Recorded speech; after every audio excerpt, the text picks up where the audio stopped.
debate,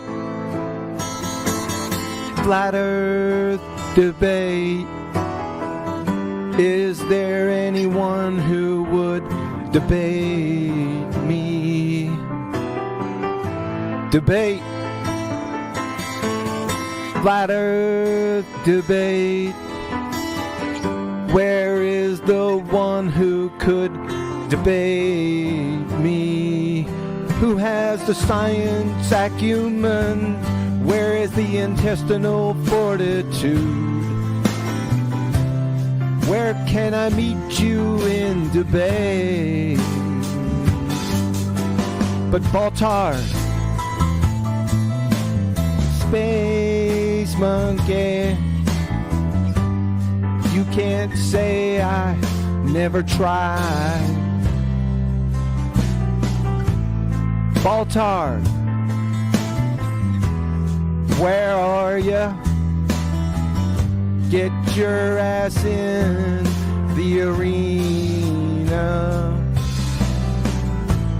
Baltar, pretender clown, it's time to meet me in debate. I'm gonna shatter all your dreams. I'm gonna smash that friggin' globe.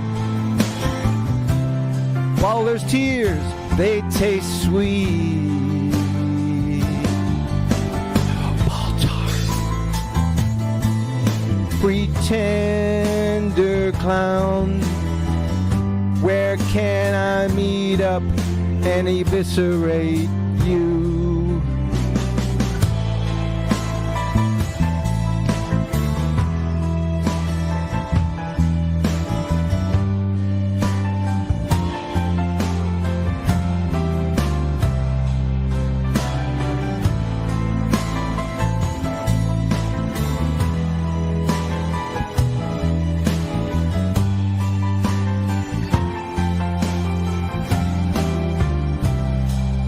Oh, Baltar, don't you wish to see your spinning ball in Cogdis?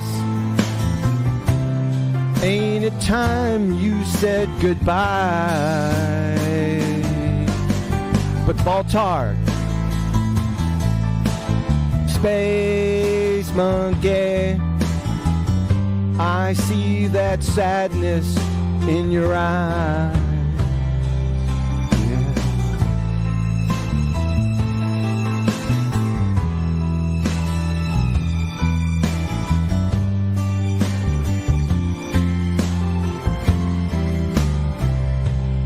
For your spinning water ball, ain't no argument you can find. There is nothing you can say. Baltar, it's really over for ya. There is nowhere you can hide. It's like shooting hippos in a fishbowl.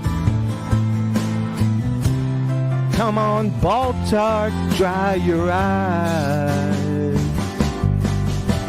Baltar, Space Monkey,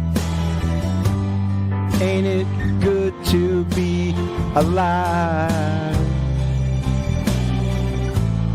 Baltar, spinning Space Monkey, you are welcome to our flat earth.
Hey, yo, I only know what I see.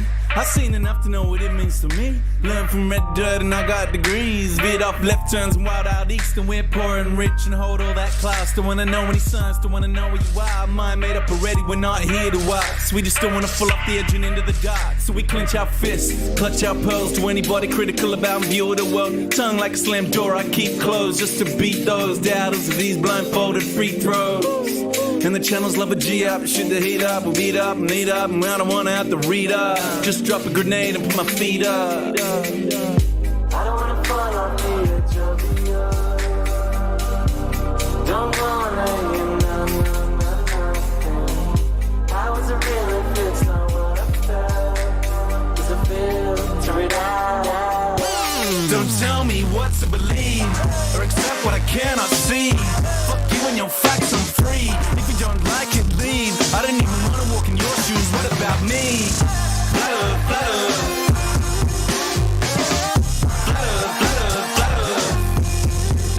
World gone mad and it's too PC, and they're trying to take away the freedom that I wanna speak. Click, click, click, cut them off, run them out of town, shut them off. Shh, I don't wanna hear another beat, but my gut got this in my head. Take note, cause I know when this story's a slippery slope. So stay in your lane, son, stick to your songs. I don't care where you're coming from, just a simple answer to confirm a doubt. And then baseless opinions that come out of my mouth. In a nut, tell me I don't know what I'm talking about. When the so-called experts ever sorted this out. When we're swamped by Muslims, swamped by Asians. Different time, same old station, crowd ovation. Whip up hatred, that old chestnut, that vocation. Do anything to truth but face it. I don't wanna fall off the edge of the earth. Don't wanna hear nothing. How is it real if it's not what I felt? Does it filter it out? Don't tell me what to believe. Fuck you and your facts, I'm free. Don't tell me what to believe. Fuck you and your facts, I'm free. Don't tell me what to believe or accept what I cannot see. Fuck you and your facts, I'm free. If you don't like it, leave. I don't even wanna walk in your shoes, what about me? Flutter, flutter.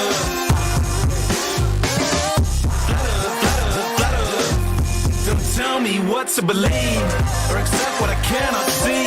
Fuck you and your facts, I'm free. If you don't like it, leave. I don't even wanna walk in your shoes, what about me? Flutter, flutter. Flutter, flutter, flutter.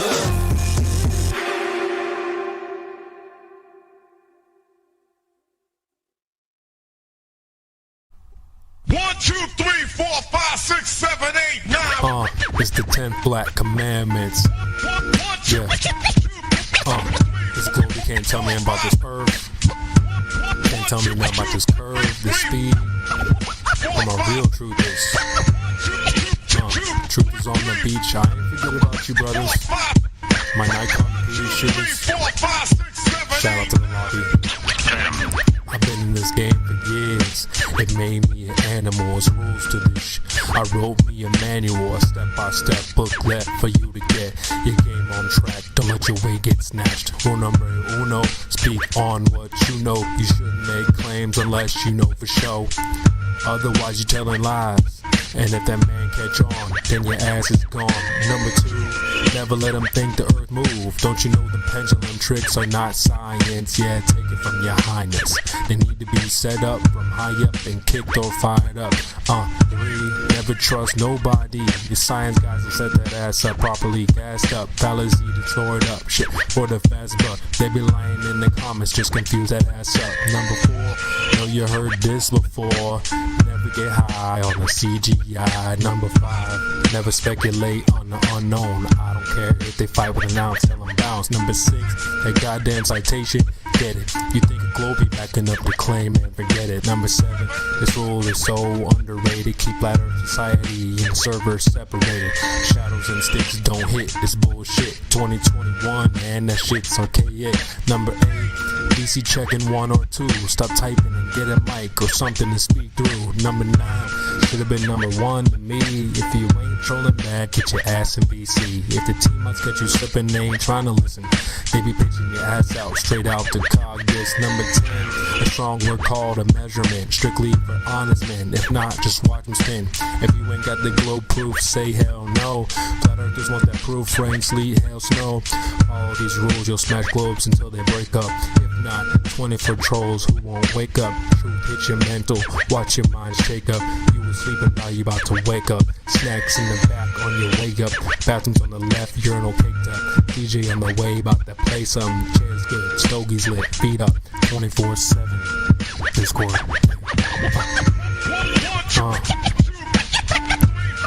CB. Yeah. Shout out to the mods, golds, silvers, values. Lobby gang. Yeah.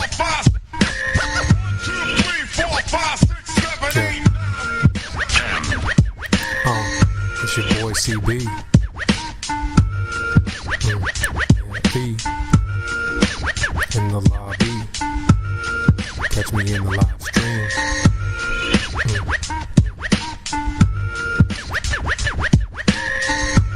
24/7. Shout out to Indio, CJ, Baba Yaga.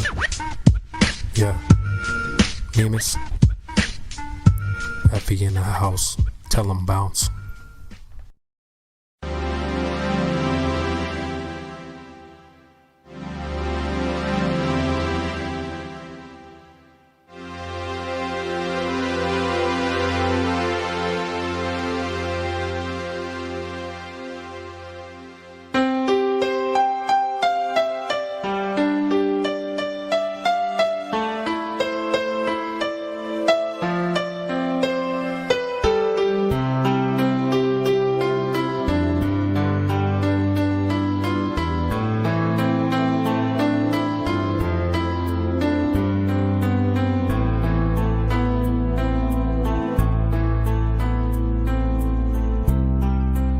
Oceans are flat, no curve is displayed, and the globers go insane.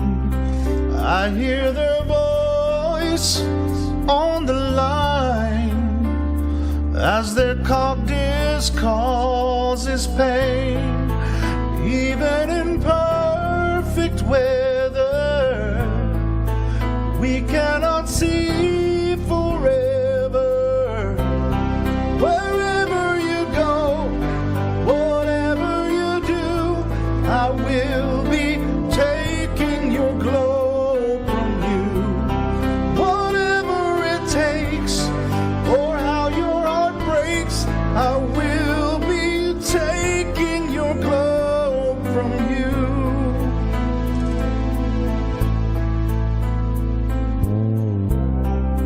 Globe Earth was planted in your mind, and it must be removed somehow. I hear your laughter and I taste your tears, so let me through right now. Oh, can't you see it, Glober? I will flat smack you sober. Wherever you go, whatever you do, I will be taking your globe from you. Whatever it takes, or how your heart breaks, I will be taking your globe from you. I wonder how you can survive this globe dance, but in the end, if I reach you, I'll take the chance.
Drace, Karma, and lyrics by Aramis. We pray for your speedy recovery.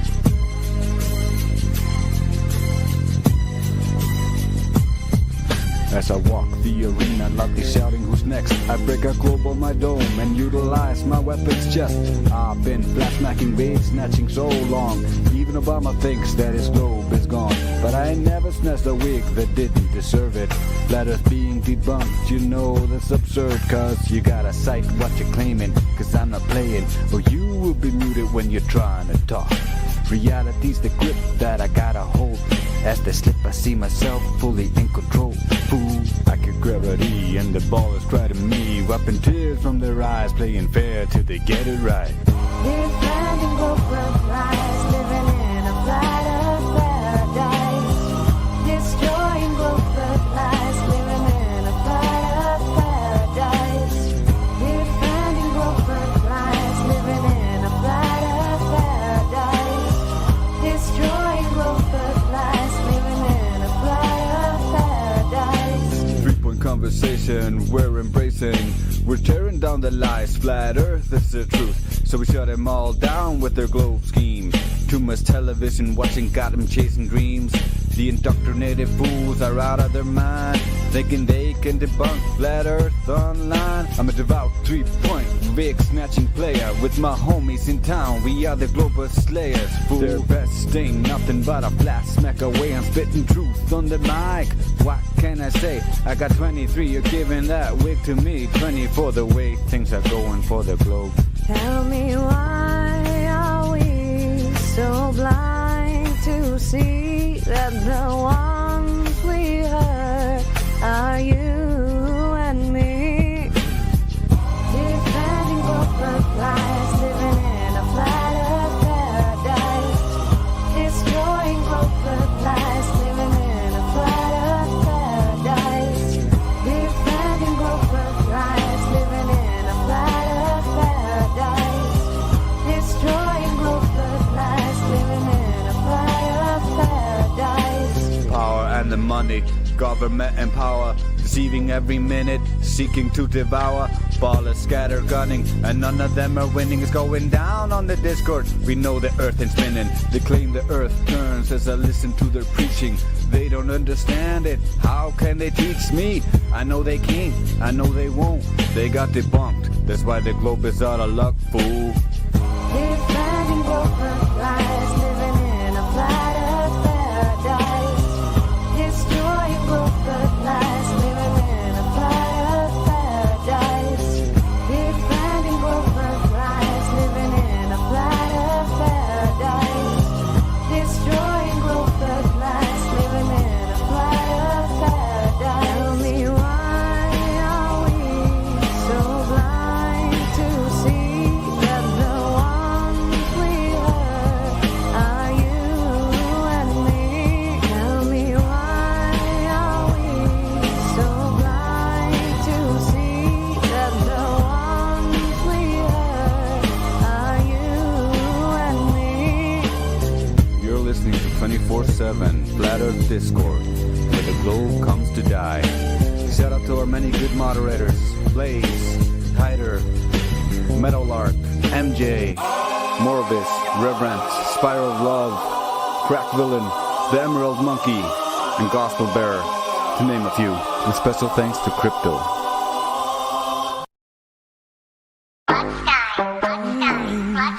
It's fun, yeah. It's fun, yeah. It's fun, yeah. We the best music, music. It's fun, yeah. Another one. It's fun, yeah. DJ Khaled. You gotta make your mind up. I gotta ask you, bro, just how'd you find us? I got flat earth on my mind, is that a crime, yeah?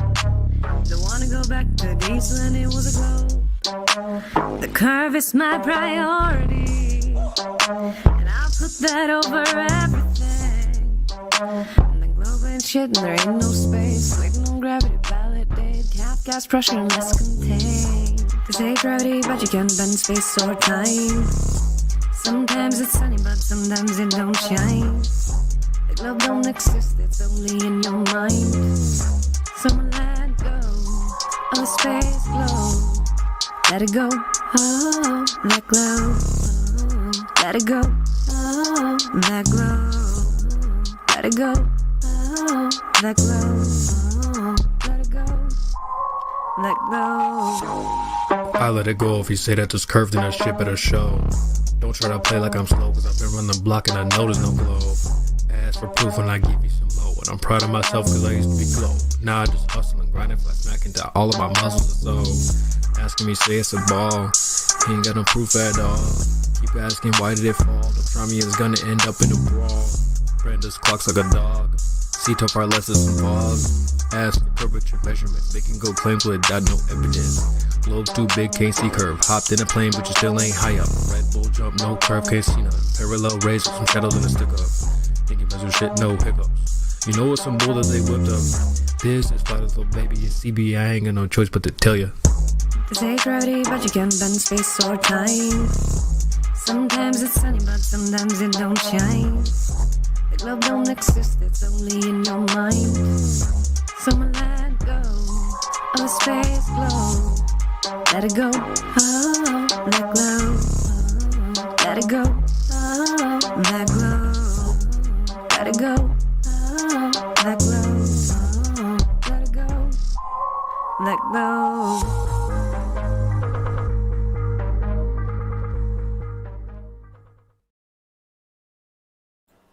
Dedicated to Battle Mod and Bambi, moderators you don't wanna fuck with. Coming in on Discord and I've been doing just fine. Gotta get down, gotta prove it all. Started out with the cream, is this not just a game? It was only a cream, it was only a game. Now I'm falling for this, and they're calling me dumb while they're having a laugh, and the logic's a drag. Now I'm going to bed, and my stomach is sick, and it's all in my head. Well, I'm touching my face now, losing all my faith now, letting it go.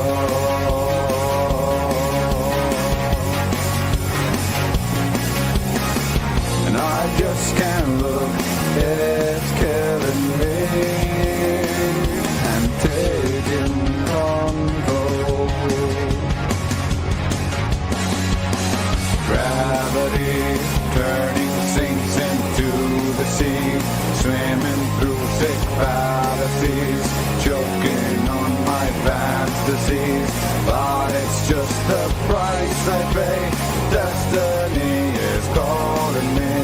Open up my eager eyes, 'cause I was a robot.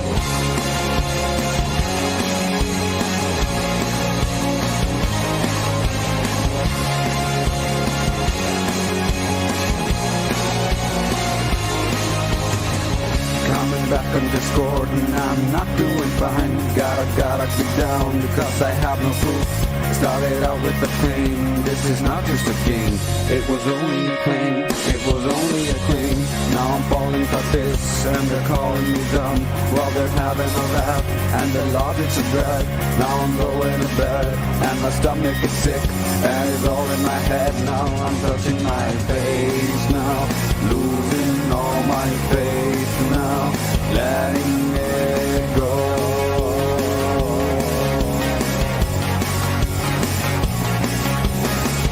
I just can't look, it's killing me, and taking control. Gravity turning sinks into the sea, swimming through sick fallacies, choking on my fantasies. But it's just the price I pay. Destiny is calling me. Open up my eager eyes. I was a global.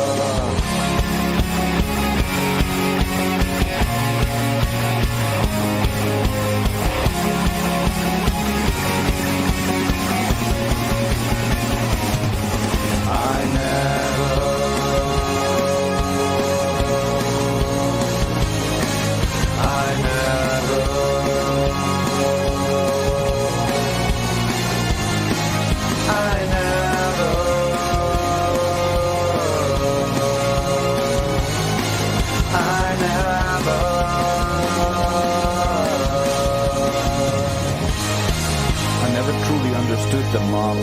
I became a flat earther.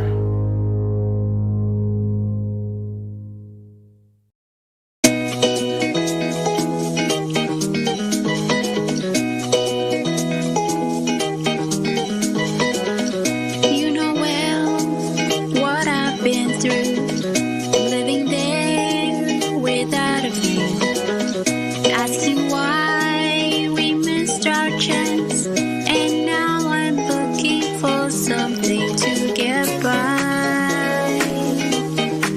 high and dry, everywhere in myself, I'm looking for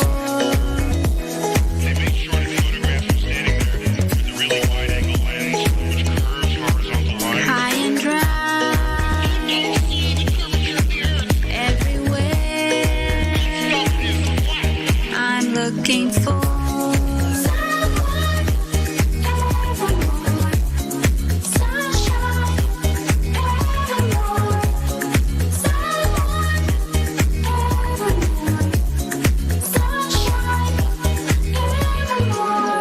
How can I even know what lies ahead if I don't go?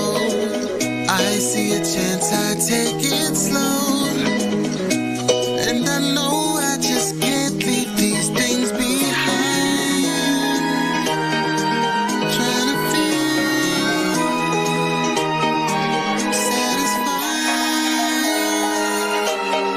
in my world. I'm looking for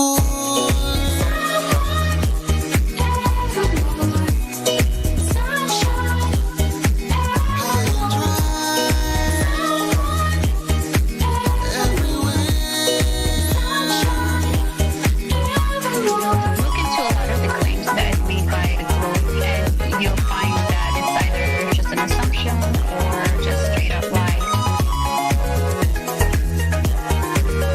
Straight up.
Now lend me your ears to learn the globe's never coming back.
never wanted it to end this way, but you keep spiraling. Believe me when I say to you, in fact, your globe is dying. Yeah. Ballers tears. Ballers tears. Ballers tears. Ballers tears.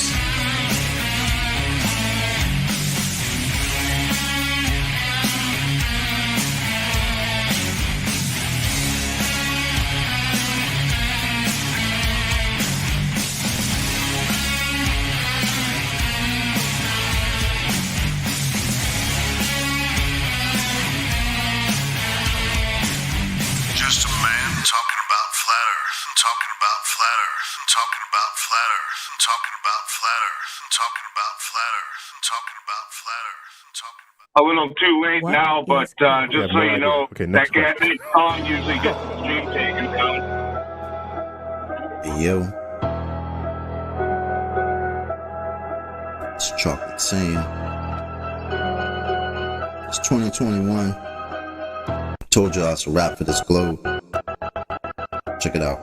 Way too many reifications of privation. Secular thermodynamics violations. Fuck all these fake as apparent deviations. Globals always flapping their gums, no demonstrations. The black swan murdered the ball with simplicity. Pretend the clowns aren't get all, no specificity. Get with me, get that geometry. Your model needs nowadays. Mostly I sound like you're on your knees. Copper blades, in a wall to ever show for, nevermore. Been a rap for your tonight, or scientific, or sicker that they're prolific. Crumble like the daughter flat earth, that's just terrific. Radical thesis, you know, paleo genius. You thought you had it all sewn up, like a seamstress. You never see this, you ain't chillin' peeping the Gleasons. The globe model so fucking dead, so many reasons. Mad at me, cause your fairy tale of gravity is rapidly becoming a motherfucking fatality. Independent variable, no physicality. Factually, you're dealing with no type of reality. A tragedy, all of the pseudoscience of fallacy. Sad to see that was surrounded by such banality. Cold tards step in the court for their arraignment. Gas fucking off all day, no containment. It's automatic.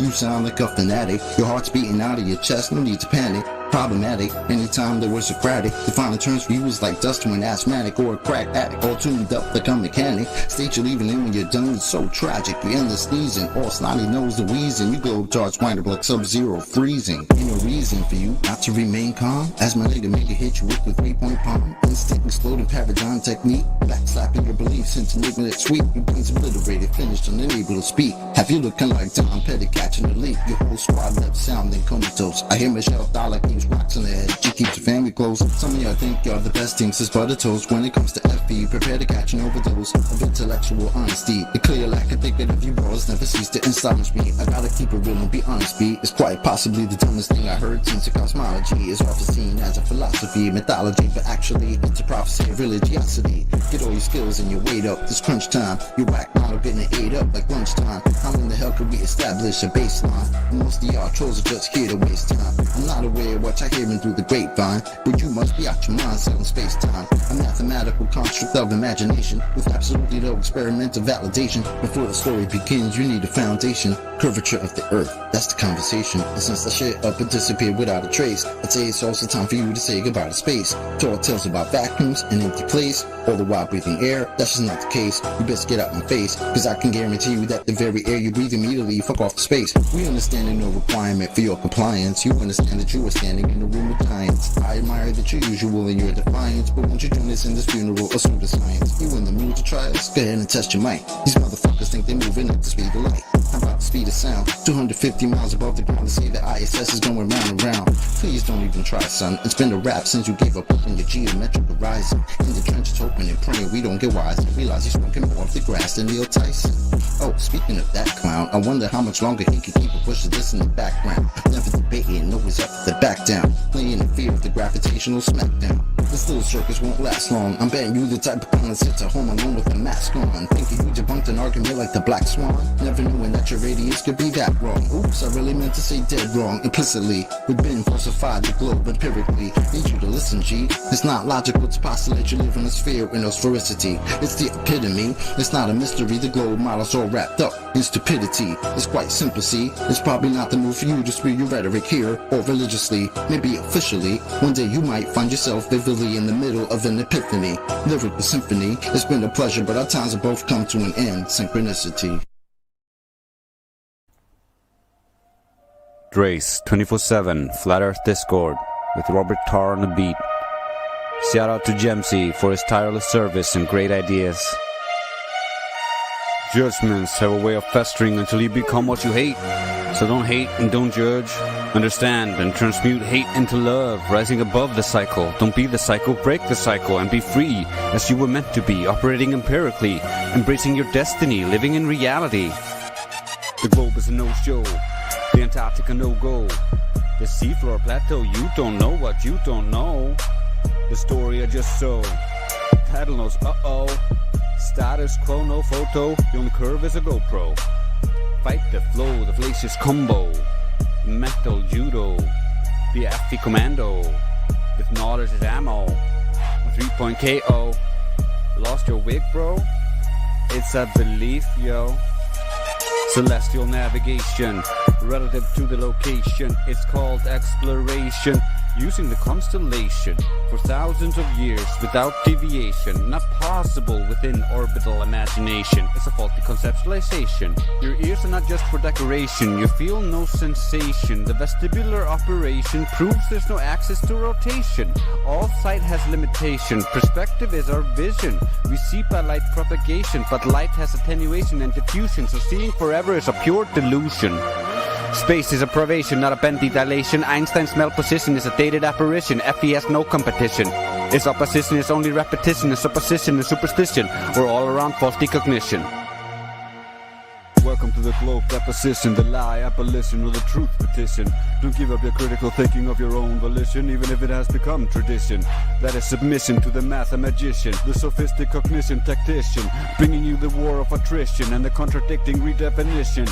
Become like us, a logician, a sophistry demolition technician. Requisition your intuition, transition to erudition. But be quick, the mission to dumb down the population is so close to fruition. We pay our tuition for our own indoctrination with lies and omission, when learning the truth should be your ambition, regardless of the optics and previous conviction. That's the true ammunition, the power of the truth coalition, on a sacred mission, restoration from sedition, a disposition of the Most High's opposition, of the very same wardens that guarded your mental prison. There is no addition, no prize of admission, we get no commission and all the suspicion. But there's one condition, be honest.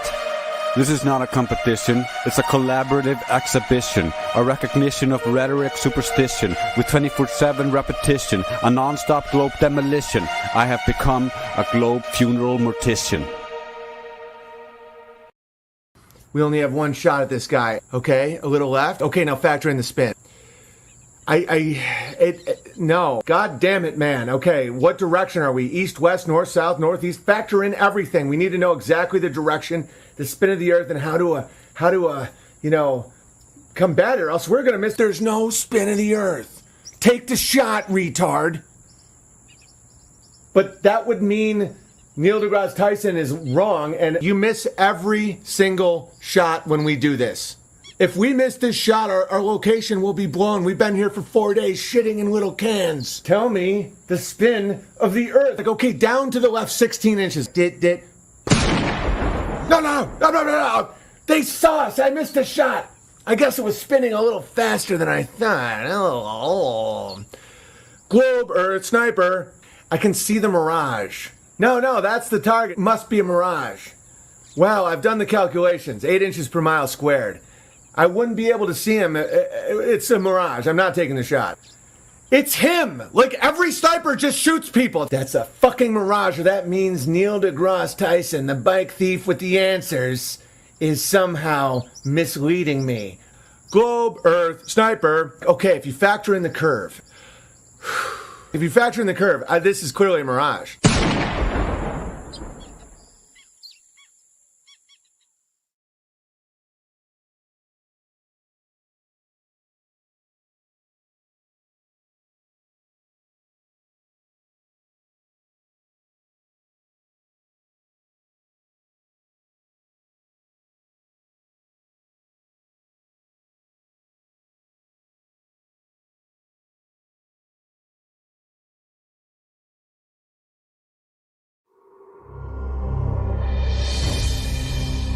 How real is this flat world?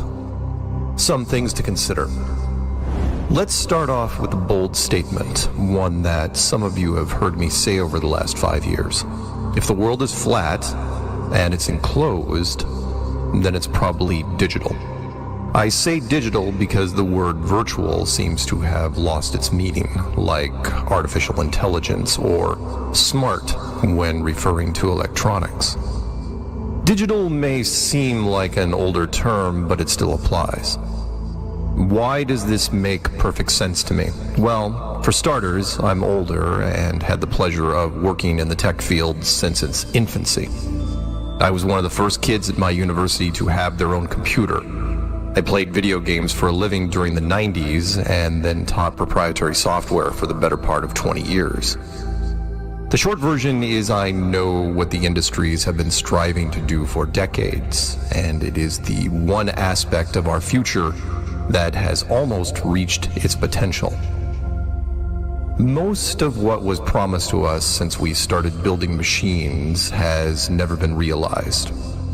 No one has flying cars or ray guns or robot servants. I suppose there are special military programs that have achieved some of these goals, but the general public will never see them for various reasons. Flying cars are too risky, ray guns are way too dangerous, and robot servants, well, you've seen the movies. No happy endings there. The one ladder we did scale was information technology, or IT. That progressed very quickly, and the leaps we made in that arena were astounding. We have basically put small computers in just about everything, and the large ones have been dedicated to creating virtual worlds, or what I like to call the ultimate escape. Maybe it's the only true escape. Human beings seem to be designed to want escapism. We've all heard that. It comes in various forms, from alcohol to drugs, and yes, many different kinds of entertainment. Anything that distorts or triggers our suspension of disbelief qualifies. Suspension of disbelief is, by the way, the reason why you get emotional when you watch television, movies, or even read a book.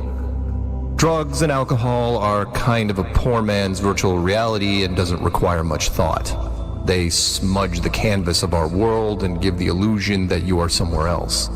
The stronger the drugs, the stronger the illusion. Some of you know what I'm talking about. Books, television, and movies require some imagination, and a good story in any form can transport you to another world, but you have to buy into it. If the story isn't realistic, the effect doesn't work.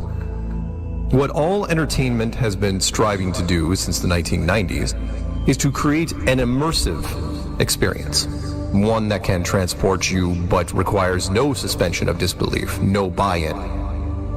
We've had some interesting revelations during the evolution of these software simulations. The first is that almost all groups or companies use the same programming techniques. Just about every piece of 3D software that has been created, be it Fortnite, Minecraft, GTA, and all earlier titles, are all built on a flat, enclosed world, similar to a cake box. In fact, everything you see above you in these realms uses what is known as a skybox system. Even those that display a dome-like structure have to eventually square off the edges, which is why I keep using the word box. Computers still can't do some of the things that we do. One is, of course, be self-aware. We will get into that later. Another is that computers can't draw true circles. Not because they aren't smart enough to do it, it's because we haven't figured out a way to tell them how to do it. That's something to think about. If you zoom in on any circle drawn by a computer, it will start to get pixelated or square off into right angles. The same goes with large areas. Eventually, you have to draw a straight edge border. Why? It's more efficient. We can create illusions of spherical things like the moon and other planets, but up close they are always just bunches of little boxes. The same goes for the flatness of these realms. They are all built using a perfectly flat base. Mountains and valleys are of course added for texture, but the outer edges are always perfectly level with each other. Why? Because programming a curvature is much more complex. Developers are notoriously efficient, and the player isn't going to notice anyway. People don't notice the missing curve in simulations because they never see it in real life either. The curve of the real Earth is supposed to be 8 inches per mile squared, but it is only assumed. See what I'm doing here? This also happens in some simulations, Warcraft being the perfect example. The game itself is built on a perfectly flat framework, originally designed in 2004, but Warcraft globes that included continents were added to various rooms in later versions, and that subtle reinforcement worked. Now, younger players think the World of Warcraft is built on a globe framework. We believe the world that is presented to us. That line is from the now 20-year-old movie The Truman Show, which proposed that people born into a created reality will believe anything that is told to them by the authority. Other movies have attempted to show us the potential of virtual worlds, the most high-profile being the Matrix trilogy, which started in 1999, otherwise known as the greatest year in movies. Probably the most thought-provoking was a lesser-known movie from 1999 called The 13th Floor. It was a remake of a 1973 German film called World on a Wire, which was itself based on a 1964 book called Simulacron 3. As you can see, we've been thinking about this ultimate escape long before computers were even a common term. I'm going to spoil the movie for you, but please do watch it anyway. People in a company that creates virtual worlds discover that they also are living inside a virtual world. And yet, outside the movie, in our real world, as we inch closer to creating our own perfect simulations, we have already started seeing hints that maybe, just maybe, this place isn't what we first thought it was. The most obvious is the double slit experiment, which seems confusing when you read it. I'll give you the super simple version. Have you ever made a face at someone when they aren't looking, then they turn your way and you make your face normal again? That happens all around us, all the time, to everything. Ask any scientist and they will avoid the topic, which is interesting considering they were the ones who first discovered it. When you have your back to something, it's not being rendered or drawn at its highest possible quality. When you stare at it or observe it in any way, then it does. Why is this so important? Because this is what we do in simulations right now. If you're playing a character in a building, then everything outside that building is not drawn at all. It's called conservation of resources, and we do it for obvious reasons, because it's more efficient. Why waste computer power? So why is this happening here? Why is this world displaying traits exactly like traits of our own simulation? And if you think that's the strangest clue to where we live, think again. We've discovered something years ago called neuroscience and free will. The test was simple. Tape some sensors to a person's head and have them pick numbers on a computer screen. Have the subject note the time that they decided to pick the number before hitting the keypad. So when I think of the number 3, just then I thought of it. That's one of the ways we define being self-aware, that we can choose these things out of thin air, right? We create thought from nothing. Not so fast. It turns out that the computer could tell when we decided to pick that number 8 seconds before we chose it. Maybe that didn't sink in. Think of a number right now. Now understand that a computer can see that thought process 8 seconds ago. It's not possible. Nothing exists pre-thought. Unless, of course, all this isn't really interactive, not really live. If you need to pause for a moment or get a drink, I don't blame you. The next few minutes are going to get pretty weird. Science doesn't believe in predestination or lack of free will. We have the ability to make choices on our own. We decide what we do when we walk through our day, what coffee to drink, where to drive, who to talk to. And even if this was some sort of interactive simulation, that would still make sense. We make choices on the fly in real time. That's how it works. It isn't the most efficient process, however. There is a way of doing all this that streamlines everything, something I like to call the interactive movie. It's like a real-time simulation, only you make most or all of the choices ahead of time. You pre-make all the big decisions, where to grow up, career paths, who to marry, etc. And the simulation fills in all the smaller stuff. You don't have to choose to brush your teeth 25,000 times in your life. After the choices have been made, you block all memory up until that point and enter the movie. The system only has to build the path that you took. If you never chose to go to Africa during your lifetime, the system doesn't fully build it. It's there, of course, but only in reference code. And it gets stranger from there, because then you have to ask about all the other people in here with you. How many of them are actually self-aware or real? And how many are NPCs, otherwise known as non-player character? In the movies, that question seems to be all or nothing. In The Matrix, everyone that walked the streets was a real person that fed the system. In the 13th Floor, only the user was real, and everyone else were just millions of apps in human form. Which makes more sense. In most cases, programmers create armies of NPCs to interact with the players because no one wants to be a placeholder program. Everyone wants the freedom to run around and do whatever they want. In massive multiplayer games, there is a huge social aspect, where people interact with each other, but what if that could be simulated as well? What if basic conversation could be, for lack of a better word, simulated? I'm sure you've met people who fit this criteria, and it raises even more questions. There are too many different holes we could dive into here, so I'll try to be blunt. It's very possible, even likely, that the percentage of real people in this world is extremely low. And if you are listening to this and understanding that statement, then you are probably one of them.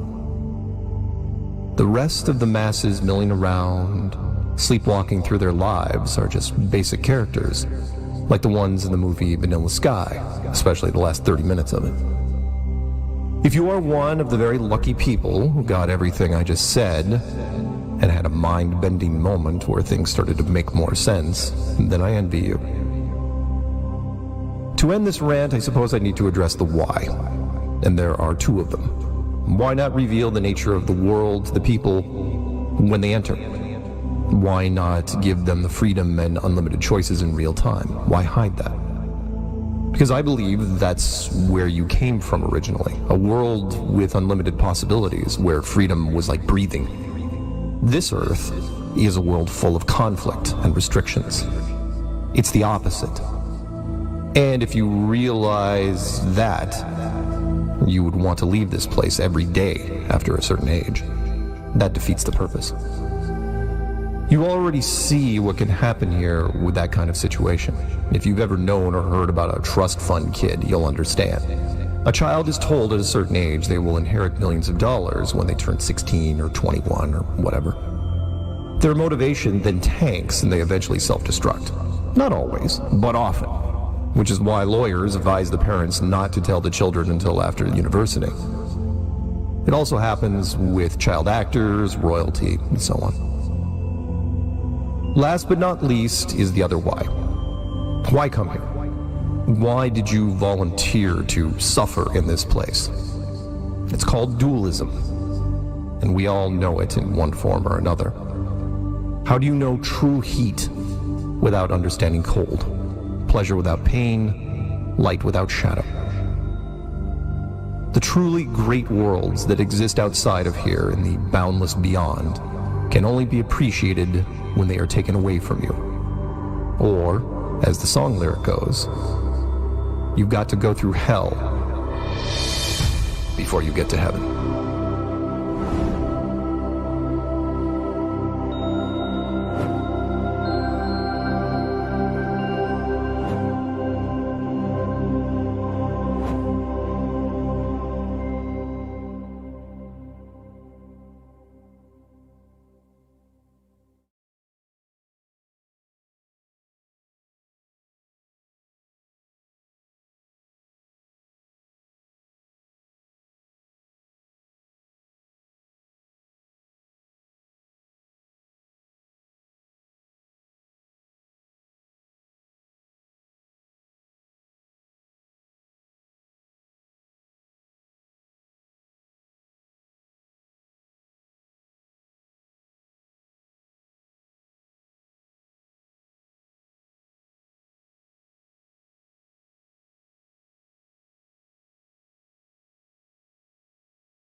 looking for.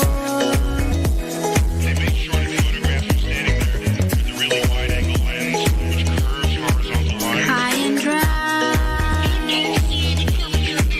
everywhere. I'm looking for.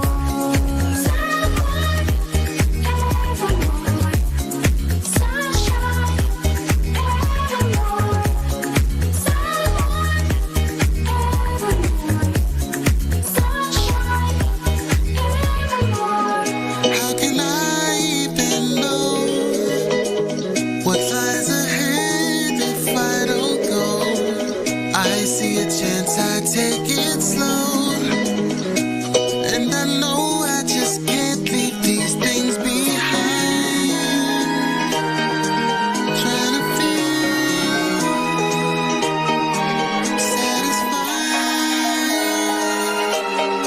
in my I'm looking for.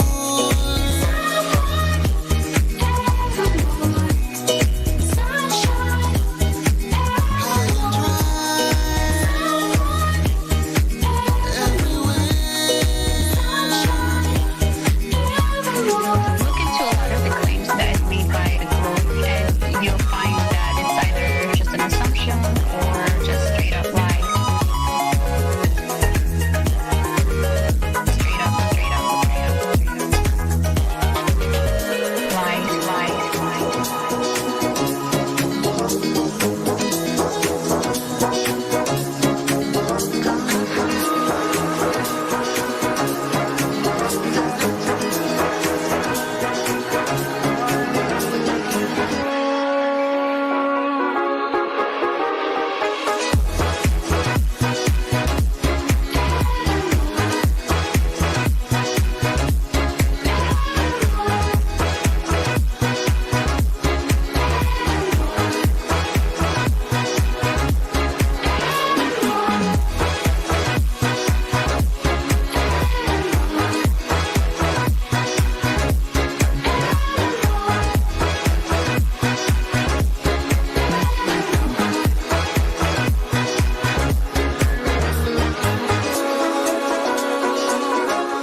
It's rock, yeah. It's rock, yeah. It's rock, yeah. We the best music. It's rock, yeah. Another one.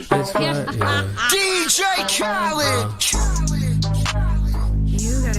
You gotta make your mind up. I gotta ask you, bro, just how'd you find us? I got flat earth on my mind, is that a crime, yeah? Don't wanna go back to days when it was a globe. The curve is my priority, and I'll put that over everything.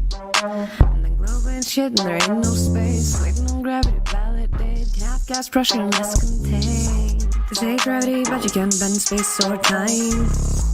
Sometimes it's sunny, but sometimes it don't shine. The globe don't exist, it's only in your mind. Someone let go of the space globe. Let it go, oh, that glow. Oh, let it go, oh, that glow. Let it go, oh, that glow. Oh, let it go, that glow. I let it go if you say that there's curve, then that shit better show. Don't try to play like I'm slow, cause I've been running the block and I know there's no glow. Ask for proof and I give you some more. But I'm proud of myself cause I used to be slow. Now I just hustle and grind and flat smack into all of my muscles. So asking me say it's a ball, he ain't got no proof at all. Keep asking why did it fall? Don't try me, it's gonna end up in a brawl. Brandis clocks like a dog. See tough our lenses and fog. Ask the curvature measurements, making go claims without no evidence. Globe too big, can't see curve. Hopped in a plane, but you still ain't high up. Red Bull jump, no curve, can't see none. Parallel rays with some shadows in a stick up. Thinking measure shit, no hiccups. You know what's some bull that they whipped up. This is Flat as Little Baby, it's CB, I ain't got no choice but to tell ya. They say gravity, but you can't bend space or time. Sometimes it's sunny, but sometimes it don't shine. The globe don't exist, it's only in your mind. So let go of the space glow. Let it go, oh, let glow. Let it go, oh, let glow. Let it go, oh, let glow. Oh, let it go, let go.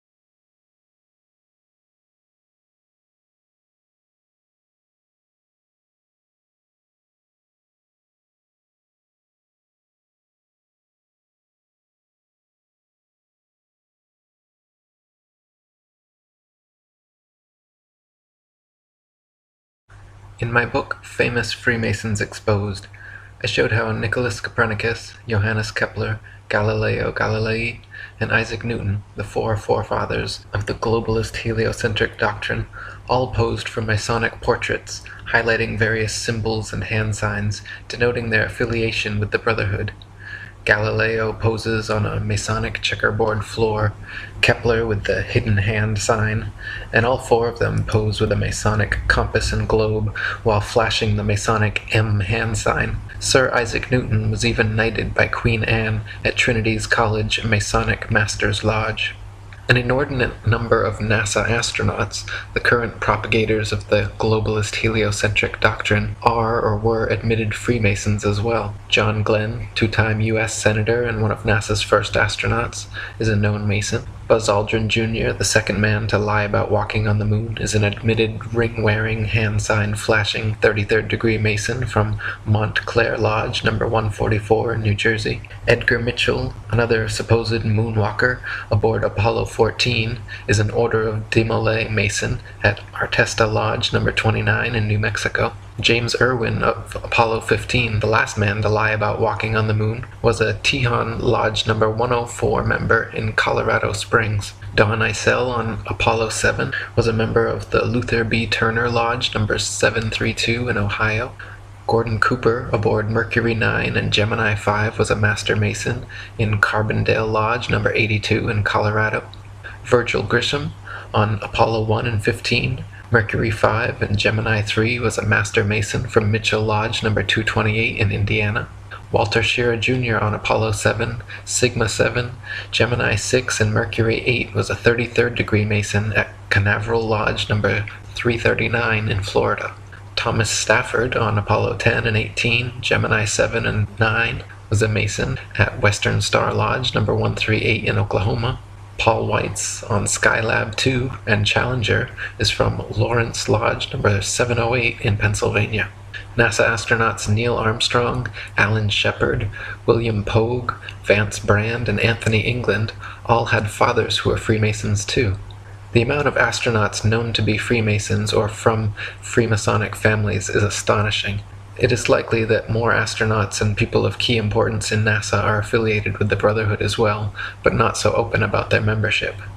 For there to be this many Masons, members of the world's largest and oldest secret society, involved with the promotion and propagation of this globalist heliocentric doctrine from its outset to today, should raise some serious suspicion.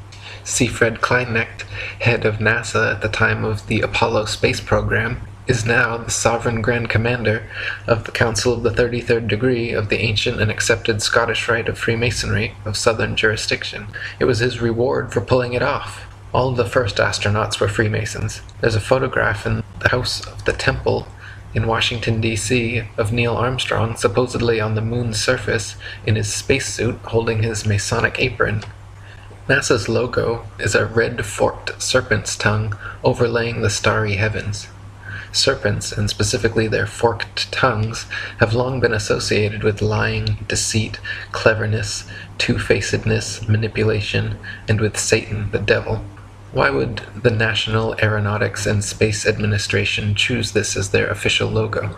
The United Nations, the New World Order government headquarters, built on land donated by 33rd Degree Freemason John D. Rockefeller, is represented by a logo and flag which clearly depicts a flat Earth divided into 33 sections.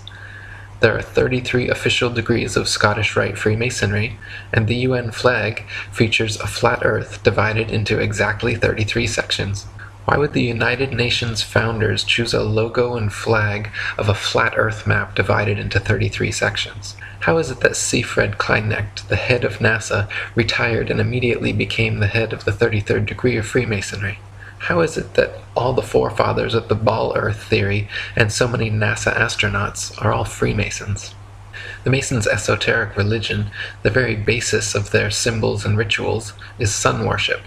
From their first day in the lodge, Masonic initiates learn that Freemasonry is all about light, enlightenment, illumination, hence the Illuminati, and hence worship of the sun as the giver of light. Masonic halls are all purposely constructed to correspond with the motions of the sun. They are always situated intentionally facing east towards the sun, with the worshipful master sitting in the far east on a throne engraved with a picture of the sun. The high festival of the Masons is on Christians' St. John's Day, or the 24th of June, otherwise known as Midsummer's Day, when the sun arrives at its annual highest elevation, the summer solstice. Regarding the Masonic rite of circambulation, 33rd Degree Freemasonic historian Albert Mackey says, "In Freemasonry, people always walked 3 times round the altar while singing a sacred hymn. In making this procession, great care was taken to move an imitation of the course of the sun. The rite of circumambulation undoubtedly refers to the doctrine of sun worship." Masonry is derived and is the remains of the religion of the ancient Druids, who, like the Magi of Persia and the priests of Heliopolis in Egypt, were priests of the sun. They paid great worship to this great luminary, as the great visible agent of a great invisible first cause. The Christian religion and Masonry have one and the same common origin. Both are derived from the worship of the sun. The difference between their origin is that the Christian religion is a parody on the worship of the sun, in which they put a man whom they call Christ in place of the sun, and pay him the same adoration which was originally paid to the sun. In Masonry, many of the ceremonies of the Druids are preserved in their original state, at least without any parody. With them, the sun is still the sun, and his image, in the form of the sun, is the great emblematical ornament of Masonic lodges and Masonic dresses.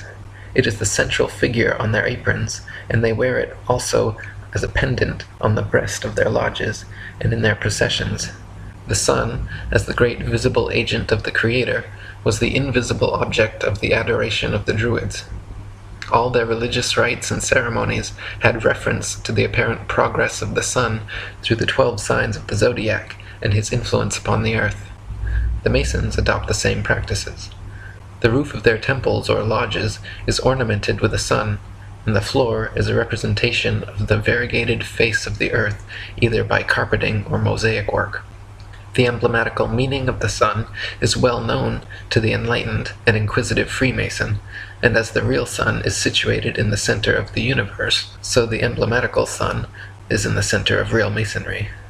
Only the scientific Freemason knows the reason why the sun is placed in the center of this beautiful hall, says Thomas Paine in his Origin of Freemasonry. The real reason the sun is placed in the center of Masonic halls is because it represents the core of their 5-century-long heliocentric deception. First, the sun worshippers took us off our ancient natural 13-month lunar calendars and replaced them with unnatural, irregular 12-month Gregorian solar calendars. Second, they put the sun into the center of the universe and then convinced people the earth and everything else revolve around it.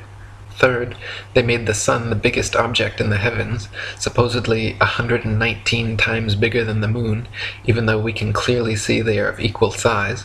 Fourth, they demoted the moon to being a mere reflector of the sun's magnificent light, claiming the moon to have no light of its own. And finally, in 1969, the sun worshippers, aboard a craft named Apollo after the Greek sun god, claimed to land on and thereby spiritually and physically conquer the moon. Tex Mars in Codex Magica says, "The sun has ever been at the center of false religion. The ancient mystery religions venerated the sun, the solar disk, as deity. The Greeks honored Apollo as the child of the sun. The Romans paid homage to Mithra, the sun god. These pagan philosophies form the basis for the worship of the Illuminati and indicate the importance of the sun as a symbol of satanic deity. Now today, the Masons, as did the apostate Jewish elders and priests in the days of Ezekiel, continue to worship Satan the sun god, also called Lucifer or Baal, by other names. The name of their great god Jabulon, which is revealed to the Masons in the higher degrees, is a synonym for the solar deity. 2 of the 3 syllable in the name, Ba and Lan, mean Baal, and On, both of which represent sun and fire gods. The winged disc symbol, displayed prominently over the doorway of Masonic lodges, shows a solar disc with eagle's wings and 2 serpents. This ancient symbol was found in Egyptian, Sumerian, Mesopotamian, Hittite, Anatolian, Persian, Native American, Mexican, and Australian tribal cultures, always representative of the sun. Eagles have also long been associated with the sun, since they fly highest, closest to the sun, and they can stare straight into its light. Roman generals kept golden solar eagles atop their rods as a sign of supremacy over the army. In Egypt, Horus the hawk was always symbolized with the sun over his head. The Native Americans also associated eagles with the sun, such as the Abenaki eagle god Kisosin the Sunbringer. NASA's Apollo 11 mission patch symbol shows an eagle landing on the moon. The Apollo 16 and 17 patches also prominently feature eagles. The Apollo 13 symbol shows 3 horses pulling the sun behind them, which references the ancient Greek legend of Helios, the sun god, traveling across the sky in a chariot drawn by horses. In total, NASA supposedly landed 12 men, and 0 women, on the moon. Since the moon has always been associated with the feminine, and the number 13, the sun associated with the masculine, and number 12, putting 12 men on the moon, once again is symbolic of the Masonic patriarchal brotherhood conquering the divine celestial feminine. This is also the occult reason why Apollo 13 coincidentally had an explosion at 113 on April 13th. William Cooper in Mystery Babylon said, "To make interstellar travel believable, NASA was created. The Apollo space program foisted the idea that man could travel to and walk upon the moon. Every Apollo mission was carefully rehearsed and then filmed in a large sound stage at the Atomic Energy Commission's top-secret test site in the Nevada desert and in a secured and guarded soundstage at the Walt Disney Studios, within which was a huge-scale mock-up of the moon. All names, missions, landing sites, and events in the Apollo space program echoed the occult metaphors, rituals, and symbology of the Illuminati's secret religion. The most transparent was the faked explosion of the spacecraft Apollo 13 named Aquarius, New Age, at 13:13 military time on April 13th, 1970. So why do NASA logos feature serpent tongues and eagles? And why are there an excessive number of Mason astronauts? The eagle-winged solar disk symbol with twin serpents found in every Masonic lodge holds the answer. The double-headed eagle is the official symbol of the 33rd degree of Masonry. The 25th degree of Masonry initiates are known as Knights of the Brazen Serpent, and the 28th degree are known as Knights of the Sun. The religion of the Druids, precursor to modern Masonry, was the same as the ancient Egyptians, where priests ruled from Heliopolis, the city of the sun, a city full of obelisks built for their sun god Ra. David Bay, in Freemasonry Proven to Worship Lucifer, says, "The Egyptians believed that the spirit of their sun god Ra resides within the obelisk. Therefore, they would worship and pray to the obelisk, always facing east, 3 times daily if possible. The greatest obelisk in the world is the Washington Monument, created by the Freemasons in honor of President George Washington. To see how important the obelisk is to the Mason, you only have to go to a cemetery where Masons are buried and look at the many graves which display obelisk gravestones." And William Cooper again said, "The serpent is universally the symbol of the sun, as the sun was the great enlightener of the physical world, so the serpent was held to have been the great enlightener of the spiritual, by giving mankind the knowledge of good and evil. And according to the Bible, you know who gave man the knowledge of good and evil? Satan, Lucifer. Now if the adepts knew that the sun was a symbol of something that the people would not support, such as a belief that Lucifer, the devil, was the god that they worshipped, they would have to continue with their charade, so that the people would not decide to stop worshipping. Because if the sheeple figured it out, they would no longer support their activities. They would have to keep their beliefs from the people, and conceal their secret worship in hidden symbols. So sun worship as a religion prospered." The first person to ever present the idea of a sun-centered universe was Pythagoras of Samos in around 500 BC. Pythagoras is also widely recognized by Masonic historians as being the very first Freemason. Master Mason Dr. James Anderson said in his defense of Masonry that, "I am fully convinced that Freemasonry is very nearly allied to the old Pythagorean discipline, from whence I am persuaded it may in some circumstances very justly claim a descent."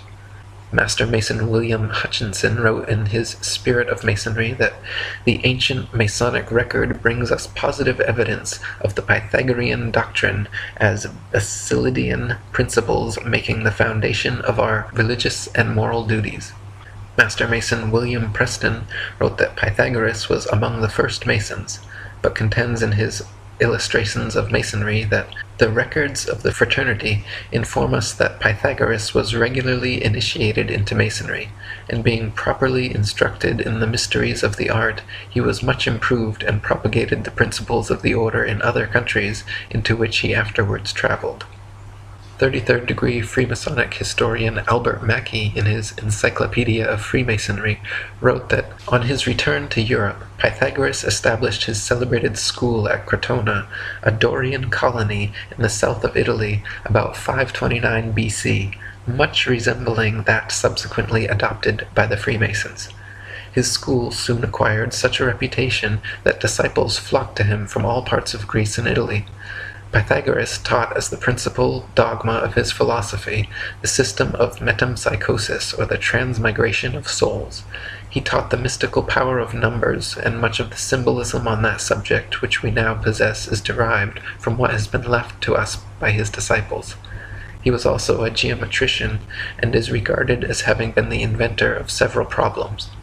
The schools established by Pythagoras at Crotona and other cities have been considered by many writers as the models after which Masonic lodges were subsequently constructed. The disciples of this school wore the simplest kind of clothing, and having on their entrance surrendered all their property to the common fund, they then submitted for 3 years to voluntary poverty, during which time they were also compelled to a rigorous silence. The doctrines of Pythagoras were always delivered as infallible propositions which admitted of no argument. Before admission to the privileges of this school, the previous life and character of the candidate were rigidly scrutinized, and in the preparatory initiation secrecy was enjoined by an oath, and he was made to submit to the severest trials of his fortitude and self-command. He who, after his admission, was alarmed at the obstacles he had to encounter, was permitted to return to the world, and the disciples, considering him as dead, performed his funeral obsequies, and erected a monument to his memory. The mode of living in the school of Crotona was like that of the modern communists. The brethren, about 600 in number, with their wives and children, resided in one large building. They arose before day to pay their devotions to the sun. The meals consisted principally of bread, honey, and water, for though the table was often covered with delicacies, no one was permitted to partake of them. It was in this secret school that Pythagoras gave his instructions on his interior doctrine and explained the hidden meaning of his symbols. There were 3 degrees. The first, or mathematic, being engaged in the study of the exact sciences, and the second, or theoretic, in the knowledge of God and the future state of man, but the third or highest degree was communicated only to a few whose intellects were capable of grasping the full fruition of the Pythagorean philosophy. In addition to these admissions by Masonic historians, the life and work of Pythagoras closely resembles many aspects of the craft, from his obsession with triangles and geometry to his school cult full of initiatory rites and brainwashing. Candidates were rigidly scrutinized, just like candidates for Masonry are given the 3rd degree, i.e. forced to answer many probing personal questions, and are then either given a white ball or black ball by Masons in the lodge, just one black ball resulting in being blackballed or kicked out. If initiated, just like in Masonry, Pythagorean initiates had to swear oaths of secrecy and loyalty, then submitted to various tests, trials, and rituals. The brethren lived like communists and worshipped the sun. Over time, they progressed through a series of 3 degrees in which only the privileged few in the highest degree learned the truth of the symbols and rituals. The many parallels of the Pythagorean school and modern Freemasonry are far too similar to ignore. Luckily for the world, Pythagoras' heliocentric model of the universe made little headway for almost 2,000 years, until another suspected Mason, Nicholas Copernicus, labored 27 years of his life to create his updated model called the Solar System, which also featured a globe Earth revolving around the sun. Born in Prussia in 1472, Copernicus studied philosophy and medicine at Swakova and became professor of mathematics at Rome. The last decades of his life he became obsessed with the ideas of Pythagoras, and when he first presented his heliocentric doctrine to the world, it was condemned as being so heretical that he was imprisoned and released only upon making a recantation of his opinions. He published his famous treatise on the revolution of the celestial spheres in 1543, the year of his death, and even then insisted on their purely hypothetical nature. Copernicus wrote, "The Pythagorean teaching was founded upon hypothesis, and it is not necessary that the hypothesis should be true or even probable. The hypothesis of the movement of the earth is only one which is useful to explain phenomena, but it should not be considered as an absolute truth." David Wardlaw Scott in Terra Firma says, "The system of the universe as taught by modern astronomers being founded entirely on theory, for the truth of which they are unable to advance one single real proof, they have entrenched themselves in a conspiracy of silence, and decline to answer any objections which may be made to their hypothesis. Copernicus himself, who revived the theory of heathen philosopher Pythagoras, and his great exponent Sir Isaac Newton, confessed that their system of a revolving earth was only a possibility and could not be proved by facts. It is only their followers who have decorated it with the name of an exact science, yea, according to them the most exact of all the sciences. Yet one astronomer royal for England once said, speaking of the motion of the whole solar system, 'The matter is left in a most delightful state of uncertainty, and I shall be very glad if anyone can help me out of it.' What a very sad position for an exact science to be in is this." Lady Blunt, in The Romance of Science, said, "The origin of the globular theory may be traced and shown to be pagan. It was introduced into Egypt by the Greek Pythagoras about 500 BC. He was a native of Samos and a great traveler in his early days. He traveled much in the East, and he imbibed the fallacious idea that the earth and sea together formed a whirling globe, and that the heavenly bodies were other worlds inhabited. Pythagoras returned to Europe and introduced these serious errors into his own country. Newton was no logician, and logic formed no part of his composition. Nor did he profess to possess this quality, which is absolutely essential to a discerner and founder of true science. He spent his whole life in investing, formulating an elaboration which he called the solar system, building upon the mythical fallacies which Pythagoras had brought from the East in the first place, and which had been handed down by Copernicus, Kepler, and Galileo. Without testing the nature of his foundations, he accepted the whole fabrication and took Copernicus's hypotheses all for granted. Gabrielle Henriette in Heaven and Earth said, Copernicus had evolved another theory, which he also explains in his treatise on the revolution of the celestial spheres, that if a body is to revolve around another, the first one must have a spherical shape and rotate about its axis in the manner of a spinning top. Consequently, in order to make this notion fit in with the movement of the earth round the sun, which he had devised in order to explain the seasons, he suddenly decreed that the earth was round, contrary to the general opinion at the time, and then proclaimed that it had a movement of rotation about its axis. The great inconvenience in this proposition is that the rotation of the earth cannot be seen to exist, either with regard to the position of the sun or clouds during the day, or of the moon and other planets by night. On the other hand, the fact of the immobility of the earth has an immense advantage over the theory of the rotation, in that it can positively be recognized as such, and it can safely be said that if the earth cannot be seen to move, there are 100 chances in 100 that it does not do so. So trust your eyes and trust your experience. Trust your feeling, trust your intuition. Look out, see the horizon flat. Feel for yourself. You're not moving. Just sit still.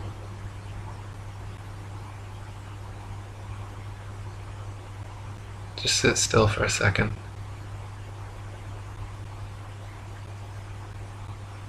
You're not moving. You're not spinning around an axis at 1,000 miles per hour.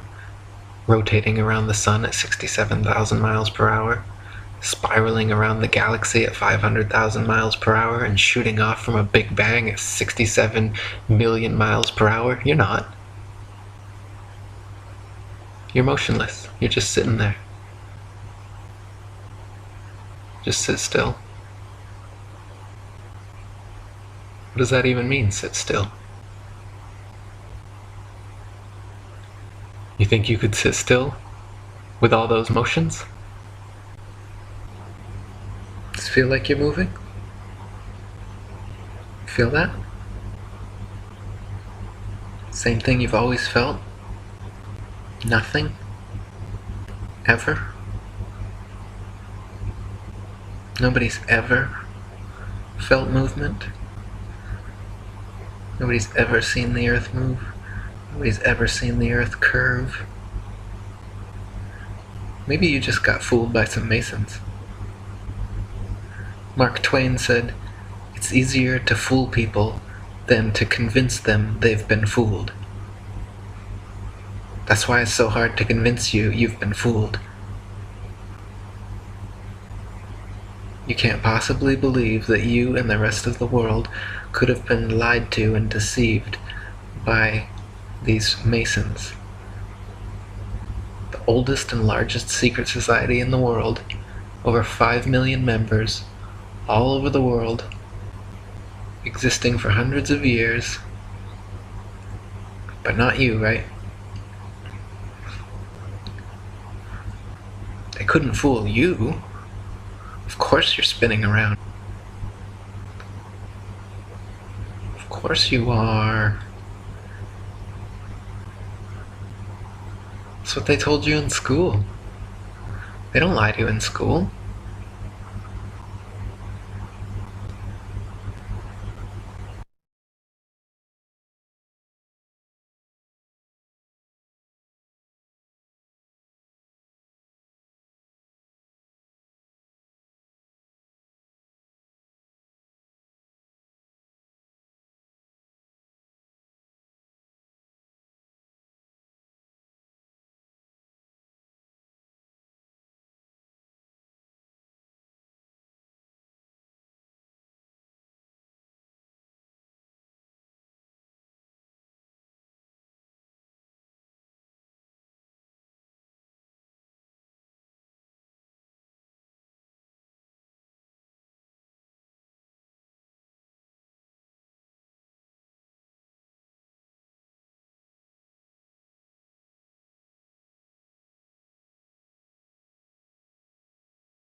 Slivery, Toggle. Morning.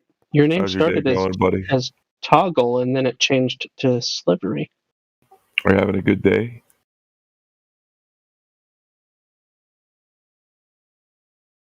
I'm doing good. How are you?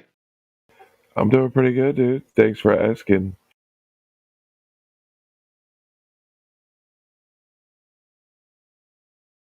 Was that a glitch?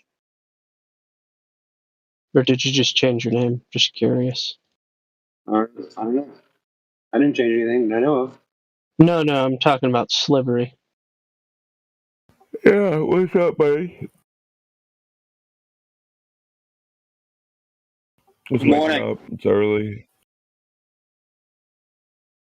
A lot of work to do.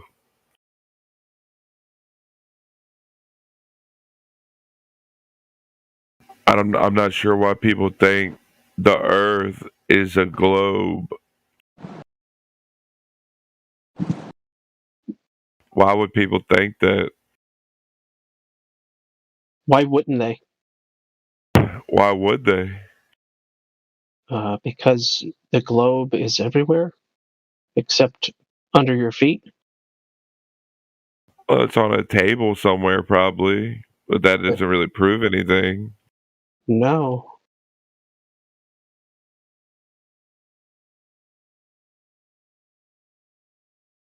Repetition is one of the keys to learning, though.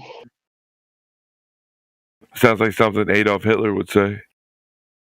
What's so bad about that? I What didn't is say anything Adolf? bad about it, but I thought he said something similar like that. If you repeat a lie long enough and you do it repetitively enough, that they'll start to believe it. So I think Hitler said the same thing. Yeah, I don't think he originated that saying, but even if he did, it wouldn't matter. Pretty sure Abraham Lincoln said something similar along the lines about the internet.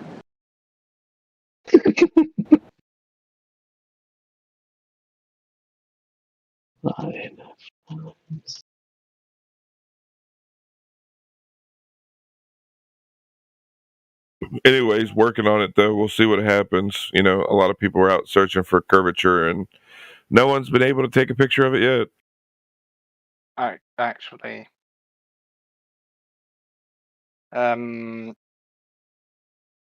because I've been asked to look into it more, I've done it. And what my conclusion is, well, with the curvature on Earth, is that if you go to the beach on a clear day, you lay down at, let's say this is hypothetical because you can't actually do it. You lay down at sea level. As I said, you can't do it because you most likely get a wave in your face, but you put yourself a bit higher up, but just above the water level. So you see the sun go down. Once you can't see the sun anymore, you stand up. Now, there you go, you have your measurement. And I can't explain it myself because I'm not a mathematician at all, but I have something that can. And if you Wait. Why are you standing up to see the sun again? What does that have to do with the Earth? Because it has to do with curvature and also radius. This is to literally. How does that have to do with anything? We're talking about the Earth. Yeah, I'm talking about the Earth as well. I'm talking about the radius of how to calculate the radius. If we're talking about the Earth, why don't we measure the Earth? We don't need to stand up and look at the sun twice, right? Why don't we just measure the Earth? I don't think you get the point of it being an experiment where you literally have to get the data somewhere, and the only way you can do that is literally using the Earth. Yeah, why not measure the Earth? Why not measure the Earth? Why are you going to get the data from looking at the sun twice? It doesn't make any sense. Why would you look at the sun twice to get any data? Because when you stand up, you get a different height, and you add that into the calculation of your current calculation. Because you can't, when you're laying down, you have one height, and let's say you're basically making it's terminology, whatever the fuck it's called. You're making a triangle in a form of sense to calculate Oh, there is actually a form of curvature because when you're laying down, you can't see the sun, but when you stand up again, you can all of a sudden see it. But the thing is, listen, I'll just send the fucking video. It's a long.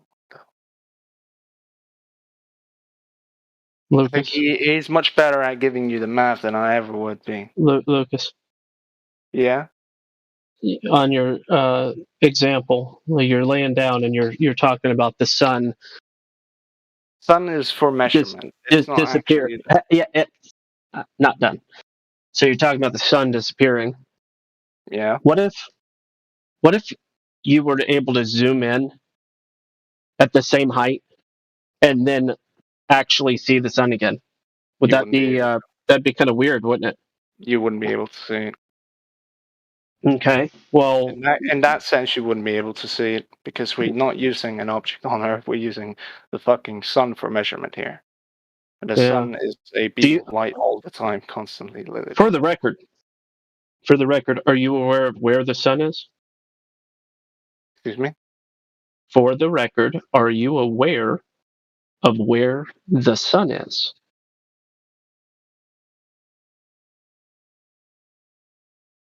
And if so, how do you know? Well, do you know where it is? Do you know how big it is? And can you validate those things? It still does not have anything to do with this measurement. It does not.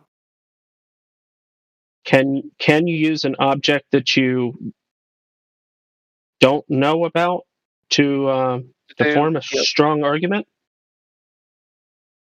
What? I don't think you get this. Man, it's a good point, Gospel. It's a good point. You have no clue where the sun is. You already admitted it. You've already admitted it. You have no clue where the sun is. So why are you even worried about the sun? We're talking about the Earth. Stop putting fucking things in my mouth. What I'm saying is, you have to use the sun as a measurement.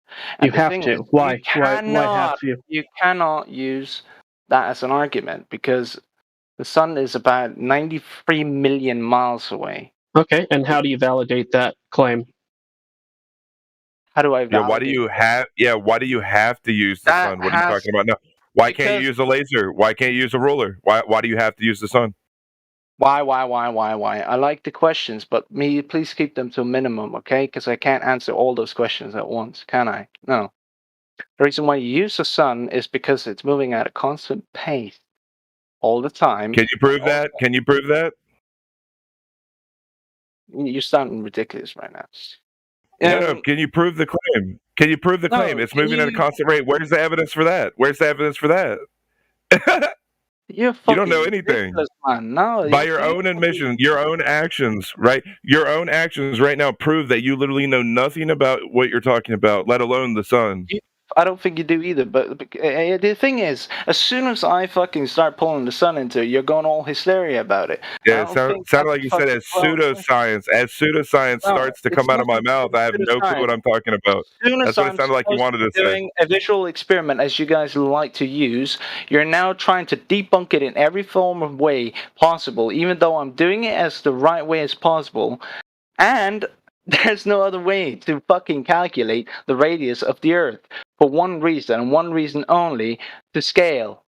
It's because of the scale. You can't do it. Yeah, you'll get a rough estimate, but you won't get the exact estimate. And why is that? Because it's still to scale. It's way too large. We can't get exact measurements in this fucking instance because it's a simple but accurate experiment. You don't have accuracy, but you have accuracy, is what you're claiming, Lucas. No, I'm saying a rough estimate because you can't get accuracy. You would need other an accurate rough estimate. These are the words. No. You can add more into the calculation, but the thing is, when you have the rough calculation, the simplest calculation of it, you can still see it. But if you can add more into that calculation if you want to get a more close to the actual not estimate, but the actual radius. But for a calculus point of view, you have to just have a rough estimate of it, and you don't need the other ways because it's not necessary. So let's go back to the beginning. Overcomplicating the question. Why do you believe the Earth is a ball, Lucas? I'm not talking about that. I'm talking about the radius of the Earth at this current moment. Oh, okay. So, sorry, Lucas. Why do you believe there's a radius to the Earth? Because all balls have a radius, and all circles have a radius. So why'd you deny ball but accept radius? I don't understand. I asked you, why do you think the Earth's a ball? And then you're like, I'm not talking about that. And then you said radius, which invokes ball. And I don't know, buddy. You having trouble this morning? Excuse me? Yeah, who dug 3,000 miles down, Lucas? Who dug 3,000 miles down? Who dug 3,000 miles down? No, nobody did.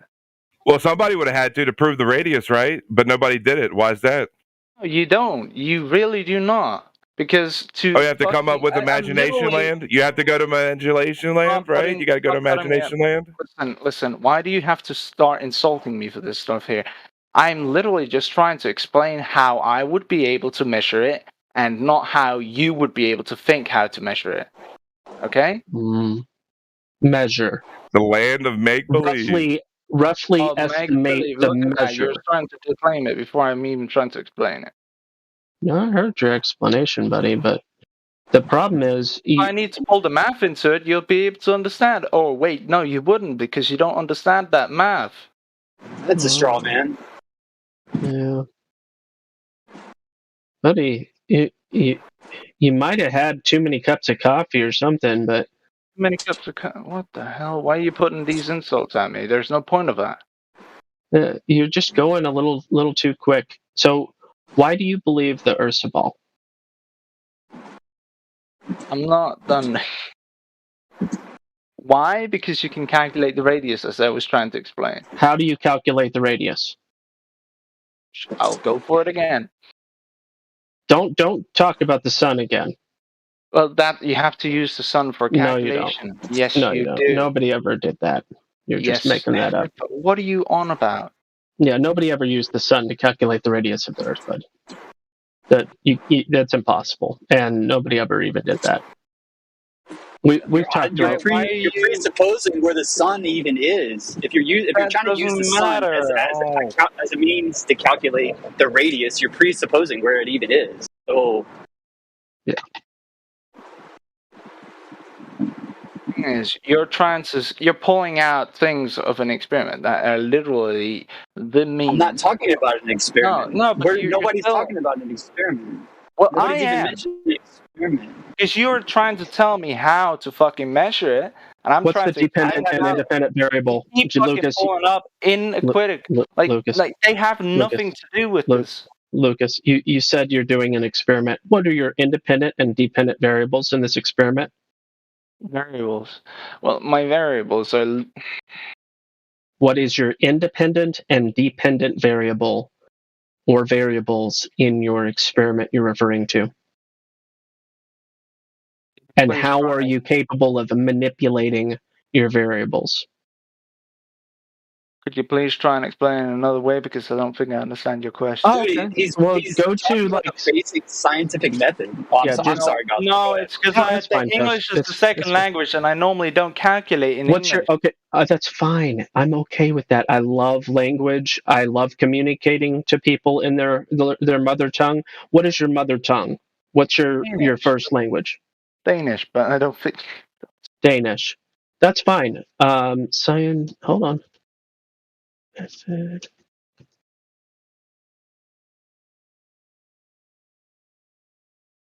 So this website might, with the Videnskapelig method. Ay. Danish is really hard for certain English speakers to pronounce. But I was just gonna find a kindergarten level website for you. Here, this Father Videnskapelig there's a pop up here. Accept cookies. Vad Videnskapelig method. Here's the website for you. Learn about the scientific method before you invoke the concept of doing an experiment. I can see right here it discusses observation, it discusses hypothesis, I'm just reading through the website now, and it appears to break down all the steps. So there, learn about the scientific method. That's just one website. You might be able to find another one that's easier to understand. But You were talking about the hypothesis and the. no, I didn't say anything about hypothesis. You said you were reading it up, but like, what was the first thing you said about that? What? I asked you what your independent and dependent variables were in this experiment you were invoking. Wait, let me just fucking translate, man. The scientific method in Dutch is this in the text. I can't pronounce it right because, you know. I'm not Dutch. Didn't you say Danish? Oh, Danish. Okay, my apologies. That should be Danish. That's what the Danish translation. That link you sent is Danish. He's saying something else completely. Yeah, so that is a Danish. I just accidentally said Dutch instead of Danish. Whatever the case, dependent and independent variables. They're constituent parts of the scientific method. You can't pretend that they don't exist. If you're saying the word experiment, you must have them. You also must have an observation, a hypothesis, all these sorts of things. They're the constituent parts of the scientific method, or also known in Danish as videnskabelige metode. In a terrible pronunciation, I'm sure. Danish is not one of the languages I've attempted to study. I probably would have better Russian pronunciation and Japanese pronunciation, and those are at the bottom of my list.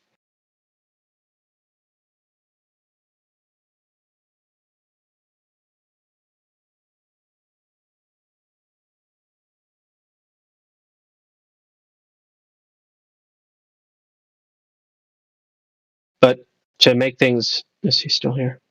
To make things easy for you, you cannot do. It's called Viagra. But yeah, sorry, my mic was muted. I was speaking, but what? My microphone was muted. Okay. You cannot do experiments involving the sun. It is contradictory and illogical to suggest that you could, because you can't manipulate the independent and dependent variables in any attempt to do experiments with the sun or any other thing in the sky that you can't manipulate. So don't call it an experiment. Call it an adventure in storytelling. Call it ideas, speculation. Why are you putting all these fake, not fake, but like inaccurate words? You can't do an experiment with things in the sky. Do you understand these words?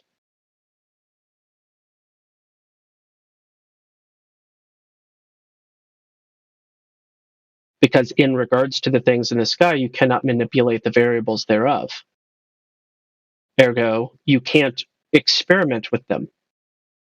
Well, you might be able to do an experimentation with that atmosphere that surrounds you, but in regards to the stars or any other object in the sky that we can't go to and manipulate, you can't do actual experimentation.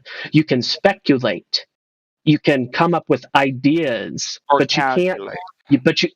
No. You cannot validate. Hold on.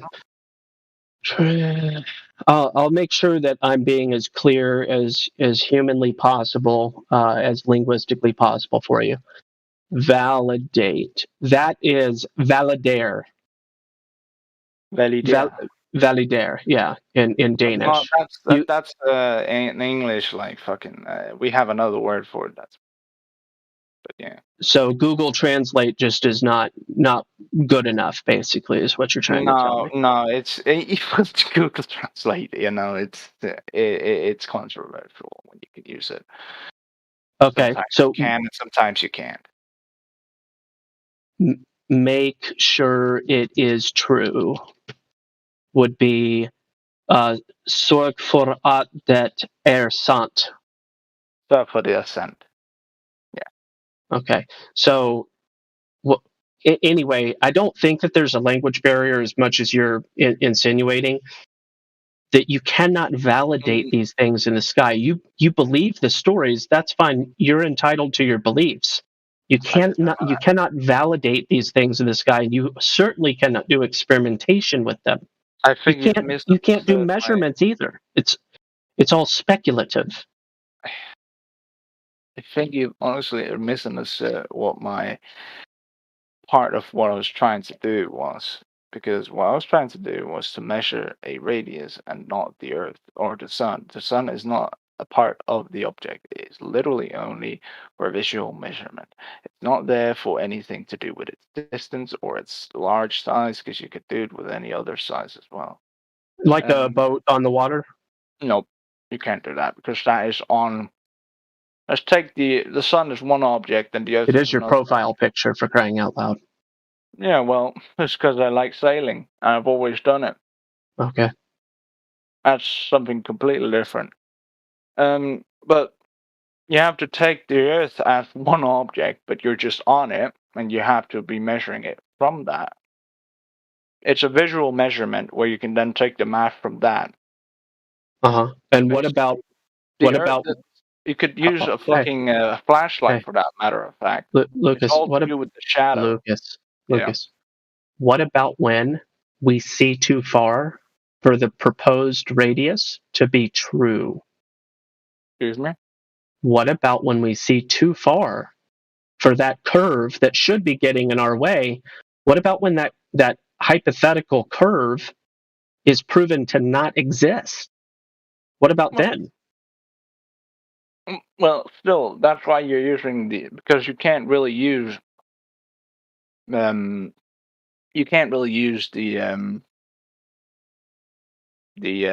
what's it called? I have it right here somewhere, right? You can't use the Earth's curvature in this situation because, because it doesn't exist.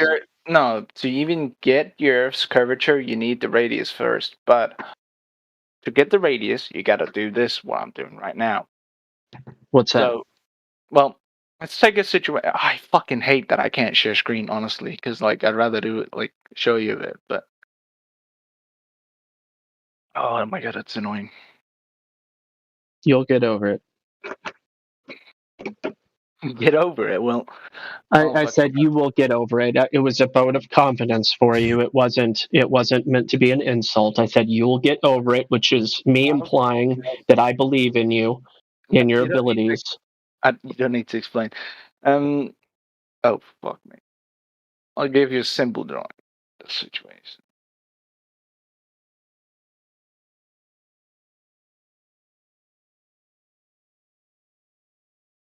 Now, this is not up to scale whatsoever, but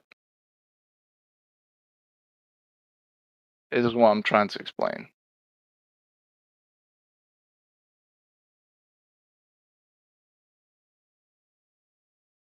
I'm going to draw it and then I'm going to send it.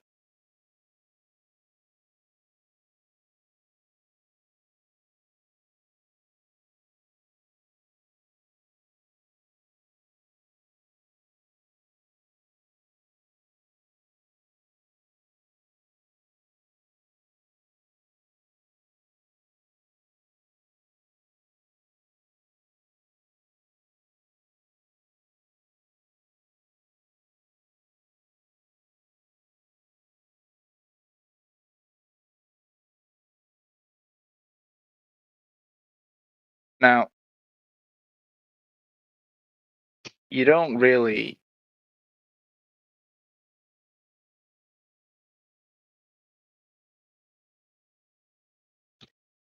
you know how shadow works, right? Occulting? Yeah, I'm aware of occulting of light.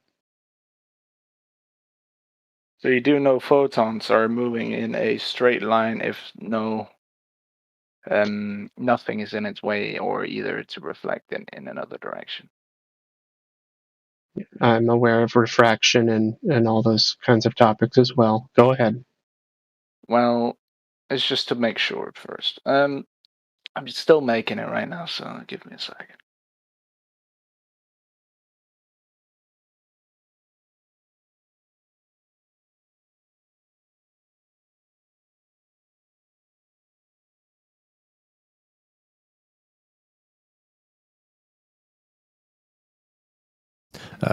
What do you do for a living, if you don't mind me asking? Me? Mhm. I'm currently going on a gymnasium, for a matter of fact. And gymnasium is basically a Danish term. Really. Because Danish high schools are very different from American. And when I mean a lot, I mean a lot.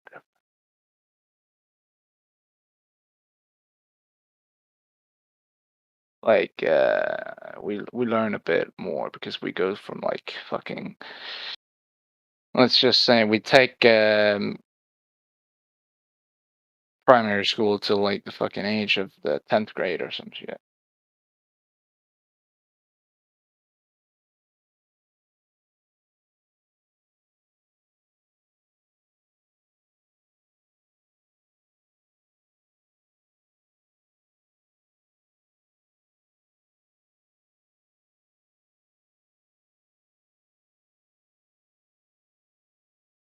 Anyways.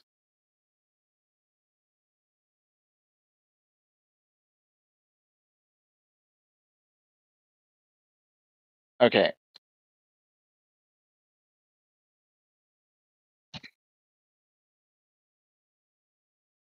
Now, again, this is not up to scale whatsoever. Only for measurement. So let's say you're laying down at sea level there, and then you stand up.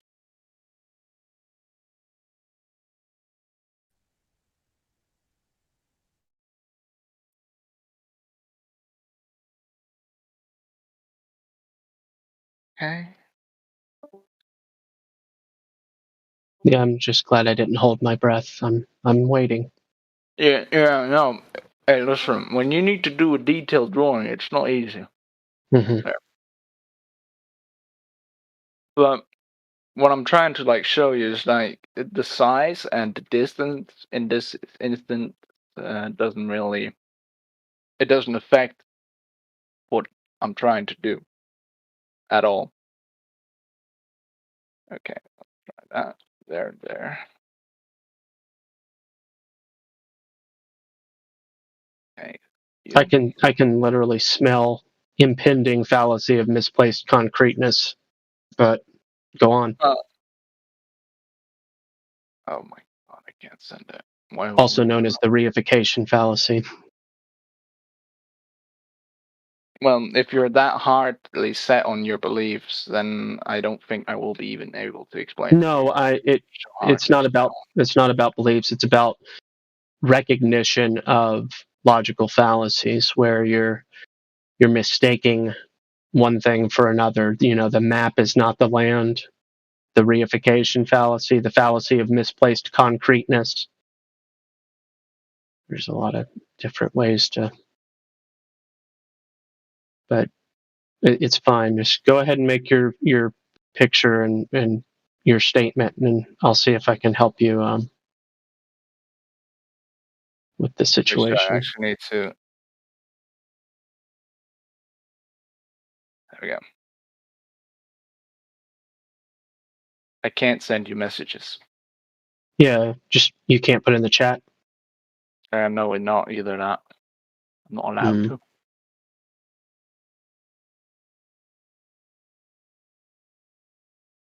All right, I'll be your friend just so that you can send me a message. Well,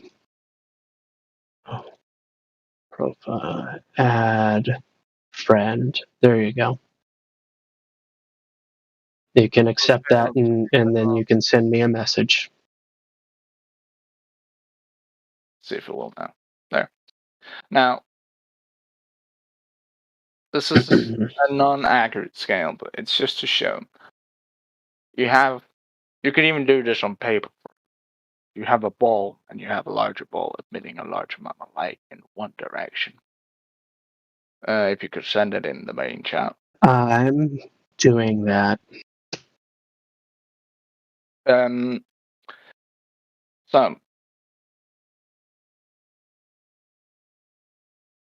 So if you have now, just to give it a simplistic way, if you have a ball situated at one place, we're talking about the shadows in this instance. It is basically if you can see the light rays or you can't, because if you can't see the light waves, light waves, then of course you're behind the shadow. So when you can't see them anymore, you stand up. Now you add that to the calculation with your height. You add actually your calculation with your height all the way up to your eyes for where your eyes are. You put that into that calculation as well. I have to mind that so you don't boggle up. But to say it on the simplistic way, if we had a circular ball, I don't want to use the phrase Earth in this instance because I've done that once before and people went crazy about it because they would go against everything else. But if you have a ball and a light source shining light on it, let's say you stand on the tip top of it or a bit before it, and that ball is actually like rotating slowly but surely. You lay down at sea level on that ball, whatever. You just lay down because sea level is everywhere on it. It's a circle ball.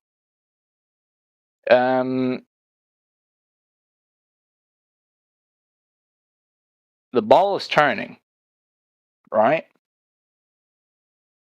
No, not right. But you can think of you can think about things however you like. You have to think of this in I don't have to do anything. You keep on using words like can't, like when I mentioned boat. You can't use that. You can't. And my question for you would be for curvature still, and I'm talking why? about radius. Well, because you can't use the curvature to calculate the radius. Because you can't get the curvature if you don't have the radius in the first place. Well, how'd you get the radius then? That's what I was trying to explain. I'll get to the math very soon. Oh. Because you still do not understand the part of what the light... You can think that I don't understand something. I understand these subjects more than sufficiently. So cut out what you think that I know or understand and just get to your point. Okay. The ball is turning around, right? No, not right, but go on. What do you mean, not right? There's no evidence that there is any spinning or turning or movement of the Earth. But go on with your story. I'm not talking about the Earth in this instance because it's a minimal size. You're turning, right? We're on the surface of this ball. I'm not on the surface of a ball. No. You have to take it as in this instance, okay? Not actually think about it as that. But let's say, the ball has a shadow behind it, right? It has an elongated shadow, right? You shine a light at a ball and it has a shadow behind the ball. Okay, go on. You do know that, right? Okay. Hey, Lucas. Now. No, I'm gonna mute you if you can't listen. Lucas. Excuse me? Stop saying you do know that, right? It's condescending, it's rude. Okay? Chill out. What? I'm not your adversary. I'm just when asking you if you listen, know it. I would explain it for you. I'm telling you, when you say the words, you do know that, right? You do know that, right? You do know that, right? That's rude, okay? I'm not sure how Danish people treat each other, okay? But it's rude. So don't speak like that to other people. It doesn't help your argument. Just make your point. Just make your point. Don't be concerned with me. Make your point. No, because if you do not understand it, Lucas, how can I explain? No, don't be it's a concerned valid with what I understand. Make your point. Fine, I'll try and make my point, but I need to know if you understand. No, you don't need to know that. Just make your point. All right, there's a fucking shadow behind the ball, right? Good. The ball's turning into that shadow because it's turning clockwise in this instance. Now, as soon as you can't see... Okay.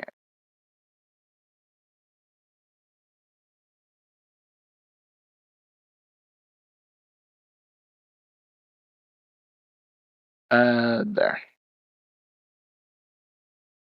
As soon as you fall behind that shadow, you stand up. And I mean as soon as it is. And let's say that time takes you about 5 seconds. There you have your calculation. Now you have what you need to make your calculation, because how long? I'm sorry. How? Yeah. Buddy, I get what you're saying. I know about the stand up on the beach and look at the sun thing. I get it. I know what you're talking about. I've got a question for you.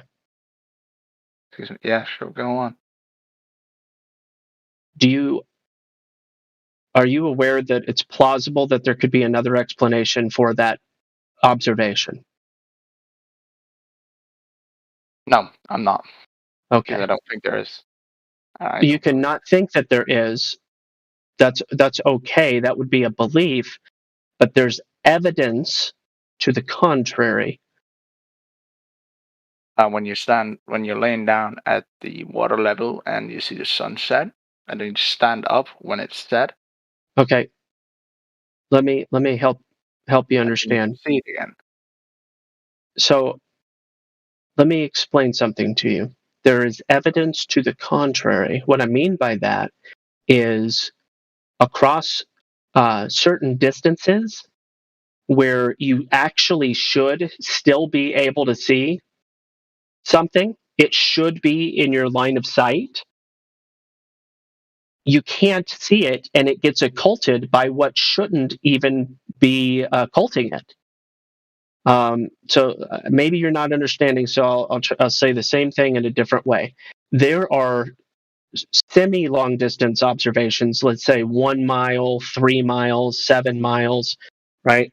Where you couldn't argue that it's the curvature of the Earth because of your vantage point.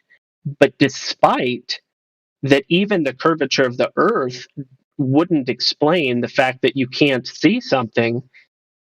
Something else is actually causing you to not be able to see a thing. So this begs the question and demands an explanation for why we don't see things sometimes. And the answer is not because of the curve of the Earth. Sometimes we don't see things for other reasons, and this can be demonstrated. Are you following? I get that you can't see the sun if there's a cloud. No, I'm not talking about the sun. I'm talking about things that we can physically, tangibly put in our hands, see with our eyes, touch, experience with reality, and not imagine or guess or estimate. I'm talking about real life observations across a lake, for instance, okay, where curvature can't be blamed for occulting. Well, so sometimes, depending on certain conditions, there is occulting when we wouldn't even expect it, and it can't be blamed. Curvature cannot be blamed for it because there's not a long enough distance. Mathematically, it makes no logical sense. So what I'm trying to help you understand here is that sometimes we can't see things for some kind of reason that has nothing to do with curvature of the Earth. But furthermore, we see so far that curvature of the Earth is a moot point. We see way too far for curvature of the Earth to be a thing. Well, I don't know why you've gone into the point of the curvature, because we're still not talking about curvature. We're talking about radius. Same, but different. Not really. Absolutely. Radius need implies the entire curvature. radius. You need Radius implies curvature. Yeah, you can't use that. What? You can't You use can't. that. You can't use what? You can't use radius inclines like. Oh, I can. You can make up words and say I can't do something. I can know, because it's the logical inference. Should we go on to the math then? No. Oh, there's, yeah, there's. Go ahead, Fraud. No, I think he's trying to get you the whole radius thing. He's not understanding because like a circle has a radius, yes, and it doesn't have curvature. Now we're not talking about a circle. We're talking about a ball, right? So Exactly. it has to have curvature. Don't you understand that? That's not what I'm talking about. I don't think you understand what you're talking about, Lucas. No. Listen, I am very clear of what I'm talking about. You are trying to neglect the fact that radius implies, and not just implies, demands curvature. I know that. It demands it. It needs to have a radius for it to have a curvature. Vice versa. Yes, but it's not the same thing. Your point? Because curvature is a part of the radius, not the entirety of it. It's another digit than what the radius is entirely. Yes, but the radius is used to do the math. Okay, that you get your obstruction value, you get your hidden, you get the amount of hidden view from all of that. And again, it's all invalidated. You have no leg to stand on there. What radius, Lucas? It's all fairy tales and stories that you're believing in, but you don't have any justification for it. No. Because there is a calculation in each and everything you do. In this instance, you lay down, you look at it, you Lucas, go behind the shadow, you stand there's up, other and you time possibilities as to why that works. How long it takes for the shadow to go, or the Lucas, there's other explanations for this. Well, I haven't heard any yet. I told you. That was not a valid one, because that is not to be right how that works. Because, the curvature, Lucas, something to do with it. there are other reasons why we can't see things based on height. Yeah. There's more than one way of looking at this. You're just refusing to. You're also refusing to go to the math part of what I was trying No. to get. Well, talk about Well, your the math if you really want. It's invalid, though. It's not. You are yourself invalidating it because you do not have the. No, I'm not even going to say anything. You just don't want to believe in it. No. Nor do you want to check up on it entirely. And Mathematics doesn't work with belief, man. Nor science. It's not a belief system. That's definitely got something to do with science. Trust me on that. Listen, science and mathematics do not work with belief systems. They are not belief systems. That's what I'm trying to get to either. You cannot believe mathematics or science. Because they don't care about belief. They are not belief systems, the two of them. And there you go. Math is also not reality. 2 + 2 equals 4, and that doesn't mean you believe it's 4. It is 4. I want to hear what math what math do you have that's going to prove the Earth is long? Do you have this math? Yes, I do indeed have this math. Let's say now first you're laying down, right? Good. That's 0. Now you fucking stand up when you don't see the sun anymore. You take the time and count Where are you when you're doing this? Are you at the beach? Are you in your literally house? at water level. You're at water level, but that's not really possible because you'd either get a wave in your face. Now when you don't see the sun anymore, you stand up whilst you can see it again.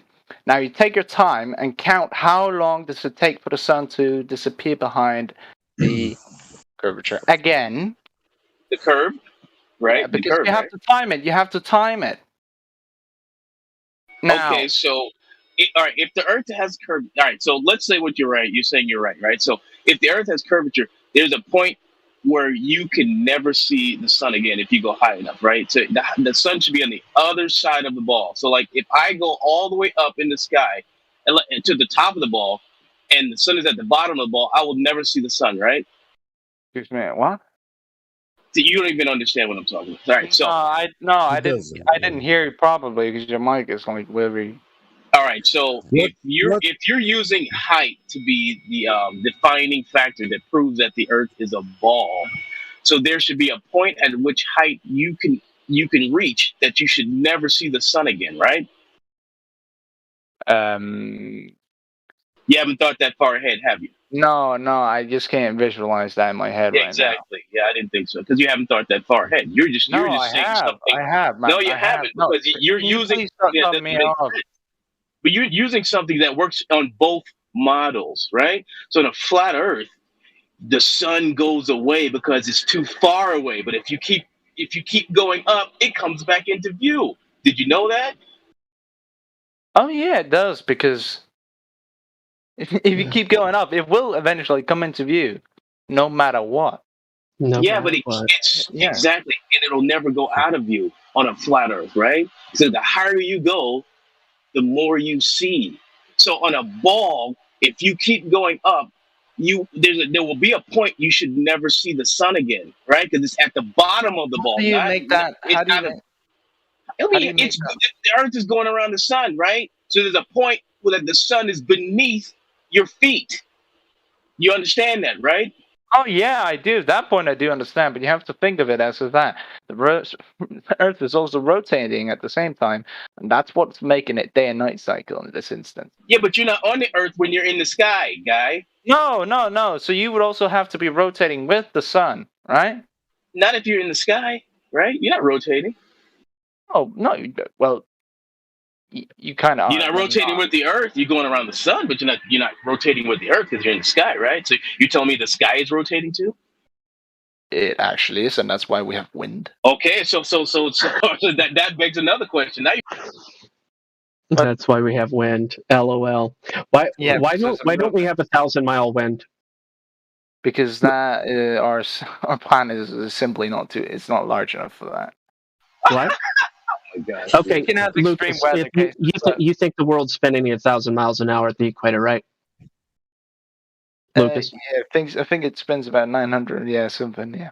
It spins with 1 revolution a day, but the tangential velocity at the equator is 1,000 miles an hour. Yeah. So Lucas, why don't we have 1,000-mile winds anywhere? Because again, now I would be having to go far off what we were actually talking about, but because, and I could pull up another thing, and you'd be starting to go on about that because you do not believe in these things, Lucas. No. Why do we have 0-mile-an-hour wind? Lucas, why don't we have that? No, I said why do we? Why is it there that it's possible sometimes for wind to be 0 miles per hour? If you think that the Earth's spin has something to do high pressures and low pressures in the atmosphere, that's why. That's why we can have differentiating. So do you think that the Earth's spin That causes doesn't make the wind? any sense. You said that, Lucas. You said that the Earth's spin had something to do with the wind speed. Do you believe it has that? to do with the momentum of the wind. Yeah, it has to have some form of a movement, something to push it in the first place. But that is not what's important in this instance. I was still talking about. Of course, it's important. Well, you do not want to fucking get into the point of the radius where I actually talk about the math. How can that be? What radius? Yeah. What radius? Fucking Earth radius, my man. What radius? You were going on about where you can't use radius. Who validated that there's a radius in the Why are first multiple place? people talking in this instance right now? Why are there multiple people talking? Lucas, where did this radius that you keep talking about come from? What we were talking about first? Yeah, who found a radius and how did they do it? Oh, what? What I was trying to explain to you first. Yeah, where did this come from? Teach me. Where did this method come from? No, not method. Where did the radius and how where'd that number come from, and how did they find it? Well, if you'd been listening, my good sir, you would have known when I was. All you're talking about is doing push-ups on the beach, bud. Nope, I'm not. I'm talking about how you can use the sun as a fucking measurement tool. You're wrong. You're turning into a shadow of the Earth itself. Calm down, buddy. All right, You don't understand it. here's a question for you. Okay, let's go with the flat Earth and round Earth, right? It's the ball Earth, right? So if you're in the sky, right? Oh, okay. Let's say the sun is it's noon o'clock and it's over Europe, right? And it's dark here in the U.S., right? So where should the position of the sun be if you're, let's say, 300,000 feet in the sky? Should it be above you? I'm sorry, but I don't use feet. I don't know feet. Wait, should it be above you or should it be below you, the sun? Well, going into geometry, but it's... Yeah, exactly. You don't understand a lot. See, that's the thing. You like to spout things, but you don't understand what you're talking about. You don't understand it either because you're not understanding the point of... I'm trying to tell you. Straight line here in this instance. You're not fucking getting it. Yeah, a straight line to what? A straight line to what? To the sun? A straight line to the sun? Yeah, to the sun. But there's also what position should it be? Should you be above it or are you going to be below it? Right? Excuse me? If the sun is over Europe and you're in the US and you're a certain amount of feet, what do you go off? Kilometers in the sky, right? Where should the sun be? Should it be above you or below you? Well, we have to take into account that if the sun is currently setting at the current location you're at, then it will be not below you. It would be still to the side of you. What? The sun will still be in the sky to the side of you or even above you. Because not if you're elevating yourself, right? If you're elevating yourself to bring the sun back into focus, right, into view, where should it be? If you're going around the sun, it should be below you. You understand? So the higher you go up, the lower you should be going above the sun. Okay, because you're going over it. Okay, so but that's not what happens when people go when people. You gotta give me a visual explanation. I don't understand your explanation, man. Like you don't understand my explanation. Yeah, it's very hard for you to see this because you can't visualize it. I cannot visualize your fucking mental state of how you would say that. I don't understand. How would I be above and below? There's no above, up and down. There is no up and down. Dude? If the sun is over China, if the sun is over China and it's dark here, where's the sun? Is it below you or above you? You have to fucking give me an example. You of this. cannot see the Earth in your mind. I can, but I can't fucking. Okay, so where is the sun? Put in your head. Where is the sun? If the sun is over China, where is the sun? Jesus Christ. Yeah. Hold on. It's over China, right? So it's not over you. So it's below you, right? Here. Yeah. If the Earth was transparent, if the Earth was transparent, you'd have light shining up. You are in USA. Yes. You are in USA, and the sun is above China. So, and if the Earth was transparent, where would you see the sun? Below you or above you? Below your feet. Yeah, now I get it. Okay. Now you get it. But that's but I don't know. Yeah, you're in the middle of the night. You're in the shadow of the Earth. What about it? Okay, so what I'm trying to get you to understand, right, is when that happens, if you elevate yourself enough, the sun you can see, dude. That's what we're trying to tell you. So obviously it's not a freaking ball, bro. What do you mean? If you elevate enough, if you elevate as far as you possibly can, you will be able to see it at some point again. No, you won't. Not if it's over China. No.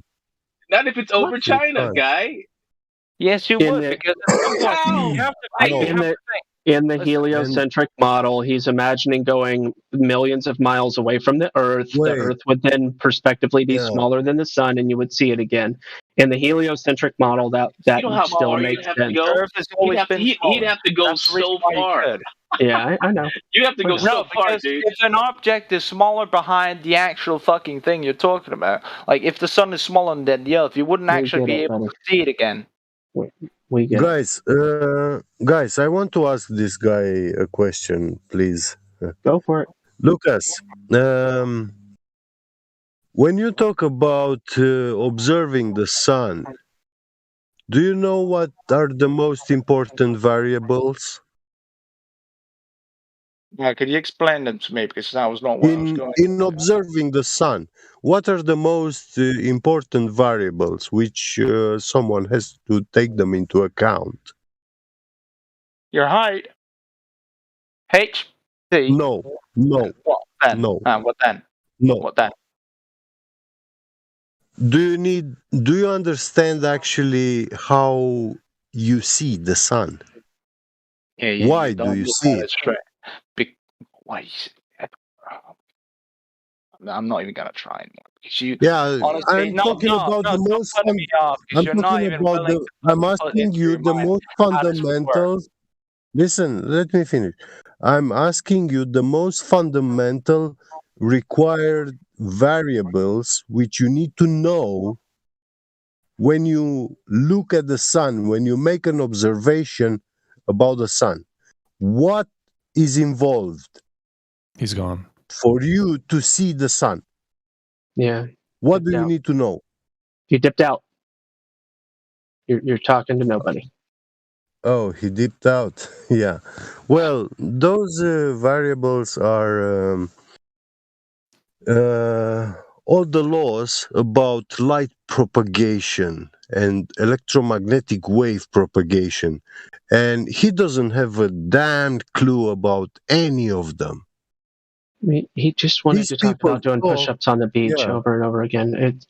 These it's people fine. are talking about looking at the sun. You see half of it, you see a quarter. I sit on the belly, I stand up, I push up, and I see the sun back. But actually, no man goes to the beach and he sees the sun disappearing into the horizon while laying on his belly. And then you stand up and you see the sun back into view. That's bollocks. It doesn't work that. That doesn't work that way.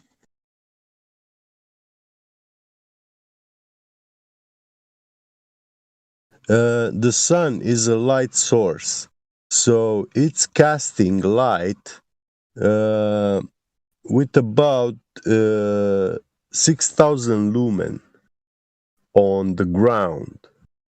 So the light which is reflecting from the ground to your eye is 6,000 lumen in intensity.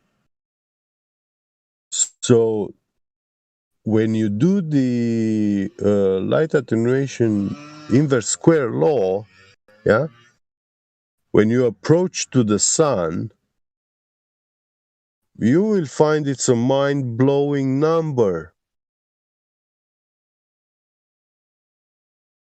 The light intensity of the sun. It's very, very bright.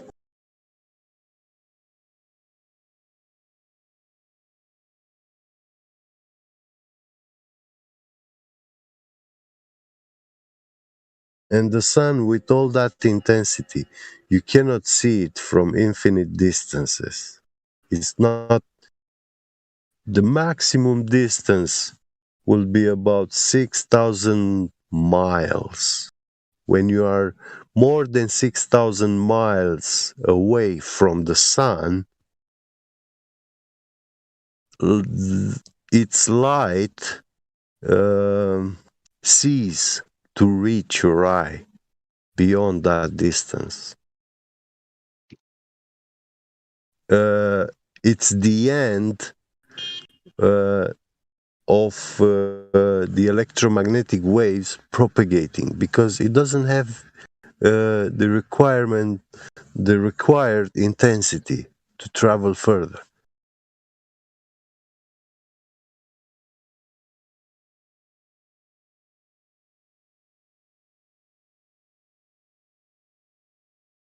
There, I found his experiment. There's a GIF of his experiment. Burpees.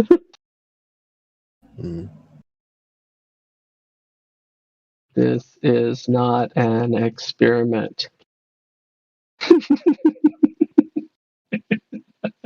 It's so tough. I was trying to be as patient and calm and peaceful as I could with the guy. But eventually it's like playing with an ant. It's like, this isn't fun at all. We're not getting anywhere.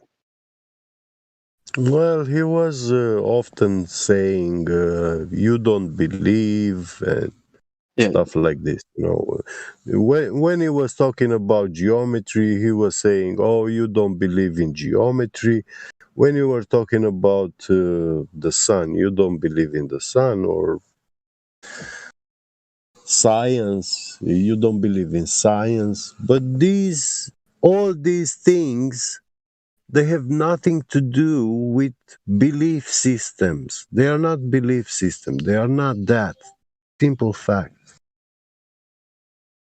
You either know it and you understand the inner workings of nature, or you don't. And that's what actually science does. It helps you understand the mechanisms of nature.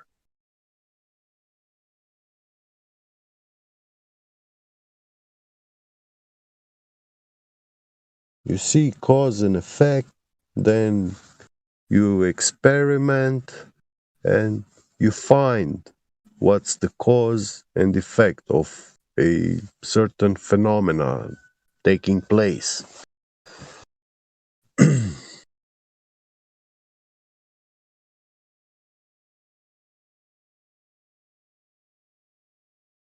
But for him, it was about belief. What you believe, what he believes, that's how this world functions and works. With the power of belief.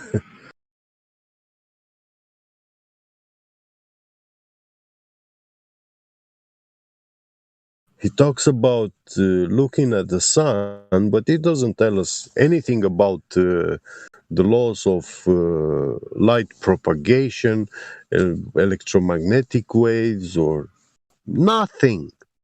Never. Nothing. They take it like, yeah, the light goes straight line forever. Oh, yeah, we have atmosphere. It's not a perfect transparent, and it bends the light. It's bending like it will be steel or unhardened organ. Rick and Going. Hi.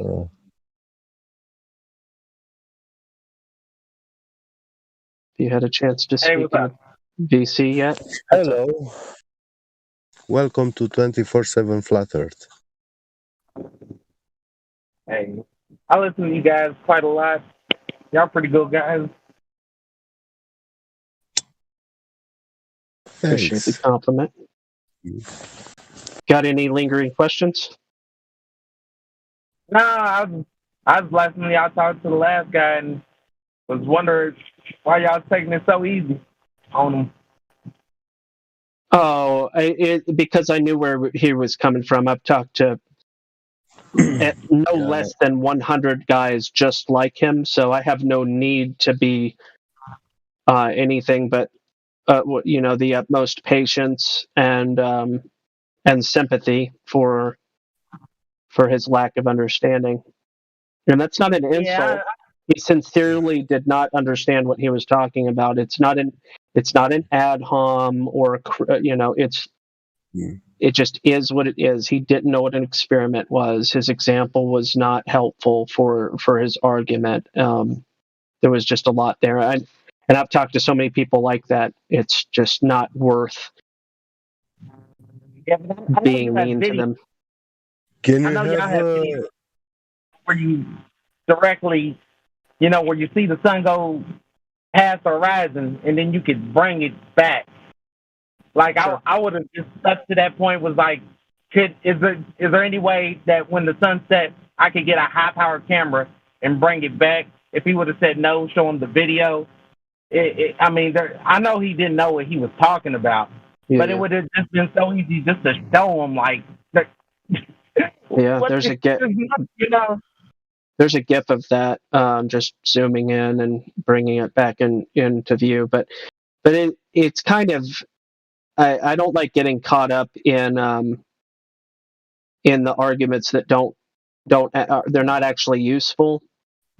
Because I could talk about that, but the fact of the matter is, the sun, you can't make assumption. You can't use what you think you know about the sun as some type of foundation for your argument. So I was trying to get him past the point of trying to use the sun, but that didn't work. Yeah, but that's why I was saying, like, if you show him that, and there's nothing he can say. You can't say that the sun's doing this. We don't know what the sun is.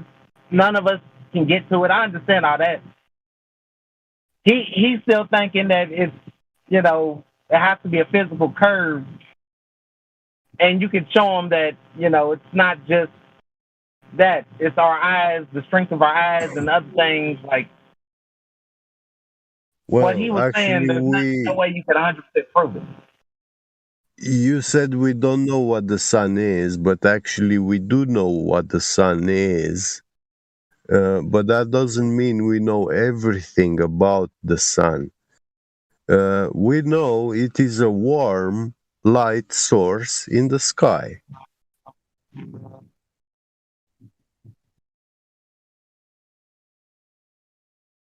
It is definitely not. It is definitely not a star, because the sun does not look like the night sky stars. The sun is much bigger than any other star in the sky. If you look at the sun disk in the daylight, and you hold a coin in your hand, it's like relatively the size of that coin when you compare it. But the stars look like so much little than a coin,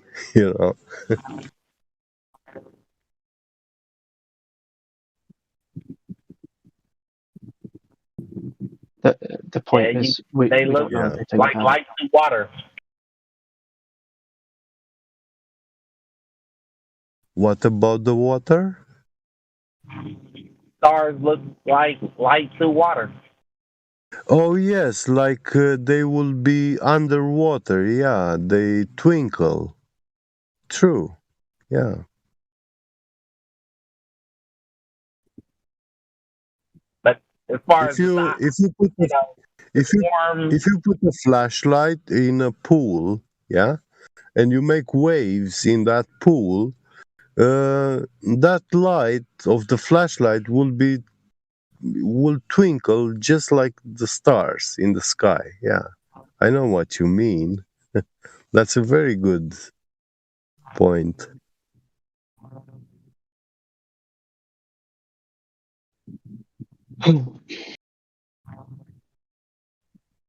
That's why I can't talk to people. Y'all are better equipped for that than I am. Well, don't worry. You're here and you're learning. None of us knew it all. We all learned.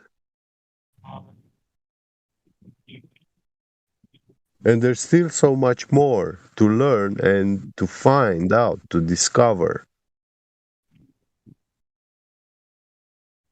Definitely, there's no argument Me better. Yeah. Do you think you can have a arc curvature without a radius, like the other guy?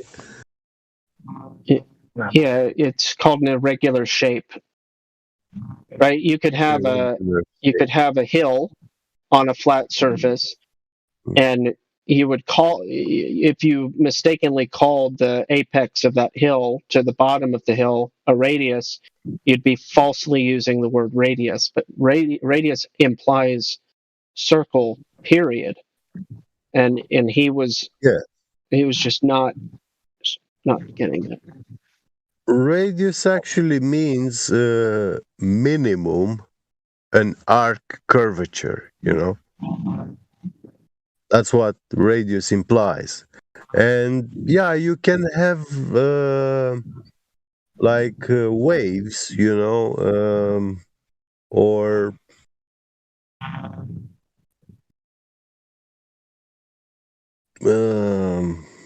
smaller radius arc curvature joined with bigger arc curvature, like hills, you know. Not all hills curve at the same rate everywhere. Yeah. Yeah. But those are more into the parabola and stuff like this. But for a yeah, I'm reminded now how complicated it is to calculate the volume of the breast of a woman. You will be mind blown if you actually realize how hard is that. Yeah. Okay.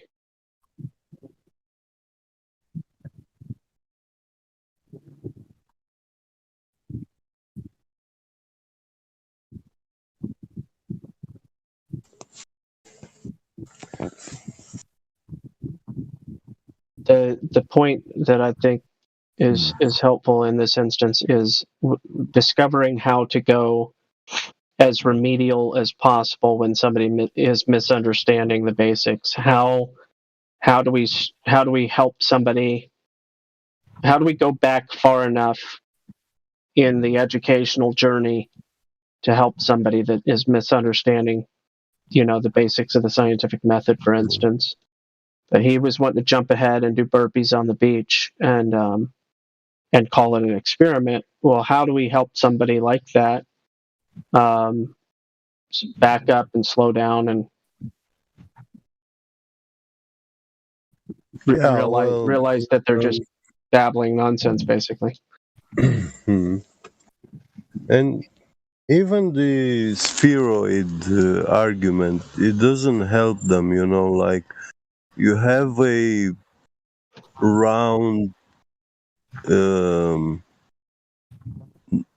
non-uniform round shape, yeah, a spheroid. So that means in certain places your radius is much smaller, so the arc curvature is much more abrupt, yeah, which will make your horizon very, very close to you. And in certain places you have a longer radius, yeah, so the arc curvature is not so abrupt, it's slight. What radius are you talking about? I'm talking about the spheroid, yeah. Yeah, I have no direct observations of. I've never observed. I wouldn't know. I mean, I can see it mathematically. I can view models. I didn't say you saw it, man. Yeah. Yeah.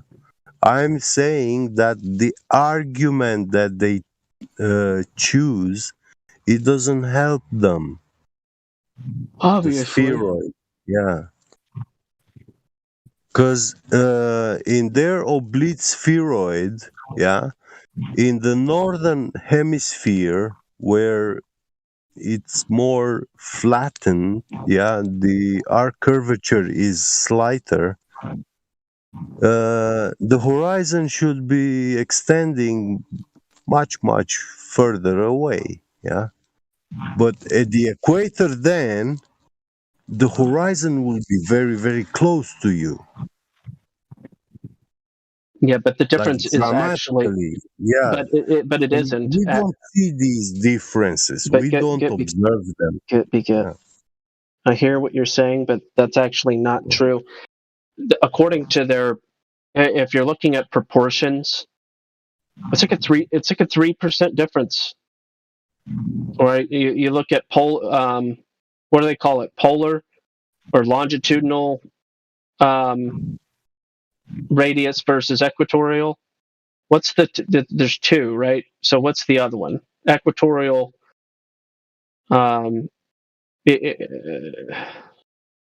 radius.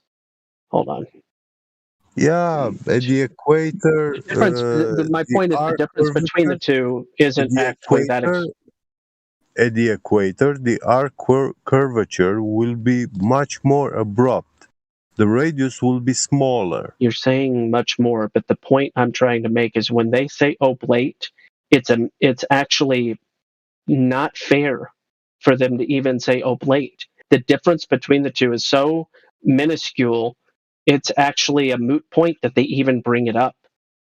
Well, it's so minuscule that Neil deGrasse Tyson actually said that if you had a ball like the Earth is, yeah, he said the Earth is not a perfect sphere, you know. Yeah, I know. It's I've heard it all. oblique spheroid, so it's not round.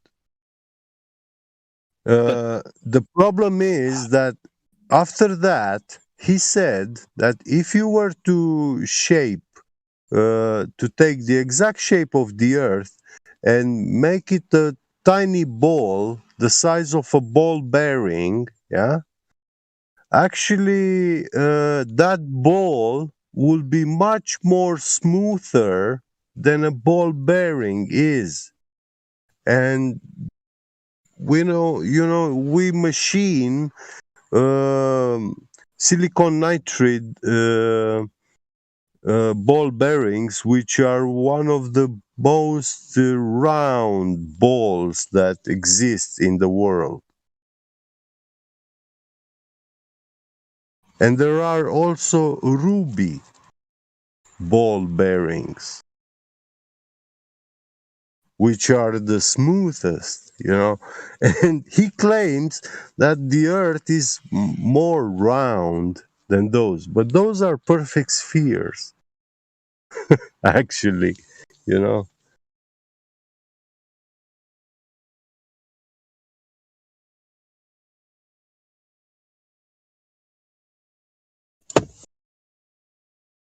The 3, 9, 6, 3. So 0.3 of a percent. It's not even 3%. It's 0.3 of a percent in difference. My point is they keep on saying oblate. They keep on talking right in the middle of my sentences, and it's hard to talk when someone else I was is talking. only repeating what you said, the 0.3%. Go ahead. Yeah. So the fact that they're saying oblate spheroid is actually quite disingenuous. That's the point I'm trying to make. Yeah.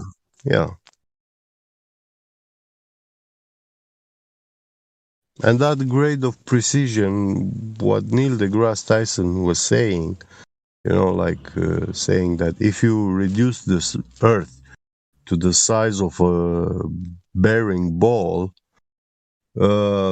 it will not be usable. It will be worse than a used ball bearing. You know, it will be not round. So that bearing will fail, you know, to spin.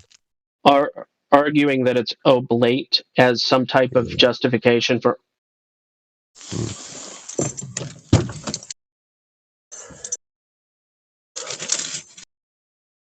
Yeah, what Neil deGrasse Tyson was doing is just a game of words, like you make up a story to sound, to you twist it however you like, but you make opposite meanings have equal meaning, or mean the same thing. Thesis and antithesis.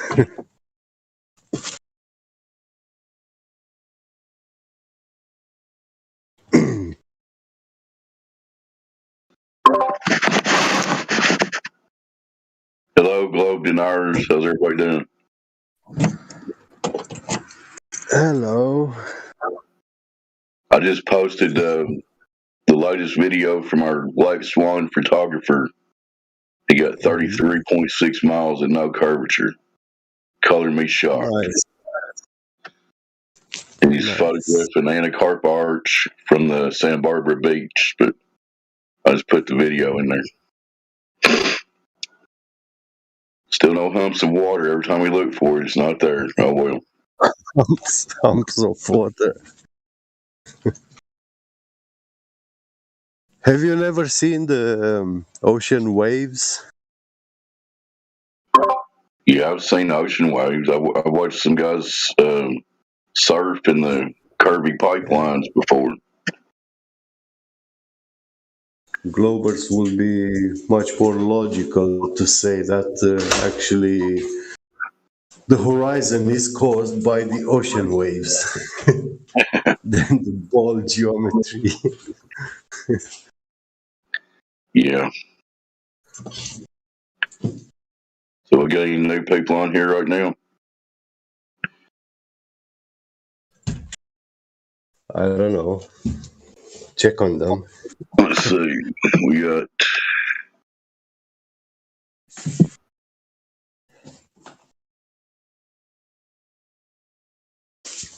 Rick Going. Have y'all talked to them? Says he's intellectually honest.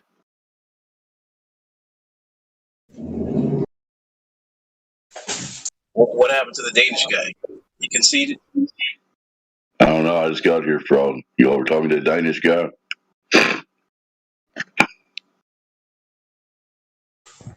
He thought he was on a spinning ball.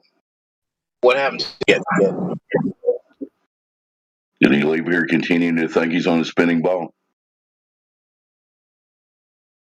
Most of them do. I'm just saying.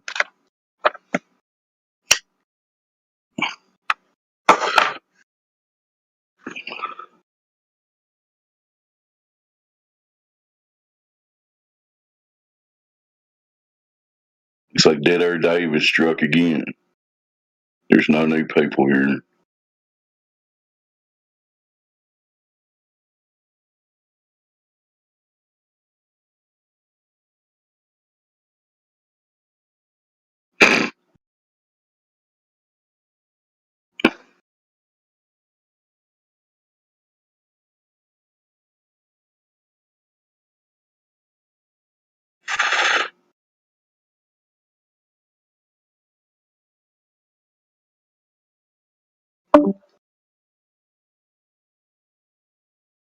Anyway, thought I'd share that new video from BMLSB. Consistently doing good work off the coast of California out there. Flat water, which we all know it is.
Hello, Stray Used.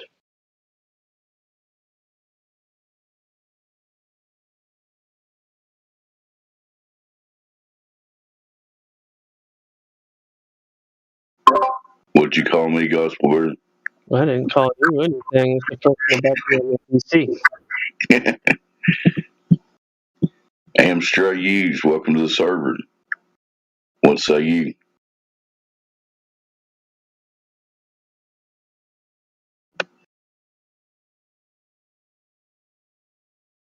He said hi in the chat. Can you talk? He or she, whatever.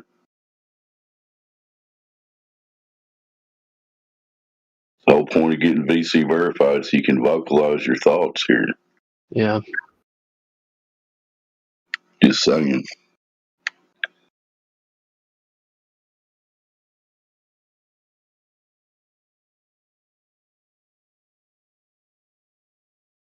There's no shame in lack of knowledge.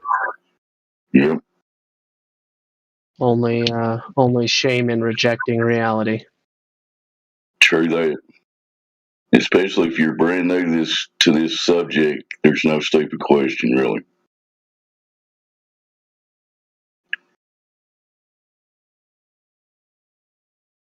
I guess he's going to remain muted. Oh well.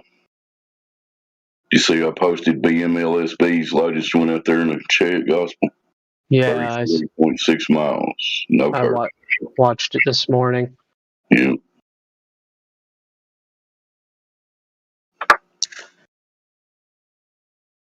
Stack that up against all the Glober's videos that are showing curvature. Oh, wait a minute, there isn't any of those, is there?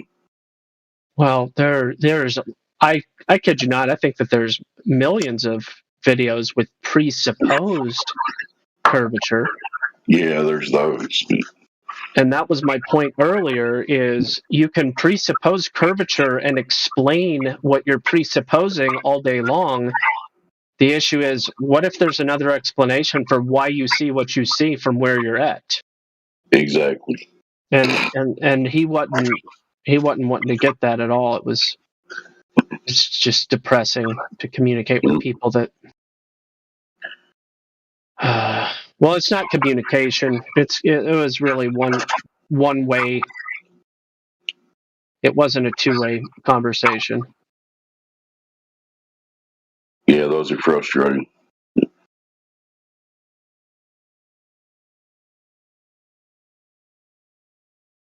Yeah, Amstray, like right now is a really good time to chat on the conversation because it's pretty chill right now. So. Yeah, we got wide open airways. Feel free to ask any question. Just say hi, whatever you want to do.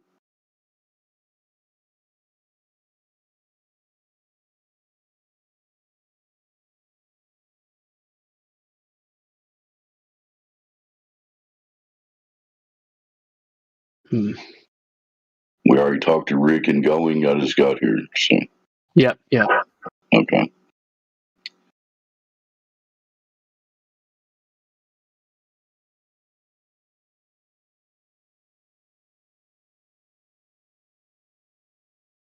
Good weather in the great state of North Dakota today, Gospel. Bro, we're above freezing. Well, that's good weather for there, right? We're above freezing. The yard is looking really crazy. Everything's melting. We got like a little miniature lake in our front yard. Is it warm up enough for you to have a garden up there, or do you even mess with that? Not yet, because I have extremely pressing needs otherwise that are going to occupy my strength and time. But the climate does get it to somewhere you can grow some stuff, right? If you want to. Yeah, for sure. In fact, our neighbors run a garden. Cool. And they're pretty young. They're in their 60s. So they're actually like really young for this town. We're like babies. The average age of the city that I live in is, I think, 78 or something. Oh my gosh. Yeah.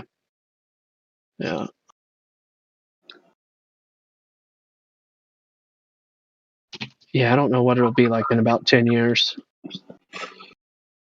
It'll definitely dip below 100.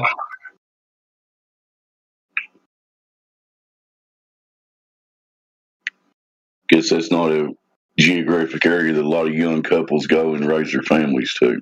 No, it's not very conducive for that.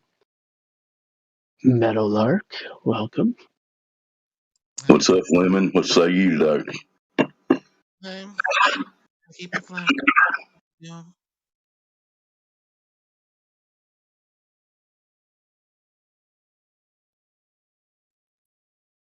It seems to just be that way naturally. I'm not sure how to keep it that way.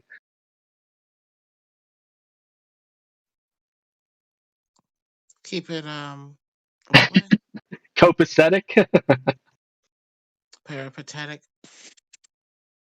I think I heard that in a movie last night. Another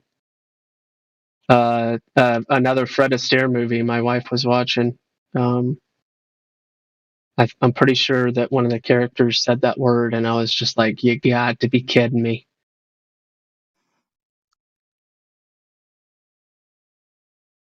I think it's in a show tuned or something like that. Peripatetic, copacetic, and chic, something like that. Hmm. Yeah. Viewed it in a rap song as well being used. I don't know what one though. What's that? The word copacetic, is that what you're talking about? Yeah, it was one of the words we were talking about. Yeah, I viewed it in an old rap song. Like, I'm struggling to think what one now.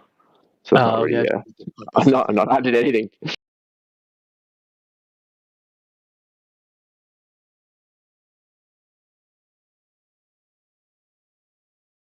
Does anybody like that in order to learn all about Earth, you go to space.com to learn all about Earth? Wait, what? Every time you do a Google search for something about Earth, it doesn't take you to Earth.com. It takes you to space.com. Yeah, I wonder if fishermen trying to, discover the globe for the first time went to space.net.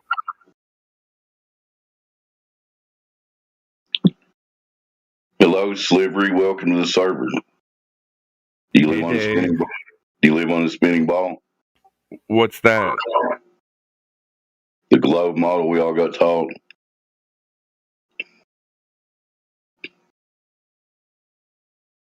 You deny the globe? Is that what you're saying?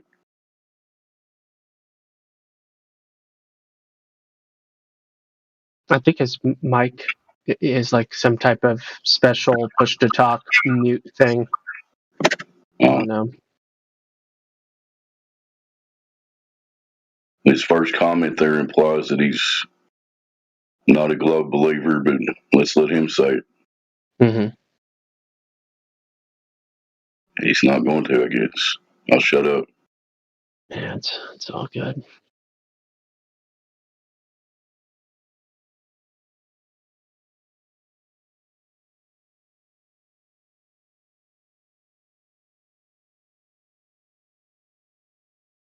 If you want to say Gospel Bear, how many years did you spend thinking you were on a spinning globe?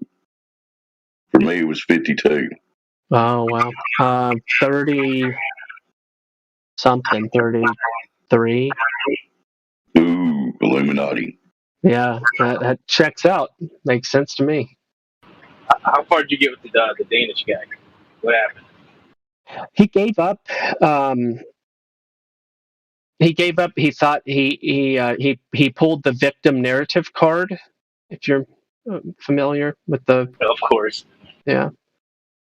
Well, when I was in 6th grade, they played 9/11 on the TV. So I don't know if y'all were there for that, but when I was in middle school, I was in science class, and they cut the TV screen on, and 9/11 was on the TV. So what's up with that? What do you mean? What's up with that? It just happened. That's why. Like I said, what's up with that? How is that science? Hold on. How is the TV science? Explain this to me. So why were they teaching kids in school through the TV on CNN, right? Science. But it isn't. You could have been in baking class or home ec. It wouldn't matter. Why did they cut the TV on?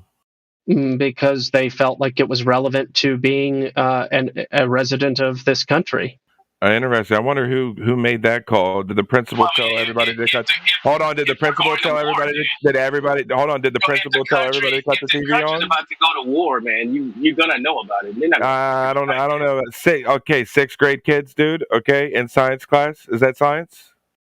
Who cares if it's science? The teachers want to know too. Shit, if they gotta leave school. You know what I I'm just saying? don't understand why we're cutting TVs on showing violence to kids in science, and that's science, I guess. Why are we teaching them that?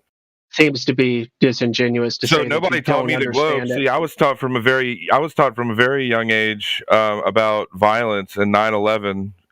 This was what I was taught in science class. So I'm not sure what you guys were taught, but Are you cool, bro? You okay?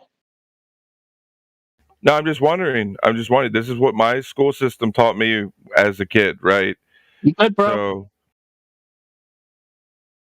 But you all right? I mean, would you be okay? Nah, man. Did your science class cut on 9/11 for you? Bro, you know that was like 20 years ago, right? You okay? Yeah. You good? But You good, bro? would you be okay? Good. Bro, you good? You Like, seem to be, God you forbid. seem to be way up God in your forbid my fields about 12-year-old, something. right? God forbid my 12-year-old, right? Who's thank God is homeschooled, right? Isn't being sent to sixth grade science class this year to go see 9/11, right?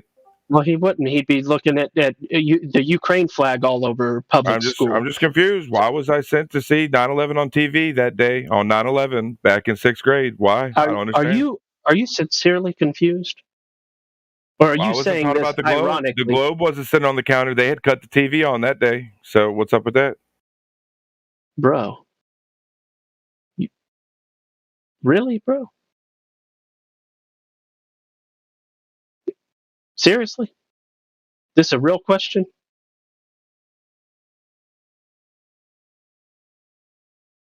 Kind of awkward.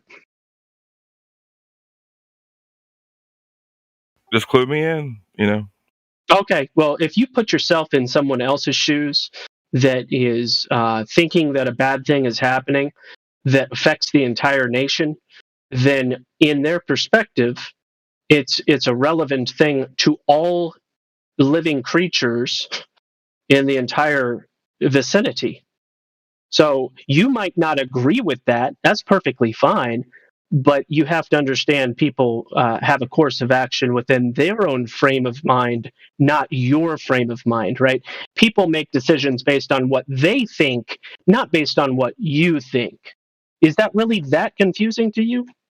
Yeah, but I don't think that showing kids violence I know on you TV could disagree with it is all day science. long, but people don't make their decisions based on how you feel about the world. Well, who's making the decisions? People based on their own volition. So you think that let's say Paul, the principal, the 40-year-old, he's been working for the school system for a decade, right? He puts a globe on every desk and a TV in every room, right? No, and not right. That's science, right? No, not right. I would not agree. I would not agree. That's the system. That's the system that Paul works for, right? Slavery. I would not agree with the claim that it is the principal's fault that globes are in every classroom. I would never agree to that. That is absurd. I would not blame the principal of a school for that reality. That is Well, he must be okay with it. He works there. He must be okay with it. Of course he's okay with it. What is it? What are you trying to say? Well, why are people sending their kids to these places then? Because people make decisions based on what they think is right. Are you confused about reality? But why can't you just homeschool your kids? I don't understand. Because people do what they think is right. I do homeschool my children. Okay, you don't talk to me about what I'm doing. You're making weird generalities and pretending to play dumb in some kind of ironic way, as if you don't understand that people make decisions based on what they think is right or wrong. So do you got a globe in your house? I have a globe on my desk, bro. Well, why is that? Because I like it. It's a piece of rock, and I think it looks cool. What's wrong with that? Do you worship the rock? No, I don't worship anything but the Creator. Uh-huh. Hey, I bet you don't believe in God too, right? Sliver, you're making a lot of weird assertions, bro. I was asking you if you're okay, but you're still like hyped up and angry for no good reason.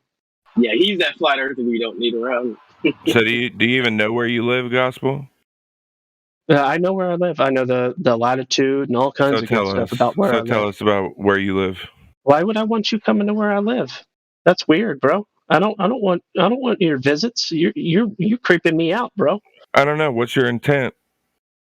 I'm not the one. You're the weirdo, man. If you're, well, the point I'm trying to make, Gospel, if it's so great where you're at, right, but you're not willing to tell anybody about it, must not be that great. Oh, you are the pee drinker. Who's this guy, dude? This is the guy that drinks pee and is moments away from being banned. I remember this guy. I thought I recognized the voice. Yeah, that's the pee drinking buddy. Go ahead, Gospel. Yeah, you're just gonna have to keep on making accounts, even though that's a violation of Discord. Where you live must be pretty piss poor, Gospel. Where you live must be pretty piss poor because it sounds awful. Pee drinker. Bye. He's here obviously to make us look crazy. That's what it is. No, he's just a weirdo, bro. It's disgusting. But Moving along, we've been joined by the Earth, but they're muted. I wonder if this is the guy that I know. There's a young, like, 14-year-old that likes to make it. I don't know. The Earth is somebody I used to know. I don't know if it's the same person though. Just we also have existentialist. Sorry, but new person here, existentialist. Hello. Your mic is open. You have EC verified. You can speak, existentialist. He chimed in a couple of seconds ago when you were talking to the pee drinker. Oh, okay. I don't know what he said. He just talked over everyone, but I definitely saw his green ring light up. Yeah, if you have a comment or question would be preferable. I'm less interested in people's comments than their questions. That's just me, though.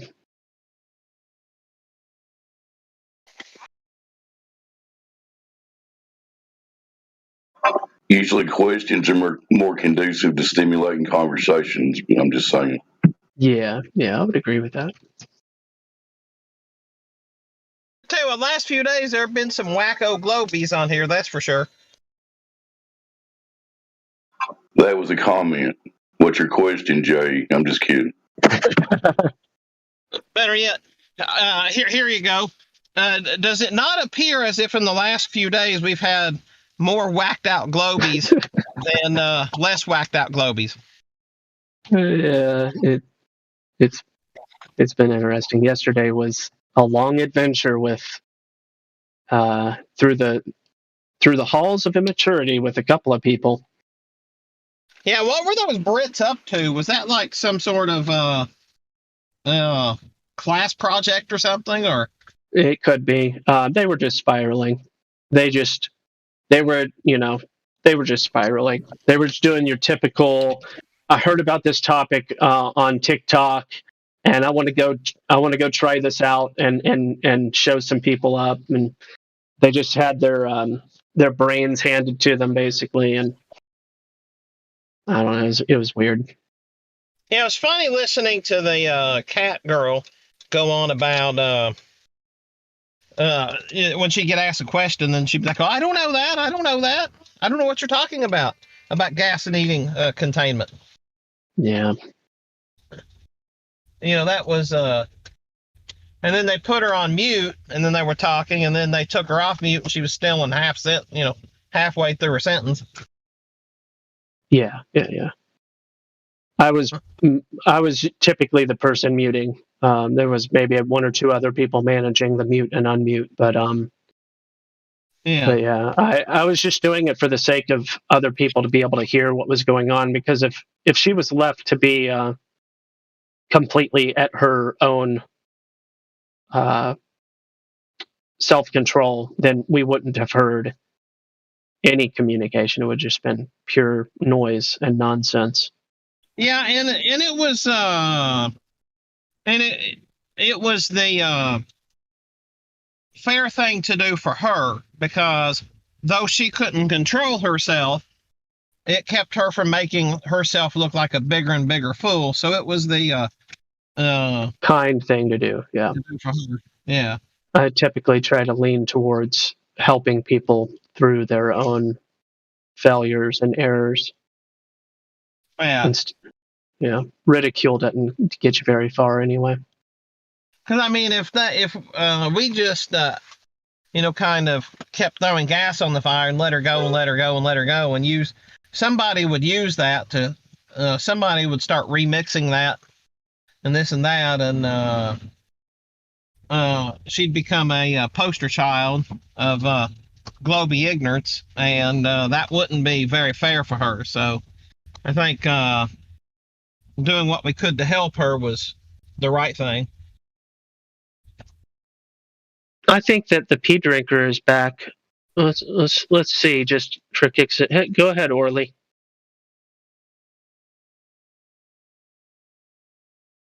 Go ahead, Orly.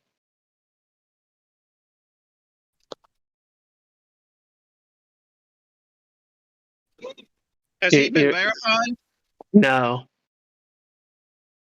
No, but he came into the chat the exact same way that the other pea drinker screen name did. He came in to the chat, instantly had a changed screen name, ignored me. So I have a feeling that Orly is about to get banned too, unless they say something. We'll give 5, 4, 3, 2, 1. Alrighty. Bye-bye, Orly. You're gonna go bye-bye.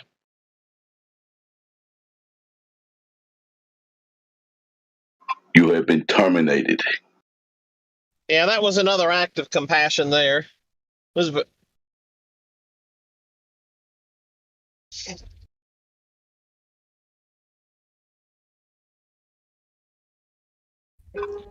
me, the display those girls put on yesterday was just a sad example of the Globy not even allowing a little chink in the armor to absorb any of the things we're trying to tell. They just want to spew their stuff and ridicule, But maybe something got through to her. Who knows?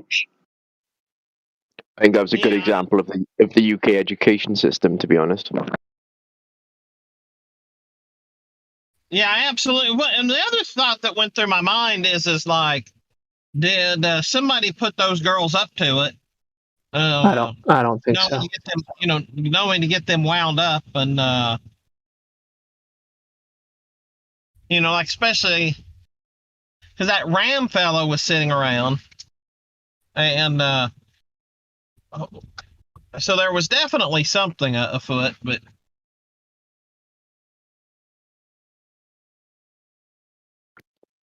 Yeah, that Ram was trying to get into my DMs. I'd keep blocking. Yeah. Yeah, he called me. I'm trying to remember what he called me. An idiot troglodyte or something like that he called me. And then I answered back and said, wow, such anger. This person. User.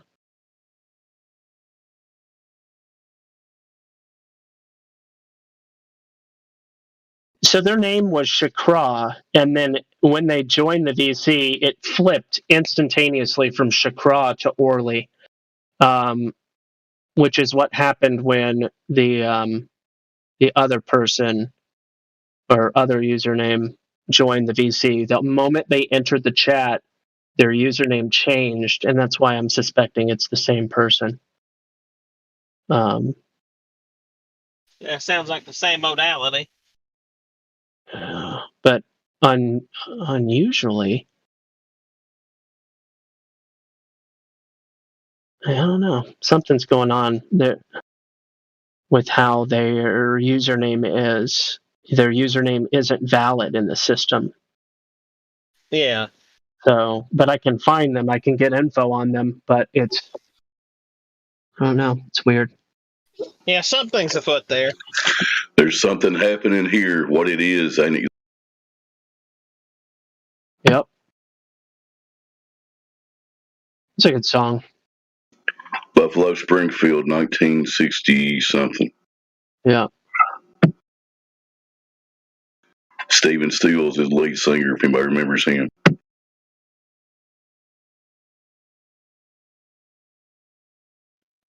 And now, The do you all occasional ever Neil listen Young. to a Nathan Oakley show? Sure. Say again? Yeah. Yeah, I was listening in there a little earlier.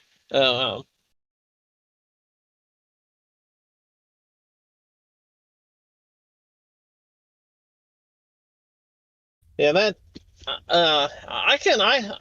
I enjoy listening to him from time to time, but I couldn't listen to him every day.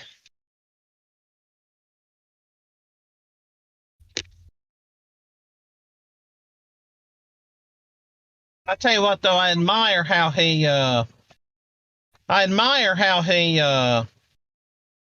is he spots what the Globe Trolls are up to before they even spot they're up to it. I do really like how he's and he's not afraid to call them out on their behavior right away either. I must admit, I do really like that.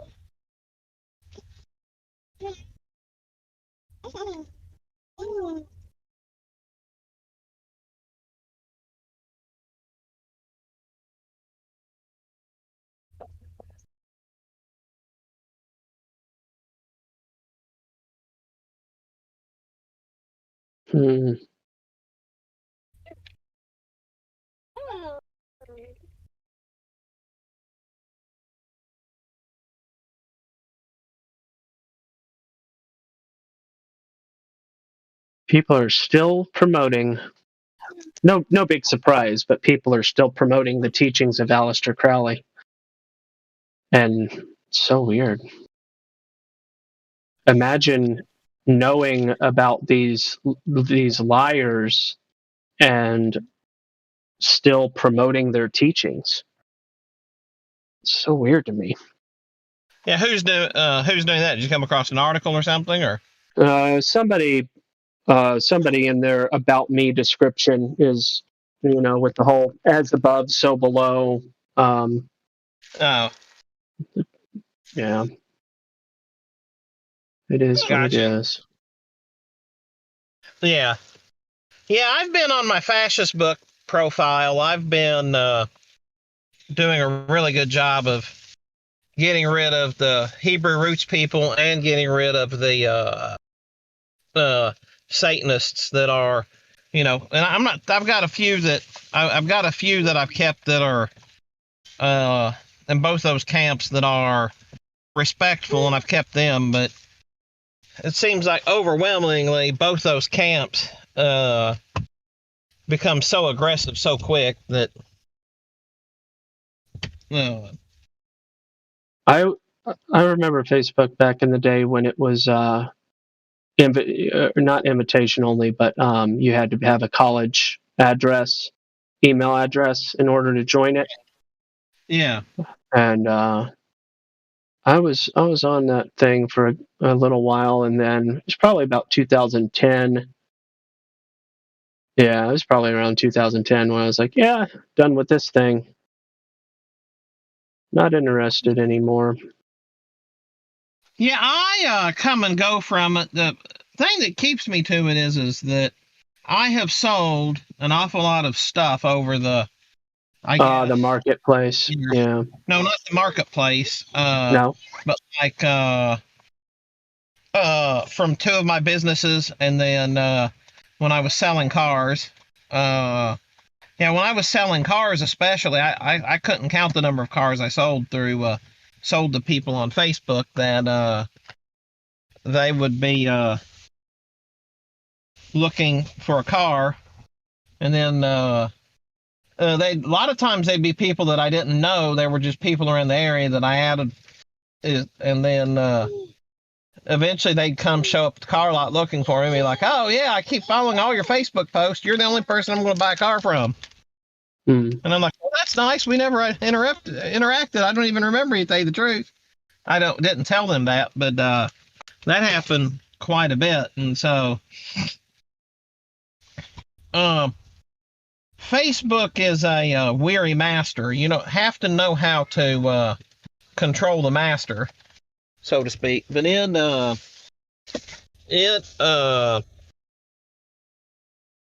has brought a lot of positives to me over the years. There's no doubt about it. You have to very quickly deal with the people who need dealt with and move on with your life. But I will say I'm probably one of the few people who can say that they've had an overwhelming positive response, no matter how negative the trolls are or whatever else. It's been such a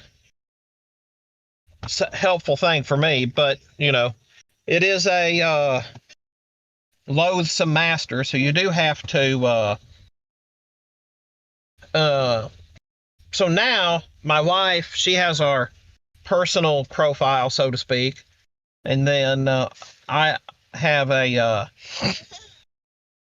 one under an alias I've used since 2005. And so as soon as somebody gets acting just a little bit out of line, I just hit that block button, and maybe I make a few sarcastic comments first, but it's just not I guess it's just like in real life, you just can't let people bring you down, because they sure in the hell will.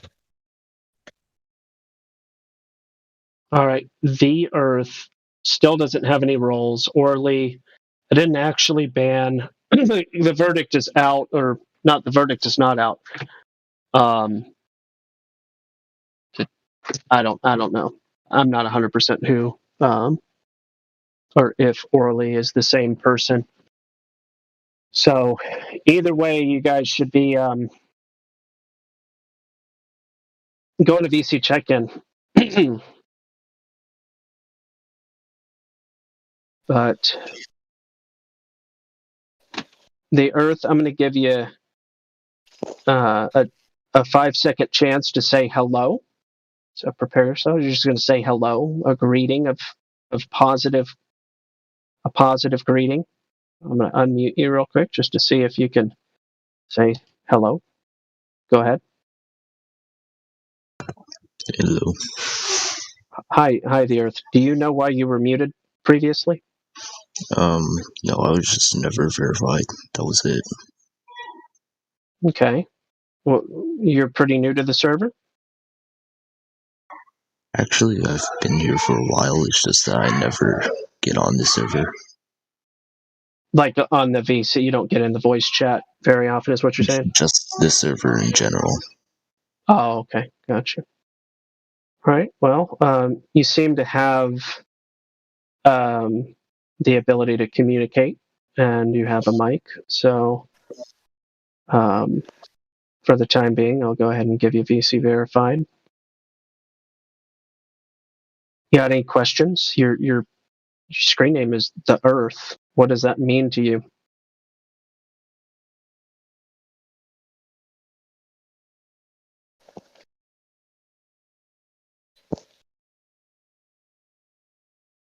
The Earth. Yeah, didn't hear your question. What does the Earth? What is the Earth to you? Is it what you see in cartoons and on NASA and stuff like that, or is it what you see when you walk outside and experience in reality? To me, I honestly believe it's round. I mean, so just to clarify, round isn't a shape; it's a feature. Uh, I mean, I guess if you want to be more specific, spherical or Okay. And you think of it that way. If you were to be provided details as to why it's actually not a ball, would that be of interest? yeah, if it's irrefutable. Mm-hmm. Yeah, I would agree, and I really like the word refutation or refutable, because what I noticed, for instance, in the last couple of years with the surgence of fact checkers, right? They'll say this thing. This claim has been disputed, and people are like, "Oh, okay, good. Oh my goodness, thank goodness." I was beginning to get a little concerned. I'm glad that this claim has been disputed. I can go on believing, that it's not true because now that I know it's been disputed. Anyway, my point is there's a big difference between disputing something and refuting something. And so I'm glad you chose that word. So I guess I would start with, can you see around corners?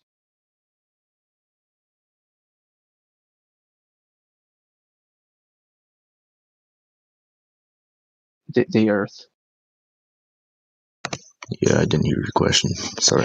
Can you see around corners? Can I see what now? Can you see through objects or around corners? No, as far as I know. I would agree with you on that.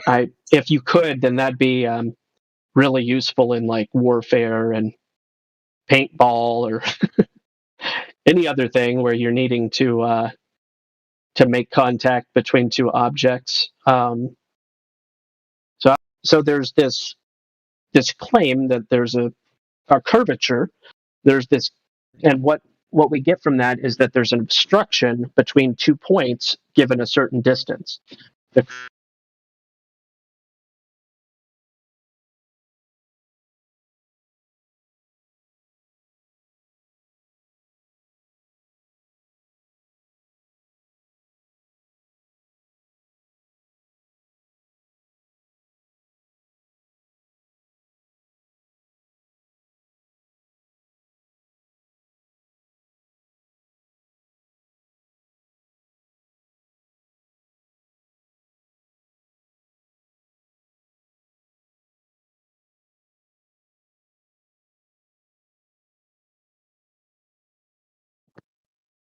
So you must have got a call, right?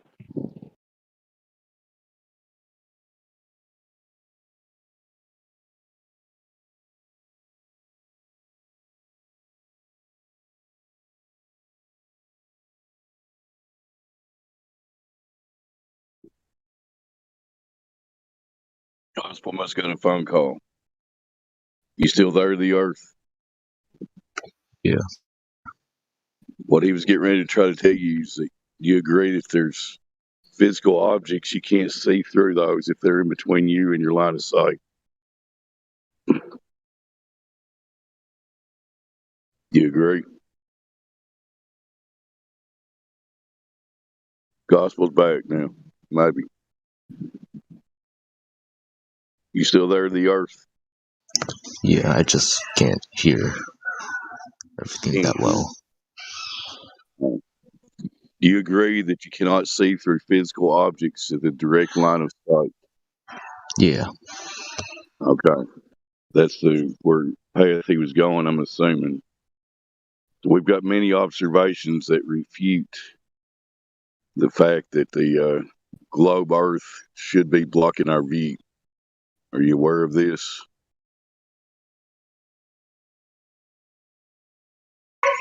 Yeah. I didn't catch that. Anybody else on here want to try until Gospel gets back?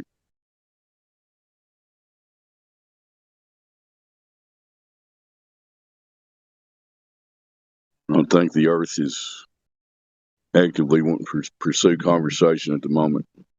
What's the question? No, I was just I'm going back and forth because I still have work to do, so I'm kind of multitasking. Okay. We were just trying to get him to agree that you can't see through physical objects with a direct line of sight. He did agree to that part. So I was just saying we have multiple observations that refute the claim that there's a physical Earth curvature between point A and point B. Does anybody disagree with that? It's like trying to identify and then shoot an ant behind a hill. Yeah.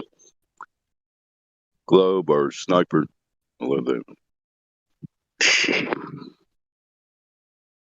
Anyway, the Earth is multitasking. Is there anybody else new on here that wants to say something? Amstrad, let's try you again. Are you there?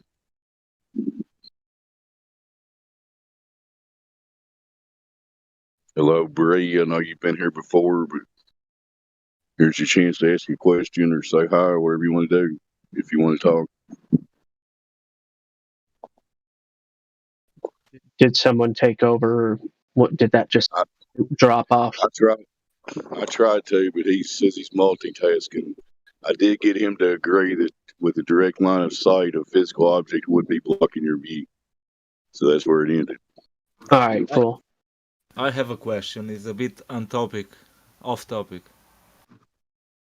I'm Go ahead. very disappointed with the other people who believe the globe and are caught up in the NSM. I realized we can't do anything about them. What do you think? I think it's entrenched I think it's peculiar to be disappointed with people that lack knowledge. Well, they don't think they lack knowledge. So? I'm disappointed with the situation. What if I told you that I was disappointed that you didn't know Ugaritic, and that really disappointed me? Wouldn't you be like, well, that's weird?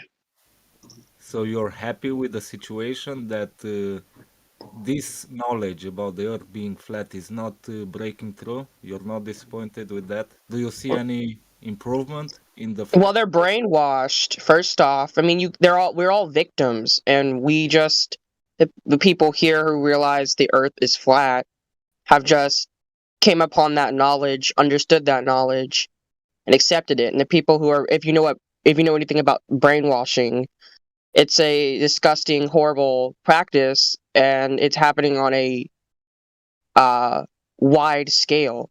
That's why those people are having so many issues understanding what we're trying to tell them.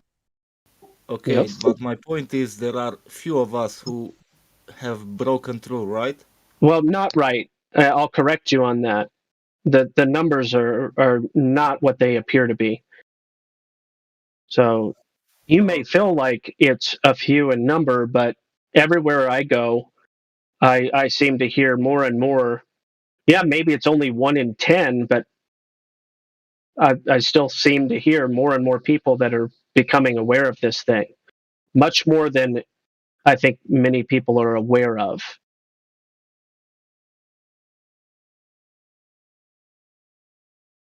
I don't feel there's any breakthrough, like from the people in my Yeah, life. this is called anecdotal, bud.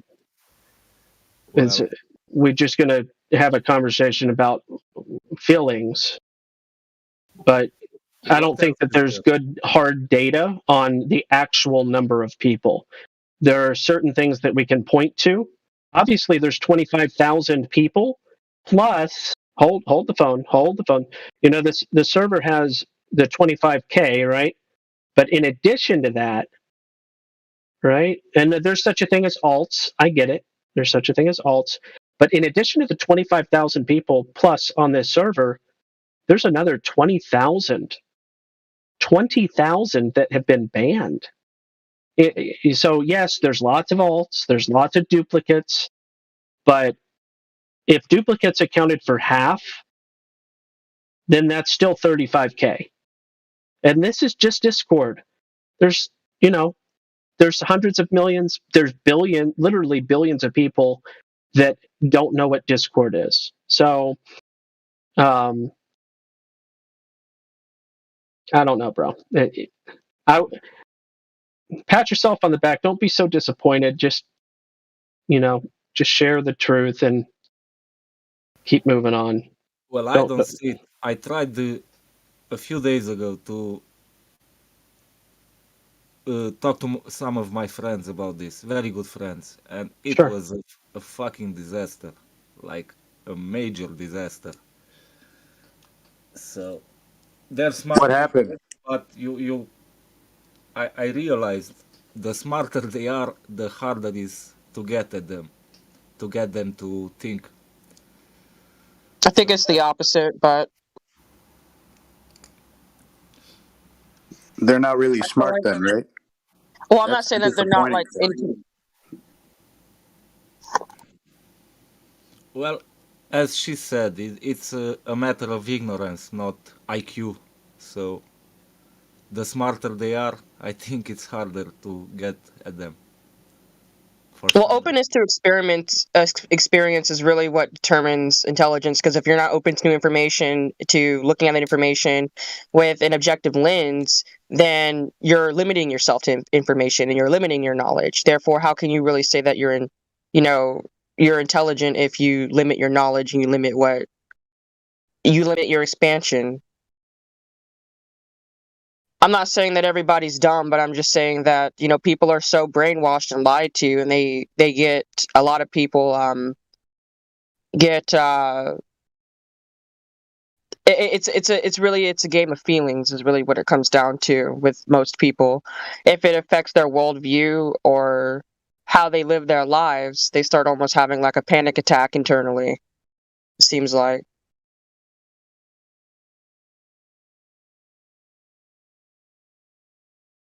It's like cognitive dissonance.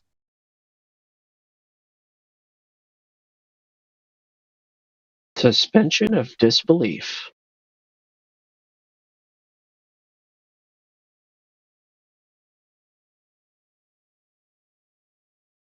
The people on my server speak a lot about psychology, and I've done a little bit of research into how, like, this whole victim mentality. Because I think it's more than, I think the people who are advocating these lies, they obviously know what they're doing because of how well this works, and it's sickening. So I'm like, well, they obviously have some sort of there's some sort of knowledge on how the human brain reacts to certain situations that they know of. So I'm like, well, if I can figure out maybe how to better approach people about the situation based upon how people have like this kind of, I don't really want to say the word herd mentality, but that's just going to say that for lack of a better word, why people are like that and what's causing people to be like that. Obviously, it's the educational system. We're from a very young age, we're just taught to not question authority, to just accept whatever you're told, and if you're an independent thinker, then you're wrong. You can't have an independent thought without everybody else telling you that you're wrong. That's just simply because of how they're taught from being a young child. Just memorize the answers for the sake of the test, okay? Just stop making it complicated. You're overthinking it. This is what I heard from my teachers. Exactly. So how do we get through to people who have been brainwashed from birth, and not to mention humanity? We've been so traumatized with these fucking wars. How can I undo something that was done on such a large scale? How we can undo that? Ask them questions. Check to see if they're okay with logic. Like, if they agree and accept that the law of non-contradiction is a thing, then you can proceed. That is where I start. If they don't agree with the law of non-contradiction, it's my opinion that you cannot go further. Somebody may prove me wrong, but so far that's been my experience. I completely agree with you. Logic is one of the universal languages, basically. That sucks big time because how can we leave them back? From what? We're not advancing. That's what I'm saying. That's my point. Well, that's been your experience, maybe, but it's not everybody's experience.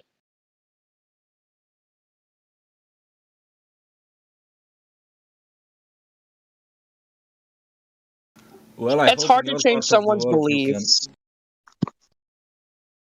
Sorry, go ahead.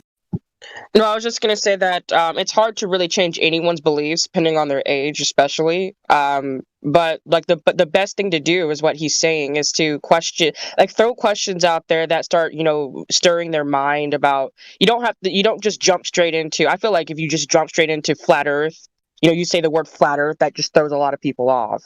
You have to start with other questions surrounding it first to get their mind going and see how they react to those questions or what the responses are to those questions.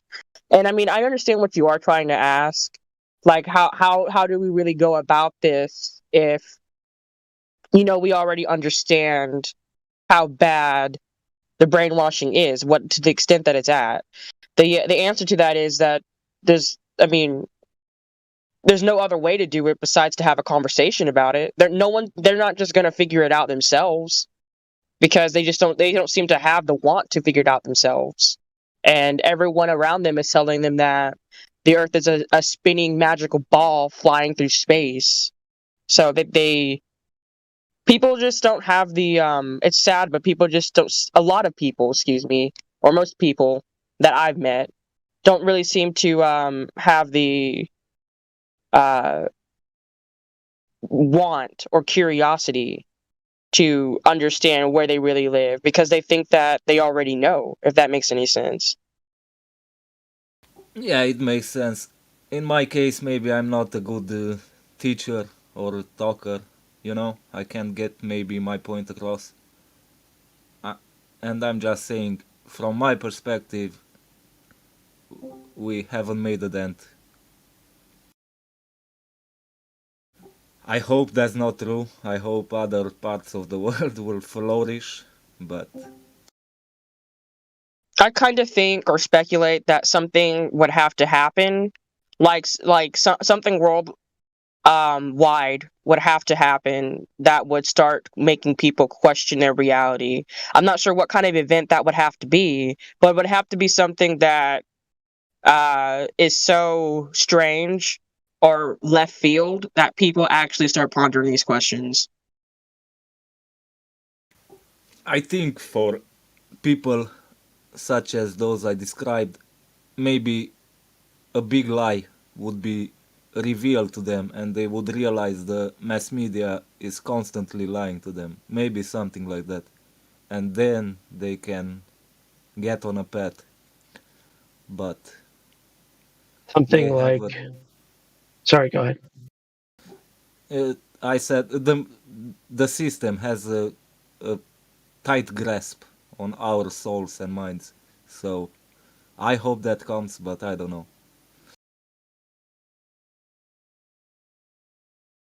Exactly like that. Exactly with what you linked. This is what I was referring to. Yeah. Oh yes, I was agreeing with you. I was putting in my own words because English is not my first language, so that's okay. If we think about it, right, something like that could be coming. Because if you think about how many bloopers NASA has in their fake little ISS videos, there has to become a time where they mess up so bad that it's just there's no way you can say that it didn't happen.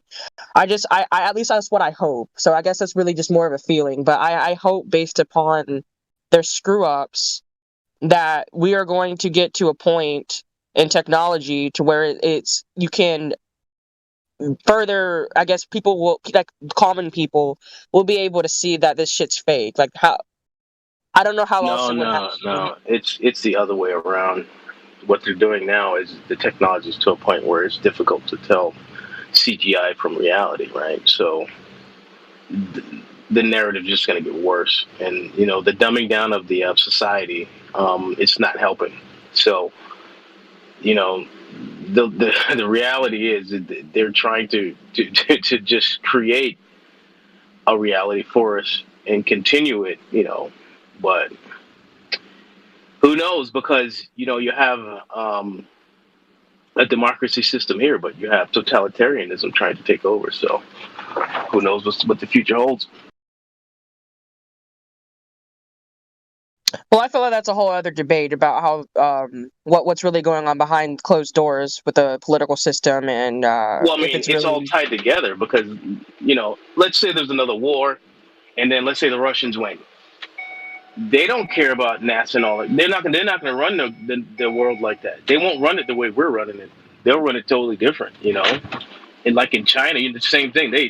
Their people are under a strict rule of law, you know. So that's a whole different beast, you know. At least with this current system we're under, we have some sort of freedom to believe how you want to believe and think how you want to think and say dumb crap and get away with it, you know. So this system is the best system ever created, even though it's still a lie and a sham. But can you imagine being under those guys' rule? Exactly. What if we're in the golden age right now, and maybe the future generations will have to be closet flat earthers, pretending, you know?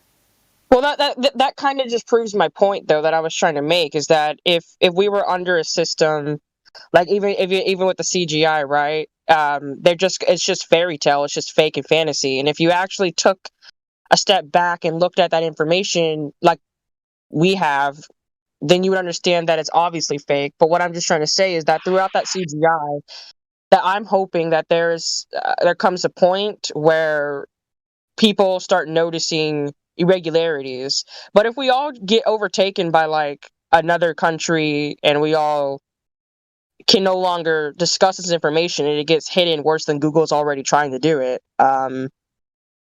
then I guess we are fucked. I mean, just to put it simply. No, not enough people are working up. Not enough, you know, because when you still have family members that think you're an idiot and call you crazy and don't want anything to do with that subject or anything like that, then you have a problem, you know. When you can't even reach family members you've known all your lives, you know, then that's an issue, you know. I mean, I think it's the same as if someone someone holds a belief system, like say they have a religious view, and it's like trying to tell that person who has a religious view that their religion is not real, and that here's the evidence for why your religion is not real. They're not going to just change from that because they have that conviction. So, but the problem is people don't want the evidence. They don't want it. That's the thing. They're not willing to look at it. They just think you're crazy. They don't want to look at the evidence because they think it's all. They think. See, that's the funny thing. They think all our information is false and falsifiable and blah blah blah, right? But they're not willing to look at their own information that they believe in. So I mean, that's the crazy part of it. Is like they won't even look at their own information, and they definitely won't look at ours. You know, so that's what you're up against. You're up against denial. You know, just people in denial. A nation in denial. You know, the majority of the people would never accept this. You know, then I doubt it will change.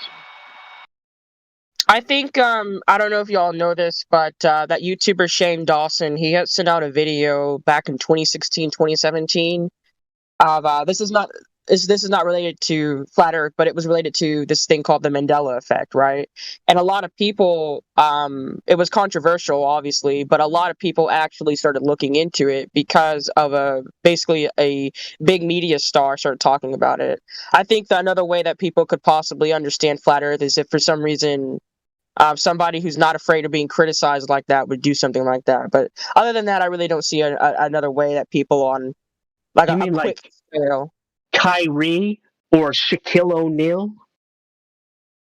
What about those guys? Are they speaking about Flat Earth? Yeah, Kyrie Irving and Shaquille. Yeah, both those guys. I think maybe I'm thinking more of people who are. Well, I'm 22 years old, so I think I'm thinking about people who are more around, my age. I got you. So like Mr. Beast. Yeah, those people are more controlled though. I mean, your age group is like the worst when it comes to deniability and seeking knowledge. That age group is bonkers, dude. I'm sorry. Well, they're also the age group that is also more easily influenced by quote unquote influencers, though. That's my point. Yeah. Hey, you said a major event that could turn all of this around. What if the sun, whatever it is, makes a global, in quotes, EMP event and we lose all technology? I would like that very much. What do you think? Well, it's referred to as accelerationism. Yeah. Or nihilism, maybe. I don't know, maybe on the verge of nihilism. But I don't think that that's what's necessary. And people have, I don't know. I think people are capable of making decisions when they're confronted with the information. And I don't know. They got us here. Like everybody says, the ancient people were so spiritually advanced and stuff like that. So the ancient people got learned that it's a globe, and they did it with technology, and now we have more and more and more advanced technology. I don't see how that could be possible. You really should question the historical narrative that's given to us because, after you realize the earth is flat and that you're being lied to, I think it's a really good practice to start questioning everything else. No, but every flat earther, almost every community holds the old people in high regard, like we were all very smart. And I'm just going off by that assumption or claim. What makes us smart? What do you think makes us smart? I don't know what makes us smart, but what makes us wise is plugging from the mainstream. Solitude, I guess. I don't know. Silence. Meditation. Staying plugged on the mainstream and the TV and all these personalities dumb us down. So that's my opinion. I really don't like to think that people are dumb. I like to think that people are obviously they're misled and lied to, but I also like to think that people I think that I don't really agree with the whole idea of IQ, but I would like to say that people have a certain level of intelligence, and then if you're more intelligent than those people, then you're just blessed. So I think the inability for the majority of people of seeing the lie is something done to us scientifically. I don't know how, with the TV, with the telephones we carry around. Like some pathways, some way of thinking is obliterated from your mind. Or maybe dormant. It's not about being smart or not. Like, they've done some studies on Americans, I don't know how true it is, and they found out, allegedly, that the people who wanted to keep, who were more conservative, were very average on their IQ. So, do you know what I mean? yeah, I really don't like the whole idea of IQ though, because it's like assuming a certain type of intelligence, and I feel like there's more than just one way of thinking. So yeah, that's my point. When I said intelligence, I don't know how to call it, common sense or because it's more like wisdom, right? I mean, you can possess knowledge and you can be successful, but if you lack any wisdom or common sense, you're not much good to the human race, You give because you have so many, like, put it this way. I was watching something about Ukraine, right? And they were allowing the refugees in, right? So there's a woman that was coming from Ukraine. Was it the Poland? I can't remember. I think it was Poland or somewhere. But anyway, and then there was this dude from Sudan, and they denied. They beat up the guy, and and traumatized him because he's from Sudan.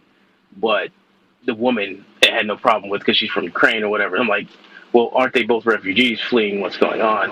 But see, that type of people who do stuff like that, you know what I'm saying? They can only achieve a certain amount of intelligence because they can't see past cultural differences, you know?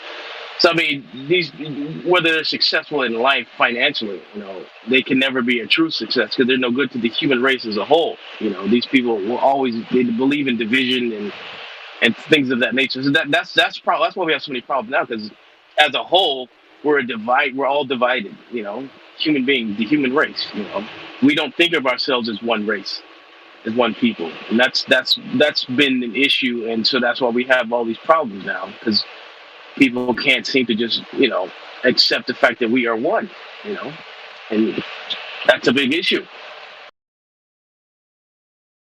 And someone said something about religious beliefs and people.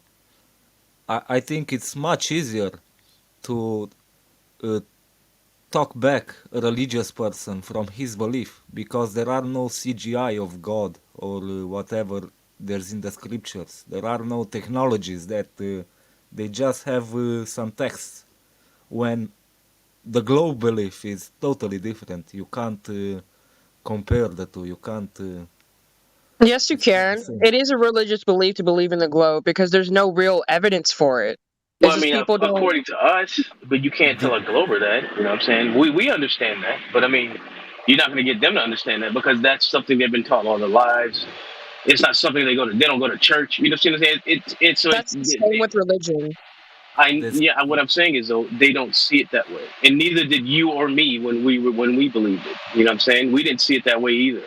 So you can't say that they understand that. I mean, all of the precursors are there, yes, of course, but as far as knowing that because you believe something, you don't you know what I'm saying, you're not doing you don't have a book to look into daily. You know what I'm saying? There's nothing set in stone for you to do in order for you to make sure that you maintain this belief system. It's just something that we've just been taught. Well, I don't really. I think what he was talking about was how religious people. It would be easier for religious people, or to talk to someone with a religious belief about why their religion is wrong versus a flat Earth. And I don't think that's true. I think it's the same amount of level of hardness, quote unquote. I think it's the same because the heliocentric model is a religion, regardless if people want to consider it or not. It is because you can't prove that the world is a spinning ball flying through space, like how you cannot prove that blase squaze God exists or not. It's the same concept. One just has text and sermons and masses of people who believe with the same thing you believe in, and one is just done on TV most of the time. It is the same concept, but the science has many fake proofs for the people, whereas religion only has their, I don't know, the texts and sermons, and you know what I mean? Yeah, they have testimonies and miracles and like personal convictions. I feel like it's the same level. I guess it's just we can just agree to disagree.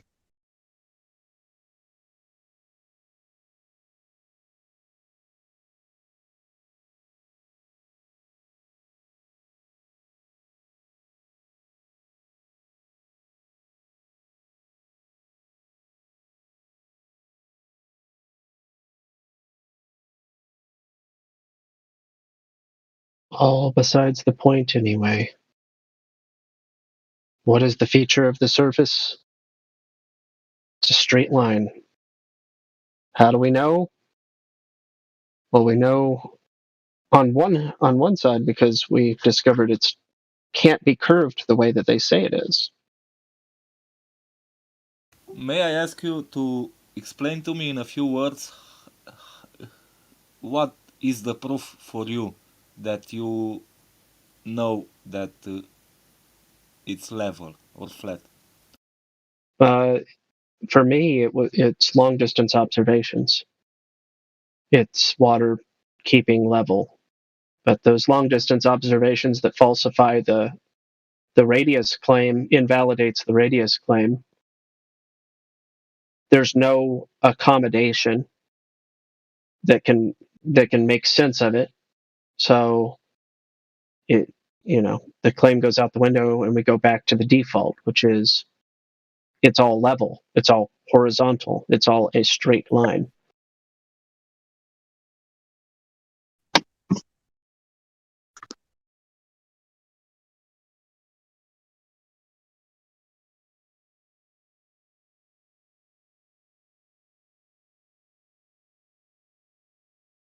There's so many other things, the gas pressure in the container and all those other things too, but the long distance observation is the most tangible and real to me personally.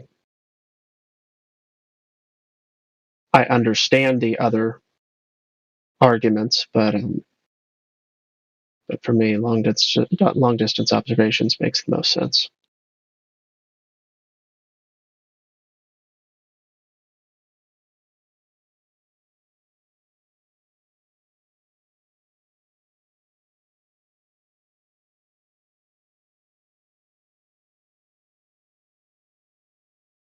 So, Amstrad Hughes, how long have you been looking at this subject, sir? Is my mic working? Yeah, you were a little scratchy at the beginning, but you came through fine. Okay, thank you. Did you hear me, Amstrad? I just made up. I understood you said my name now, but I didn't quite make up what you said. How long have you been looking into this subject, is what he asked. Oh my god. Oh, like 15 years on and off, because a few years ago I came in, I tried looking around the community and I didn't like, I considered a lot of people like grifters that were pushing this. Yeah. So I knew, but I just didn't delved into it in the community. I understand that. And I think I always knew in my heart. I think everybody feels that. We knew something from birth, maybe, or from when we were conscious. There was something, a lie there we couldn't explain. So I would say I always knew, but I didn't know what was the problem. Yep. But like 15 years ago, I understood they are lying to us about everything. So I took their word for it. If they lie to us every time.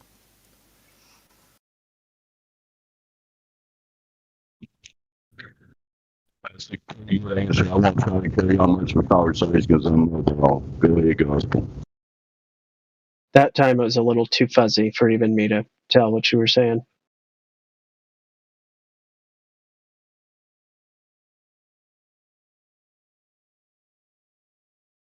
I know I'm like a child asking about the finality, but that's where I am. I'm so sad we are in this, and we can't seem to make a fucking dent. They'll lie to us forever. They'll never admit it. They'll crash the ISS in 10 years into the ocean, and then they'll sell people Mars virtual reality or some shit like that.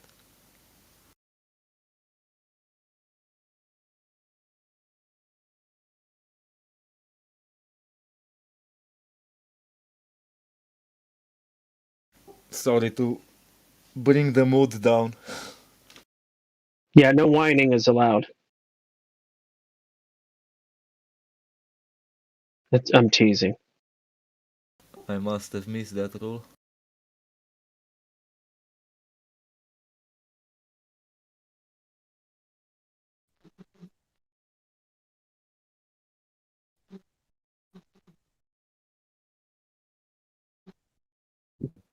I like to ponder often why all of this is happening.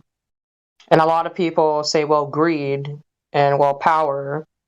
But I don't really think that is really the answer, because if you really look at the psychology behind psychopaths, how they think, how they act, how they behave, why they do the things they do, and then you also look at how like the statistics for happiness, depending on how rich you are, and the complications that come with it. To me, it just does not make logical sense for this all to be about greed.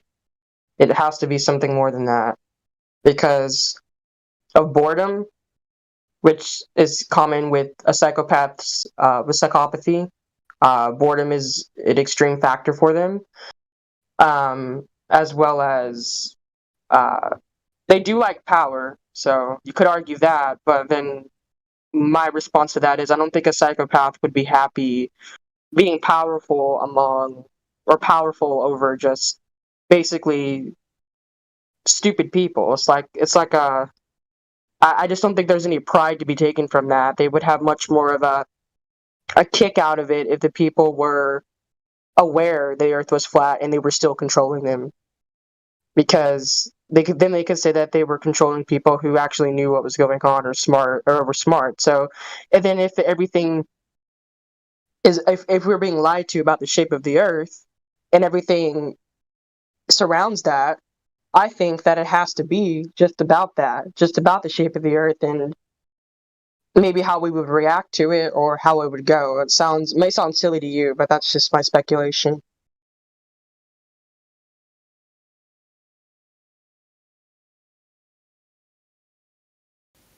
I don't think we have words in our dictionaries for the psychology that the controllers have. I don't think we understand them. I don't know. But It's definitely psychopathy, or maybe narcissism. Like narcissist. I don't think it's narcissistic personality disorder, but you can definitely tell that people who are callous, don't have any regret, shame, or remorse, and are aggressive and assertive, or they definitely meet the psychological profile for someone with psychopathy.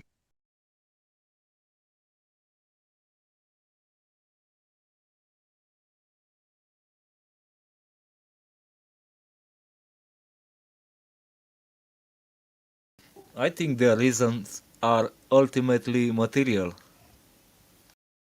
They're mining or something. I don't know. They're fighting for control over this pond, maybe.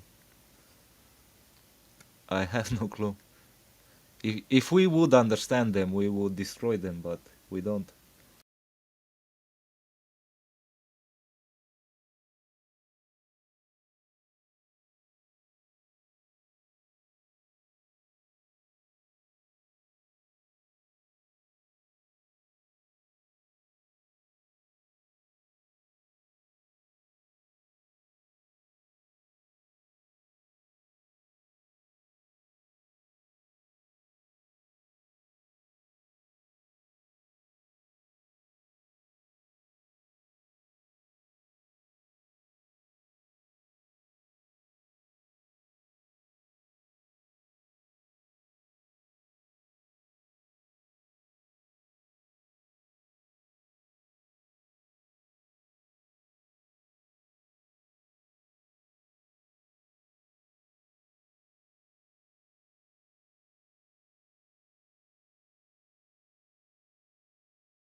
Thoughts on those two being reasonings? What? Sin and energy. What? I don't understand your question, Ghost. Yeah, I was gonna ask. It's very out there, sin and energy. instead of being reasonings for. I was only passively listening to the Okay, conversation. I came into the conversation with not as much context as probably the next, but from what I could tell, Bree was talking about speculation on the reasons of why the masses are being controlled on the way they are, and she was mentioning some psychological personality disorders, which is fine. I'm not in disagreement, but I'm more so leaning towards sin and energy. I know What do you mean by energy? Energy. Okay. What? Come on now. What do you mean by that? What do you mean? What do I mean? I'm the autist that thinks of everything super literally. I know that you could be meaning like vibrations and all of that, but do you also mean like electricity and stuff? I don't know, man. My brain goes, energy is really a weird word to me. Not so much electricity, no. I'm meaning like maybe vibes. Just yeah, not like vibrations, but just energy. Just like because you can't create or destroy it, but you can move it. So yeah.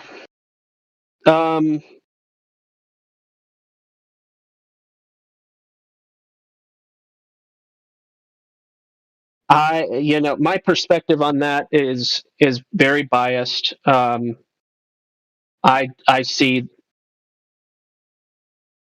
a binary that they're essentially, to put it as generically as possible, I see that there are folks who have allegiance to the origin, aka creator, and there are people that have allegiance to the effect and or creation, material, whatever.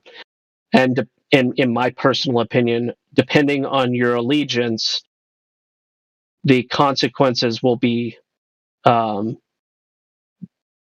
cause of that allegiance. In my opinion, is the cause of what's going on. But again, that's just my opinion, and not everybody would agree or maybe even understand what I mean by that. Yeah. Allegiance to a certain idol? Is that what you're saying? Or just allegiance to an idea? So I think that there's a binary, again, my opinion, between the creator and all of creation. I see a hard, fast line between the two. And I think that there are those that are demonstrating their allegiance to one side, and then there are those that are demonstrating their allegiance to the other. What that looks like is highly opinionated. I could probably give some examples, but sure, like somebody that is all about the American dream, for instance, like they live, eat, breathe the American dream. That is their life's purpose and goal and everything, what is known as the American dream. I would describe that as someone that is allegiant to creation, just for sake of an example.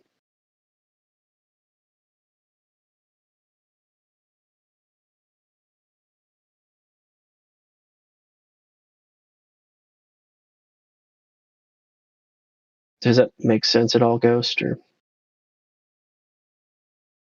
I try to avoid being overly esoteric.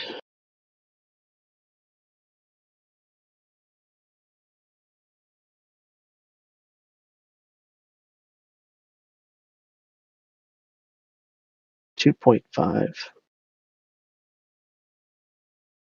I'm confused.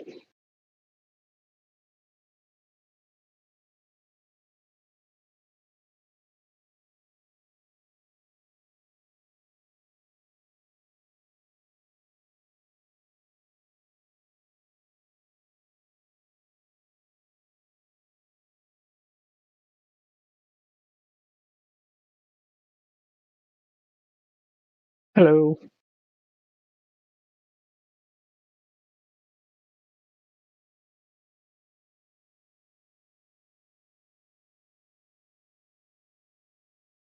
Boat on the water. Good afternoon, good morning, everybody. How you doing? Howdy, howdy.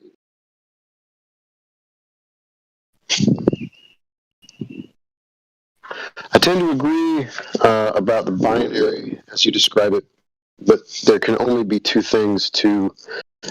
You chose an interesting word, right? Give your allegiance to, but I think, in my mind, the appropriate word would be worship. You worship the creation, and you worship the creator. There can only be those. No, I'm not trying to cut you off, sorry. But I can explain why I do that. I try to filter all of my words. Even me saying Are you filtering out the Christianese? Yes, I am. Like, even me saying the word words, you heard a pause before I said words, is because I had to go from vernacular to lingo before I got the words in my brain, because constantly I feel like it's necessary for me to filter how but when I'm talking like a buddy, I don't filter at all, because a lot of my buddies are, we speak the same language. But when I'm in the VC here, I'm oftentimes filtering for the sake of a more broad audience and for the sake of retaining not going into the direction, because people get triggered by Christian words or religious words, and every time somebody says the word religious or religion, and I always post the definition for folks viewing pleasure and awareness of the actual meaning, not to defend religion per se, but just to make sure that everybody's on the same page as far as the meaning. That was really a lot. Oh, totally. I'm sorry. No, I totally agree. I swear it was by design that, and this is probably an unpopular idea with most Christians, but it's easy to label Christians as religious because they actually mostly are. There's a system in place. It's even sort of a pop culture type thing going on in modern day Christianity that is fairly distasteful because it's religious, right? So to try to escape that, or to try to get away from that, even that term, right, like Christianity or Christians, people really don't like it, and I tend to not as well, even though most people would probably accuse me of being one. But I try to get away from that because it oversimplifies something much more profound. I don't know. It's kind of hard to describe, but I think I know where you're going with this, because you don't want to turn people off by using what we would call Christianese or Bible speak or whatever. It doesn't. I can't even imagine what somebody thinks of the word worship as someone who doesn't. I just feel like it's such a word disconnected from common speech and common. I don't think most people would be aware of what, like the American dream. You could worship the American dream. Football, you could worship football. But I think that people that love those things don't understand that their behavior is a form of worship, and in fact, the accusation of that is offensive, because they're whatever. I ain't worshiping nothing. What are you talking about? Well, that's okay. They don't understand like what worship really is, and that's why I try to avoid words like that. Is because I just feel like it'll not. Yeah, I try to speak in the language that people would understand. That's why I thought allegiance was a more generic way of putting that. And Benjamin's a guy that he put it in the terms of who's your master. I don't think that's necessarily universal. It makes sense.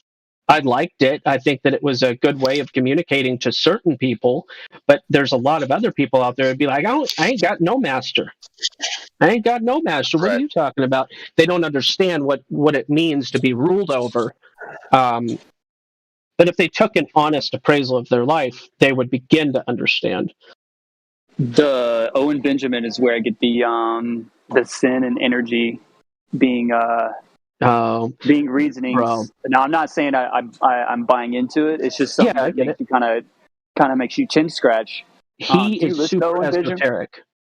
Yeah, do you listen to him at all? There's a couple of podcasts where he breaks down the whole sin and energy thing. I'd like you to listen to it if you don't mind. I used to. Then I got banned for. He said these words: "The Bible is just a book written by men." And in the chat, I said, "You realize that that's atheistic rhetoric, right?" And he called me a churchian. Oh, this is one of those churchians, the super Christians people. And then he banned me forever. And you can just make a new account. I don't do that. I don't play those games. But the fact of the matter is, I made an observation that was meant to actually help him strengthen his argument by not appealing to atheistic rhetoric. And he just took it the wrong way and whatever. Ever since that was like 2.5 years ago or something. Actually, I think it's 3 years now. So I don't know. Whatever. I just no big deal. May I ask? Like, I don't wanna. But yeah, I could watch it, Ghost. I don't want to make you angry because you're obviously Do I sound like somebody that would get angry easily? religious person. How do you know the Bible or whatever other text is not or is the word of God? How can you be? Go ahead, finish your question. How would you tell someone who doesn't believe that? What arguments would you tell him that it is indeed the word of God and not man-made? Yeah, I would tell, as I have millions of times, besides the fact that this isn't relevant to this chat room that we're in, this voice chat, but I will answer your question, then we can move on. I would tell them that the words in that book literally declare themselves as sounding foolish to people that don't believe them. Well, that sounds like circular reasoning to me. Yep, sure does. The words of the Bible also say that they're, from God. Well, that sounds like circular reasoning to me. Yeah, it is. And here's an interesting thing. This will tie back into the actual topic of this server and this live stream voice chat. Just because somebody is employing a logical fallacy doesn't mean that they're not saying something that is true. You can actually say a true thing while also it being a logical fallacy. I know that might break some people's brain, but it's a fact. I'll be honest. That's no argument, right? Just because I could be wrong, it doesn't mean I'm wrong. I get that, but because I tried to be spiritual, I just couldn't. I just couldn't make it on the other side. Uh-huh. So Yeah, I couldn't either. I'm an atheist. It's just, yeah, I couldn't do it on my own either. I still can't do it on my own. It's all good. Now, to answer your question in a different way, there's tens of thousands of validating reasons. Those aren't where I put my trust in personally, but many people do. They say, well, geography. There's geographical and archaeological evidences. Okay, there's the numbers game, right? There's the reason that there was hostile witnesses who confirmed these things. Okay. There's the validation of predictions and what are known as prophecy, and there's tens of thousands of confirmed prophecy, and that would be impossible. Okay. The fact of the matter is, you can't just make, I think we already addressed this, you can't make people believe things. So, we get to make choices in life. And as far as the purposes of this voice chat, I like to stick to logic, the universal language, and personally, on my end of things, I hope and pray that folks will continue to search and seek out the truth. And I can't help but think that, given enough time,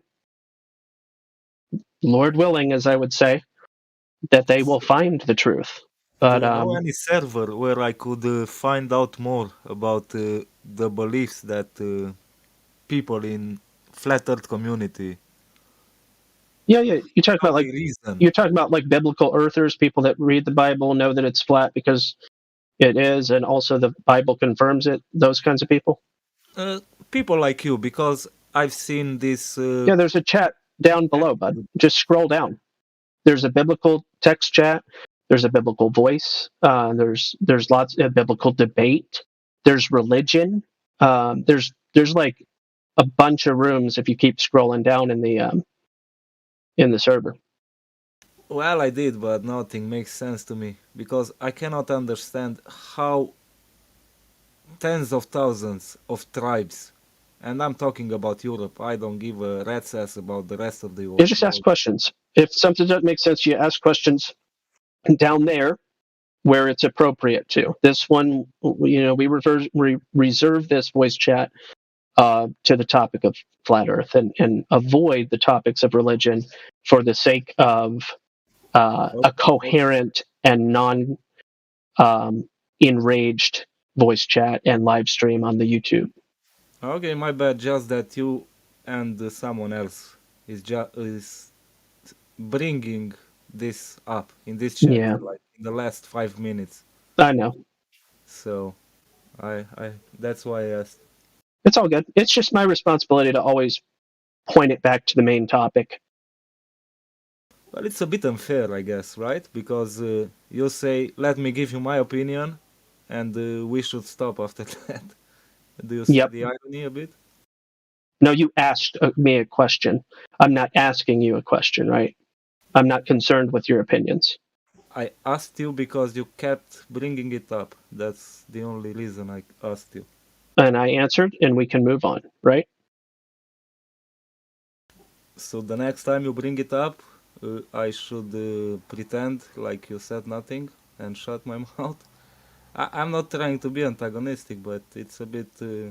Yep. So I was respectfully answering people's questions, such as yours, for instance, and we can move on. Yeah, but there's the problem. You present your opinion and you say, full stop, this is the only opinion we can hear right now, and everybody else should shut up.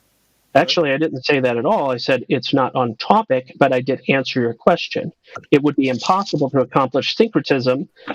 It is illogical to try to pursue syncretism. So we avoid it because it's not the topic. But you brought it up. I didn't. Bro, I answered questions. You're arguing with the You're moderator. going to have to let it go.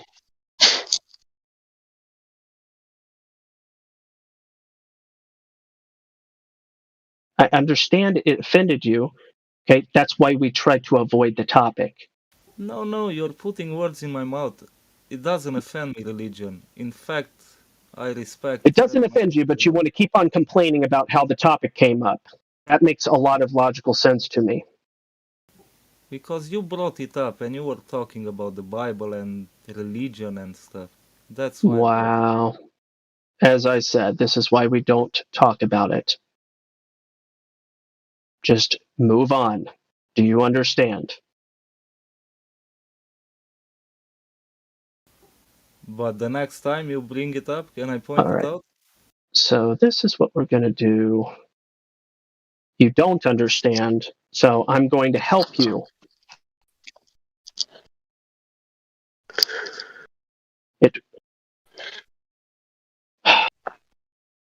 The butt hurt thing is just not a good look, okay?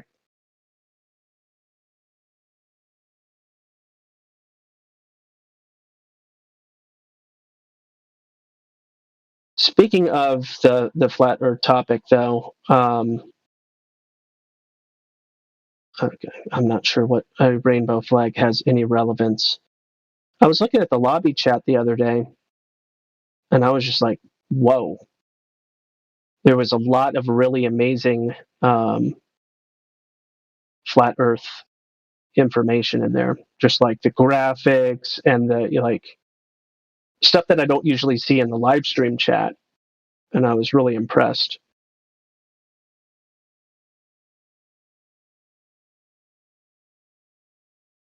It looks like Adam. Shout out to Adam Unsalted, doing the lobby warrior thing. Good on him. I'm just scrolling through looking for some of these really good graphics, demonstrations, arguments. Looks like Nathan posted a video in there. Shout out to Nathan. Wolfgang always going at it in the lobby. Shout out to Wolfgang. Shout out to John Ryan.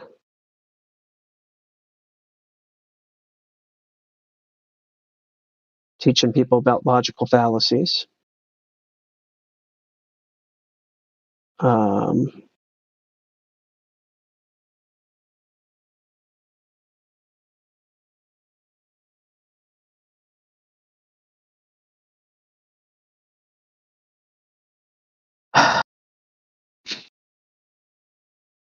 I'm heavy sighing about one of the pictures that Adam Unsalted posted in the lobby with the Josie and the Pussycats in outer space. And it's a very inappropriate rocket that they're all flying in. And it's just really, really insane how that works.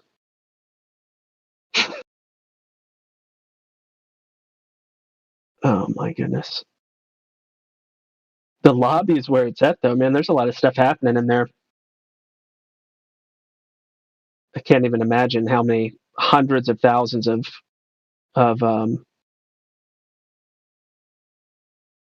comments have been had in the lobby. Probably millions, not just hundreds of thousands, millions of comments. Lobby is the front line. You got it. You got it.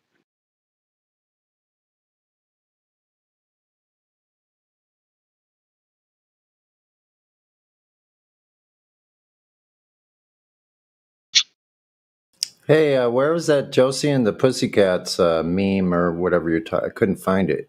I'm in the lobby. I don't see it. Just scrolling up. Scroll. You could just search by Adam, and you'll find it faster. Yeah, that's what I usually do. Let's see.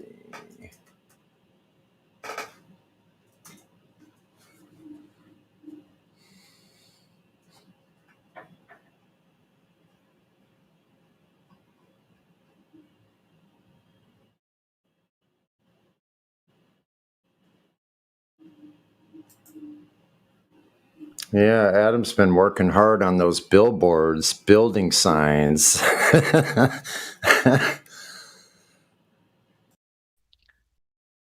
my mic working now? Yep. Have we talked to Zoop? I've talked to Zoop. I've had a few conversations with Zoop. He's cool. Oh, okay. Just check. Y'all continue. Yep. There it is. Yeah, what about that rocket? What? It's so inappropriate, right? Well, yeah, they're on Saturday morning TV. The kids are watching this. I used to watch that show. Yeah, me too. That was one of my shows. I mean, I watched. You probably watched the originals. No, I probably watched it with my children. Oh, okay. Yeah. This is kind of an older one. I was probably already grown up by that time this came out. Oh, okay. I was watching it, in the 90s when Hanna-Barbera was like on Syndicate nonstop. Yes. That's when my kids were watching all of that. Yeah. So the Herculoids was my number one fave. But yeah, Jabberjaw and all those different Hanna-Barbera cartoons. I enjoyed.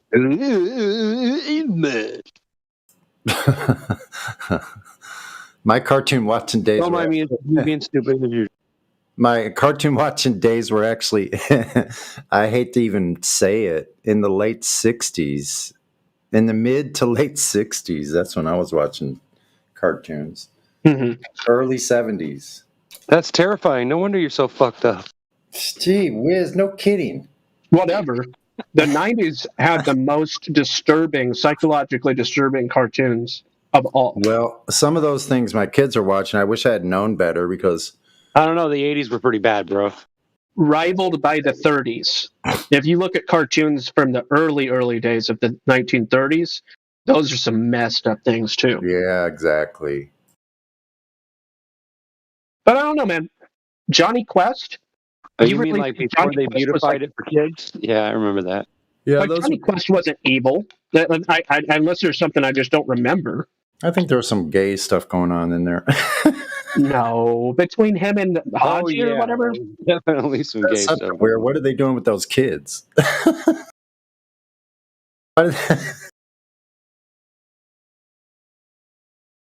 Never mind. Come on, Johnny. Come on, Haji. I know, I said it wrong, didn't I?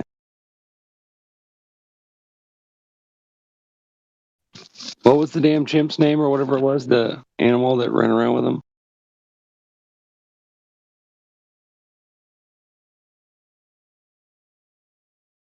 Don't recall. Well, didn't Johnny have like a dog, like a white dog, and then some other animal or something?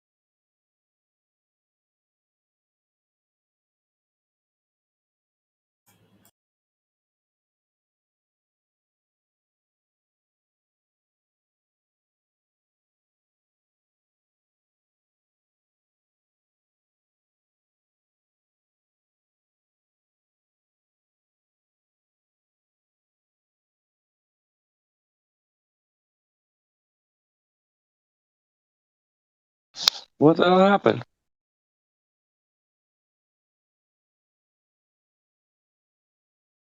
I started getting lost in the text channels. I started reading the lobby, and then I'm like... I do that all the time. It's funny. Completely lost in there. I'm like, wait a minute. Where am I again? I don't know where I'm at.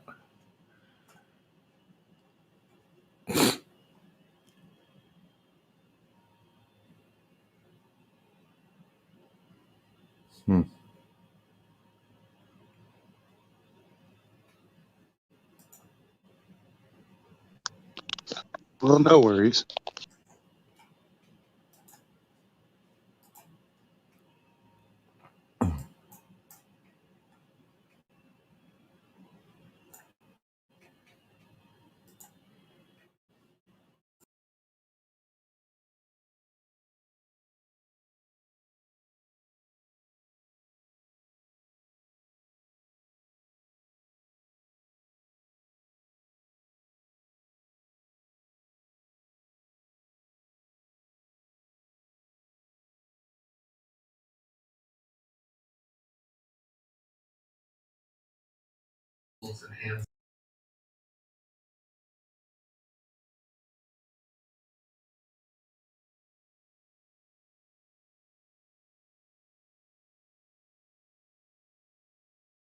Did you guys play this earlier today? The Masonic Sun Worshipping Global Cult? Globalist Cult. Did you guys play that?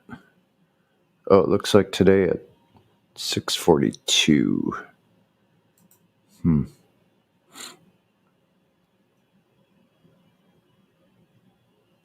Should play that again.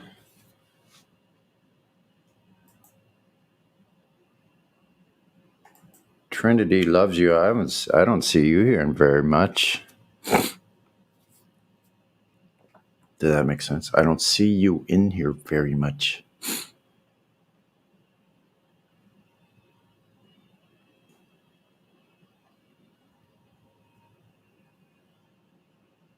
Dave in Kentucky.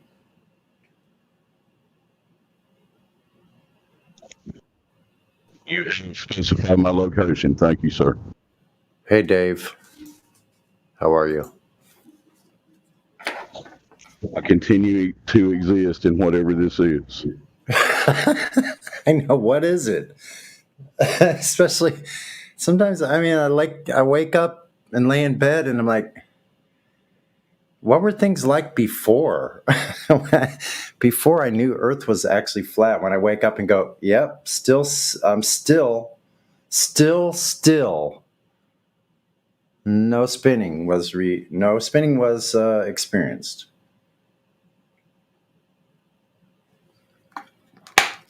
All night. Thank God I wake up and you guys are still here.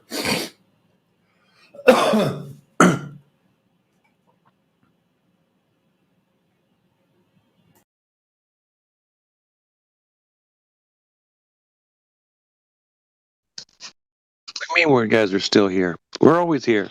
I know.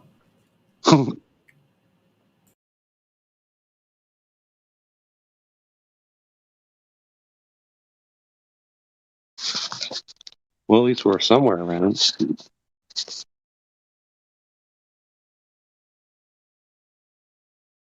We're all here, even though we don't know where here really is. Where are we again?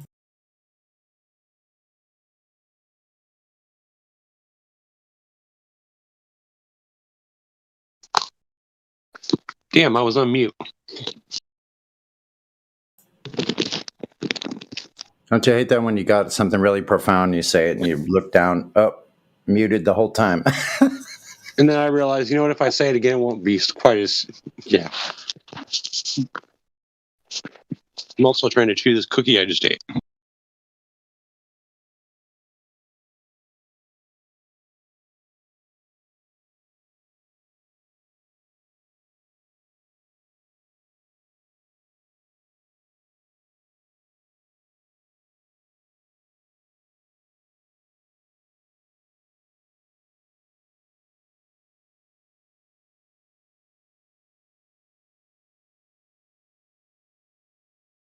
I'd like to spend more time with my friends on other servers, but those guys are up too late all the time, man. I just can't be up. Yeah, and then during the day when everybody's awake, they're not around. I know.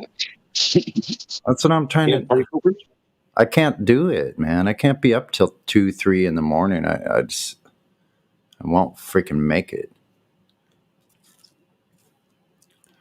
I'll pop in and say hi. I don't think it's that. I think it's just timing. It seems like whenever I'm awake, and it seems like nobody's around, you know? Yeah. Well, a lot of these people do have a night. They pretty much are on Discord at night. They sleep in the day, so I don't know. Some of them, I can't say that's for all of them. Well, yeah, I assume that majority of people just listen in during the day and whatever, and they join when they can. Yeah. People actually got jobs. I'm working mine right now. Amazing. I know, right? Thank God for that. Keep paying taxes. Who says I pay taxes? Why does everybody assume I'm paying taxes? That was a joke, damn it. That was a joke. It was meant to piss you off if you don't pay taxes. Somebody was trying to make an argument like this whole taxes thing and birth certificate and all this. And they were like, you pay taxes. I'm like, why would I tell you or put it on the internet what it is that I do with the government? Why would I do that? I'm not saying I do or I don't, but why? Like, it's just weird, bro. You work for the IRS or something? Who sent you? Yeah, exactly. I heard this before. If you have friends in the IRS, get new friends. I don't know. If you have friends in the IRS, maybe you can help somebody out. We've got a mole. We've got a mole in the IRS. A mole. We'll get a mole. And what's all this hubbub about? People are getting paranoid. That all of our Discord places are gonna get destroyed because of information.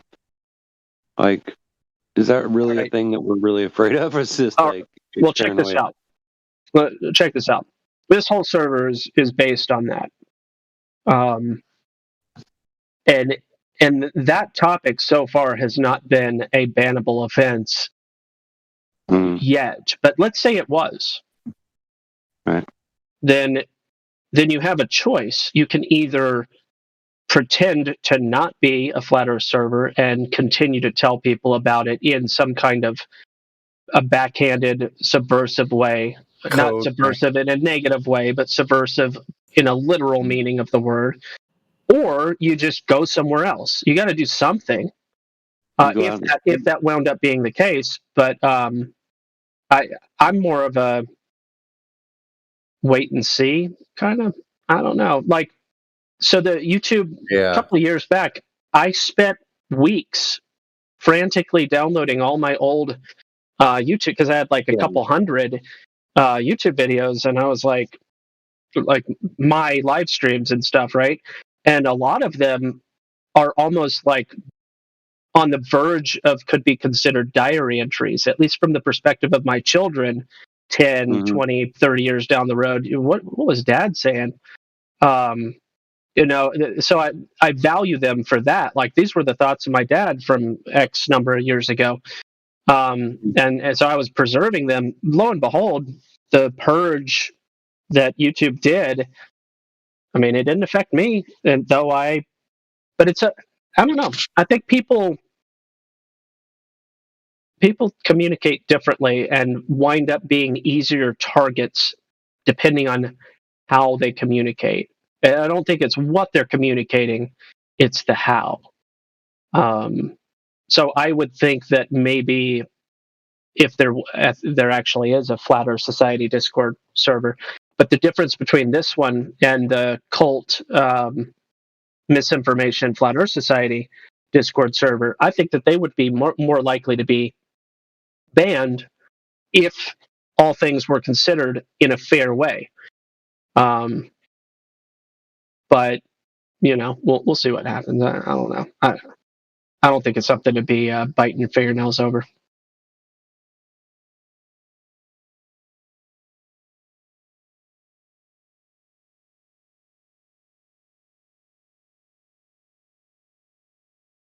Yeah, I think if it comes to a point where the term flat Earth becomes taboo, I think I'm going to go to the street. Probably, I'm going to go stand on the corner. I don't care if I look stupid. I just don't.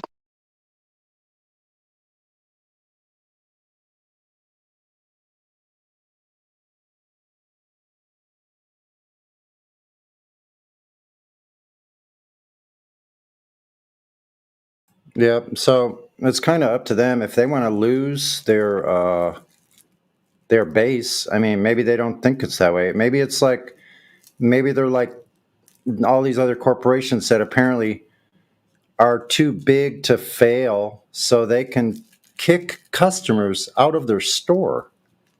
They don't seem to care if they. I thought that was illegal.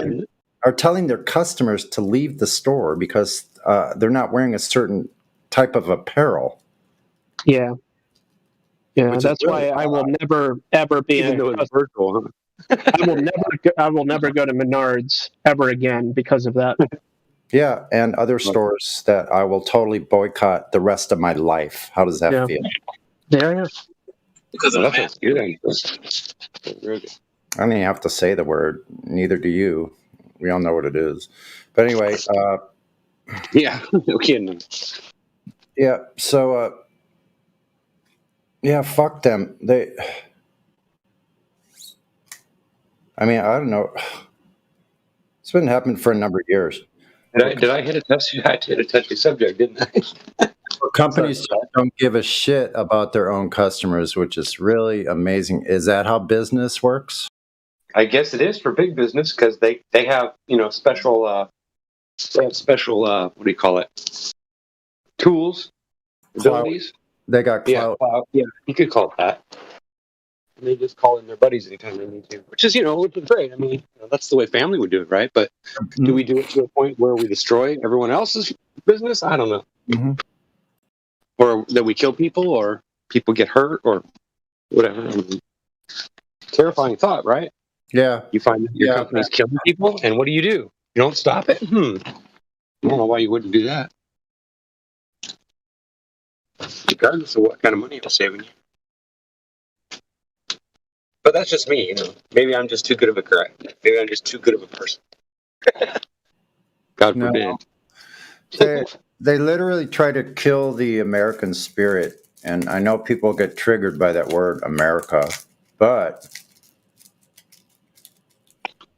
well, it's a dangerous word nowadays, isn't it? I mean, so crazy, man. Literally. What's even crazier is that this is mostly just in our heads. I mean, it's just the internet that's saying it, right? You go out on the street, are they really talking about it? Nope. No. Not really. Which makes it kind of creepy and odd, right? It's like a battle that you're fighting that doesn't exist almost. It's kind of weird. Yeah, and people are actually armed up, like ready to go in this battle, apparently. That doesn't exist. Even though they never knew about it until you mentioned something to them, right?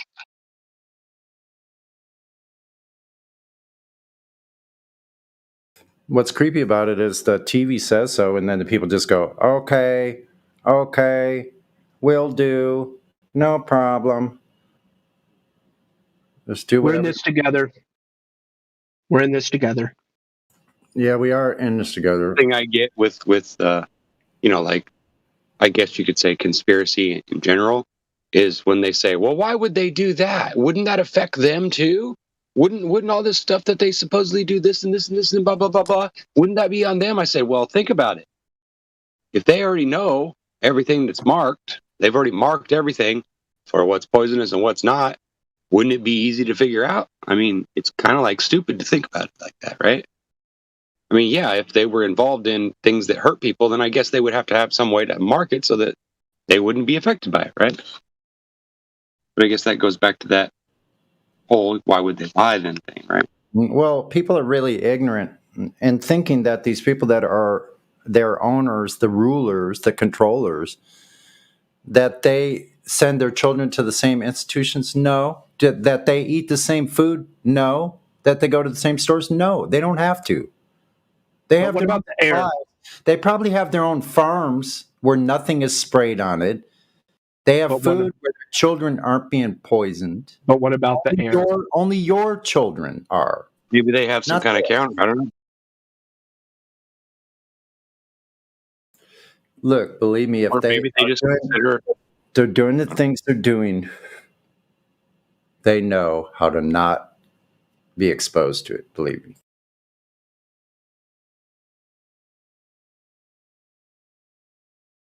And that would be my guess. Like I said, if you want to follow the line that this stuff is true, right? Which I don't know how you can't see that at least a few of the things that come up a lot are true. I mean, I don't know about you, but I ain't never seen 200 or 150 story buildings turn into dust in less than 20 seconds. Have you? Besides the 2 that we saw? Oh, excuse me, 3. No, never. Never before and never after has that ever happened. My question is, when is somebody going to build something that's not quite as big, and then just blow it up, just to show that it can be done?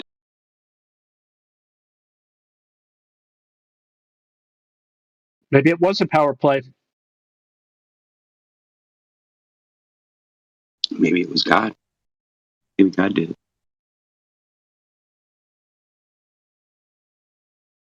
I wonder what that little orb was that was flying around, and if that was a plant, if that was part of a hoax or what. Yeah, I'm pretty sure that there was a lot of hoaxing going on. Just, kids, I don't know. I've seen, there's so many videos online, and I've not seen one yet that looks real. I mean, I've gone through ghost photos, I mean, all this garbage. I've done it since I was a little kid. I've always been interested in that kind of stuff. And I've never, ever, ever, ever, ever, ever, and I mean ever, ever seen any proof or anybody's story that actually matched up to reality or that they had evidence. It was all just hearsay. So, I mean, I'm not saying that these things don't happen. Don't get me wrong. I just don't believe that they're dead people doing it. I believe that it's something beyond that. Might even be your own mind doing it. Who knows? I mean, you can manifest a lot of things physically with your mind. Imagine what you could do if your mind wasn't, imagine what a paranoid mind can do, Am I making any sense, or am I going out and left field here? I think you're, right on topic. It's just a really difficult topic to figure out and get your head above water in this topic so you can actually see what really is it. There's a lot of unanswered parts of it. As far as I guess we're talking about overall this whole deception, and it just depends on what part of the deception you're talking about. There are many, many layers. Oh yeah, definitely. But I think the layers that I'm talking about are the ones that affect us all physically. Like I'm not talking about them screwing each other for a couple $1 million here and there. I'm talking about things that actually murder people, cause death. Yeah, and what causes food prices to raise exponentially, Well, I guess holding bins up at the shipment level would probably do that, wouldn't it? Oh yeah, and that's easily done if you own. And they're not doing nothing like that, are they? Nah. Oh no, why would they do that? Especially if they own the trucking companies and they own the unions. Right. Yeah, it's funny how the unions kind of disappeared almost forever. Yeah, I mean, at least you didn't hear about them on TV very often, unless it was some trucker thing or something. But now it seems like you just hear unions are being thrown out there all the time nowadays. And I thought they were basically dissolved into little companies that basically just screw people over for you and then give you the money work. Yeah. You mean when Jimmy Hoffa wasn't it Jimmy Hoffa that was murdered? The Teamsters. Mm-hmm. Yeah. Well, ever since that happened. But yeah, in general, yeah, basically was what I'm talking about. I used to work for a Teamsters company. That and the denial that there's any involvement with, how do I say it without being rude? Special clubs, should I say? Special clubs, yeah. At lunchtime, we were taken to special clubs. Those boys clubs that we started when we were little kids. Like Cub Scouts, Boy Scouts. All that, and then it got bigger. It was like, what do they call those guys? The moose heads or whatever they are. There's a whole bunch of them. They even have military ones. They even have cop one. They have police. What do they call them? I got married at a policeman club. The FOP, the Fraternal Order of Police. Yeah, like they're another Masonic group.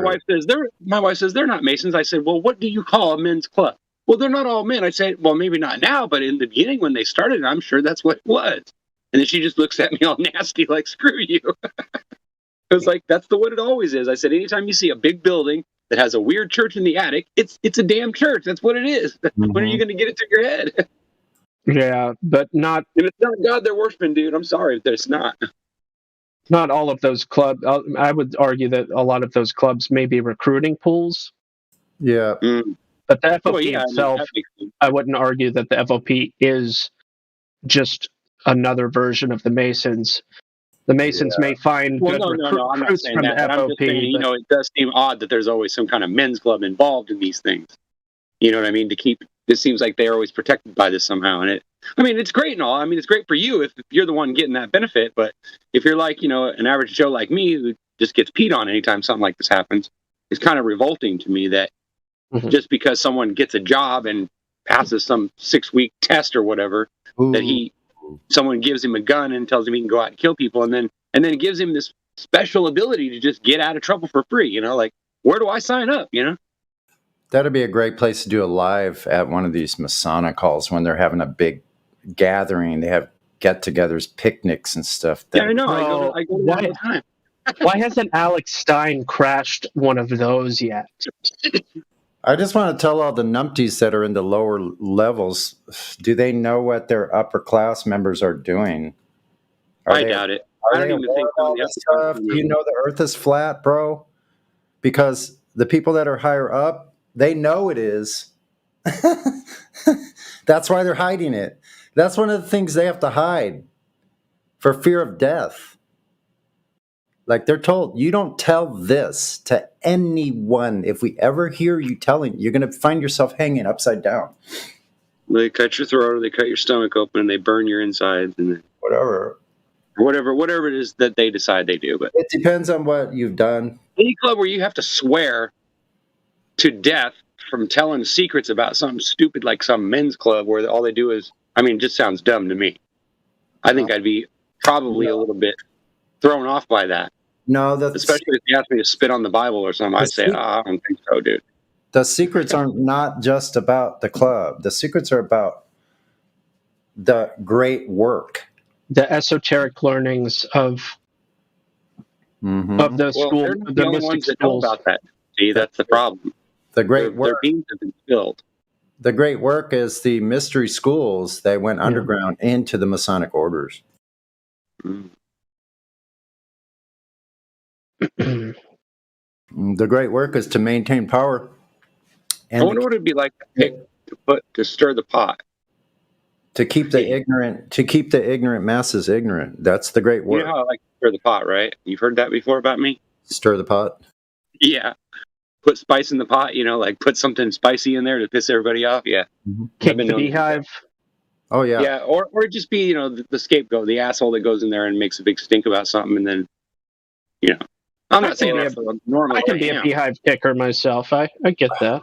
Or just go there I do, no, it's part of who I am, though. Like, if I see something that's wrong, or if I see that you're a deceptive person, I'm going to fucking call you out on it. It don't matter. It might take me some time to get to know you before I feel like I can say it, but I'm going to say something to you if I think, you're doing something crappy. You know what I mean? I'm not just going to let that go. That's just not how I am. Doesn't mean I'm going to do anything about it either, but it just means, I'm going to call you out and I'm going to say, hey, you're doing X, Y, Z, and I got a problem with that.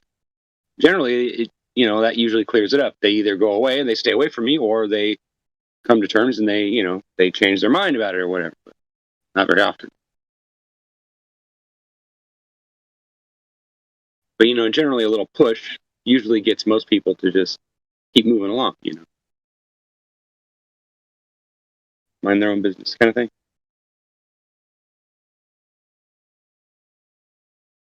Trapped in space? What?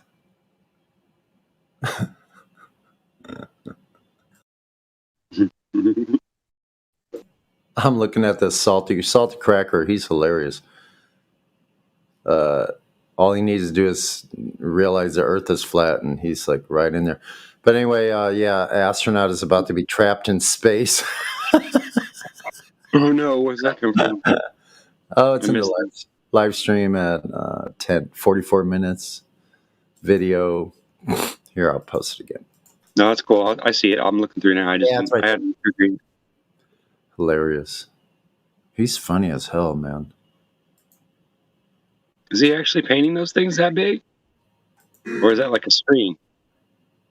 Holy crap, dude. I think that's a screen. Okay, I was going to say. On the International Space Station, the head of Russia's space agency. Just in the Pussycats was sick, bro. Astronaut behind to retaliate. Who is that toothless guy that they make fun of is laughing on? Was he on a TV show or something? Is that where he's from, or is he somebody we know? I was wondering that just this morning. That toothless guy with the meme all the time, the laugh. Yeah, I know. I thought it was Helio. I wonder if he knows that he's all over the internet. I thought it was really Helio at first. I'm like, oh shit, that's not Helio. You didn't know Helio was a bald guy with a beard? Yeah, I do. I know, but so are you, aren't you? No. Oh, okay. Oh, how dare I? I got 2 feet of hair. Oh, do you? 2 feet, huh? That's a lot. Yeah. Still growing. Yeah, I've seen a lot of this stuff about this isochronous curve. I've seen some other stuff about different ways of things.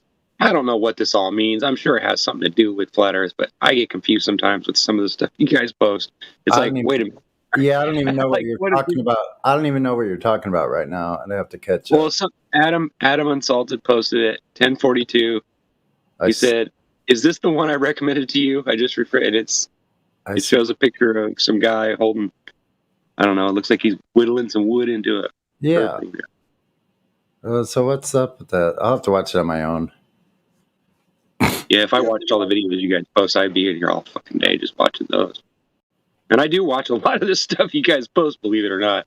I try Sometimes to. I can't keep up. Like this most recent. Well, yeah, when it's an 8-hour series, yeah, it's a little hard to cram that in.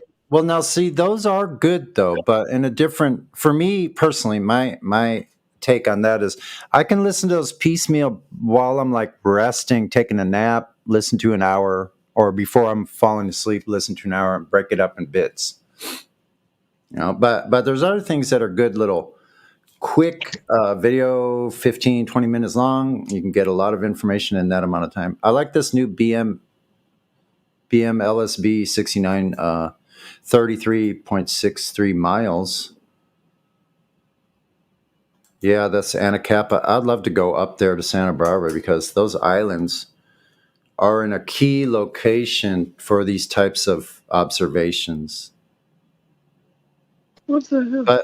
But I have a great spot here too, man. Let me tell you, there's black swans. If I wanted to, I could do one a day of things that should not occur if it was a ball. Period. Like I see it, it's around me everywhere I look.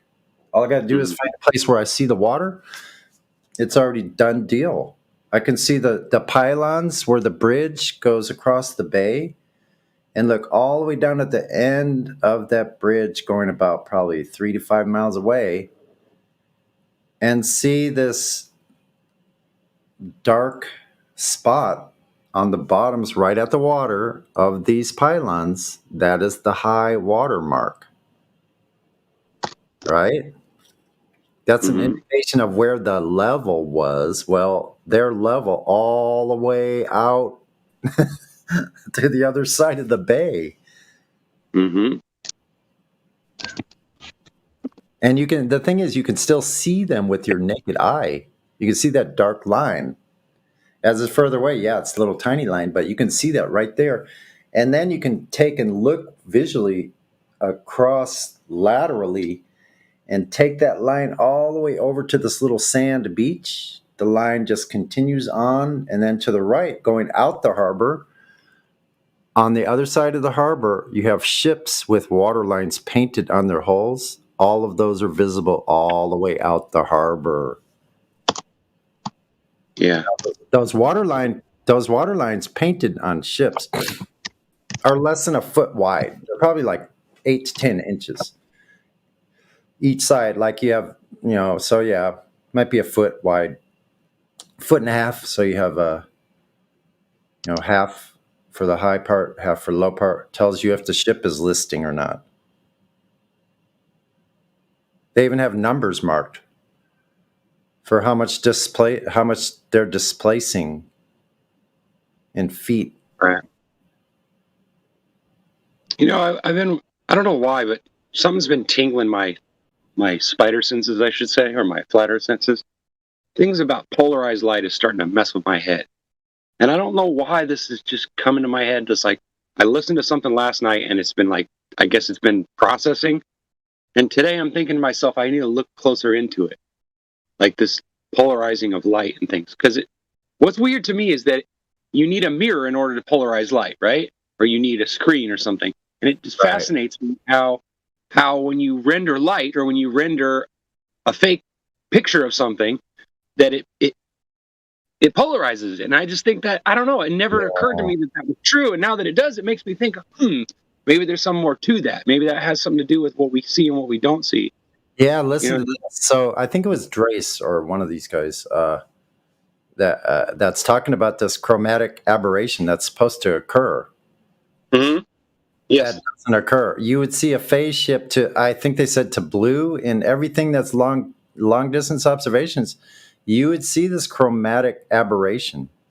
Mm-hmm. Yeah, there's but it never occur. This never occurs. It's almost like it's too close, right? I think that. What is? This crazy idea that the sun isn't real is starting to make me wonder if it might be some truth to it. Just based on what I've listen, it's not that it's not real.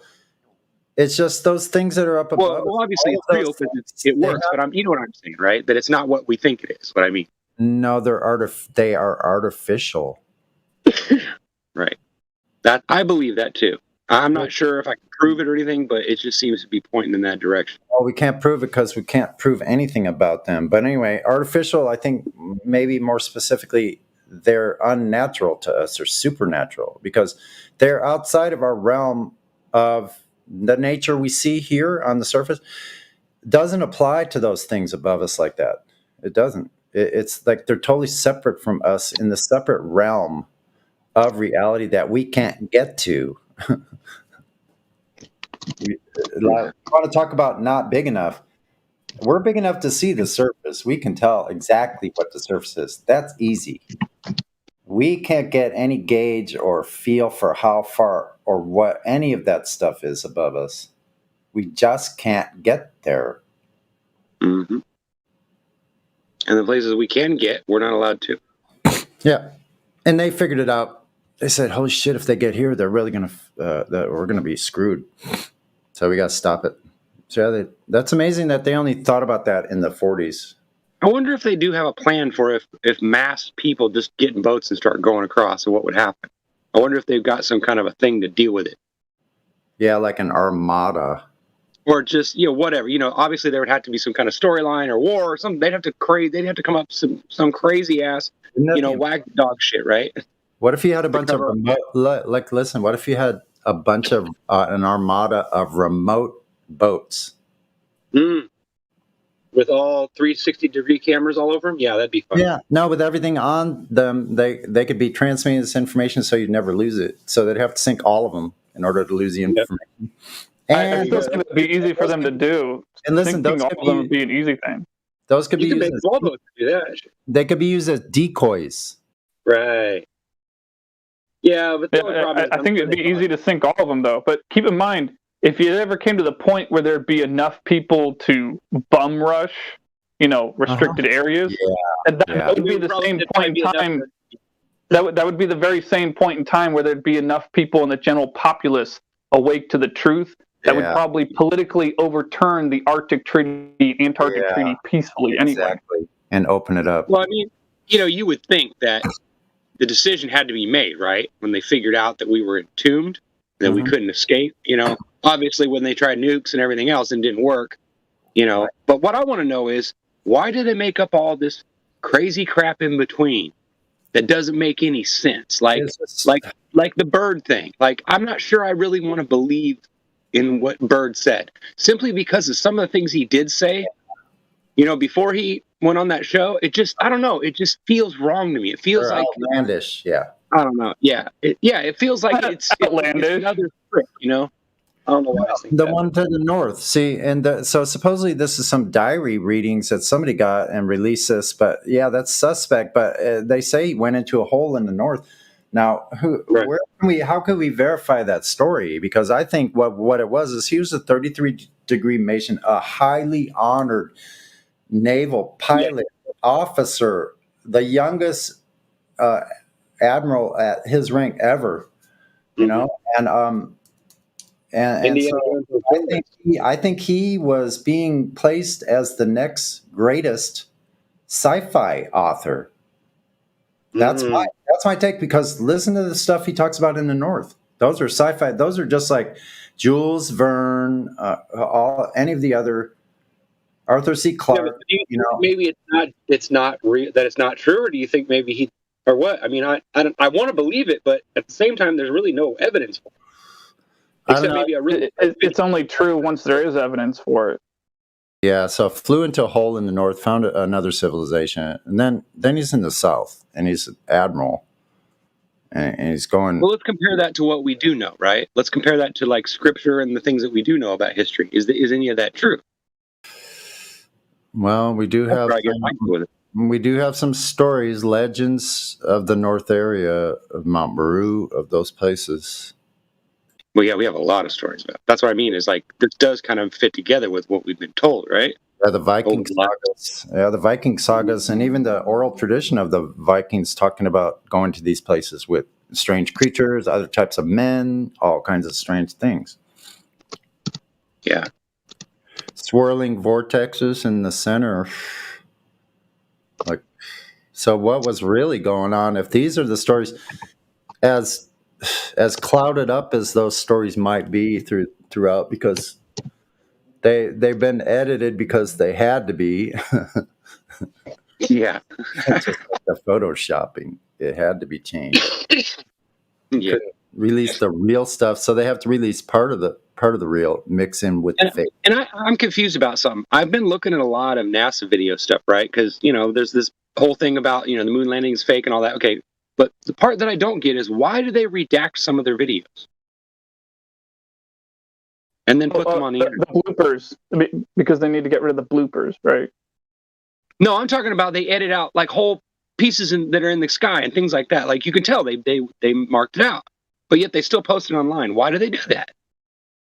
I mean, it would make more sense if they had a storyline that they were following, but to just randomly throw crazy stuff out there, I don't know. It seems to me like there's a whole lot more going on up there than what they're telling us. The thing is, they don't have to now. The mass, yeah, I know they don't, but the majority of people don't even acknowledge anything NASA does. You know what I'm saying? Mm-hmm. And nobody really knows. They barely pay attention to NASA. I've got a good analogy for you. Imagine a man that's married, that tells his wife about his horrible video game addiction, right? And it's like, I'm so sorry, humble brag, right? I have this horrible problem with gaming, but in reality, he's actually cheating on her. But he uses this video game, this confession, a false sincerity of confession. Video game is just an example. It could be anything, right? I bite my toenails. Whatever. It could be anything. But in reality, he's cheating on her. Well, that's how I view what's going on with NASA. It's like, well, why wouldn't they have edited that out? The reason, because that really is quote unquote damning evidence, right? I think I've thought about that many times too, and I can't help but think they put it there and retain it there so that they can make up a silly story that they know everybody's going to believe anyway. Yep, exactly. They have everybody fooled. They're already pictures the dome. Why the fuck would they do that? They're already duped. The masses are already duped, man. They bought in. Okay, yeah, I could show my friend all those NASA videos to Jesus comes. He still won't believe it. You understand? Doesn't matter because any video that looks seamless, he's gonna say, "Well, look at this one." It doesn't matter if he sees the fucking bloopers. Yeah, you're right. You're right. There's thousands of them, and I guess you got a point. I think there's an illusion of sophistication that goes with those. Split off, like psychologically, I didn't think about it. I think there's an illusion of sophistication that goes with this. So, I was born in the early 90s, and just seeing how technology has changed from the 1990s to this present day, I think that both with people born before I was and even people after I was, I think there's this sense that as we observe technology around us getting more sophisticated, cars become, more looking like quote unquote spaceships, even though there's no such thing as a spaceship, but they look like spaceships. And our cell phones, they look like the things that, were in that Star Trek show or whatever the fuck that I didn't ever watch or whatever. The point is I think a lot of people, especially people in my own family, I think, at least I get this feeling that they have this sense about them, this illusion that, because things have gotten so technological, because things have become so advanced in one way, there's no way that someone as sophisticated as myself with all this technology around me, there's no way that they could have faked the moon landing in 1969 and I believed it like a chump, or like a fool, like they think, yeah, it's an illusion of Yeah, I guess that makes sense. I've seen some crazy videos on there. there's a bit of a twist with this word sophisticated. People consider it colloquially as a positive, right? Oh, how sophisticated of you. Its root is sophistry. Yeah. So it's kind of ironic when people consider it as a positive when it's actually the novelist writing. It's related. It's related to deluding people. Mm-hmm. Wow, this reminds me of what India said a little while ago about the word civil. How it stems from citizen, so you don't want to be civil. Like civil doesn't mean a good thing. And I asked him what word could you use in replacement of it, and he said I can't think of one. Just non-savage, ignorant, unenlightened. There's a million words for it, but yeah. There's civil. That's just part of what they're laughing at us about, because we don't know that you can get away with not, paying things and paying for your tickets. You just have to find a way around it. We should start making a list of these words that don't mean what we think they mean. Like person, apparently that's not something, kid's a baby goat, not a child, Civil, apparently being civil is not what you want to be. You just want to be non-savage. Yeah. Civil, related to its etymological origins are related to the concept of being a townsperson, as opposed to a plebe or one of the peasants out in the rural country, uneducated, and so. I think it's synonymous with citizen, and citizen is not something you want to be necessarily. Goyim, I believe, is the word. I posted the. I don't know. It's kind of terrifying when you think about it on that level. Like the world's being controlled by a small amount of people that are just assholes, and we just can't overcome them because they're too smart. That seems kind of stupid, right? Kind of makes us seem really dumb. Doesn't that piss you off a little bit? I mean, seriously. Doesn't it piss you off that somebody's out there laughing their asses off at all of us, and there ain't damn thing that we don't see any way of stopping, right? Kind of an interesting predicament to be in, isn't it? Not me. I'm glad to hear that. I mean, I may not be fooled by some of it, but it still affects me every day. It bothers the crap out of me. Mm-hmm. Especially when I see other people react to it, like as if it's God's gift, like as if I won't even go where I was going to go with that, but you know what I mean, right? Mm-hmm. It's like, like anytime they see a famous person, it's like that, I can just see Jesus coming and everybody acting like that. And then Jesus going, what the hell's wrong with these people? Like, I think it would make a funny movie, making fun of what the end would really look like. Because I don't think it's anything like what you think it's going to be. If there is an end. What if it just keeps going? What if it doesn't? That's the part that scares me.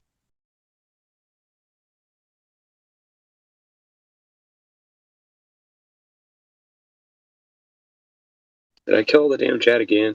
No. You talked about being scared, and all and this is what came to mind is the quote from the movie Life, Martin Lawrence and Eddie Murphy movie. Mm-hmm. I posted the GIF. Don't be scared. Don't be scared. Yeah. They misspelled it. The GIF isn't popping up for me.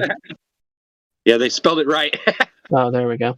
I don't think I've seen this movie in a long, long time. I think I might have to watch that again. Oh, man, that was one of my top fives. I don't know why exactly. You go eat your cornbread. It's just that movie is great.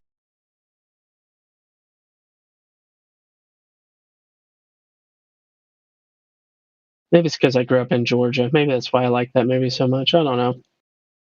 There are some movies that I just get a kick out of, and I can't understand why too.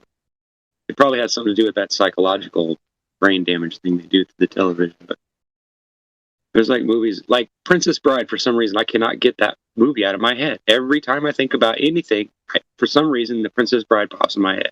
Well, first of all, I've only Peter- seen it like 60 times. So Peter Falk is amazing. That number one. Second of all, it embodies almost all of the most common archetypes and tropes in one poetically told story. And I thought it was all just a dumb movie at first, and then as I got older, I started to realize it actually meant something. I was like, damn it ruined the movie for me, kind of, you know. Like I was like, darn it, why'd they have to ruin something that was funny and stupid, right? But then I realized it really wasn't funny until you realize it was stupid, and then I was like, oh, I get it. You talking about the geopolitical metaphor of the movie? Yeah, I'm just talking about, like when I was a kid, I laughed at it for different reasons because I didn't really get all the politics of it. But then as I got older, I started to realize that they were hinting at things, and it made it funny all over again. So I ended up watching it quite a few times. But it's been a few years since I watched it. Yeah, we mentioned Owen Benjamin earlier. I like but he did a breakdown of that movie probably more than once. Oh, did he? Yeah. I wonder if Matt did one or not. The Andre the Giant representing America and stuff like that. Some interesting metaphors. Yeah, I thought that was popped in my head last night about him, and I saw him, picture of him, and it was I was watching something about the Illuminati stuff, whatever, and it was showing a picture of him covering up one eye, and I was like, damn, I thought he was one they didn't get to. But it depends on when the picture was taken. He was all up in Hollywood. Mm-hmm. Plus, I've got pictures of my, children when they were like a year old covering up one eye. Are they in the Illuminati? Well, no. Okay, so, and I'm not trying to come at you, bro. But what I'm saying is sometimes things happen mutually exclusive. You have to look for patterns, not just one-offs. And they're obviously pushing this one eye thing, for some reason. I'll give you another example. Right? It's probably, So, once upon a time, artists asked people to put their hands in their pockets to obstruct or hide their hands one way or another. It became common practice to put your hand in your coat. Now, a whole different group of people, because artists painting hands is like the I don't know a good word for it. It's one of the hardest things to do. Faces and hands are the bane of every artist's existence, basically. Yeah, it's got so many angles and shadows. Yeah. But then this other group of people, not necessarily simultaneously, but kind of around the same time frame, also started using the hand in coat as a signal to indicate who they were and what they belonged to. So then you say, oh, every time that you see somebody's hand there, that means that person was, in that society. Well, context matters, It depends, and you have to look for patterns to really validate. Yeah, I agree. And then some people out there are like, I don't care if I saw somebody do to cover their eye one time. I don't care if they're on that list as far as I'm concerned. Well, see, but isn't that why they use it, right? It's so that even people who seemingly don't know anything about it can be involved in it and get included in the conversation. And you know what I mean? It's a deception all by itself. It really is. But it's weird that you mentioned that, and it made me realize, you do have a point. There's a lot of that to where they make it deliberately so that you'll argue with somebody even though you don't really have any argument. You're just like, well, that doesn't sound right, right? Yeah. Hypothetically, there's this guy that goes by the title author of confusion. Some people are familiar with who that is, some aren't. But there seems to be some folks that are really interested in pinning confusion. Almost like they're getting paid for it. So. Getting something. Imagine your life's work being lying to people. Can you imagine? Like being a lawyer? No, you think that's fun? You lie to them when you tell them that they need you. You lie to them when you tell them that you can win. They lie to you from the very beginning. Why would you trust them? Imagine an honest person going into law thinking that they're going to be able to be a successfully person of integrity. Right. Good luck. That's really sad realization. Doctors too. I bet doctors get real disappointed. Oh, that's got to be difficult. I won't even say why. I think you can imagine. Yeah. Because imagine all the comeback that's going to happen. All the lawsuits that are going to get filed, and they're going to be so full of red tape. They're going to know. They're going to be able to see over it. You're going to laugh at every point.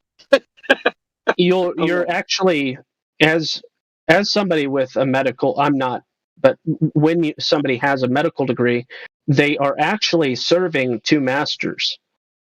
Oh, yeah.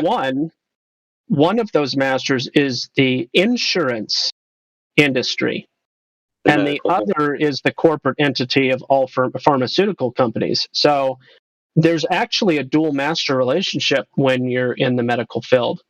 Now, of course, you could say, well, there's such a thing as private practice that don't take insurance. Not a lot of them around, though. Not very many. I have private insurance as well, and I see people in there in the same office as I that have different forms of insurance. So. I would argue that insurance is insurance, regardless of whether or not it's a private company or not. I'm talking about there are actually people that are practicing, maybe not all forms of medicine, but doctors of certain kinds that don't use the insurance system at all. It's all self-pay, that sort of thing. Yeah. Well, I know that stuff exists because my doctor has offered me samples of drugs before, and he'll come back in the room with a whole handful of samples. I'll be like, "Where'd you get these?" He goes, "Oh, the salesman gave it to me." Like, "Oh, so there are kickbacks." And he goes, "Well, yeah, kind of." He goes, "If you call this kickbacks." Yeah. That's well, I guess it depends on how you look at it. But after, I've been through a lot of stuff in my life. I was an alcoholic. Well, I still am an alcoholic, but I drank for quite a few years, and I've been on pain medicines for a lot of years for my back problems, and I got a lot of problems. Don't get me wrong, but the funny part is I don't think I've ever gotten a lecture from my doctor for drinking too much or doing drugs or any of that. He's never actually lectured me. He's told me before, spend a minute to say, hey, that's probably not good for you. This is going to cause your liver to go bad if you keep taking all these pills and Tylenol and drinking. He'd tell me that, but he never spent 5 minutes. When he spent 5 minutes trying to convince me to get a flu shot, that's when I knew something was wrong. 5 minutes. That's a long time. It's a very long time. When my doctor at the VA told me, I'm surprised you're doing so well. I knew there was something wrong. Oh yeah, he did make a comment about, well, I hope you're safe. I hope you're going to be safe. I was doing so healthy. They're like, what the fuck? How is that possible? I was doing so well without and having so little, but yet doing so well. I like somebody said, I forget who it was, but I was watching TV last night. Listen, you and I have a lot in common, rookie. We ought to talk. We ought to talk. We do. Yeah, we have tons. You can call me anytime. If I'm not busy, I'll answer you. Yeah, man, no problem. I'll send you DM. Well, I'm trying to connect with people. Like, I'm writing with someone who turns out is probably a very good friend. It's just we're really good friends. We just haven't met yet. We've only heard each other. So, Flatty is another someone I'm trying to make connections. Yeah, I do. I'm starting to really feel like a good companionship with a lot of you guys. Really am. Just because you think a lot alike the way I do, and you don't get angry at me when I come up with some crazy stuff. That helps. Because crazy stuff. Yeah, we're all a little on the verge of this craziness. That's where genius lies, actually. So, we don't have to worry about that. We were told we were different. I'll just keep it on my side of the street. I was told I felt different, and people acted towards me as if I was different. Now I know that's a blessing. I didn't think that before, and I fought with everyone and everything because just you weren't fucking me. So I don't care what you fight. Like you want to talk about a Missouriite or whatever you want, Missourian. Yeah, like in the strictest sense of the word, I can be that way. Part of that is this extreme perfectionism, which I've tried to. Early in my life, I had to buck that off. I couldn't do it. Like I was just killing myself with that. So eventually, I learned like, no, I don't have to be there's no need to be perfect. Why would I want to be? Like my uniqueness is perfect as it needs to be. That's what I've discovered now in my late age, this late age. But anyway, nice having this conversation. Yes, absolutely. I hope I didn't spell antecedent wrong. I hate that my computer doesn't spell check for me, but my phone does, and it drives me crazy. I hate that my phone does it, but I hate that my computer doesn't do it. It's like, how do I get that again? I don't like that. I don't know how to spell some words still. Usually I just don't use the word if I can't spell it, but usually it'll fix it for me and I don't have to remember. Sometimes I find myself typing and just all of a sudden a really like one of those really strange words and I spell it right. And then other times pretty sad. I could read the Bible and difficult textbooks at 3 and 4 years old, but I still can't spell worth the crap. I think there's a reason for that. No, I actually used to be an ace speller, even at third grade. I was a very good speller. Yeah, I ended up going into a special class because of my comprehension skills. Because I wasn't reading it, I was just skimming over it. I wasn't interested. I had no interest in it. I thought it was boring. Reading about Dick and Jane was stupid to me. It's like Dick and Jane don't do anything normal people do. Why in the hell am I learning? It's like so dumb. Like, see the dog. It's like, dude, this is dumb, bro. Like, like nobody talks like that, right? We could tell stories together in that area. We grew up in the same geographic. There's something about that, man. Like I went to elementary school, this one neighborhood, one of the most memorable neighborhoods in this whole area was very memorable, but it's around the airport in St. Louis there, all around there, for about 10 years. And what was I going to say about that? Oh, I grew up mostly out here in California. I went to this elementary school that like years later, only a few years ago, within the last 5 years, I went back and saw somebody's video. They filmed my elementary school, and sure as shit, I knew something was weird about that building. It's a mud flood building. It has a cornerstone that doesn't fit the rest of the entire structure, has no stone like this cornerstone. And that's what I see around here, even in San Diego, with whole floors underneath ground level. Well, this school was more than one ground floor under ground level. It's like they dug a 20-foot hole, a big rectangular 20-foot deep, and then built the building down inside of there. In Missouri, do you build that way with all the moisture that's coming out of the sky? No. That's ridiculous. Nobody would build that way. So it said 1948. I think this building was probably from 1848. What? Or something like that. Hold on a second. And I went to school in classrooms that were in the basement of this building. And now they've raised that not only the whole school, which my elementary school, the swimming pool, the tennis courts, across the street was the junior high school, the fields, the baseball field. Up on top of the hill was the junior high school. Behind that was the track. All of that has been razed to the ground. All my neighborhood, my whole neighborhood, whole big, huge, oval-shaped neighborhood, about a mile long, razed to the ground. All of our houses. Like I've gone there and looked at it myself with the Google Maps and stuff, and it's all gone. Yeah, San Francisco's full of it. I went visited, a few months ago, and I took a bunch of pictures of buildings when I was taking that little ride on the double-decker buses they have, and I couldn't take enough pictures. Like every single building I saw literally had that kind of stuff on it, and I'm sitting there thinking to myself, is it possible that I literally have lived my entire life, damn near my entire life, living 30, 40 miles from a city that's full of all this crazy stuff, and I never thought to look at it? Like, what? Like, Where have I been all my life? Yeah, I don't know. Yeah, exactly. The things we saw before we realized. And I'm really, really resourceful. Like I can usually talk crazy people into acting sane. Like I'm really good at stuff like that on occasion. Don't get me wrong, I'm not always up. But there's been days where people have dared me to do crazy shit and I pull it off, and they would just stood there with their jaw hanging open, like, what? Like I'm trying to think of a better one that did. One day, some guy, we were sitting in a car and there was some girl sitting in the car next to us, and there was somebody in the back seat. I don't remember if it was a man or a woman, but it was somebody in the back seat.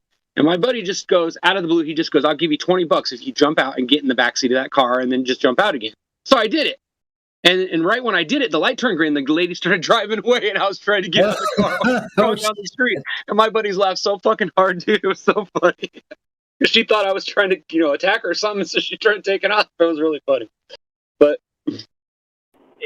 anyway. But she wasn't mad or nothing. She was just like, get out. You're not riding with me. It's like funny, dude. They just laughed so hard. That's wild. But I mean, I've been known to do crazy stuff like, somebody says, I wonder about this or that. And I'll walk right up and ask the person that's standing out in front of the building, oh, what about this? And they'll be like, oh, yeah. And they'll start telling me all kinds of info. And they'll be like, dude, I would have never thought to do that. I'm like, why not? You think you're the only one that questions this kind of stuff? Come on, dude. I'm sure everybody that lives in San Francisco probably at some point in their life looked at all these buildings and thought, where did all these buildings come from? Like what? It just is kind of strange. And the way they're built, they have this specific type of building, and then there's stuff wrapped around it, like facades. It's just strange. It's almost like it's fake. Or like it was a fake city.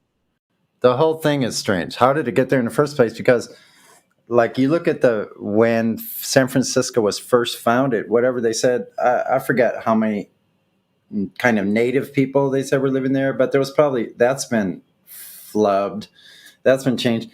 There were probably several thousands of maybe like 20,000 natives living around there. Well, so from 1840 something to until the gold rush, which is only like 10 years, then there's like how many thousands? 200,000 or something? You did good, baby. Craziness, I think that was hot, Mike. Sorry, I was yelling. Look at that first panorama of San Francisco. What year is that? That's a crazy freaking like film or whatever of San Francisco in the very early days. Not a human being. I was going to say, try to find the oldest photo of San Francisco you can find. It still has a city in it. It isn't just a bunch of hills. Who's done? There's been people, that have done these studies of these photographs, but that panorama of San Francisco, not one single human being in the whole shot. Nope. Well, actually, I think there's a horse or a donkey or something, a carriage, right? I think there's one horse or a donkey. Yep. Mule. Something. Yeah, it's a good question. I mean, what happened to all the people? They all just took a break. They all must work over here in the Bay Area, right? They were all told stay indoors at noontime on this day, because maybe it's kind of like those people that are leaving whatever country that is. They're just leaving. They get paid $10,000. Like, sure, I'll move. Craziness, man. What happened? It's very odd stuff like that. Wouldn't that be easier? Wouldn't it be easier to just print a bunch of money, pay all the people to leave the town, and then blow it up afterwards? Doesn't that make more sense to you? Yeah, even around here, there's these big, huge granite banks. Sure, it's cheaper, I'll tell you that much. Banks made of like marble and granite, these huge structures. And I've seen pictures of the hillside, somebody riding a horse in the park up there before the freeway was put through the valley, through the canyon here, to go past downtown and to go south, I-5 going south. Well, up on the hill, right in the park, right up the hill from where I live, where I can see these big, huge granite buildings right now, looking out my window to the south, this granite building's still there. Well, I've seen photos of people riding on horses up the hill a little further up in the park with that building there, and there's nothing else there but these two freaking huge banks. Mm-hmm. Like nothing there. That's it. You ever wonder why it seems in movies the horror movie houses are always these kind of weird buildings? Yeah, like the movie House. Have you seen the movie House? The movie House is in a creepy ass house. Like I've seen like photos of it, Because it's in LA somewhere. The weirdest house is this house I saw. It's a church, and it's on the front grounds of the VA hospital in LA along, what is that street there? Wilshire? Yeah. I haven't spent a lot of time in LA. I've only been there a couple times. It's this big, old, creepy Victorian church. It's all like fenced around, like they have it closed off completely. It was the creepiest thing I ever saw. It was so bizarre. I'm like, what the fuck? Like, yeah. It just looked like it was just like landed there from another world. Yeah, kind of like it just beamed down. Yeah, it is kind of weird. Well, I say that because of, the history of television that's stuck in my head. It's a lot of very uncanny things about history and architecture, for one. I've noticed that. I'd love to go walk through this house. This one looks interesting. When I watch my favorite movies like Ghostbusters, right? And I wanted to see if was there any truth to any of that, but it wasn't. It was all it was all stuff they made up to to build the lore. Because I looked into it, like the building and none of that was actually real. Yeah, no, but it probably has some other hidden meanings to it, though. There's some value to it as far as there's something. They usually have something about the spirit. There's something. It has something to do with spiritual. There's a message in there somewhere. Well, I mean, even Gozer was something made up. All of that, none of it was actually. I was like, I was hoping that it would be, but he wrote a book about it. I think he wrote his own book about it just to fit with the movie. I believe, isn't that what he did? He wrote like a phony book to go along. It was a book, but just as far as I was, as far as I looked into it, none of it was real. Yeah, it was either fake or it was twisted to suit the movie. Yeah, you're right. But what if there's some truth to it, though? Anyway, I mean, what are the odds, right? Yeah, right. If you take all the trappings out, if you take all like our predisposed situational beliefs and and you go like, what does it mean? If you strip it down to the bare bones of just these characters, then it may have a different view. And I guess my view on all this is you're not going to convince me that the sun came out and just melted these buildings. And I don't know if I believe all that. There's not a lot of evidence for that. But whether or not a worldwide flood happened, I think it's pretty obvious that it did. But it makes me wonder, though, like how many times has the Earth been reset? If that's what happened, right? Is it falsifiable? Well, no, obviously, it's just a story. Yeah. But obviously, all this interesting stuff means something to something, right? And there's some kind of storyline behind it, whether it's fanatical and crazy or scientific or not. There's still something there, right? Like, I mean, everything. I mean, there's just so many things about it that just make you said. So I wasn't flippantly asking that question. Is it falsifiable?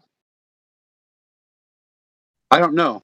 That's the thing. I haven't done enough research on it. I'm just speaking from what little I do know, or what I've heard. I don't think you can prove anything in the esoteric like that. I don't think. Well, no, because this isn't a question of esoteric, though. In regards to the claim or a concept of multiple and or even one previous quote unquote reset, can this claim or suggestion be falsifiable?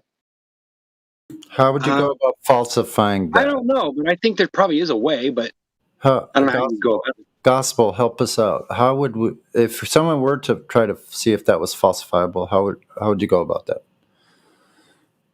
Just your own opinion, because I don't know. I'm asking. So, as far as I understand it, best case scenario, archaeology would be one of those ways.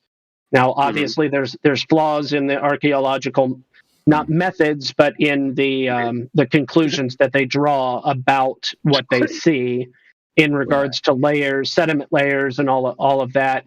Yeah. It has been demonstrated that layers can form much more quickly than they assume, and all of that sort of thing. With that said, archaeologists, especially godless ones, hand wave the presence of certain creatures, skeletons or whatever, at lower levels, and they make the accusation or claim that the reason that this object is at this level that invalidates their theory about a certain number of millions of years or whatever is because it was displaced at some recent time in history. Rather than it exists there because it exists there, they claim without proof that it was displaced at some later time. And my point is, well, they got to have that in a similar way, is there at least a logical path of which you could falsify claims of mud floods and resets and things like that? And I'm not saying flood happening. I'm saying mud floods as the overarching general topic of that we've been reset over and over again, or any of those sorts of claims. I personally hear the topic, and it instantly is linked to other unfalsifiable topics like the Mandela effect, for instance. And I just go, this is a futile topic. Yeah. I don't know. Yeah, I think in some ways you're right about what that. road you end up going down to find the answer to, right? Like sometimes even if it's something that you think is interesting, you realize the road to is going to lead you nowhere. So it's better to just kind of leave it be. Yeah, like one path someone could take just to go to further inquire are buildings able to be aged? Can you use buildings as aged? To some extent, right? Oh, you mean aged? See, I took that word. Can you tell how old a building is? Date? You mean dating something? I don't know. Not in yes, in technique and method. So, for instance, the way that bricks are made, you could make a brick. You could make a brick the same way they were making bricks 200 years ago, or at least as far as we can tell. So go ahead. So you cannot age the brick or the mortar itself. You could age the techniques and the methods based on certain assumptions. Okay, I got you. So just the into it because the dating methods they use are fallible. That's the problem. Just the techniques or methods. So I'm going along a line of reasoning here. That's why I'm asking the way I am. So what about is there any accurate way to empirically test directly underneath said building or structure? Is there an accurate way to test the biological material that sit directly underneath this building? Not that I'm aware of, unless there's an artifact, let's say a tool or like a screw or a nail or something that you can dead plant identify. I wouldn't go with organic material. No personally. Organic materials. Well, you can't age rock or dirt, though, can you? Yeah, that's why I said artifact.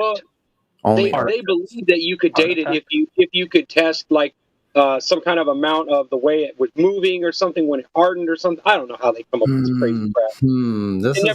That's why this is such a complicated topic. Because you don't get down to the nuts and bolts of it. Can you age any of this stuff accurately to tell? Okay, even if you knew all that stuff, this building's foundation was laid down at this time, like give or take 50 years. Like if you could get close enough. So I don't know. Yeah, I've been looked into this for many, many years. Well, that picture that I posted from 1851 shows San Francisco quite underdeveloped, in my opinion. 1851. Well, I mean, and shortly a lot after happened. that, though, it had the boom. Well, you say shortly. The pictures. Can we confirm that this is actually San Francisco, though? Like, is there any buildings there that are still there or anything like that, or have we checked that? Yeah. I'm just curious. Does anyone have? Because it looks like somebody burned that hill. It looks like the hill burned. Does anyone have that panorama? My goodness. Well, I've seen the panorama. I'm just curious, like, have we actually? I got you. I verified. posted, you know? That's only one little piece All right, of it. never mind. Yeah, it's just one part. Yeah. Can anybody hear me? Yes. I hear you. All right. You all are going back and forth. I was trying to answer that question. Okay, go ahead. Sorry. I posted a link showing the 7 oldest buildings that are still surviving in San Francisco. Now, the issue with that is there have been several destructive events in history, modern history, in San Francisco, like the Great Earthquake, for instance. So many things have been destroyed. But in 1851, if that is true, that picture is from 1851, wherever Portsmouth Square is, there you go. But you're suggesting that looks like Burns? Burn. I thought somebody said No, that I it said looked it looked like the hill in the background was burned and like it doesn't look like that to me. No, oh. I'm talking about the picture you posted in the front, not the article. But that's good. No worries. Yeah, the hill and the behind the buildings and the Yeah, it just I don't know. It just kind of looks kind of like it burned up there. I don't know. Maybe I'm wrong. It kind of reminds me of when stuff out here, like in Antioch, and there's all this winter wheat that grows in the Bay Area, and sometimes it catches on fire and it burns, and the whole hill will look like that. It'd just be black with little roads where the fire department went. That's why I say it just kind of looks weird. That's why I just asked. I wasn't. Gotcha. Anyway. There's poles. There's electrical poles, even though supposedly there was no.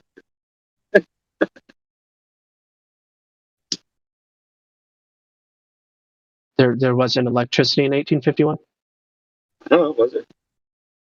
Oh, I didn't live then, so I'm not sure. But I always thought it came. I always thought like electrical power came like 1900 or late 18. But I could be wrong.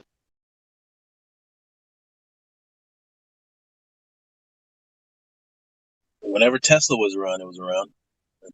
So. Yeah. Well, there's something you should probably test to see if they existed.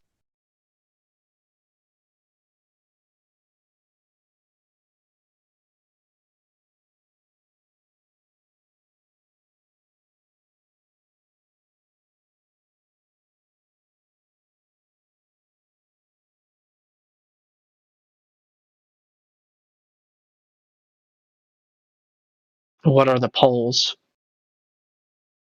I don't know. I think there's only one. That's just my opinion. It appears to be two. There's one on the left side and one on the 1/4 to the left side. That would make sense, right? Then the owl eyes would make sense. Then the owl eyes would make sense. What? You don't know what I'm talking about? All right, No. hold on. Let me see if I can find something. I was under the impression that poles were on buildings back in the day because of lightning. Yeah, but nowadays they don't do that. So why would they have not done it? Why would they do it then and not now? That doesn't make sense, does it? Lightning diversion. Well, they do it now. They do. What? Yeah, the tallest buildings. Wires on the roof. I guess you're right. They do. The really tall ones do. Not every house necessarily, but houses are also grounded. So the way that maybe it was a lack of grounding that led to the necessity for the lightning rod method. Or maybe electrical storms were worse back then. I mean, there's a million things that could be true, right? That would make that a legitimate thing, that is not some special. Mm-hmm. I mean, yeah, I admit, for every crazy idea I've got, there's a million reasons why it can't be true, but that doesn't mean that, that doesn't necessarily mean we won't find out that some part of it is true. Like that's what's weird about it is that there's so much mixed information. It's hard to really tell where it all comes from and whether it's useful or not. Here's one of the panoramas. Hold on 1 second. Let me find out what year this one was. Looking at it. Okay, you've seen two magnets stuck together, right? Or when you pull them apart and there's a field and it generates a field and it looks like a pair of owl eyes. It looks like a pair of eyes. You know what I'm talking about, right? Oh, you're talking about side by side? Yeah. Yeah. Okay. You know the owl eyes you talk about? Well, if there was two poles in the center, right? Like I think that's what you said. I'm not sure, but that would make a lot more sense, right? Now, there's a building on the very far left of the image, and then the building right next to it. Both of them appear to have poles.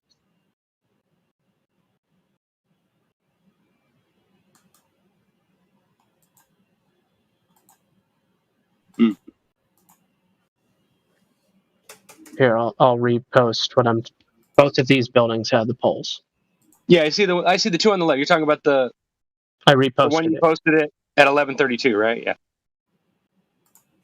Yeah, I see the poles. That's why I was saying I wasn't sure if that was power line poles or if that's something else. 'Cause it's hard to tell. Yeah, I don't see wires, but they could. So, yeah, they could just be poles. They could be whatever light poles or something here. Like whatever. I mean, they had lighting. They had gas lighting even for that. Yeah, but But see, this is the kind of picture I'm talking about. Is that this almost looks like they drew some of it in there. I don't know. Maybe I'm wrong. But this looks like a magazine laid out. Is that what this is? The bottom one Sonny posted. Is that what you did, Sonny? You got that out? It's from. Hold on. Let's see. 1878. Is that what it says? Let me find out. Yeah, a lot can happen in 23 years. 1878. Yeah, those are. Yeah, that is a lot. I mean, I would say that would be a whole lot of building in 23 years. Yeah, look at that. All the way to the shore. I went to college. I'm not saying it's not possible. I'm just saying. I went to college for 4 years. I came back to my hometown, and there were areas that used to be hills and lake and forest that were all, Target and Walmart and Dollar General and restaurants, and just complete changing of the face of the area in the northern, just north of Atlanta. Development. I don't know what's wrong with my voice. Maybe I'm talking too much. I'll just stop. Yeah, shut up, damn it. I'm just kidding. No, go on, finish what you were going to say. Development can happen really fast. Yeah, especially in a big city. You're right. And people were also not distracted at these times. They were working together on the same, except for their selfish goals of looking for gold and all that stuff. But eventually they had to find a way to be useful and build a town. And I don't know. I think that it was a heyday of activity, and I used to live in Iowa. I looked into that. What if it was really literally under the mud and they just dug it all up?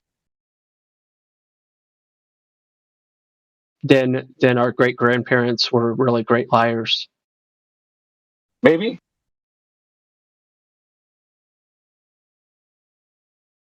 Just an entire. It is funny though. It is funny though that we actually have people in the world that could answer these questions. Some of them, and yet it seems impossible to find them. Right? What?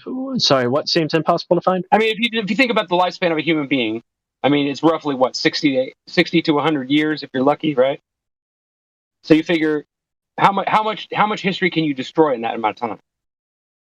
I mean, in 20 years, you can see how they can totally switch everything up, right? We've seen that just in the last 68 years, right? But there's overlap. Right. Yes, there is. And knowledge gets passed down.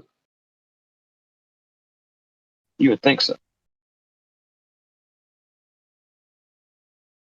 This destruction looks almost exactly like Atlanta. Mm. The burning of Atlanta. It looks just. Yeah, and then they claim it was some crazy fire or something. I think it's because they figured out people were going to figure out something. They burn all the evidence. I could be wrong. San Francisco did completely burn. It's really odd, right? The whole city just burned. Kind of like Paradise. Think about that. Are you guys like talking about Tartarian and shit like that? Are you in a Box Ops server? He's got a bunch of Tartarian pictures. If that's what you guys are referring to. Well, we were just talking about San Francisco, but yeah, sort of. We were sort of kind of talking about it. It was kind of changing into that. We were just talking about like buildings and weird stuff that we saw, and that's how I got drawn into currency. And then I was being a contrarian, asking if it was falsifiable and all that stuff. No, that's good. If somebody doesn't ask that question, then I think something's wrong. Honestly. Some people get really emotional about it. My big doors! My directed energy weapons! Well, we already know those exist, so that's not really an argument, is it? Yeah, but did they exist 100 and something years ago? That's what I'm referring to. I'm talking about weapons from, thousands of years ago. Well, let me hop in the Stargate over here, and I'll check it out for you, bud. Yeah, exactly. Well, maybe someday we'll be able to do that, but I doubt. And although I do believe life is cyclical, I don't think that in our current state of meat suit, I don't think we're allowed to jump ship and move through time. But maybe at some point we'll gain that fifth dimension or fourth dimension. We'll be able to do that. But I'll let you know when it happens. How about that?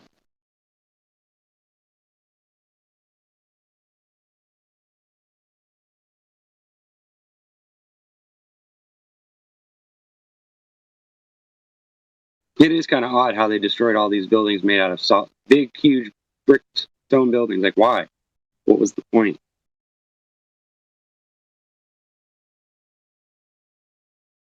Makes me wonder if there wasn't something architecturally about the buildings that actually generated some kind of energy of some kind, or maybe some kind of way to defend it. I don't know. It seems like there has to be some explanation for why all this stuff is obfuscated, right?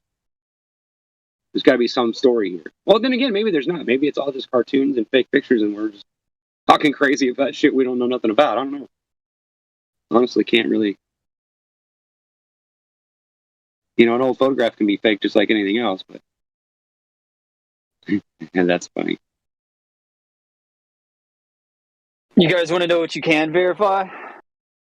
What's that? It's super secret. You're gonna have to go through initiation steps to figure it out. No. I'll give you a little hint. Oh, you're good? All right. No, I already know what you're talking about. Is it that the Earth is flat as fuck?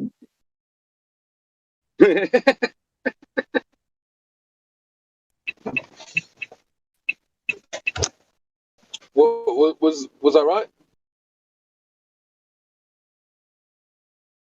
No one asked you, Crypto. Yeah. Can you verify whether you can make 6 million cookies with only 15 ovens? I come back to cookies and ovens. Wow. Well, I mean, he does have a point. Listen, at the age of 13, my family got me involved in the North Georgia State Fair, and I started baking, and I became an expert. I actually, first try, blue ribbon. And I was going up against like 50 other applicants in the North Georgia State Fair for just different types of chocolate chip cookies. I got the blue ribbon, and I got the blue ribbon 7 years. That's what's up. Only 7? Yeah, I moved away and got a life. So you found a life 7 years later? Yeah, it took me a long time. I had to become an adult and stuff. No, I was joking. I was saying well, maybe there's a reason why it was only 7 years. No, I still make those cookies and people still rave over them. Oh God. Hey, Gospel, given that we now know that you're a master baker, sorry. Yeah. Could you tell us maybe, do you think it's possible to bake 6 million cookies in 15 ovens in only 18 months? 18? I thought it was 5 years. Wait a minute. No. Well, yeah. It depends where... So does he debate the masses? Is he debating? So I would listen. First and foremost, I would never reject the mainstream narrative. First and foremost, okay. I'll do it. Don't ever go against that, man. I actually did the math because of the year 2020, because I work in the death industry. I literally sell and help people buy urns, cremation urns. So.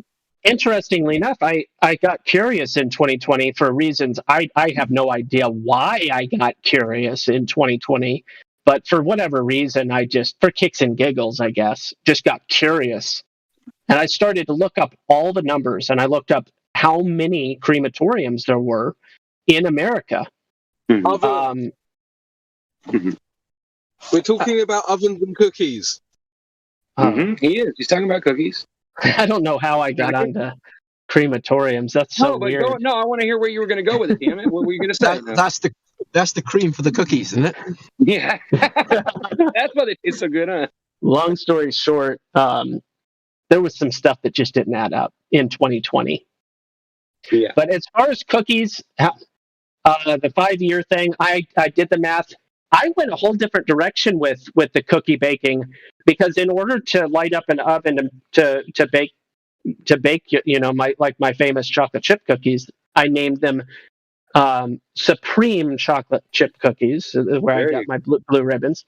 But anyway, in order to do that, you have to have wood or coal, and I went a whole different direction than most people would in regards to historic cookie baking competitions.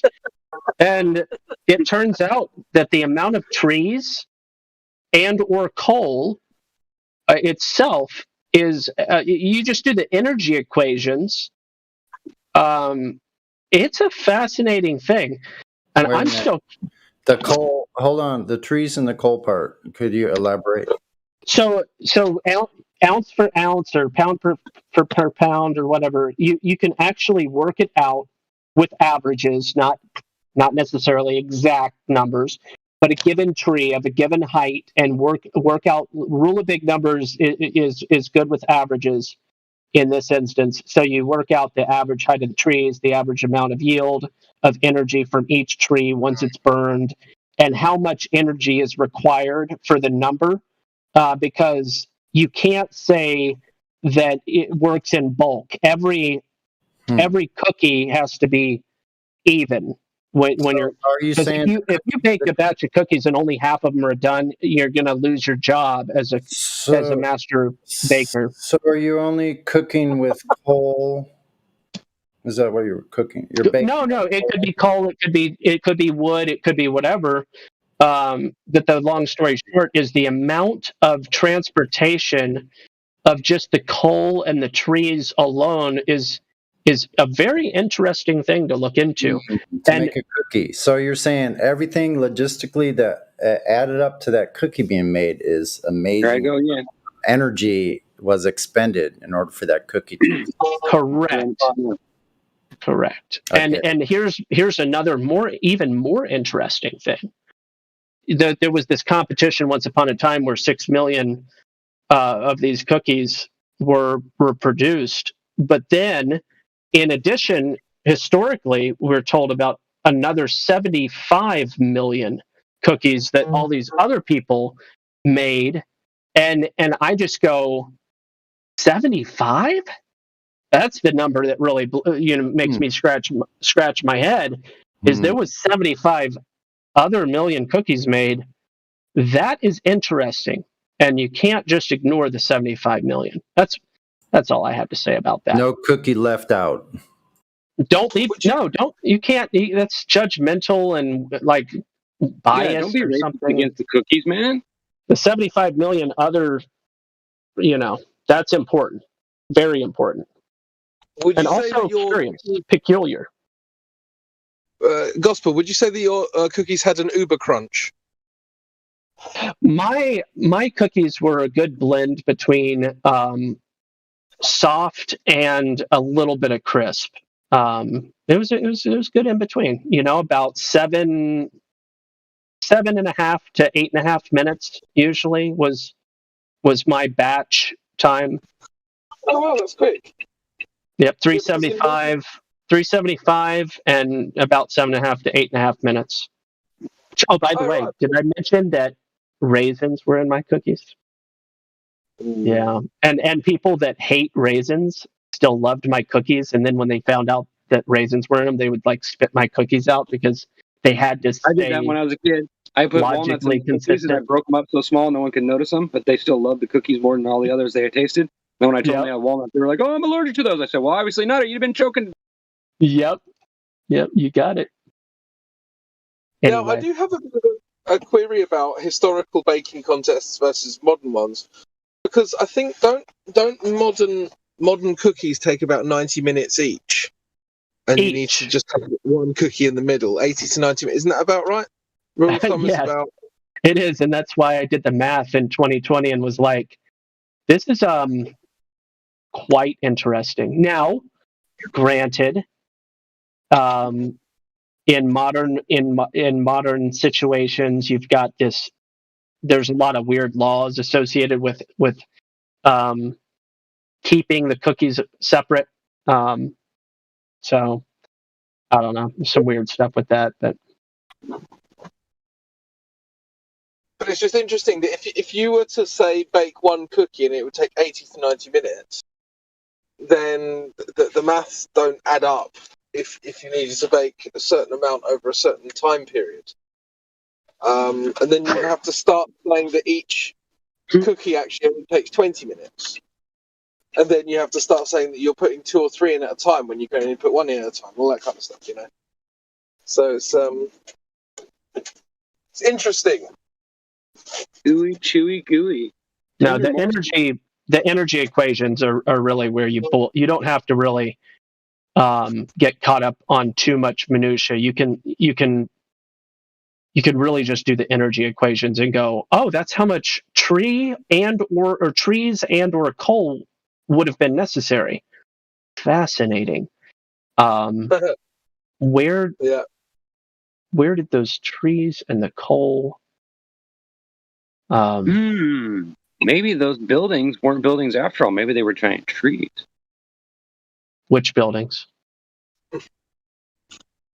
You know what I'm talking about. Those big mashup things in the desert that they claim are buildings all melted down from whatever. I don't believe that at all. I think that's horse pucky. I don't even know what you're referring to. I'm not familiar. I know, probably not. I'm going off on a rant. Sorry. Melted buildings in the desert. You've heard. You've heard about how there's certain buildings that are like built into the side of a mountain or something. They claim that it was like a giant building and then somebody melted it or some crazy thing. Oh, I've never heard that. I know of people that dig houses out of the side of rock. People do that, have been doing that all over the place. Right. There's a dude that did that just a couple of years ago and put his whole story on YouTube. He practically by hand, and I think that he might have ended up using a little dynamite, but then I watched a whole video of this Norwegian kid. In the span of 1 year, he dug out just all by himself, a couple hours a day over the span of the whole year. He dug out an entire 8-foot by 10-foot room from rock underneath a cabin that he was building. So people can you can do a lot given time and I don't know. Digging a house out of the side of a mountain doesn't need some kind of explanation that it used to be a thing and then it melted. I don't know. That's weird. Well, I would say that there is something there, because how many people do you know would spend that kind of money and time on something?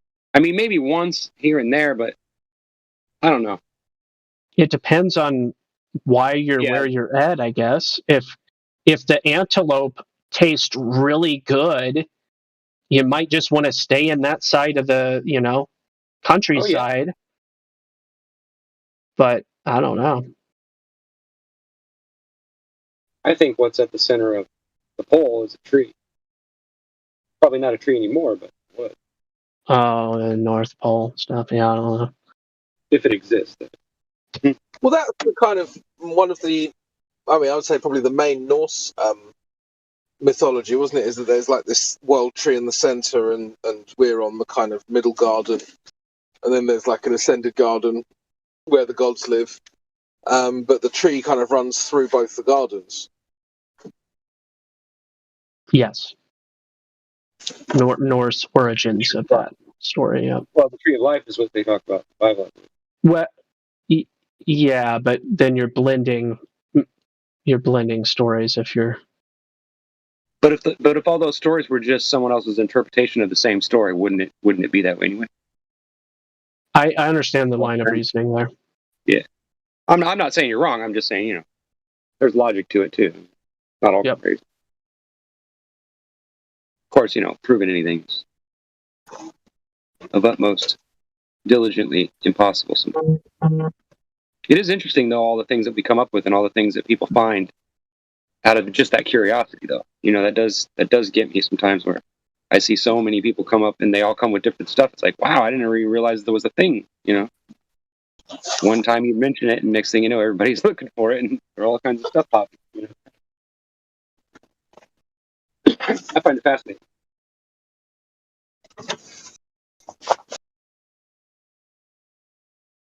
I still think it's all a mind trick.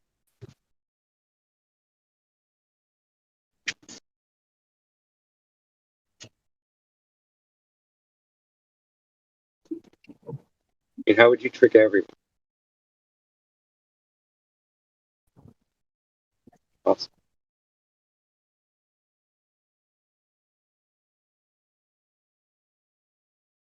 If everyone was tricked on a certain topic, how would we be having this conversation? Very easily. Because we could all be full of it, right? You're not part of the everyone? No, I'm kidding. I'm saying, like, I don't know. I never even thought about it like that. That explains why, I don't have an answer for it.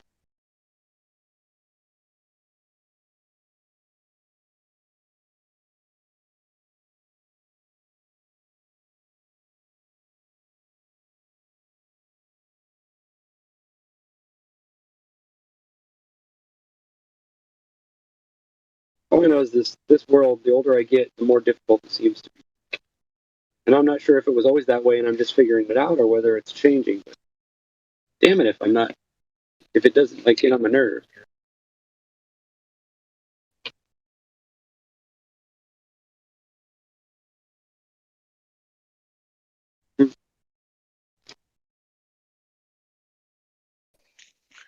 Any new people on here while it's quiet? Just checking.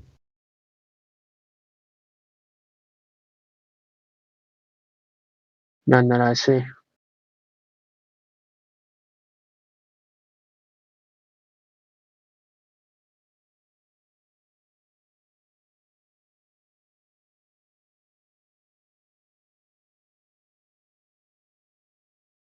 Haza was in the text chat. That's about it.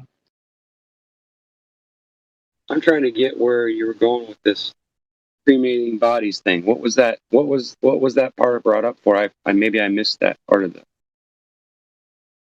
Yeah, I got off of topic, unfortunately. But in relation to that subject, there were some major problems with the claim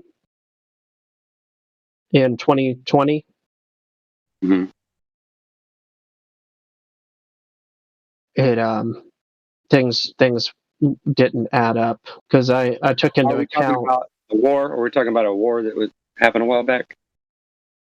No, I'm talking about 2020. Oh, 2 years ago. Oh, okay. I see. Yeah, I'm just saying that the all you had to do was look at the number of facilities in America and look at the proposed numbers and then do the math, and things didn't add up. So it's kind of weird. It's kind of a elephant in the room. The whole modeling of statistics in regards to population and stuff. I don't know if you've ever heard about the whole world population just essentially being a modeled number. Mm-hmm. So it kind of makes you wonder what's the margin of error? What's the reasonable margin of error? I don't know. I don't know what the answer would be on that. You look into weird things like there's a continent that the average age is like in the 40s. Entire continent. Mm-hmm. I'm gonna double check on that. It was profound to me to hear that, but I think it was like 48 or something. I'm gonna double check right now. Average age.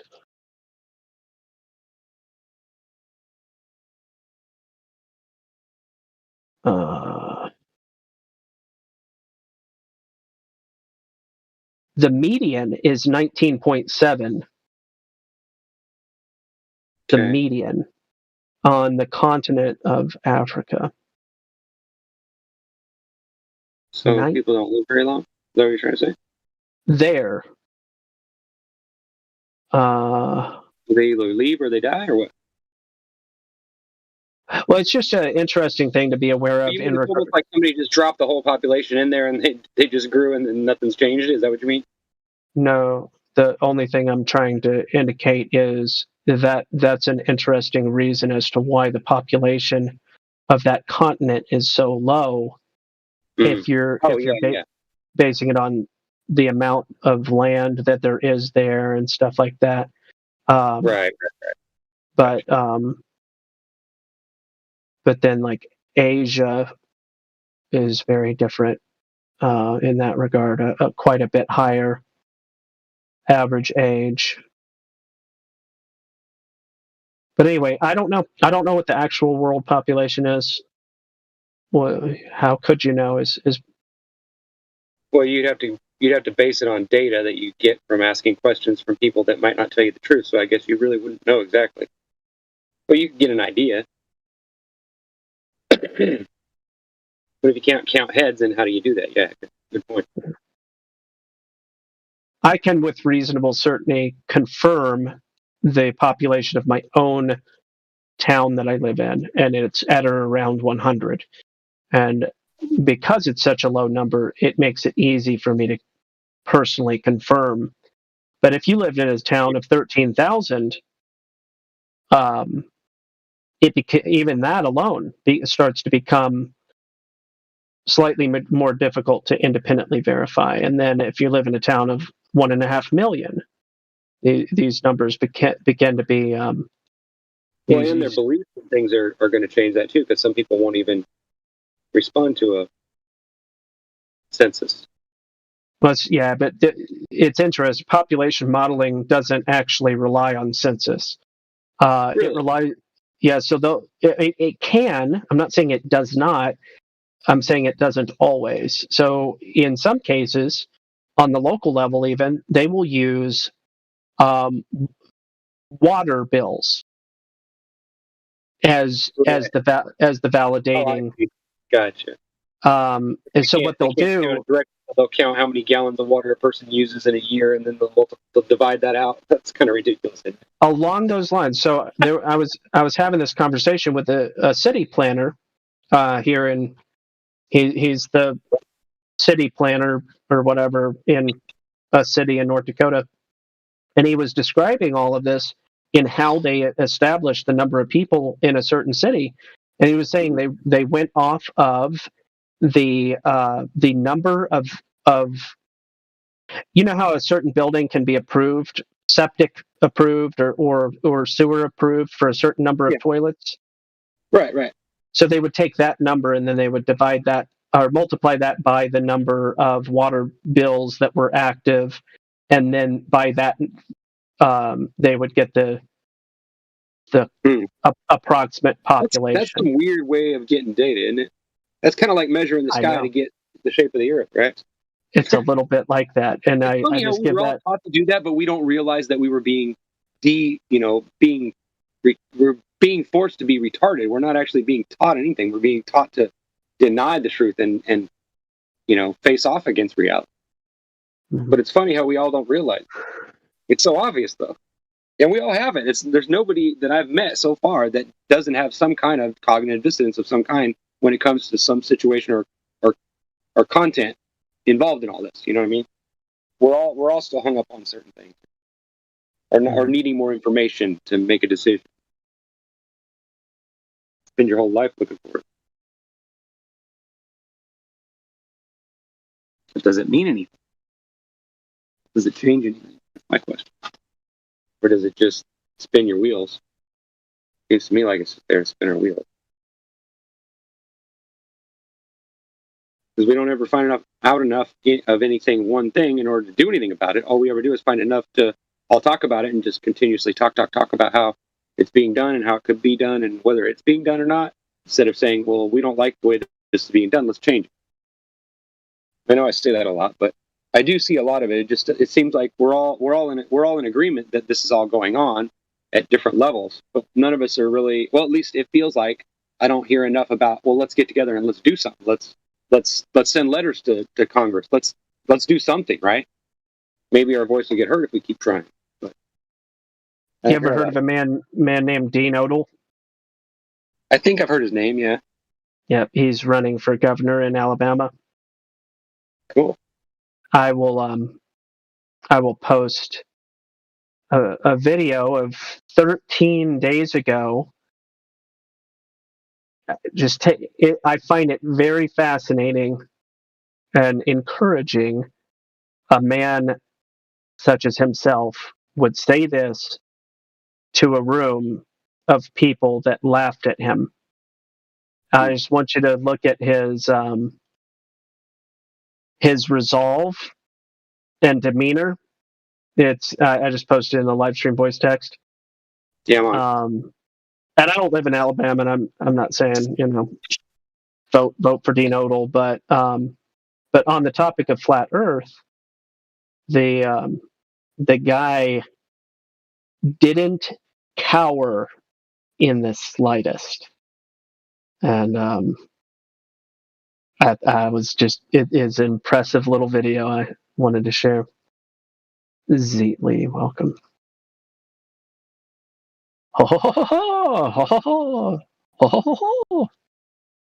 Lo lo lo lo lo lo lo lo lo lo lo lo lo. Hey guys, is my mic working? Yeah, you're coming through.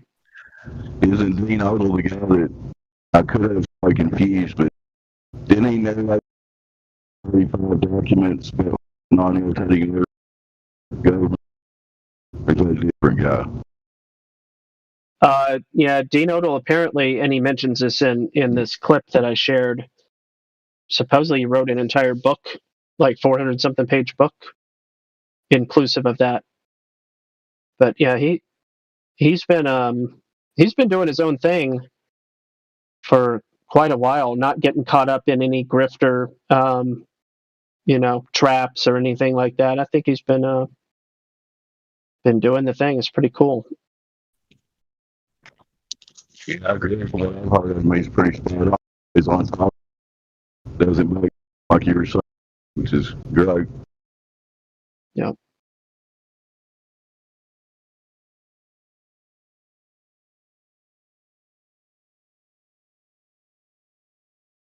So what if we find out he's wrong? What? I was kidding. I was just joking around. Yeah, that question at the beginning, I've heard that you believe in flat Earth, and that concerns me. That he had to address that question. That is, Yeah, that was a little bit slighty. But then again, Well- I don't know. I was just going to ask before I even started talking. I was thinking, okay, is this just a way to get votes? You know what I mean? Is this just a vote grab? Or no, Dean Odle's been doing this for a long time. Gotcha. I'll take a look at it. I'll look into it. He's not You got me. he's not doing a publicity stunt in the slightest. The governor thing is new. I think he's been discussing that for the last 2 years, maybe 3. And he's like, he doesn't think that Kay Ivey has gone hard enough. So it is interesting.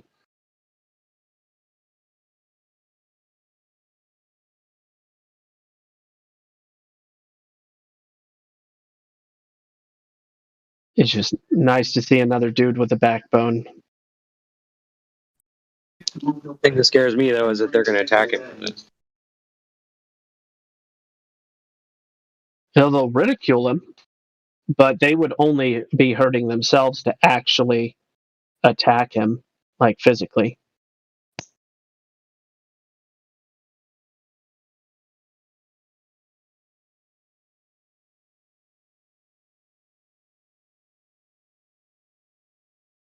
Yeah, I like what he said there.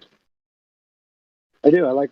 I mean, even though I mean, I can understand where people would say, okay, well, he's religious, and so therefore they don't want to believe in him or whatever he's saying. But I would say that you need to open your mind a little bit and look at both sides of the argument, rather than always just being convinced that it couldn't possibly be a religious thing, right? Because we really don't know. So I've always kept my mind open to that. I could be wrong. Maybe I'm wrong. Maybe God isn't what I think he is. Maybe he's something dumb. Maybe God's just some guy that put us here and left us. I don't know. I don't want to believe that because I don't feel that way, but I'm saying I can understand where other people might get that idea. Like a lot of bad things happen to us in our life, in our time here, and for different reasons. I think we all go through these trials that we go through in our lives to teach us something. We're not here to suffer. We're here to learn. And I think a lot of people confuse that with religion. Religion isn't what I believe in. I believe in a creator that put me here for a reason, and he put me here to teach me something. So I'm just trying to figure out what that is and get through it. Like, I'm not worried about what everybody else is doing, except that maybe you can help me along the way, help me find the answers to it. Maybe you're interested. But if you're not, that's fine too. It goes both ways.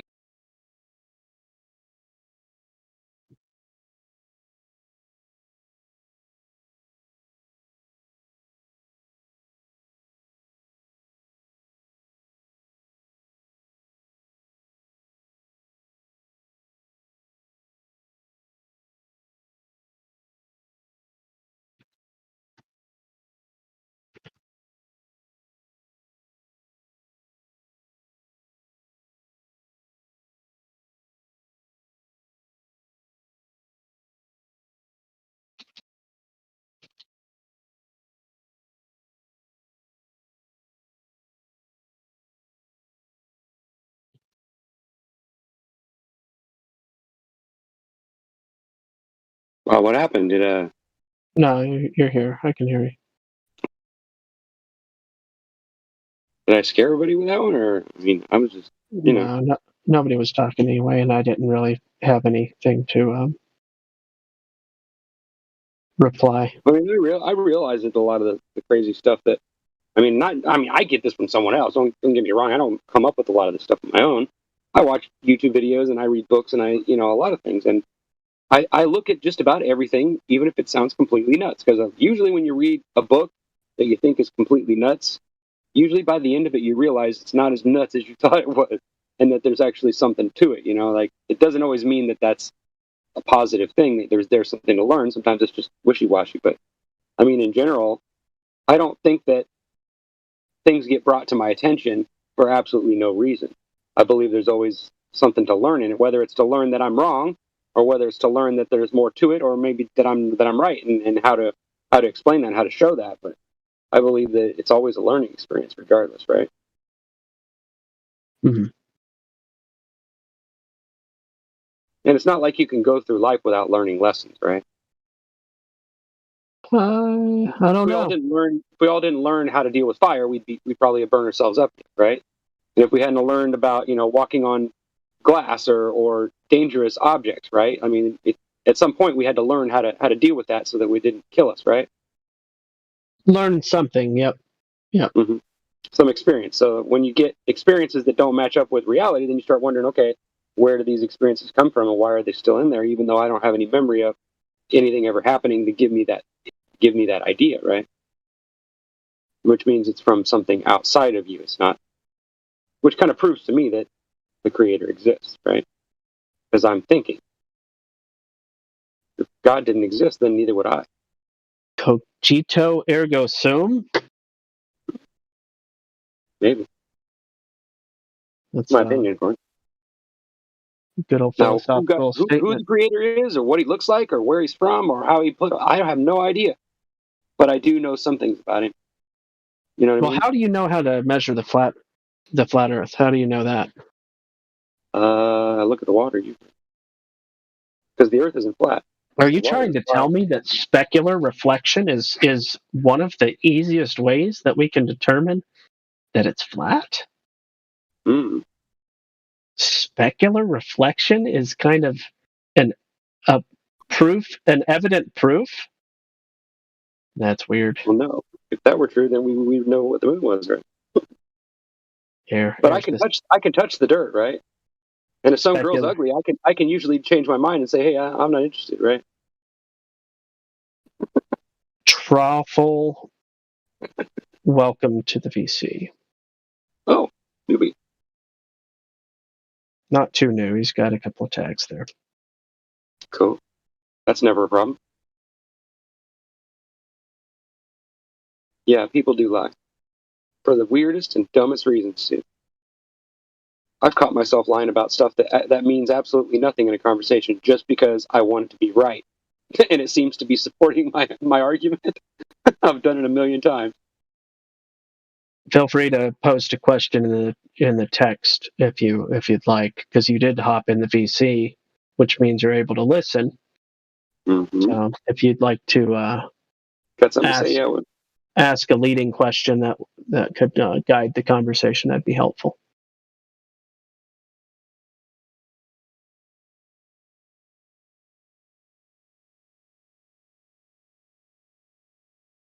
I think I've only heard Carr speak one time.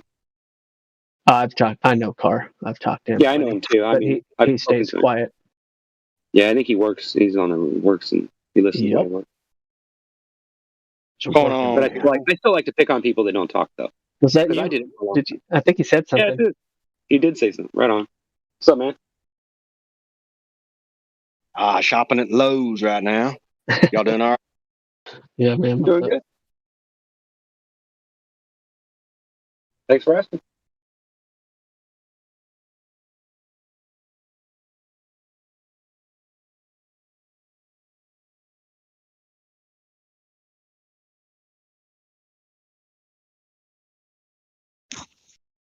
Well, while we're waiting, it's quiet. Is my mic still working? It is. You're coming in hot though, like loud. Okay, I'll try it back off. That's good.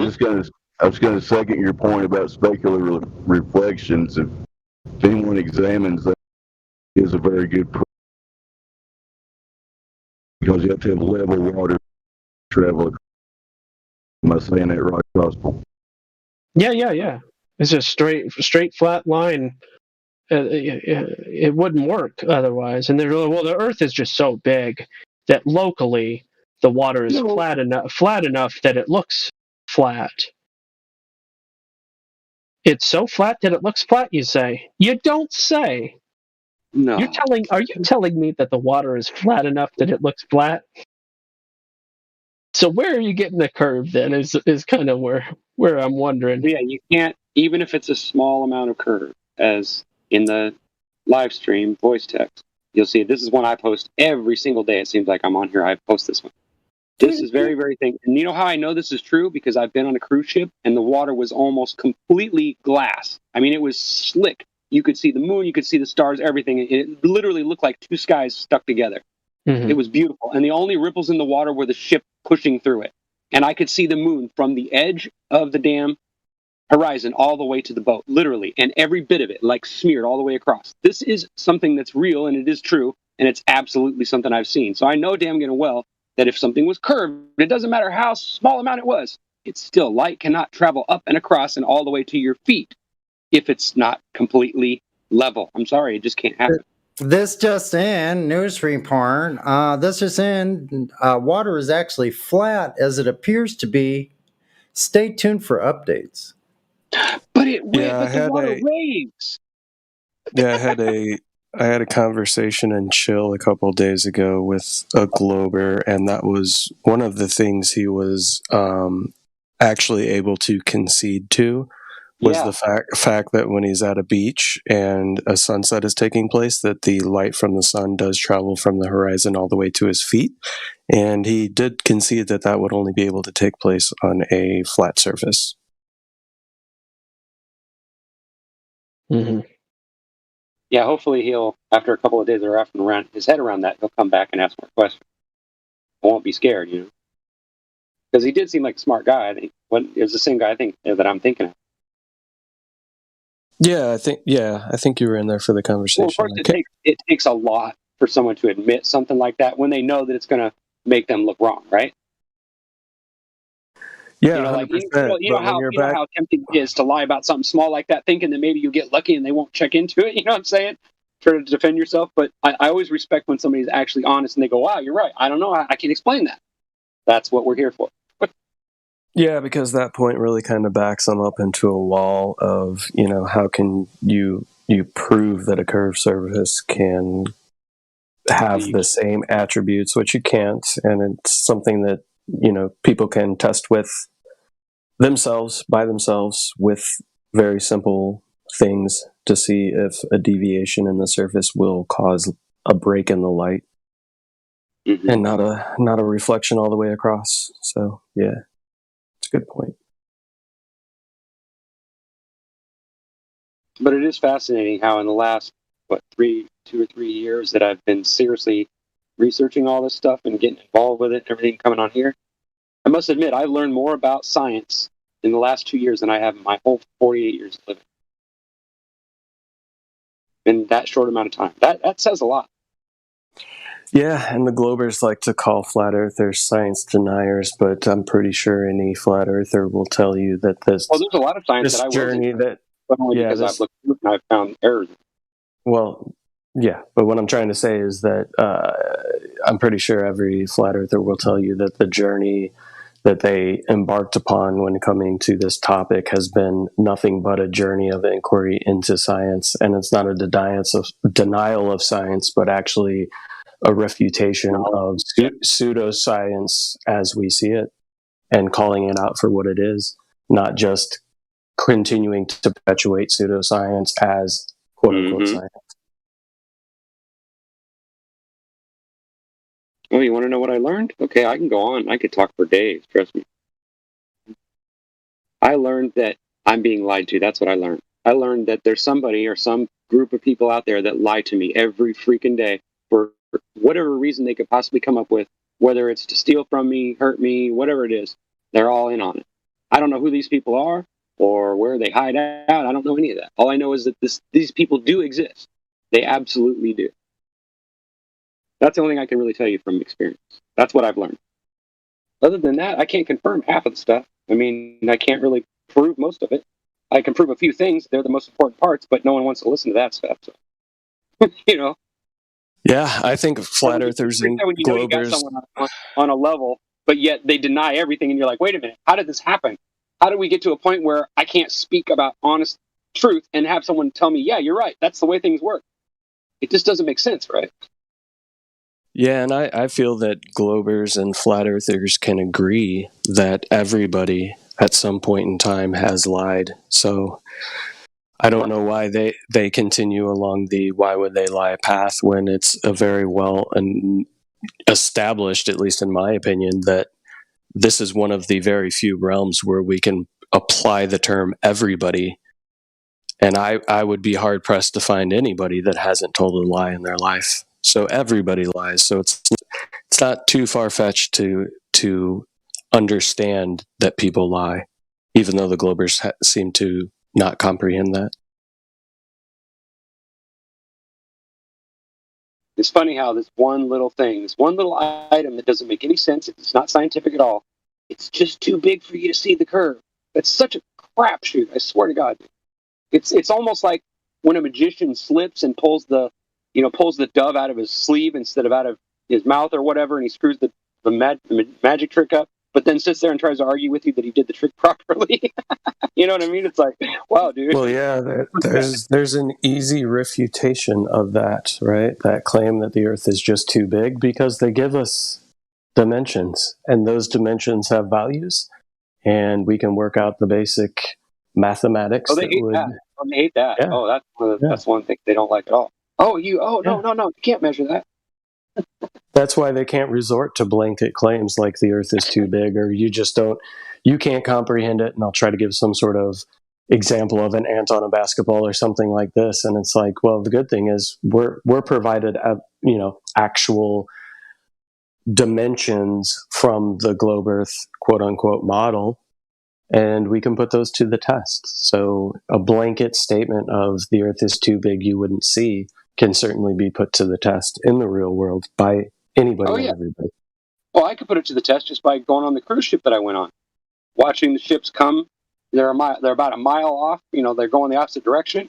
They're about a mile or two. There's a gap between the two channels where they cruise through, and you can see the ships coming. And they look like they're way, way, way out there in the middle of nowhere, and they come at an angle, and it looks like they're coming from way out to your left, but they're really coming from straight in front of you. But because of the angle and because they're a mile away from you in a different channel, they seem to be coming at you at a different angle until they get close, and then all of a sudden it starts to, like, your mind starts to be able to put it together that they're actually moving in parallel with you.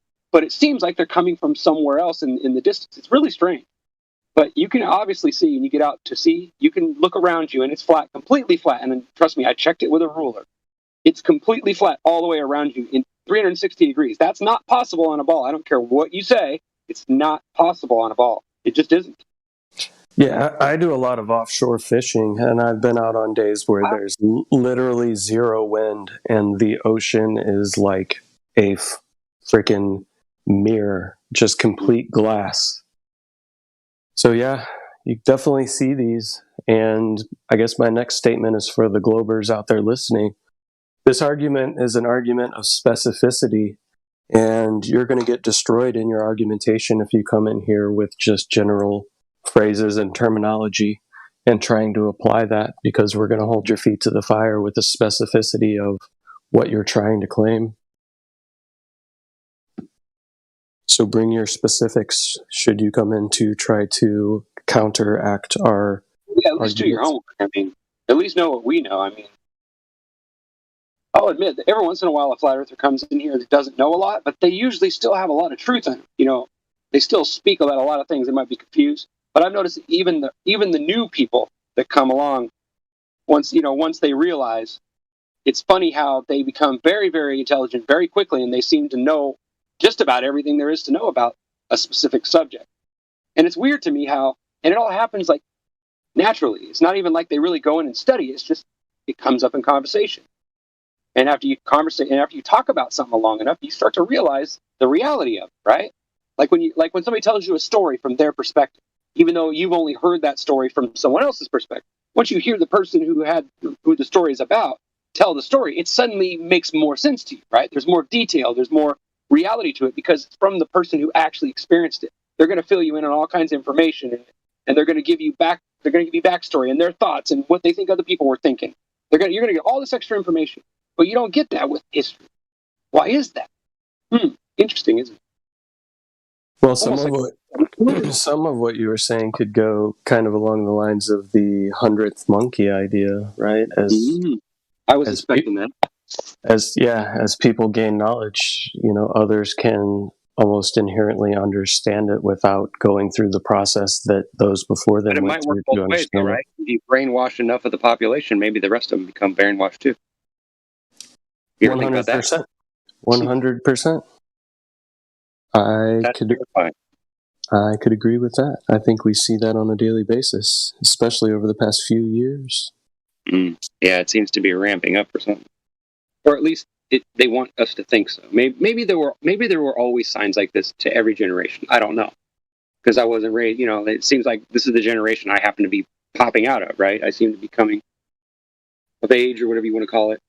Growing up, I'm coming to a point in my life where I realize, I can tell what I can kind of tell most of what's true and what's not, based on my experiences and doing the research and the investigation that I've done to find, leads and answers to the questions I have. But problem is I don't even know if I'm asking the right questions. You know what I mean? Like I could be just spinning my wheels on, waste of time on stuff and not even realize. Yeah, I mean, I feel like probably every generation that has preceded every generation after it has thought that, or at least had some moment of thought that they were the last generation and or in the season of the end. And I feel like we're experiencing that currently. Whether it's true or not, who knows? I was not present within other generations that may have felt this sentiment.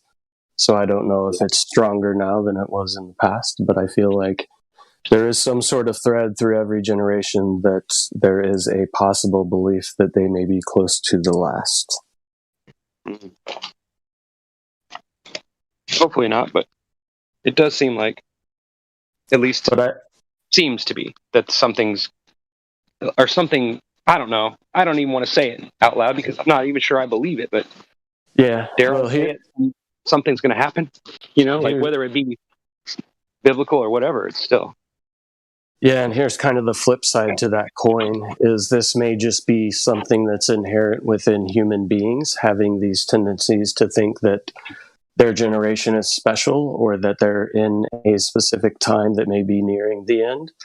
And there could be people who have understood this and recognized this and played upon that inherent human nature to use it for their own advantage and be able to control people more easily. I never thought about it like that, but you're absolutely right. Hey guys, look, it's the art that defies gravity.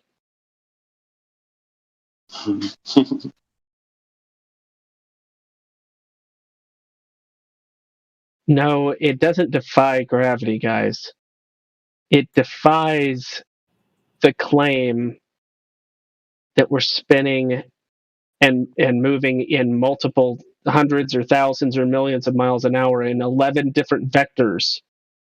That's what it defies. It's yeah, it's so flat and still because it's so round and spinning. Everything is relative. I mean, just think about it, kids. The opposite of what you actually experience, that's all you got to believe this nonsense of the heliocentric. I mean, did anybody else listen to Weird Al Yankovic as a kid? I did. Everything you know is wrong. Up is down, left is right, black is white. I forget the name of the actual name of the song, but that was a Weird Al Yankovic song. Yeah, it's been a while. That dude won a lot of awards, by the way. More so than people you would think would be winning awards. More so than a lot of bands and artists. Yeah, I like Weird Al. He's an interesting character. Defies gravity. What a bunch of nonsense. Yeah, talk about the art of misdirection, right? You're like, oh my gosh, it's so cool. It does defy gravity, kind of. No, that's not the point. Red herring. Yeah. It's not the point. Defies gravity. This isn't related to... For something to be defied, it has to be proven to be real. It exposes the absurdity of the claim that Earth is moving in 11 different vectors at multiple different rates of speed. That's what it defies.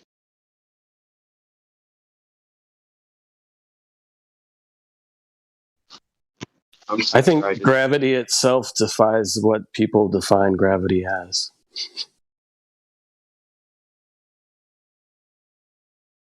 Well, you should all be thinking about why they call it grave-itty. No, don't do that. Every time somebody does that... Think I'm lying to you? No, I have to post the etymology of words every time somebody does this homonym stuff. Give me a moment. Gravitas. The weight of the situation.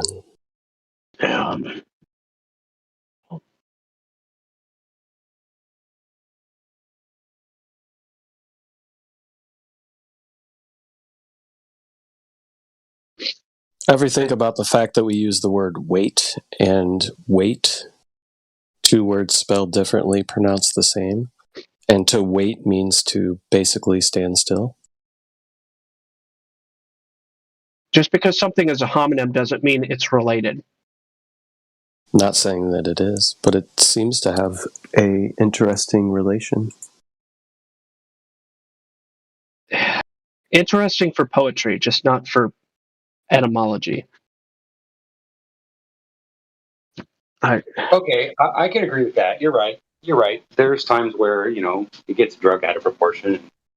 Look up what an experiment is. Break that one up. So, are we going to make the argument that a pineapple is also a banana because in French, banana or bananas is actually a pineapple, and in English it's banana, and therefore there's this amazing conspiracy of the French or the English to hide what a pineapple is and banana. This is the sort of stuff that I'm like, guys, homonyms are not relevant in regards to the meaning of words. Don't ad hominem me with your homonym argument. Yeah, stop ad hominem my ad hominem. All right. You got to chuckle out of me for that one. You got me to be less serious. Thank you. I appreciate it. I have my moments. They're few and far between. Yeah, don't use my ad hominem to. No, I had Homonym. He did fine. It doesn't need additions. He did a good job. Well, we all thought nice meant nice, right? Turns out it means stupid. It means ignorant. So when next time somebody says, "Oh, you're so nice," you just say, "Oh, thanks anyway." Nice means ignorant. Simple as that. What? Nice. The word N-I-C-E. Nice. It means ignorant. It doesn't mean nice. So why do they even bother using it? I don't know. To trick people. So people that think they can look down. I hate to think that that's really how it was done, but yeah, it's like hard not to, right? It's the poke at the peons. That's what it's for. I think there is some truth to that, and I think that's contained somewhat within the phrase "the pen is mightier than the sword," meaning that words and usages of words can maybe be more detrimental than physical actions. Mm-hmm. Well, we could also. No, go ahead. I'm sorry. Oh, go ahead. I was going to say, see, when this word was created, late 13th century, the elite, they could just anyone could just look at you. A ruling class could look at you by what you were wearing, what class you were in. They would say, "Oh, aren't they nice?" The weak, the poor, the needy, the simple, stupid, silly, foolish. They're very nice. They're dressed nice today, aren't they? Was this the original "Bless Your Heart"? Yeah. Bless your heart, you little darling. You think you're living on a spinning globe, do ya? So Sure. Etymologically, it comes from the opposite of knowing. So it's a compound word, to not know. Which word are we talking about? The word nice. So it is weird how that it would be perverted over the years to be thought of as thoughtful. But you look at Jane Austen, who made commentary on society. She's the one that wrote about that word in a very abstract way in the Northanger Abbey book there. I'm sorry, I didn't post this part of the. So what happens is you have creative people, and I don't know how well anybody in here knows about Jane Austen, but she's quite an interesting character, not to be taken lightly. Her writing and the ideas that she was conveying for a woman in the late 1700s and early 1800s was just fascinating. Very likely a person of higher intelligence and stuff. Anyway, but it appears that the distortion or perversion of that word could almost be blamed on her. Interesting. That quote being how she used that word. She took that word and gave it a new nuance, and then it started getting used like have a nice day. We see this probably. There's good examples in modern. Here's a good example.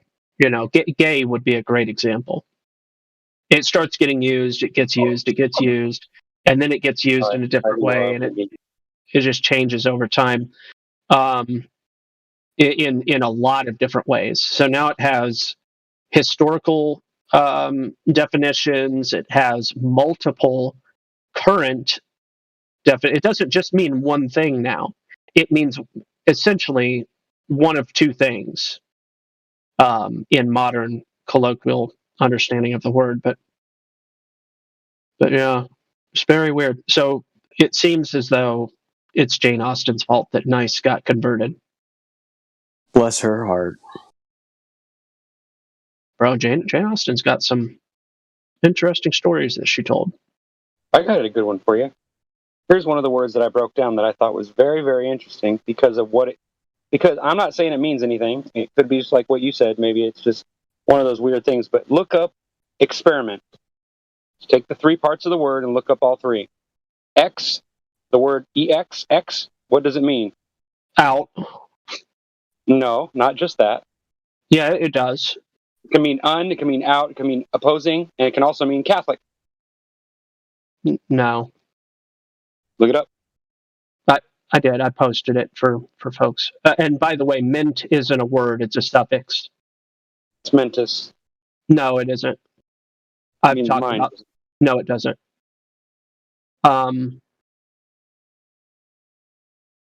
So.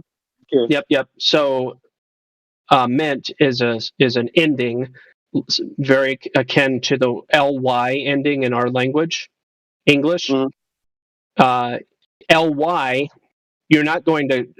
So if I say something is likely to happen, right, and then you tell me that likely, the ly actually is related to lie soap, and when somebody says likely, they're actually talking about liking a certain type of soap. That sounds kind of silly and absurd, right? Because it actually is. But you're right. I follow where you're going with it. So MENT is an ending for words. It's not part of a compound word like experiment or government. MENT is actually an ending, not a word in and of itself. I've beaten this dead horse many times on this server because you got a lot of people out there. Government means mind control. No, actually, yes, governments perform mind control operations all of the time. I agree with you there. I've said it myself. But the word itself, I will quote unquote die on that hill. I mean, if you want to just lie, I'm not actually going to lose my life over it. I'll let you lie, not you personally, Mayo. I'm not talking about you personally. Mm-hmm. But as far as an argument or a debate, I will not stop beating the dead horse. That etymology is one of my passions. It's not my passion. It is one of my passions. You do have a really good point there. And so I guess we don't really, with that word government, we don't have to go any further than the first part, govern, and then what the state of being governed, or the state of control, right? So correct. You could stop there. And you could have just as valid. But even more importantly, you could just provide all of the countless examples of times that the government performed different thought and mind control experiments and stuff. So it's a moot point. But as far as etymology goes, you cannot make the argument that it's related to that.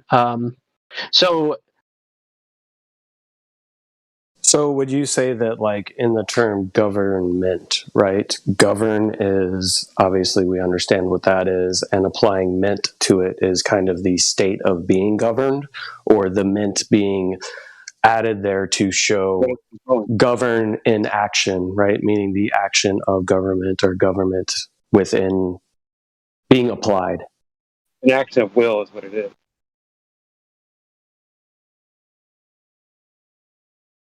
I mean, that's what I think the root means. I think it has more to do with you physically establishing something in your mind. You either, you get what I mean? It can be in physical terms or even mental terms.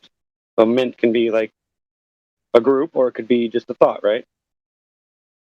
But what's Perry mean? Did you look at that one? Depends on what you meant. I know.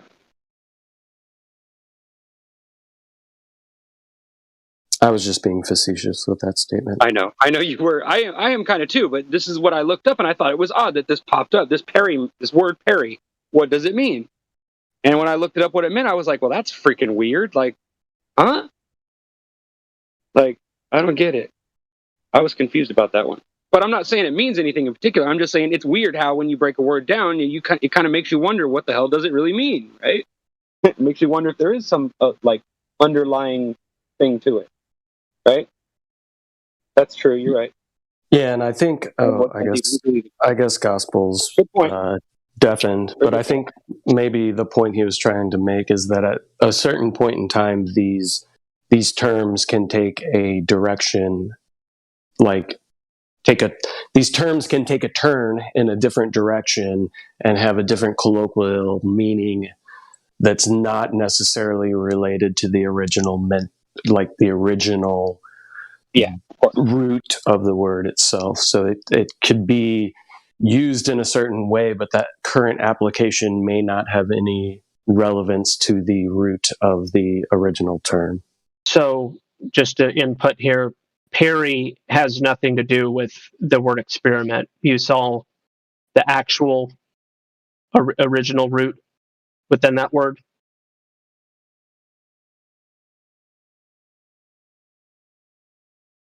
So could this be like a time in which sometimes people split words in improper ways and are finding roots to a split in a term that should never been made in the first place? Correct. And what happens is you have to look at how words get formed. You start with a root. Oftentimes there's a root word, and then sometimes there's such a thing as compound words. Different story. But there's very few languages that exist that don't use a root word function or methodology for forming language. Right. And those are kind of besides the point, because most of the time we're referring to Latin, Greek. Right. Yeah. It's the translation problems. Yeah, that too.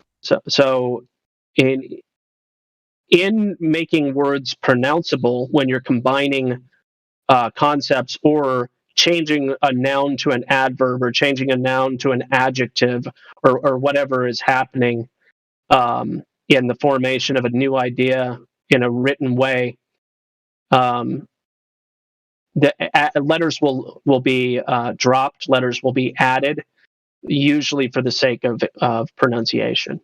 And then over time, because of how they're being pronounced, they could be spelled differently over time. Like you look at an old English thing and it'll look like F-E-L-S-E, but it's actually the word self, which we spell S-E-L-F. But it'll be like, well, why did it used to be Felsa? Well, it didn't used to be Felsa. That character that looks like an F isn't an F. It's how an S used to look. And, you just have to you work your way through learning about those things. Etymonline.com is a fantastic resource. And when that doesn't work, just keep on digging. So, don't stop at Wikipedia. So gospel. Quick question for you while I'm thinking about it. So your example there of the S being drawn very similar to a F previously, right? Yeah, there's an irony with that, because even right now you might, if I say S and if I say F, it's similar. Actually, it's over the phone, it's even worse. Every day I take orders, I listen to people spell things out.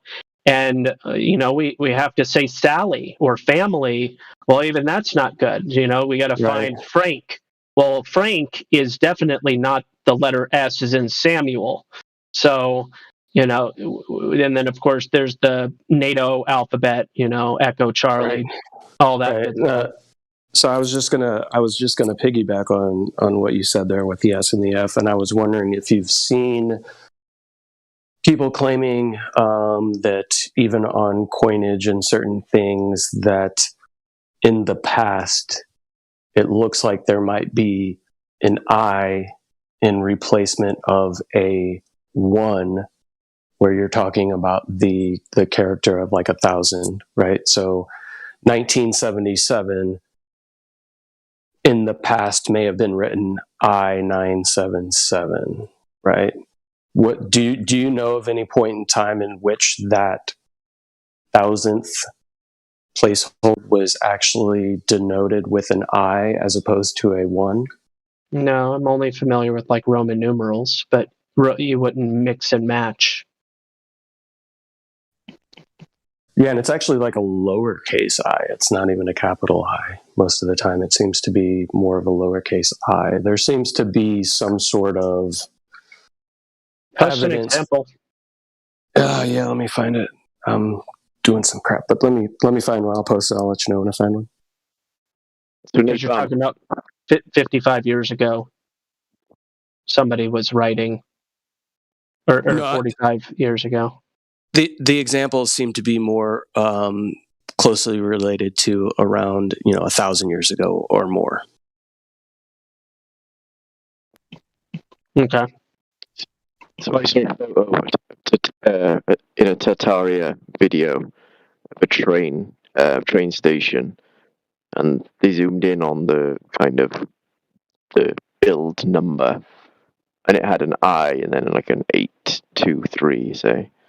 They were saying it was built in the year 823, but the I there seems as if it would be in place of a 1, like Napalm was saying.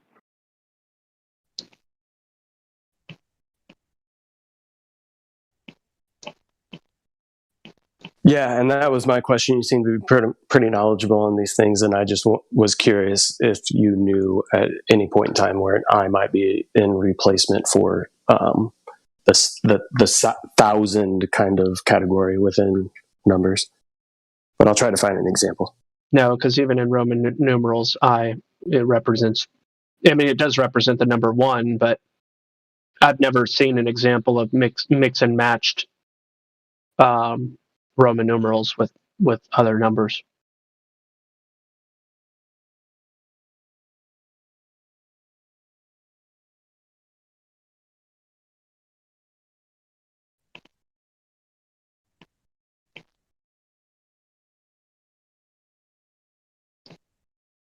And I'd expect it to be consistent too. So let's say you were talking about, I don't know, 1100, then I would expect there to be an IIOO or whatever. Or if it was the year 101, I would expect it to be IOI, not IO1. Or whatever the example is.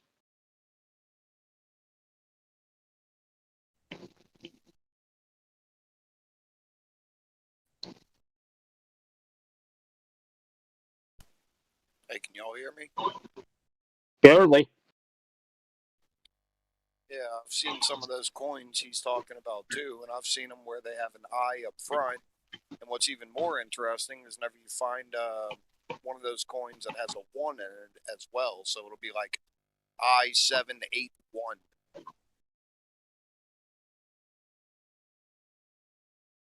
So there might be a different meaning. Instead of assuming it stands for the number 1, which to me seems to not make sense.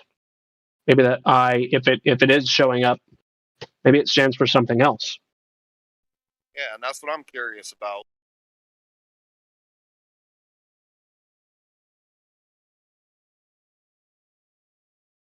Yeah, the places where I've seen this is people kind of alluding to some type of lost time frame, or maybe 1,000 years being added to the time frame. Yeah. But I take all of this information with a grain of salt. I was just curious as to whether you had seen it previously. Yep. I haven't.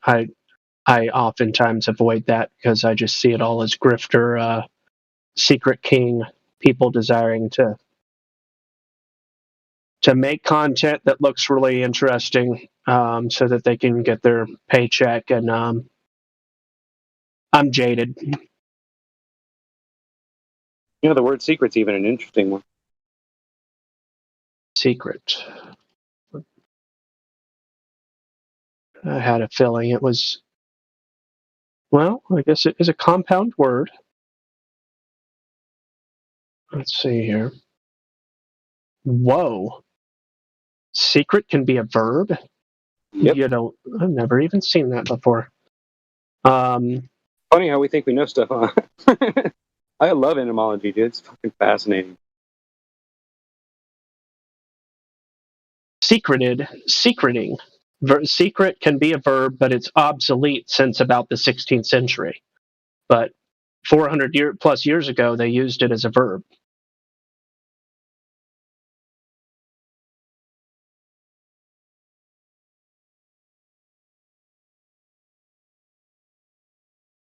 Brings a whole new meaning to secret agent, doesn't it?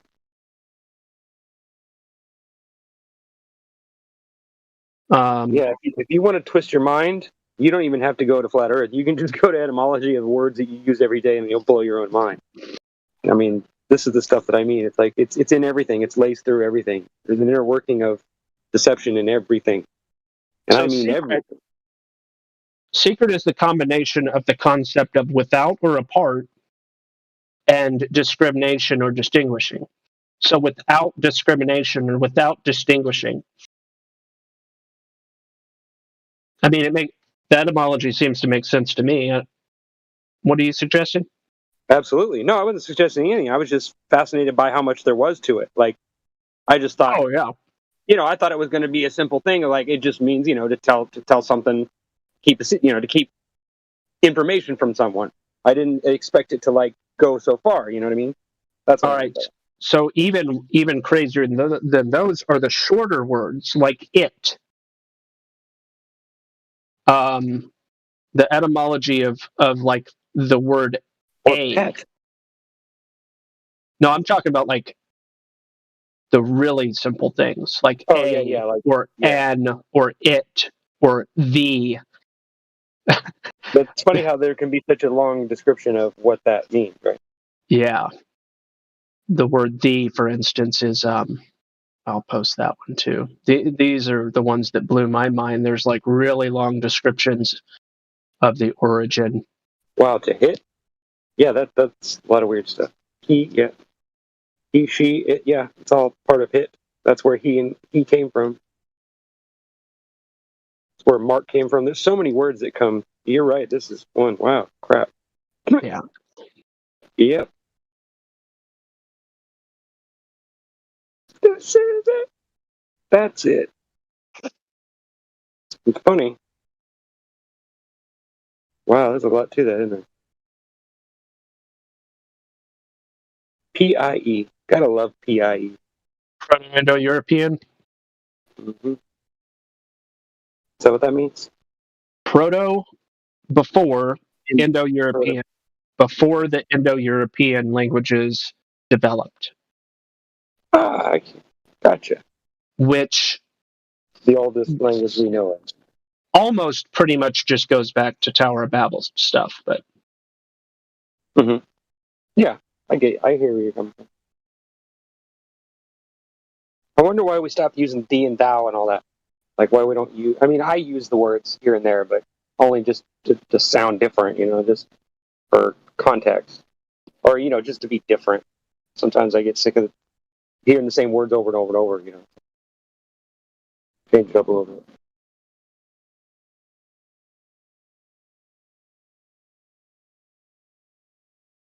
Well, like when you go to school, right? What is school?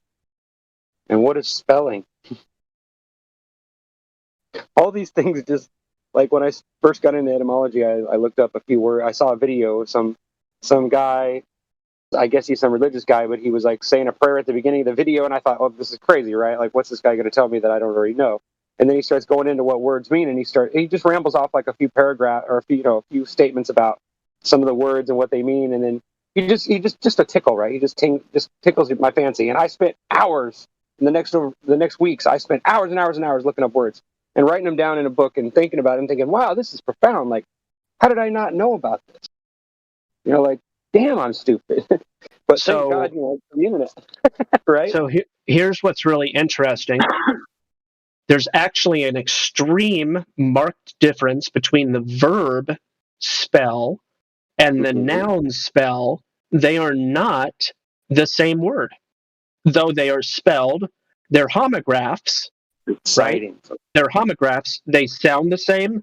They look the same, but they're actually different in meaning. It's called a homograph. And And oftentimes you'll hear people like, yeah, that's why I don't really care about how I spell words, because I'm not trying to do any spells, man. English is an evil language, and, I'm not into spelling. And it's like, okay, there's a difference between the verb spell and the noun spell. Are you familiar with these differences? Do you understand the etymology of these differences? And I've just posted them for everybody's viewing pleasure. Right, yeah. There's two sides of it. Yeah, exactly.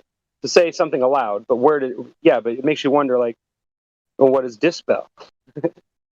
What is, there's like so many words. It's kind of like, what's the word? It's escaped me now, but, well, dispel is a verb. Sarcasm and tomb and all these words. There's so many weird words that sound like they're from some other country or something, but they're not. They're actually, there's just some strange things that I never thought about. Like, I never realized that knowing what a word really means could really actually make you more intelligent. I always just thought it was just an afterthought. You know what I mean? Like, it was important, but only when, you got someone asked you what it meant. I always thought you would learn it in conversation. You would pick up on what the word meant just by conversation, right? By a matter of reason, not necessarily having to read the terminology of it. But once you read the terminology, then you realize that there's more to it than that. And you're like, wow, that's profound in different ways. And I could use that in different conversations where it would mean something completely different, not realizing, right? Yeah. Let's just put it this way. Language by itself is confusing. So I would like to just share with you guys. Yeah, can you hear me? Yep. Yeah. Oh, I would just like to share with you guys a word that I've added to my vocabulary, and I use, not necessarily added to my vocabulary, but I try to use it as often as possible, and I find it very edifying within conversations to use it, or at least at the end of a conversation. I've tried to integrate, this was years ago, and I do it all the time now. It's second nature to me. But I tend to use the word likewise when interacting with somebody, as opposed to you too or me too or also. And I find that utilizing the term likewise is not only edifying for me, but also the other person involved. Yeah, I use it every day. Likewise. Yeah, like.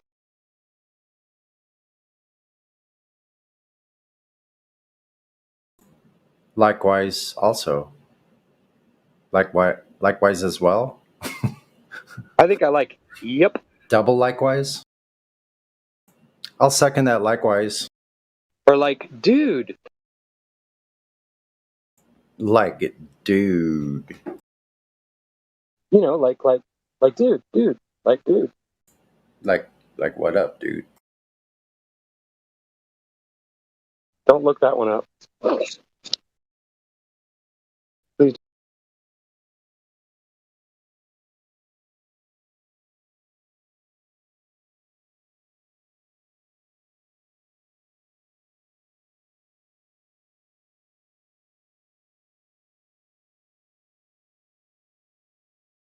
But yes, etymology is a bit of I got a quick question without looking it up on the internet. What are the 7 classifications of animals? Come on, off the top of your head. I thought that didn't exist anymore. Kingdom, phylum, class, family, genus, species. Why do I know that? Because you had to memorize it for a test. There you go. That's the only reason why I know it. Does it mean anything? Nope. Yeah. Not really. It means that we were drilled on evolutionary propaganda from a young age, and it's incorporated into our very understanding of life on Earth. This is where I got sick of school. Yeah. Where I realized that I wasn't going to learn anything here. That it was just a fucking experiment to see how fucked up they can make your mind, right? Yeah, I hear you on that. I mean, just the social part of school is enough alone to tear most people apart, right? Just going through the pecking order and the fighting and the kids picking on you. And I mean, it doesn't happen to everybody, don't get me wrong, but the great majority of us at least feel like we were picked on in school, right? Well, why did we go through all that? What used to, I mean, besides being able to how to read, write, spell, and add and subtract, and maybe do some arithmetic beyond that, what did we really learn? We didn't learn anything. We learned how to memorize things and how to rattle them back off to you and be able to answer the question. That's all we can do. It's a bunch of trivia. That's all we are. We're trivia perfectionists. Because that's all we do is we just memorize ridiculous facts that don't necessarily mean anything to us. They never tell us what they mean or why they interact with each other. They just tell us to memorize these words and remember them and don't forget them because they're going to be important. Besides me asking people what the 7 classifications are and rattling them off to someone, I have never used that for any good use ever since that grade. It's useless to me. So I had this conversation on another server today with people talking about schooling and people coming out of schooling with an understanding of things that may not be proven factual or truths. Actually, people believing that they are true because they were taught that in school. And we got into, evolution was the main example there. And within having this conversation, I suggested that nowadays people aren't really taught how to think logically or critically, meaning they're not taught how to, kind of in the classical sense of the trivium, come to an understanding of truth. Like they're not taught how to think in these logical patterns. Therefore, they are being told information as factual and they have no good fundamental mechanism within themselves to even discern whether or not what they're being taught is truth. And somebody within the conversation said that that was complete hogwash, basically saying that they were taught how to critically think, but on the flip side of that, that very same person was actually the one who butted into a previous conversation to say, I don't know who you think you are, but people smarter than you have figured these things out and blah, blah, blah, X, Y, and Z, and appealing to consensus and authority right then and there. Basically, to me, demonstrating that this is exactly what takes place, meaning any information that's being proposed is immediately shot down because it's not congruent with what they were taught as fact through the schooling system, and they have no way to take in that information and then process it and discern it with a logical mind to come to some sort of conclusion one way or the other. They couldn't interact on that level. I just found it interesting. Thought I'd interject that.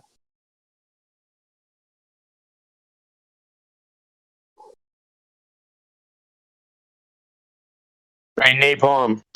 Yeah. I just wanted to say that when I was a kid, I used to have to walk barefoot 911 miles through the snow just to get a booster shot.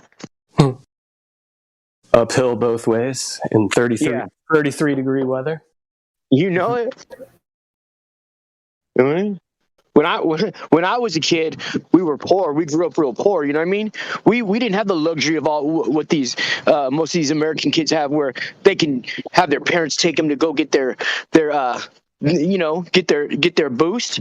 My mom used to have to make ours out of aspirin. She'd crush up aspirin, put it in a turkey baster. That was ours. You know what I mean? I see the kids every Christmas and on their birthday riding their new bikes, saying they just got their new bursters, their Modernas or whatever. All we had was crushed up aspirin, man. Mixed you know what with I mean? Tang. Put a little water in the bottle. Put a little water in the bottle. Shake it up. You know what I mean? While all the other kids were smoking while all the other kids were smoking that high class crack cocaine, all we had was Robitussin, man. You know what I mean? We was off that tussin, boy. In my time, horizon was flat and level. In my time, but now in this time, everything's changed. Level means curve. Mm-hmm. Yeah, in my time. Still means moving. Stationary means doesn't move. What does that mean? Stupid people are really smart underneath? Because below the curve? Yep. Dopamine sober. You guys are all the most stupidest people I have ever met. I really appreciate it. I'm telling you, you're the dumbest idiots I ever met. God bless you, you poor things. You little darlings, you. God bless you. I don't know how to change my name back to Rookie. Can somebody do that for me? Or is anybody in here that knows how? Somebody. I mean, I like mayo and all, but I mean, I did it as a joke. I had someone do it for me as a joke, but I just didn't think it was going to stay there. Well, somebody who wasn't a rookie would know how to do it. You're probably right. Still, actually, a rookie would know because a rookie usually knows a little bit. He just doesn't know everything. I think you have to be a mod or an admin to do that, but I'm not sure. Nobody in here is that. Oh, so that means I can piss off anybody in this room, huh? No, I'm just kidding. And I have to be careful with that. Don't say the dirty word. Hey, were you on the round earlier? Were you on the round earlier when they were talking about cookie? Yeah, we were. Yeah, we were the ones talking about. I really like that analogy, by the way. I really, I thought that was a very adept analogy to 2020. Well, it definitely wasn't me. I never come up with anything smart. I'll give it all to you, Sonny. Yeah, because that's one of the things that, as 2020 was coming along, and I was hearing these numbers, and we were watching these videos of people who were enjoying cookies in China, and they were just so ecstatic they would pass out on the street because that's how ecstatic and excited they were.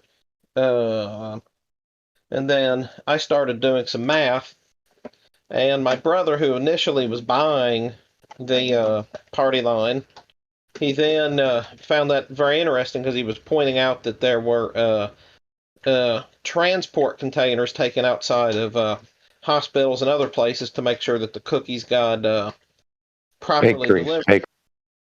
Yeah, bakeries, right, bakeries, yeah. And the bakeries make sure they got properly transported. And so I started going over the math with him, like, okay, so how's this work? How much flour? How much sugar? Yeah, and brown sugar. And how many bakers do you need to actually do the baking? And somebody's gonna have to raise all them chickens and make all them eggs too. And then I said, okay, now start looking at the sale pages in the newspaper. Like, go to whatever town you're in and look at the sales offers of the cookies that have been made, and look at and count those and see, like, and then look from a newspaper from a few years before and see how many sales there were. And he came back a few days later saying, yeah, he's like, it's crazy. He's like, there's nothing like it. He's like, it's nothing like what's commonly held. Well, when I found out there was a baker's dozen, I got a little upset. Well, I was told by somebody else today that the way that we count cookies in a bake sale is different than the way that we count cookies when they're being sold by Girl Scouts. Yeah, that is kind of messed up. So basically, the cookie count can mean whatever you want it to mean. Yeah. Yep. Because like here in Florida, there was a guy that was delivering bread on a motorcycle, and he didn't make his delivery, so they counted that as a cookie and not bread. Yeah. Yeah, I think there's a discrepancy on what a cookie and what a biscuit is too, I think. Yeah. Yeah, depending on if you're English, you know. The Brits. Wait a minute. English. Why does that sound weird now? Yeah. Some things will get you like that. Because English is weird. I saw something funny. Fucking etymology, man, I swear. I saw something funny on the Babylon Bee the other day where it says scientists have proven that you can make your tea taste better if you pour it out and fill the cup up with coffee. Scientifically proven. I like it. That's hilarious.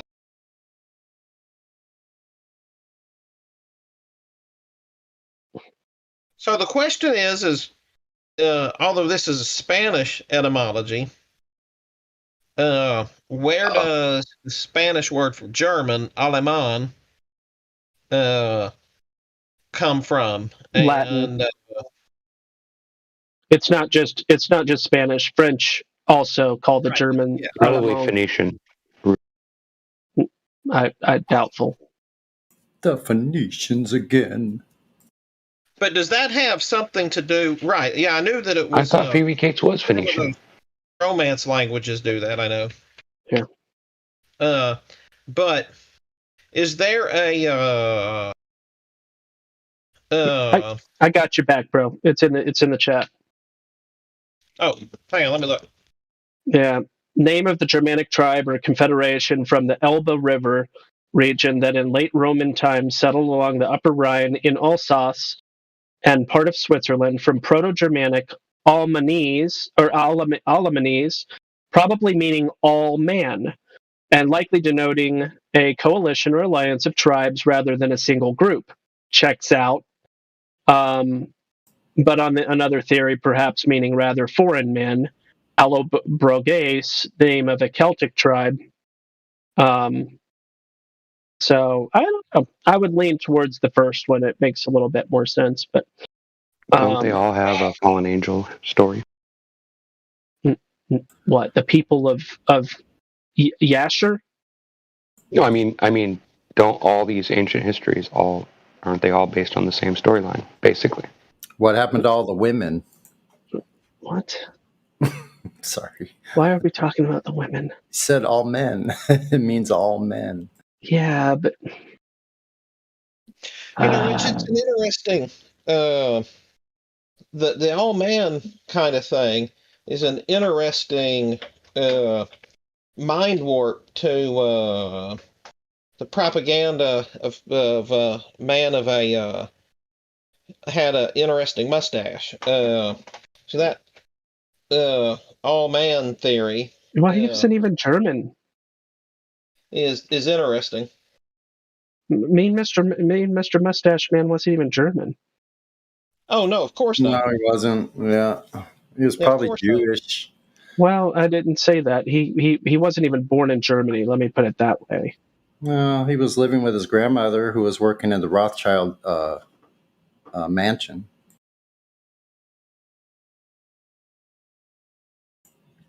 In Germany. Or whatever. Austria, maybe. I forget. The Anschluss, yes.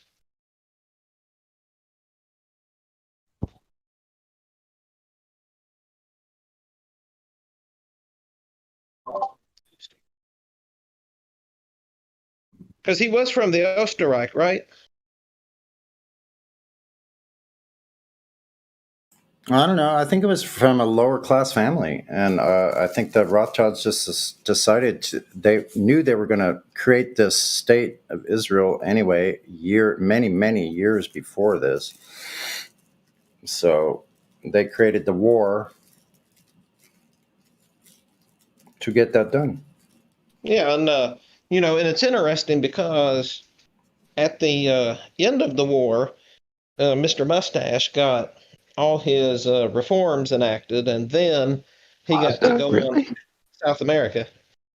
Whoa, I didn't know Mazda meant that. I did not know that. Mandarin? Mania, there's me right there. Mind does mean men, doesn't mean mind. Yeah, men as a prefix does. That's what the dash connotates. Ooh, that's even weirder. That's the prefix. Wow. Right. But those words have meanings on their own. I don't know, they just mix in my head weird. I'm a weirdo though, so maybe I'm just the one.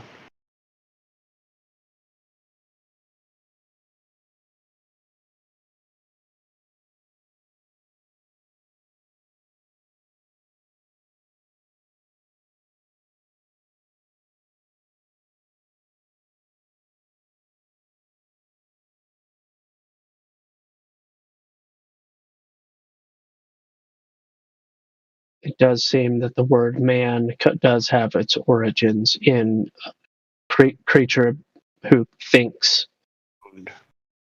And own, but Doesn't it? Oh no, maybe not. I thought it meant like some type of animal husbandry type to it that made us like property or something. Well, it was used that way. That's my man, like the person who I own. Yeah, but that's a different use of the word man. That's not quite what I meant, but I hear you.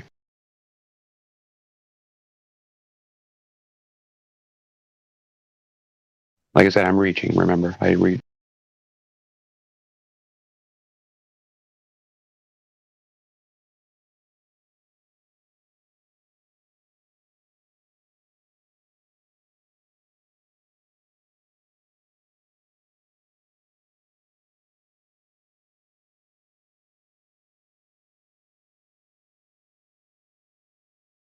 Men swear. That's funny.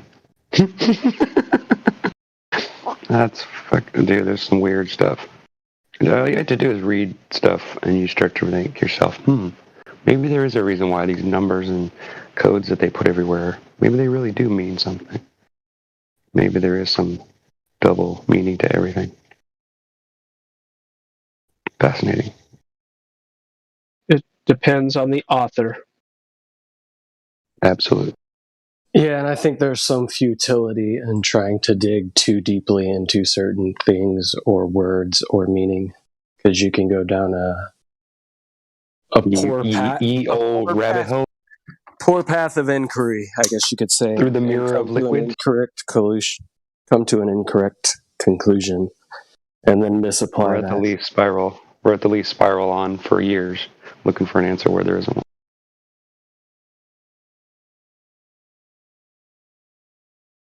Yep. Sometimes I get stuff ahead of time. I'll get a hint of something. Someone will say something, and it'll trigger me, and I'll go research something, and then a year later, something will happen, and I'll have some insight, and I'll be like, "That's weird. Does that mean something?"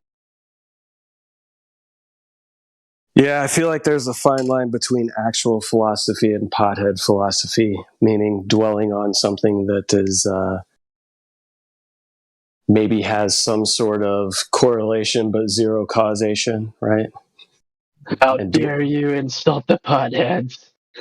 No, that's a good. We ought to. I partake myself.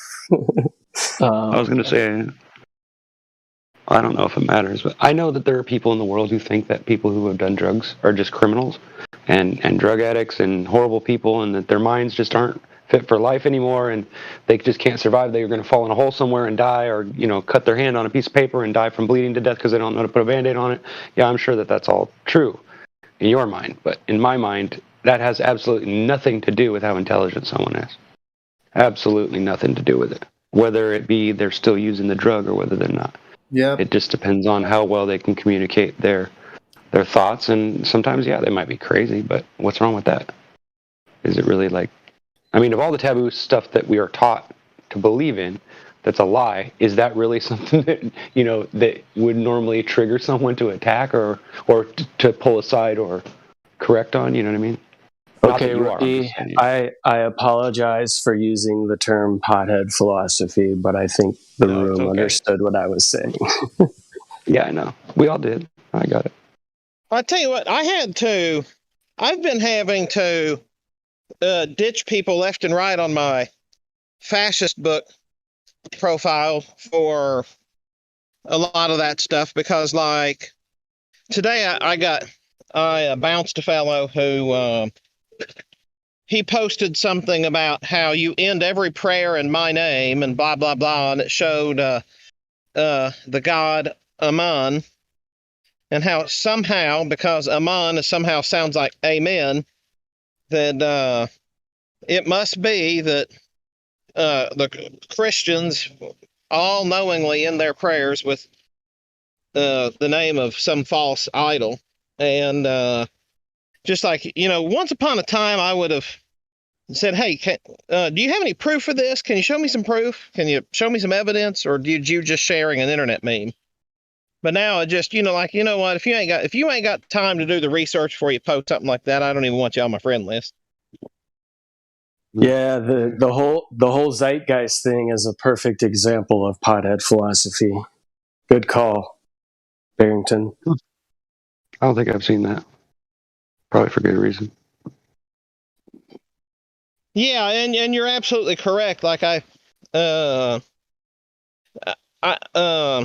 that I was fairly involved in the Ron Paul movement back when that came out, and a bunch of people said, "Oh yeah, you got to watch this. I got to watch this. You got to watch this." And so I watched it, and I'm like, "Man, are you trying to make us look stupid?" I'm like, "Really, seriously?" And I'm like, "Go ask Ron Paul when he talks about his Christian values, what he would think of the atheism or whatever else that's in here." I said, "And you're passing this around at a Ron Paul meeting, you know."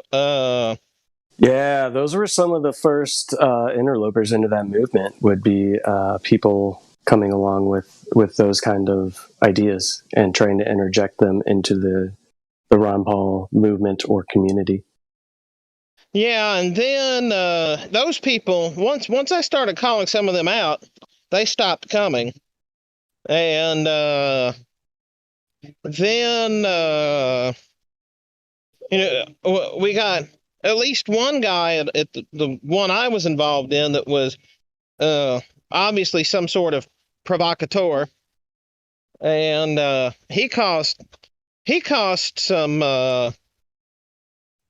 a good bit of trouble until one day I took a newspaper that he was trying to pass out to everybody that was a blatantly racist publication that he had written in, several N words through it, and not and it was meant what it was, and I said, "Okay, look, I'll keep one because after the meeting I'm going to burn it." And I took the rest of them. I said, "Here, why don't you get this racist garbage out of here?" Does anybody have a problem with me telling him that? I said, what you do on your own time, I don't care. If after a meeting, before a meeting, whatever, I don't care what you do, but you're not going to walk in the middle of a meeting and pass out this garbage here." And I threw it all back at him. I said, and somebody else grabbed one and looked at it and said, "Man, this is really racist. Look at this here." And then I'm looking like, "What are you trying to do? Are you trying to delegitimize us? Or are you trying to make us look stupid? I mean, like, what are you? Or are you just thinking we're going to be polite and give you a few minutes of time and say, oh well, at least support the cause?" Yeah, like with it. Sorry.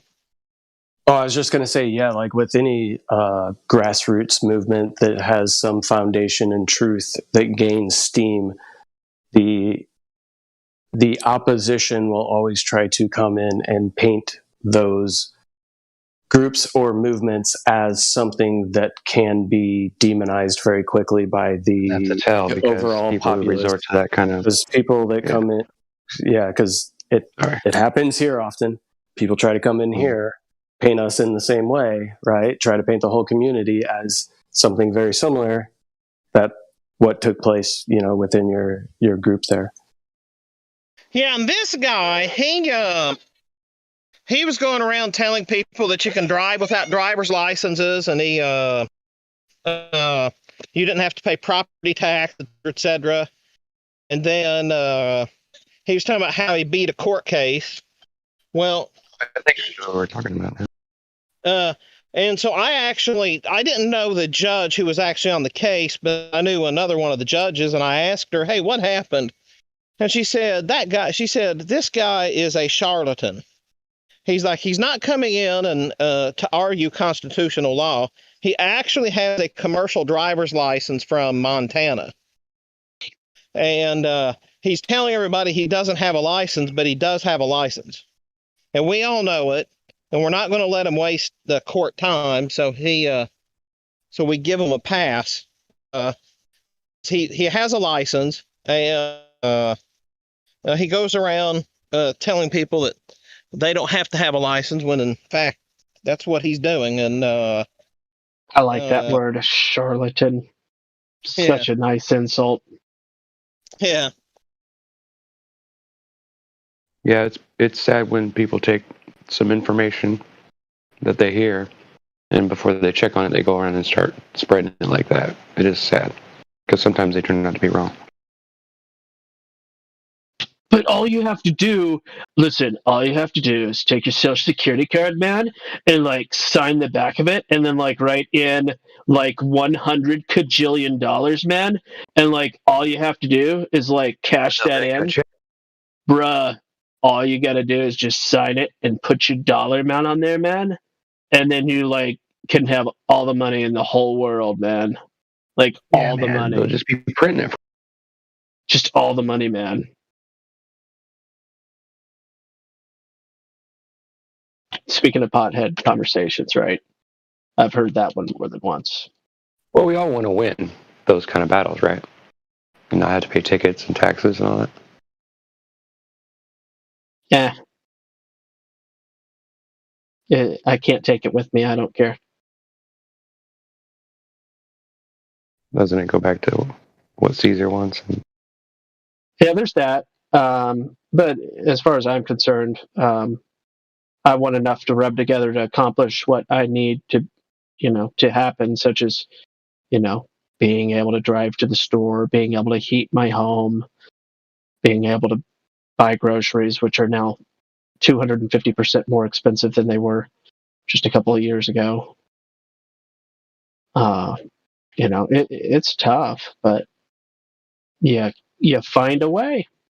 And if you sit down and moan and whine about it for hours on end, you're certainly hating money more by doing that than you would be by finding a way to provide value and earn otherwise. But anyway, is there anybody that believes the Earth is a ball that we could talk to?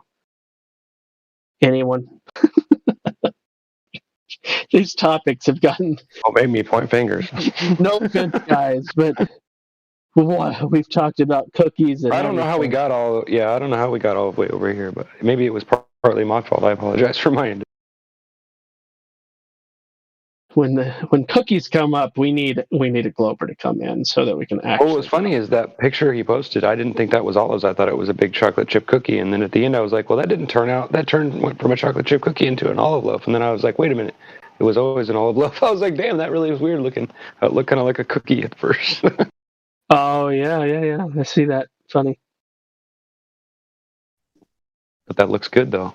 Like a big old looks like it comes out like a pita. That's what I'm assuming. I like making because it's like flatbread or whatever. It looks delicious.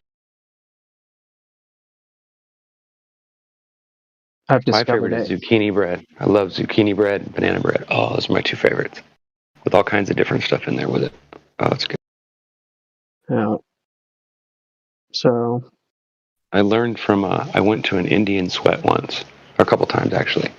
And when I went there, somebody had brought some zucchini bread. And I had never thought about making bread out of zucchini before. I knew about banana bread, of course.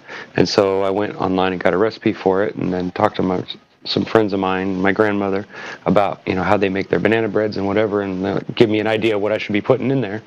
And I kind of came up with my own recipe, and it came out so good that I ended up taking a whole loaf of it to the next sweat I went to and shared it, and everybody thought it was great, too. It was really interesting. I never thought that you could, take something like zucchini, which a lot of people won't even eat, and make it into something that people can't get enough of. I like it roasted. Yes, definitely. Barbecued, skewed, yeah. That's good. I like zucchini a lot. I'm just saying it's interesting how... Anyway, I was trying to change that. So I see this comment here that says the trolls... Why do you suspect that is? They might think it's low-hanging fruit, but then they get slapped in the face with reality. I was going to say, yeah, ignorance. That's exactly. Oh, somebody finally posted what school means. Okay. Yeah, it was floating around the back of my head, and I was like, because when you say school, I instantly remember over and over and over and over again my boss at the time when I was working at this antique store. He's an Orthodox Jewish man, and he always talked about going to shul. Which is and you thought he meant going to hell? No, shul. which is I know, but it sounds kind of like Shoal. Oh yeah, you know what I'm saying? Yeah, That's what I thought we were going it with does sound a little bit like it. No, I knew what he was Like, talking go to about, hell. but it actually has. I, as far as I understand it, there is some relationship to the word, the Hebrew word shul. Oh, there it is. There it is in German, shul. It's probably, you know what it probably is? It's probably Yiddish. Him saying shul was probably a Yiddish or a. Yeah, shul is Yiddish for sure. Yeah. But anyway, there you go.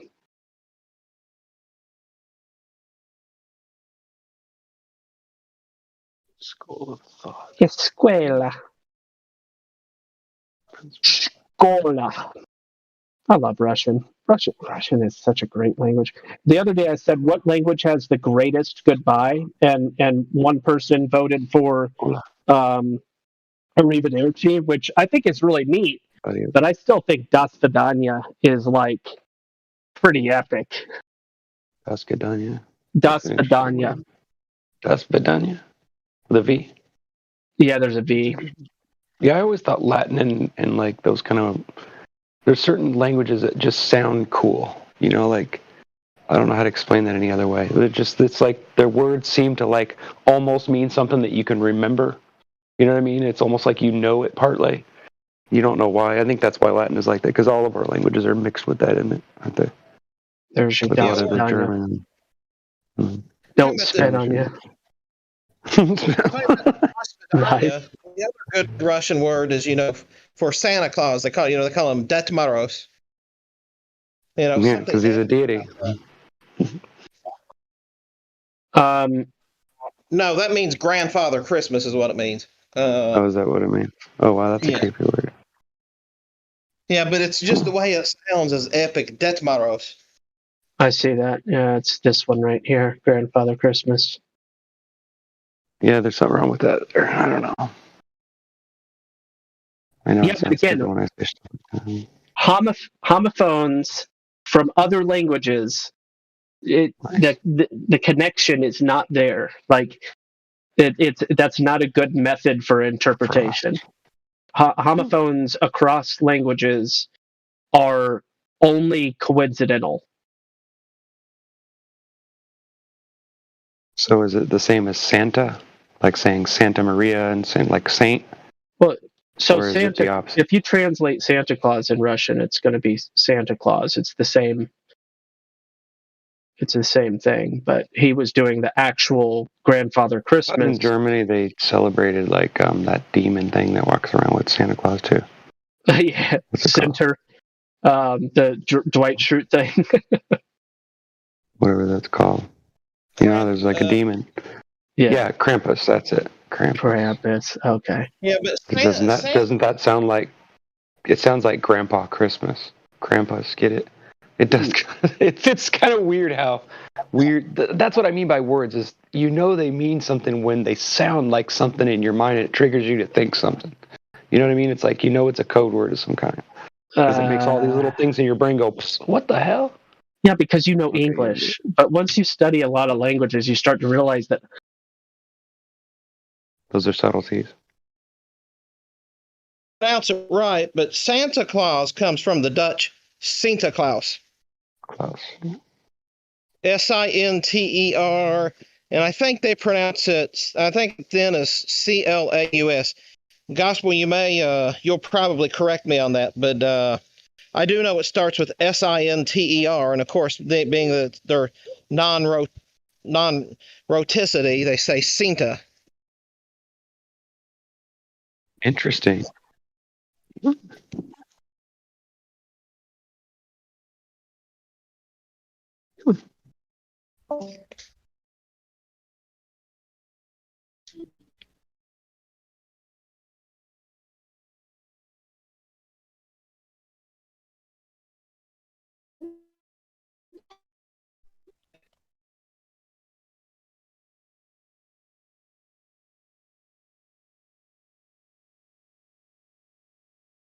But like you, I'm cursed with the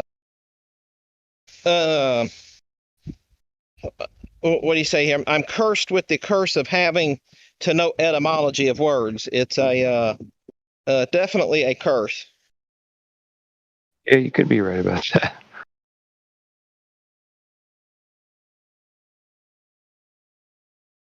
Because once you start looking at it, then you start believing there's something to it, and next thing you know, yeah, it spells over you, right?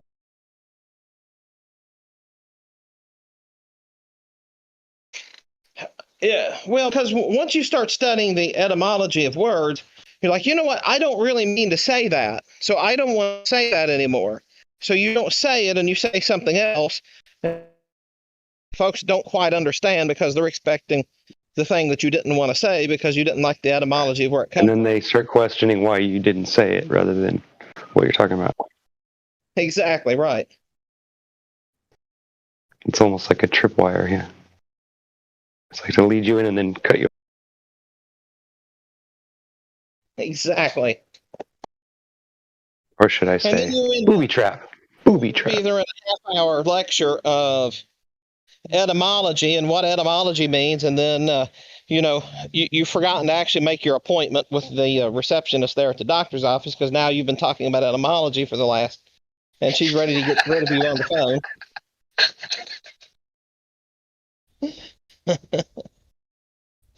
Well, I guess she can always hang up. She's afraid to get fired, so she's not going to hang up. She's just going to, instead of hanging up on you, which would be the compassionate thing to do, she's just going to hate you for the rest of your life. Thank you, etymology.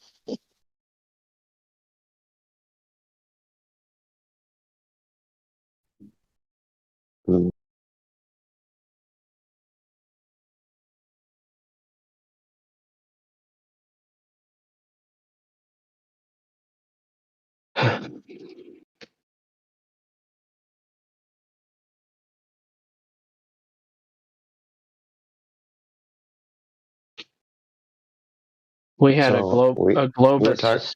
Damn you. Why do you always do that? You always start thinking about talking right at the same time as I. Go ahead, bro. I'm only kidding.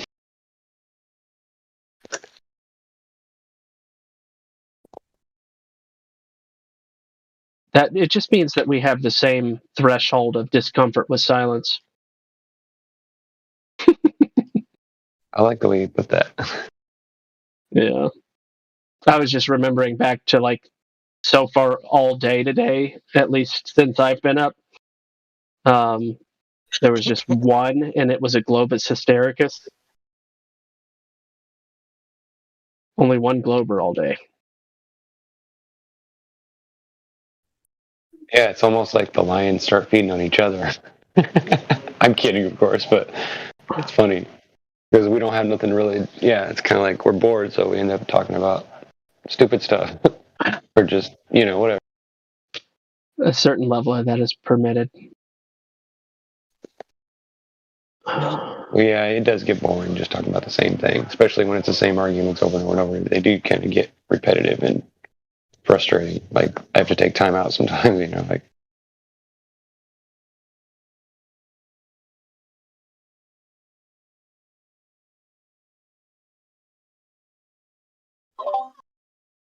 Yeah, one of the twins is throwing a fit because I'm sitting in the driver's seat of the van where he wants to sit.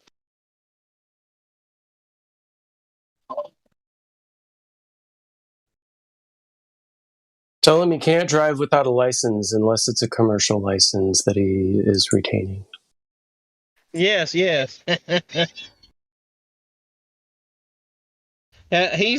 really is pushing me out of this seat here. It's hilarious. What he wants to do is he wants to sit here, and then he wants to push the buttons to automatically open and close the doors. So he's trying to push me out because he knows if I'm too far out, I can't stop him. So he's trying to push me to where I can't stop him.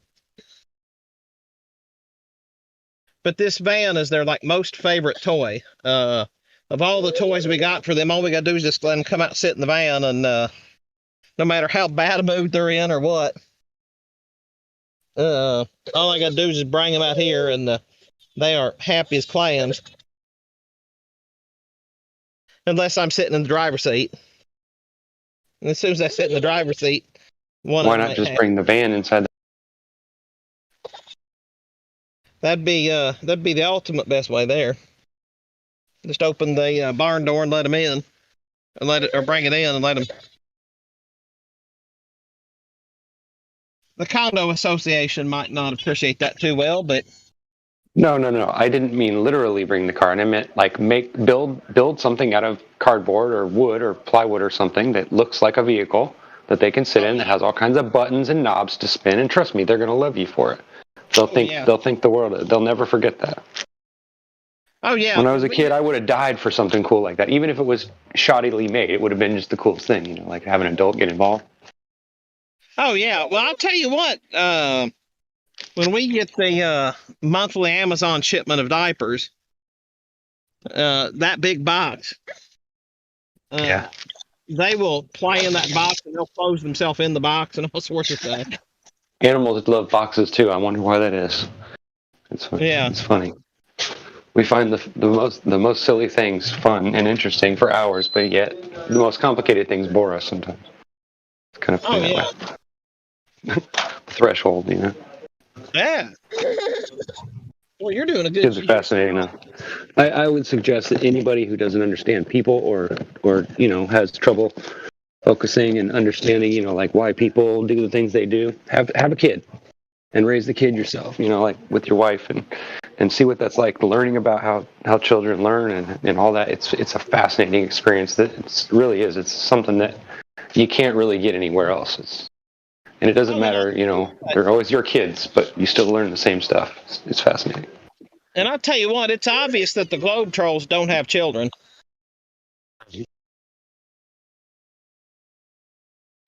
It's obvious. I think that's been pretty consistent, as far as I've been able to tell. Yeah, because I tell you what, if you want training on how to deal with a Globe Troll, just have a child. You'll know in a couple years exactly what, you know. I don't know if you can hear him in the background, but he sounds just like a Globe Troll right now. He's just trying to get me to get out of the seat. He's going to resent you for that.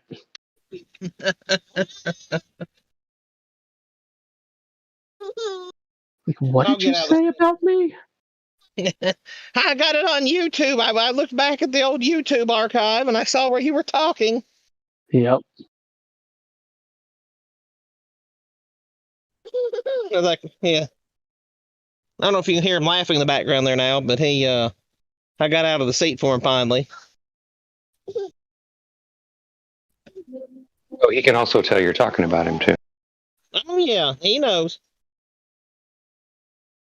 I tell you what, they're 2.5 years old. They are delayed in their language. Twins are always delayed because they have their own language. But when they speak some very complicated words. But they have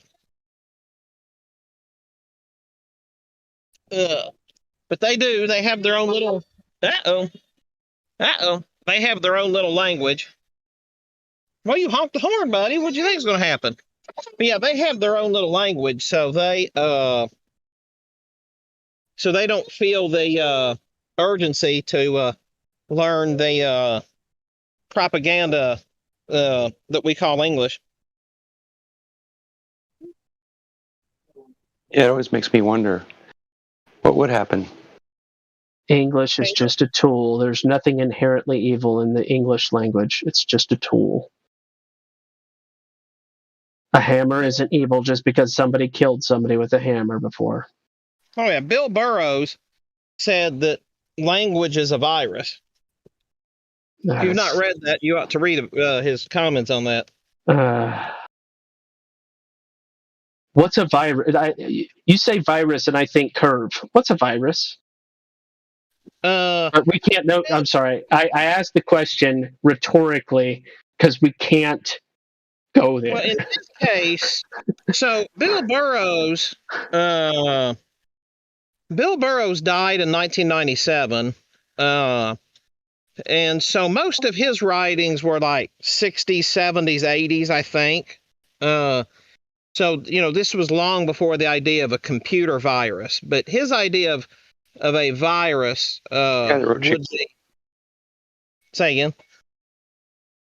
An evolutionary concept of how it shifts and changes over time. Is that what you're getting at?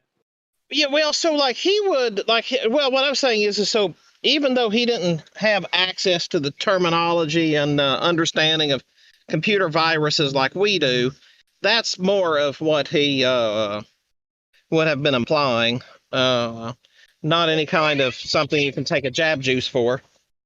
Okay. Hey, no.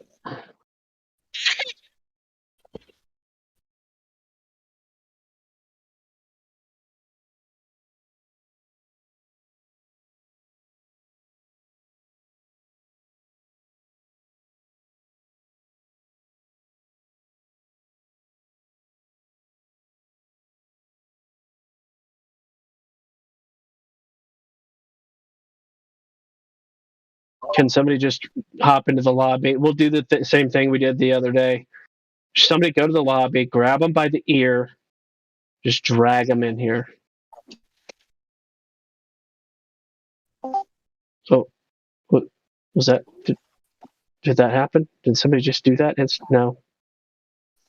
Too bad.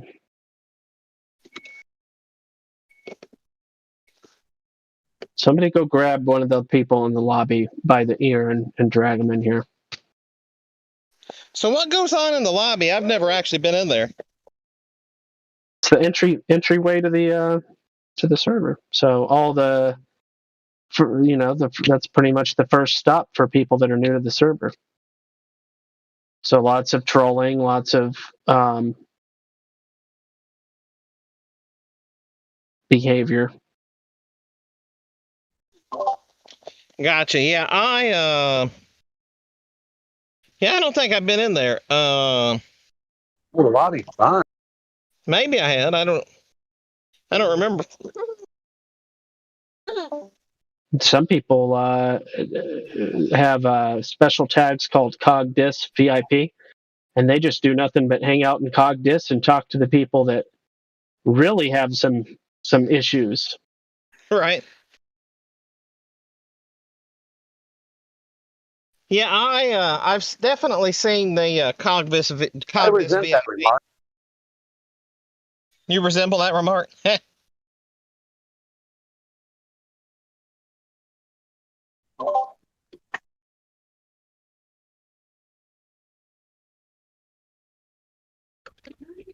So what do? Do they hang out in CogDis until they pretend that they've reformed themselves, or? Yeah, basically. There's usually a time. It might be 15 minutes. It might be 15 days. It might be 300 days. It just kind of depends on what they. So, like, if you pretend to be a rational person, you're like, yeah, just have some questions. I'd like to learn more about flat Earth and stuff. And then you get into the VC and you wait for it, and then you ear rape everybody. Yeah, you're probably going to get banned for more than a day. Probably.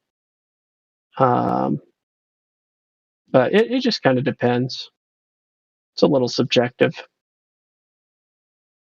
Yeah, because I know the guy who was on here the other week, who was the other British fellow who was who couldn't just help himself. He was just speed talking and immediately starting to talk as soon as, pretty much even before somebody finished their answer. Yeah. He was recording for his show. I guess he got CogDis for 9 million hours or something. Yeah, maybe so. Or no, 9 million minutes, I think it was. It was all nines. Gotcha.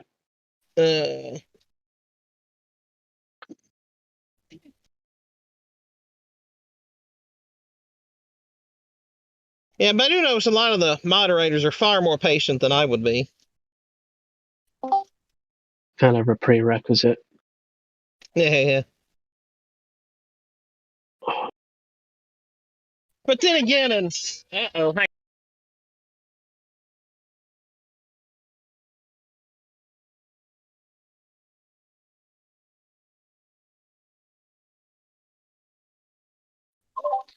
But also, then again, in the fascist book group that I run, he's angry because I'm getting in the driver's seat. But he's Oh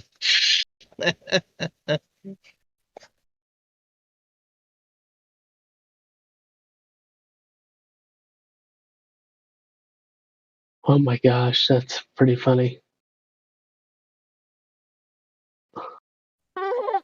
I'm telling you, being a twin parent is great training for the Globe Trolls. But you know, in the fascist book group that I started last year, Florida Flat Earth, we don't tolerate any argument or trolling or whatever, regardless of if they're flat Earth or not, because the whole purpose of our group is to inspire meetups. And now that we have 14 of them around the state, we that's our purpose. But out, like in the other groups that I'm around, that have trolls, when I respond to them, I think as I was sharing with you yesterday, I just continually thank them for their participation and helping us in the algorithm. And they usually take care of themselves because they can't stand that. After about 5 or 6 times, they usually either block me or start cussing and such, and then they get zucked. It's amazing how often they start talking. They start just having a breakdown and start cussing and screaming pretty much in the text, and then and just a few minutes later, they'll you go look at their profile page, and they'll have some comment up about the stupid flat earthers got them kicked or got them banned or off the groups or in Facebook jail or whatever.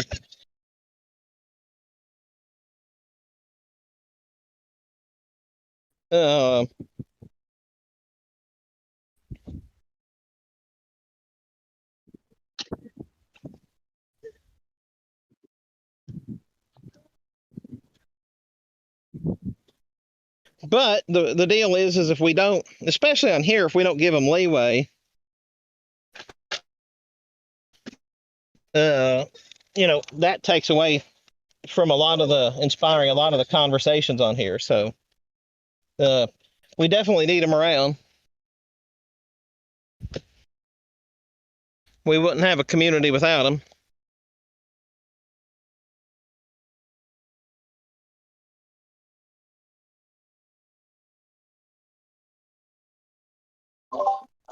And a shout out there to brother Michael. Hey, good to see you, my man. Hey, I appreciated our chat the other weekend. You'll have to tell me how the meetup went and everything.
Is it my connection, or did the conversation die off?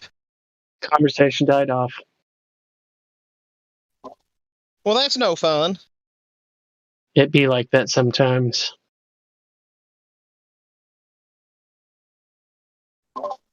Oh, for sure. Yeah, this Discord really reminds me of the CB radio days. Mm-hmm. Did you talking about trucking? Yeah, back in the 90s,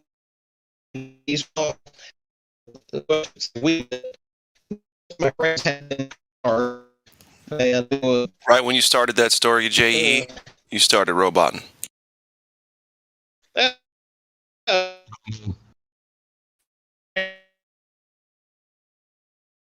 Yeah, you won't be getting any loud and clear. Good, buddy. Breaker. Yeah. Not a lot of Roger that or 10-4s happening right now. Buddy.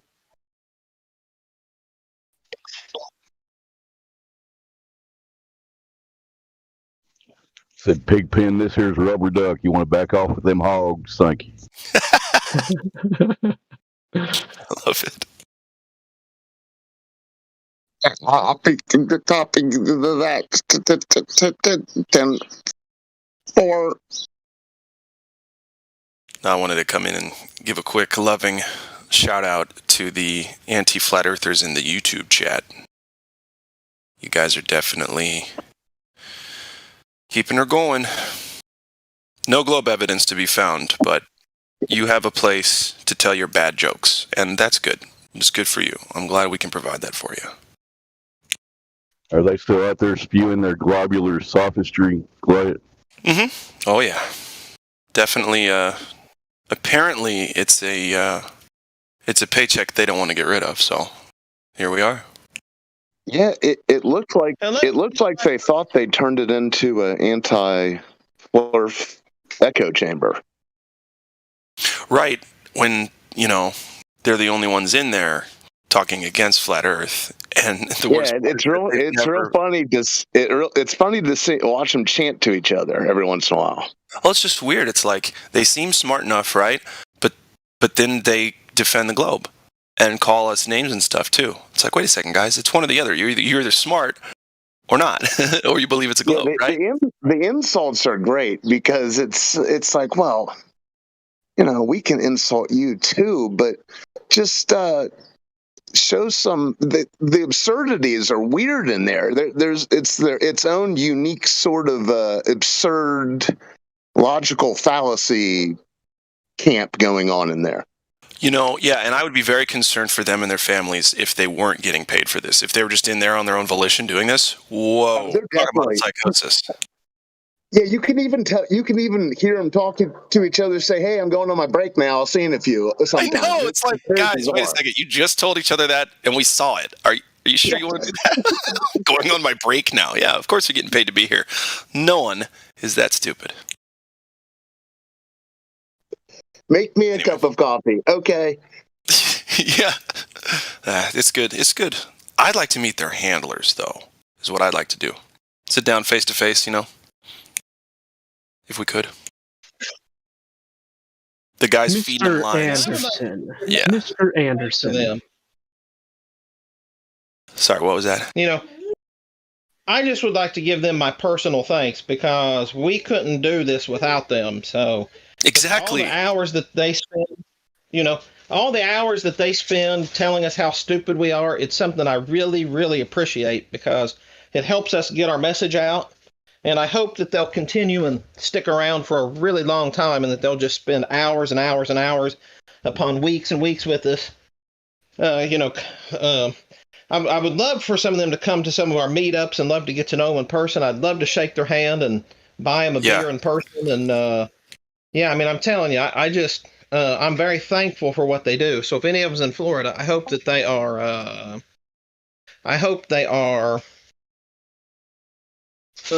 Available for a beer. Yeah, absolutely. Because they don't know how much the free advertising of them and Professor Dave and all those who give us all this, give our community so much free advertising that we just couldn't do it without them. We wouldn't be able to spread our message without them. And without question. And I hope they understand my sincere appreciation of that. Amen. I love that. It's true. It's not. I'm not even being like facetious or ironic or anything when I agree with you. That's if we didn't have the opposition out there, further obviating the fact that not only is Earth not a globe, but how ridiculous it is to think so. Just look at the way these Page Hills act about it, right? They don't do anything but help the flat Earth cause. Or let's just say the eviscerating of the globe narrative cause. Because we don't know every inch of the Earth is flat. We just know that every inch that we've measured is flat, all right? We can be honest on that one. But it's definitely globe narrative evisceration that the anti-flat earthers and globers in the YouTube chat help us with implicitly. So thank you guys. Appreciate that. I do. If I had each of them's contact information, I would send them this award individually, but because I can't, I'll send it communally. So in the live stream voice text, I'm very, very proud and very, very honored to present each of them with this token of our appreciation for their commitment to our cause. Amen. Absolutely. You guys better move on. I got a tear in my eye. I know. It's almost as if the anti-flat earthers are doing more for the flat earth than we are at this point.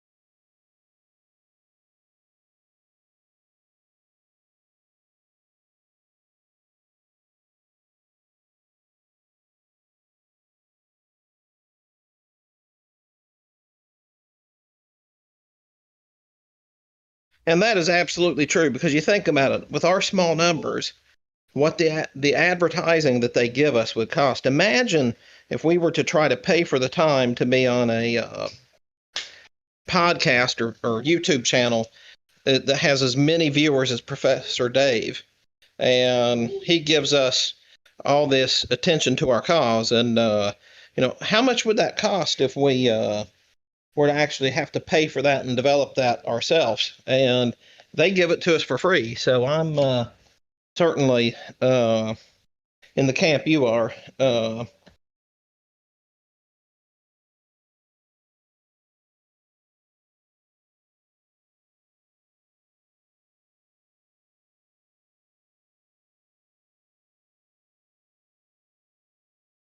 It's fascinating too. That's the same arguments here in Discord as it is in the YouTube chat. The globe camp, the globe proponents are still trying to say that the sky is the ground.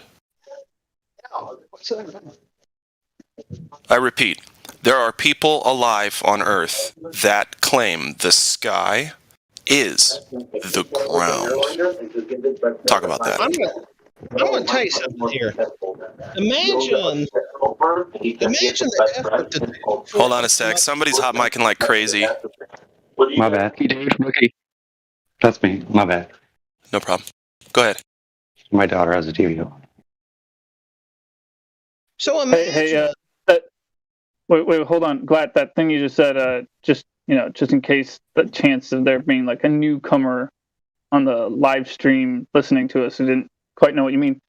They're saying that, in order to figure out the shape of what you're standing on, you need to look upwards.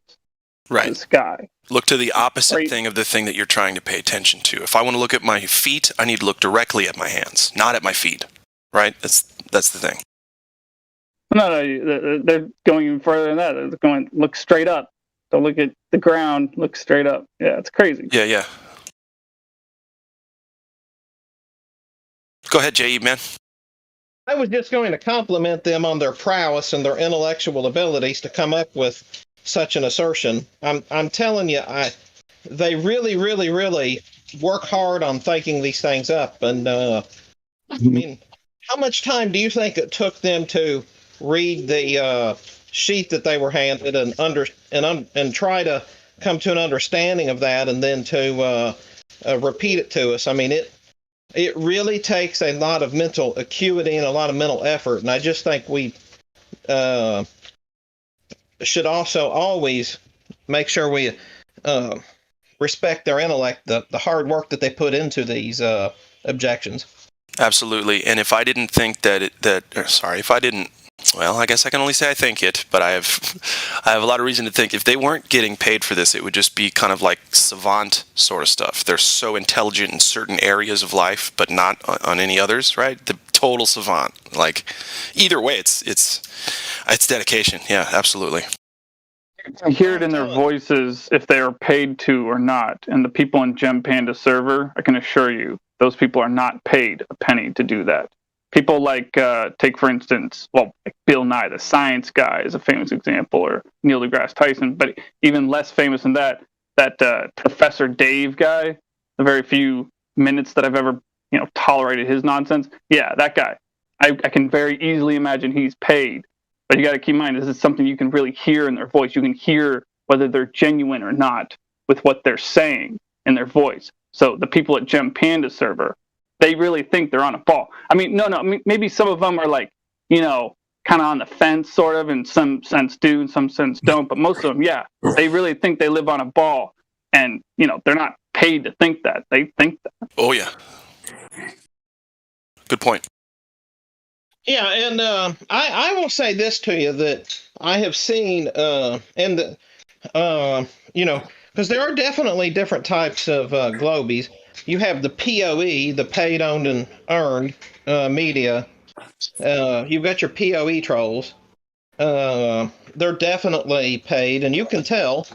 And then you have, of course, your people like Professor Dave. I don't think Dave is actually being paid by, say, to come up with the content.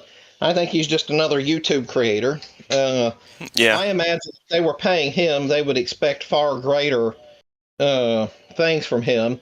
But, he makes a lot of money from the ad share and everything, and good for him. He's built an audience. He has a form of entertainment. And when I've watched him, that's how I viewed it, is he connects with his audience. He tells them what they want to hear. So he's rewarded with lots of viewer hours, and therefore gets what has to be a really good ad share. And then you have, your intellectual people, which are a couple camps. You have the intellectual people who've heard, and they've had no reason to question, so they just say, oh yeah, well, you were on a spinny ball. And then you have your savants. That was a great... and then what I actually notice when I start digging around on a lot of them's Facebook profiles is when you start digging around their Facebook profiles, and everybody lets a little clue out about their personal life, even if they don't intend to. It's just what's going to happen. And most of them are just lonely people. They're looking for somebody to talk to. And they get purpose. Maybe, they can't get their wheelchairs out of the house, or maybe they have some sort of what is that, xenophobia, I guess it is, where it's hard for them to go outside or whatever else. But then they can come to us, and we keep them. I guess somebody didn't want to hear what you had to say. Keep going, J.E. And no, if you want to say something, feel free. At this point, I'm starting to ramble. Oh, okay. Sorry. What happened? Are you guys talking? Yeah, J.E. was talking. Do you think Professor Dave believes what he says to be true? Well, let me ask you this here. My first job outside of the family was working at the radio station in the town I grew up in. When you're handed a script and you actually know the advertiser, and you know that the advertiser is sincere and taking care of their customers, and if something doesn't work out for the customer, they're not going to leave you high and dry and have the customer hating you because of your advertisement you did for them. So they say our oil is better than every other oil. And they got their reasons why. Well, you read the ad script, and if it's not ethically challenging to you, and it's going to put food on your table, and it's not going to destroy your reputation, you read it. So it's almost irrelevant as to whether he buys it or he doesn't. I imagine more aptly, he's probably agnostic about it. He's probably just like, okay, I built an audience doing this, so therefore this is what I'm going to talk about. And I suspect that if he was a quote-unquote true believer and the topic really meant stuff to him, he wouldn't just beat up a straw man all the time. So I think he's giving it the attention of a radio announcer who's getting paid as $25 for the live read, which is a big extra bonus for somebody that makes, $30,000 a year. He gets his live read bonus, so to speak, and that's the terms of the ad split from YouTube, but he's going to get that bonus. And he knows that, okay, he's going to talk about flat Earth, and X number of people are going to watch it, and then the flat Earth people are going to come on and dog him, and then it's going to bring in more viewers, so he's going to get more viewer hours. So he, so it turns into this positive feedback loop where it just brings more and more money into his account. But I suspect if he was a true believer, he would be doing other things. So I just figure for him, it's just, okay, this is my topic. I know the straw men. It's kind of like Star Trek had Ferengi. Star Trek had the Klingons and whatever else. That's not based on any it's not based on any knowledge of any supposed extraterrestrials. It's just what the writers come up with, and I think that's just what he comes up with.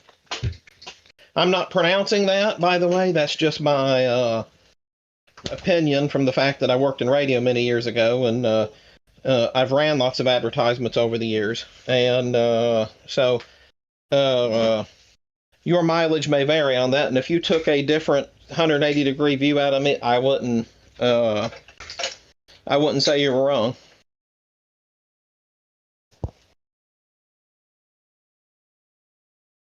Yeah, I agree with you. I think he's an agnostic. I would guess that myself.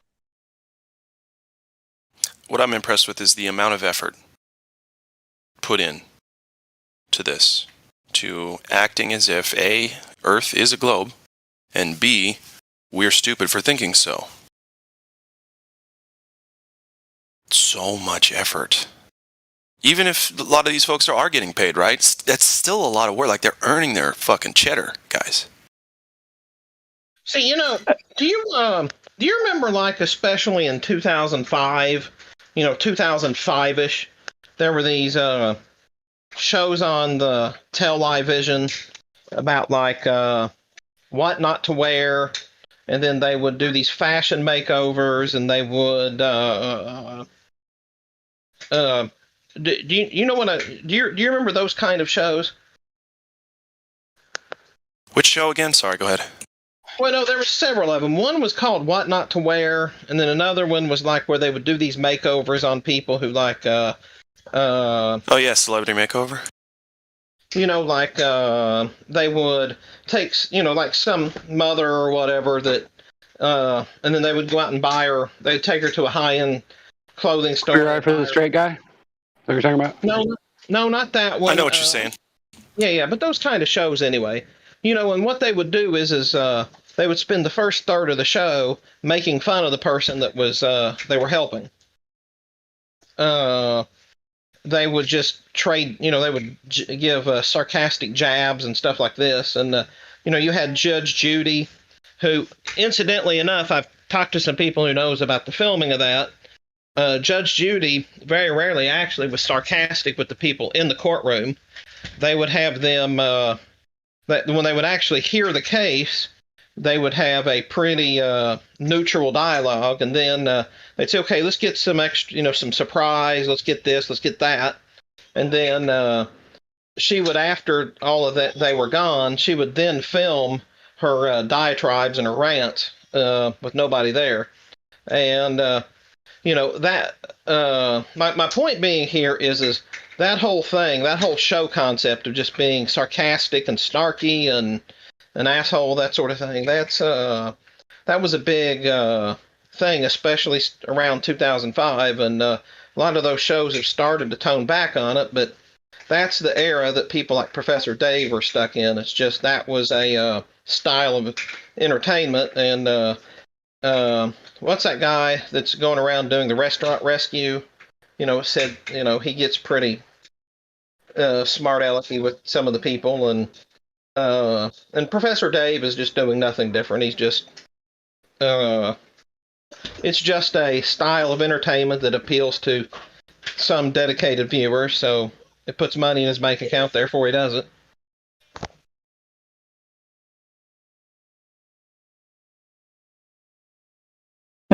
Is it entertainment though? I feel like there's got to be another word for it. Like I can understand how you call it that. I'm not really disagreeing with that, but it's like, I mean, it's like it's sophistry, really, isn't it? Well, I'm not sure it's sophistry, but it's bullying. And like I say, if you watch a lot of those shows, bullying was, especially through the 2005 and such, when they were having all these quit bullying, stop bullying campaigns, most of these shows had a real strong effort in it to bully the participants. And that's what Professor Dave has capitalized on. It's not entertainment to my taste. I never liked it. I was never really a Judge Judy fan. I was never a fan of any of those shows. I thought it was awful, but there were a lot of people who that's right up their alley. Well, yeah. When I said that, I was just talking about Professor Dave, not Judge Judy.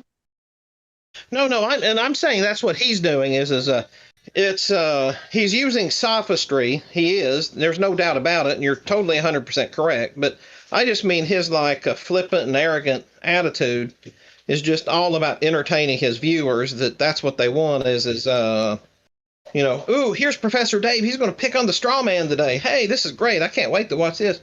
Yeah, them stupid flat earthers, they're stupid because they believe these straw men. And people. Yeah, you hit it right on the nail with that one. I mean, that's right on the head with that one. I mean, that is like, I think, at least with the little bit I did watch, that was a bare minimum 50% was what you just described.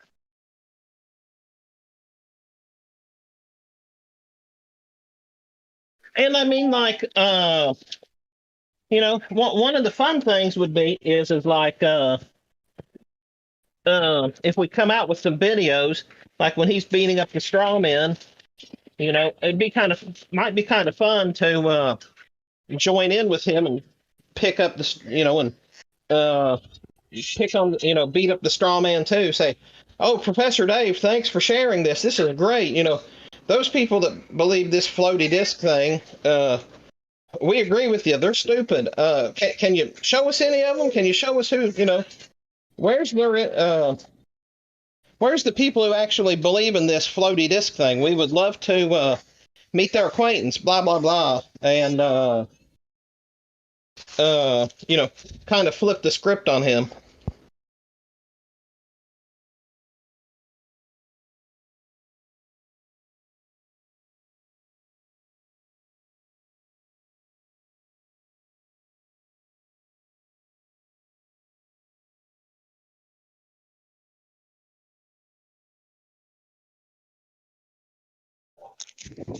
One fact I know about Professor Dave is Whitsitt offered a debate to him and he declined. That's been a couple years ago. There's my 2 cents. I wish he wasn't named Dave is another thing. If I remember correctly, years ago, Dave said very clearly that he wouldn't debate any of us ever.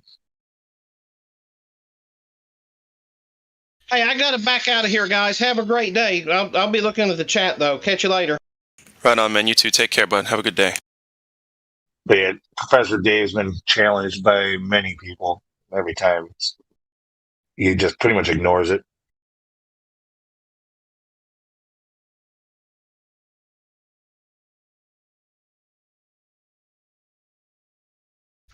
Yeah, it'd be a shame if he actually had to address the actual. What a shame there. Well, yeah, it just doesn't fit.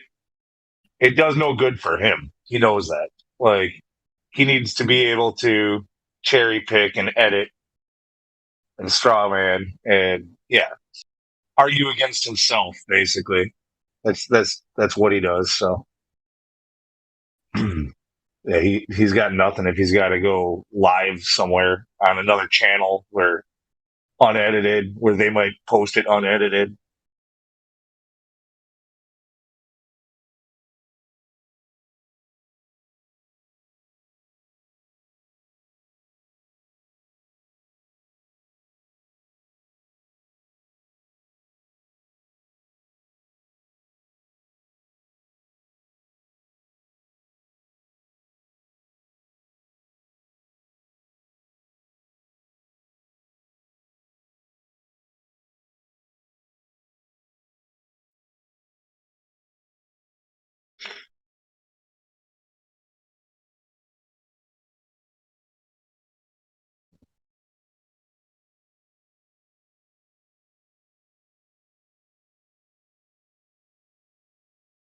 So a few days ago, a friend of mine showed me this backpack that he said he originally bought for me, but then I guess started using himself because he needed a backpack.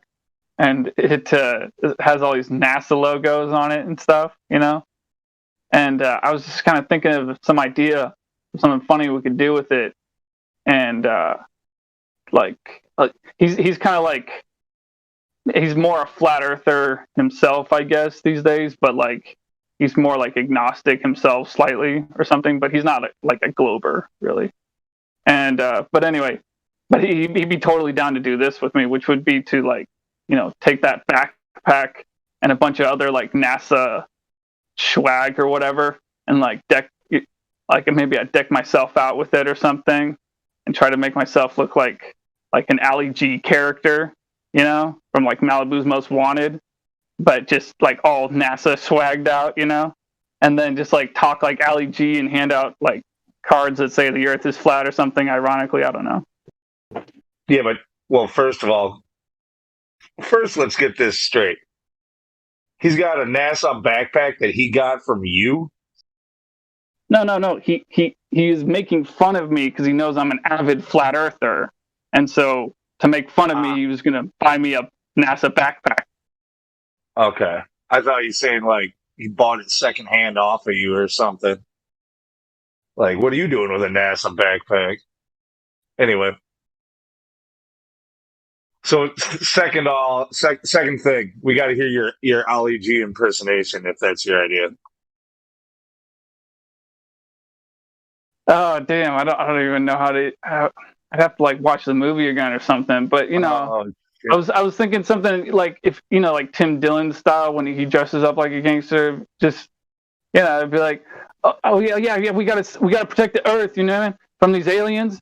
You know, like we got to support NASA because they're going to protect us from asteroids. They're going to protect us from aliens, man. And all these Republicans and Democrats, they don't understand that. But we got to vote for the ones that are all like pro NASA and shit, you know, or something like that. I don't know. Yeah, you got to practice being hip. You know, get that. You got to seem a little more street than that. I think you might want to watch the movie again. Just to interject real quick.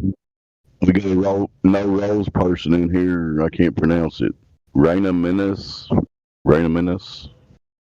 don't know if somebody wants to try to get him to VC verify. Go ahead, Luke. Sorry.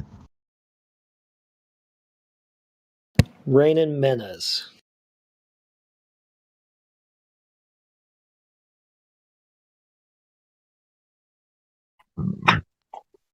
It's Rainin Menace. Hallelujah.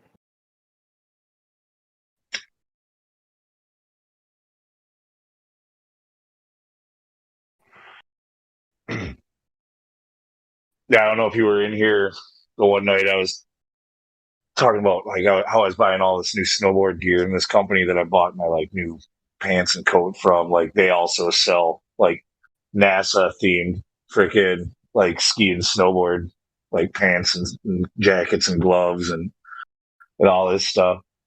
And they got one that's this like ugly like orange it's supposed to look like an astronaut suit basically. It's like a one piece thing. Freaking was thinking it would be pretty funny, pretty ironic to be a flat earther in the NASA astronaut suit, get on a lift and start flat smacking people. Like, how far away do you think that mountain is over there?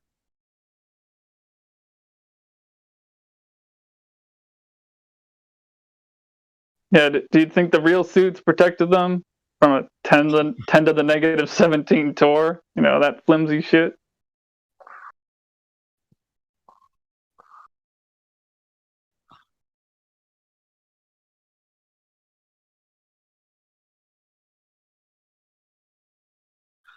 That's a little too much for most people on a ski lift, I think. They're going to be like, huh? You got to keep it with the basics. But I think it could be. I think no, it is, because I've managed to explain it quite well to a lot of people that are laymen so far. But or so to speak. But it's just all about how you explain pressure, because like they understand how the other direction works. Like with a submarine, you can understand you go too far down in certain submarines, submarine breaks and you die. So you go the other direction, same thing.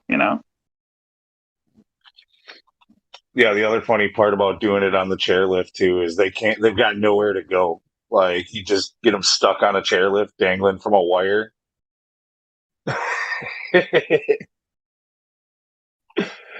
Yeah.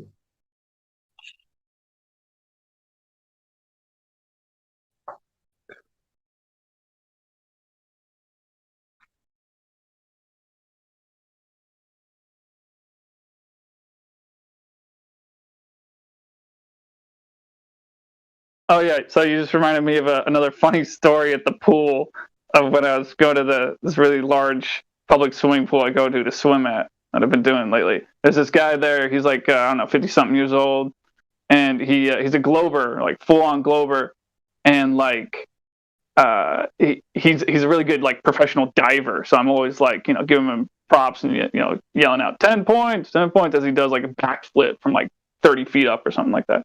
But anyway. So he was like spending like there was a good like solid 2 times or 3 times in a row where I was actually getting cold outside of the pool because he was being so insistent on arguing with me about the Earth being flat, And it even came to the point where we were going up to one of those spindles, I guess it would be what you call it, that rolls up the divider lines in the pool.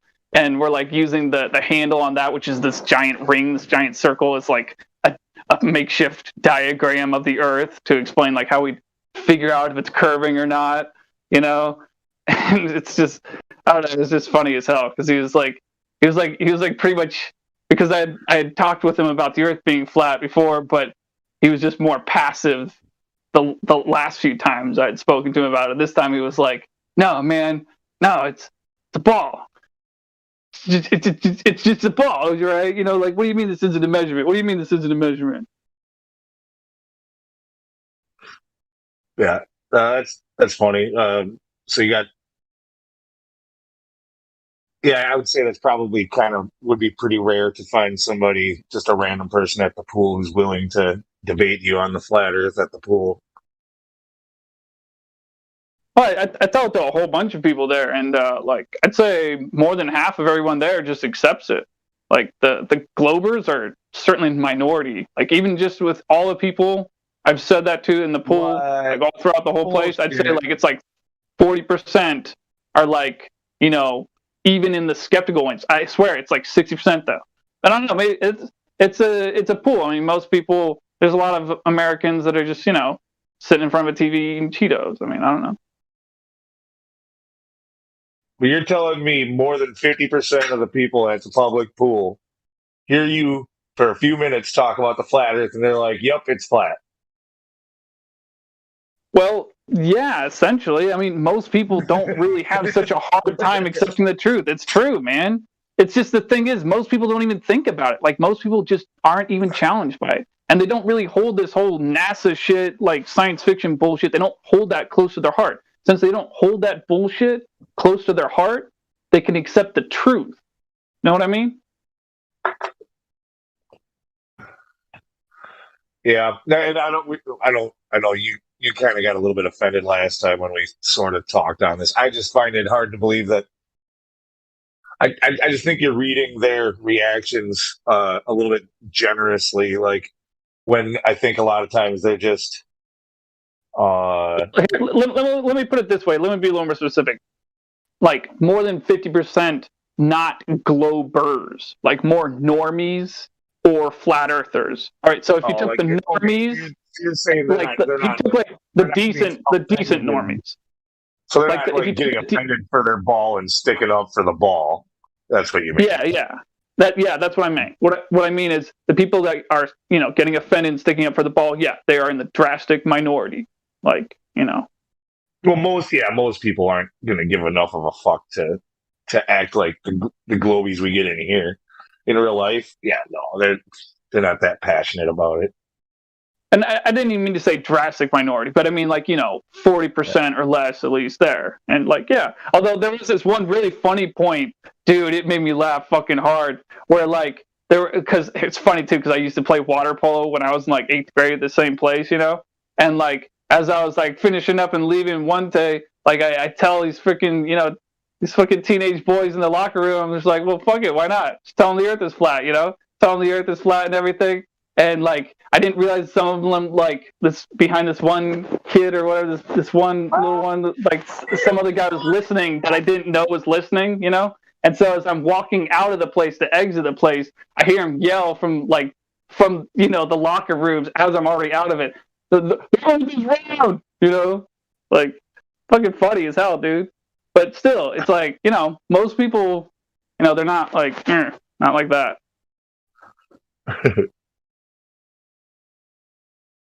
So my daughter, she's 8, and she's been knowing for years that I was hanging out in a flat Earth Discord. I just don't really talk about it with her. When she asks questions, I typically in the past have given her answers well, most people say this, but some people think this, and and this is what it. I try to leave it for her to analyze. But now it's gotten to the point where she was like, no, out with it, Dad. Which do you think? Like she saw that. She knows I'm in a flat Earth Discord. She reads very well. She says, she was like, she asked about it, and I gave her one of those bullshit answers. Well, some people this and some others. And she's just like, no. You just stared right into my soul. No, but what do you think? I'm like, oh, okay. We're going to do this. All right, well, told her, it's the evidence I think these Globers are lying sappers. I was like, you're gonna think it's weird. A lot of people think it's weird, but if you really look into it, the evidence that I've seen shows that the Earth is flat. And she still, I don't think she quite understands what that means. So she was not quite satisfied with that. Now this was a few weeks ago that this happened, but she thought on it, and then she asked another question. She's like, so when you say flat, you don't mean like there's no hills and stuff? I'm like, no, of course there's still hills. I'm talking about the surface of water. And she just kind of looked up at up and to the left or whatever and thought on it a second, then looked at me, and just kind of nodded. It was just like, okay, that checks out. And she kind of left it alone. But then this last week, when I had her again, and out of nowhere, all of a sudden she's like, so what if it's funny. She's she's trying to be sly about how she asks me.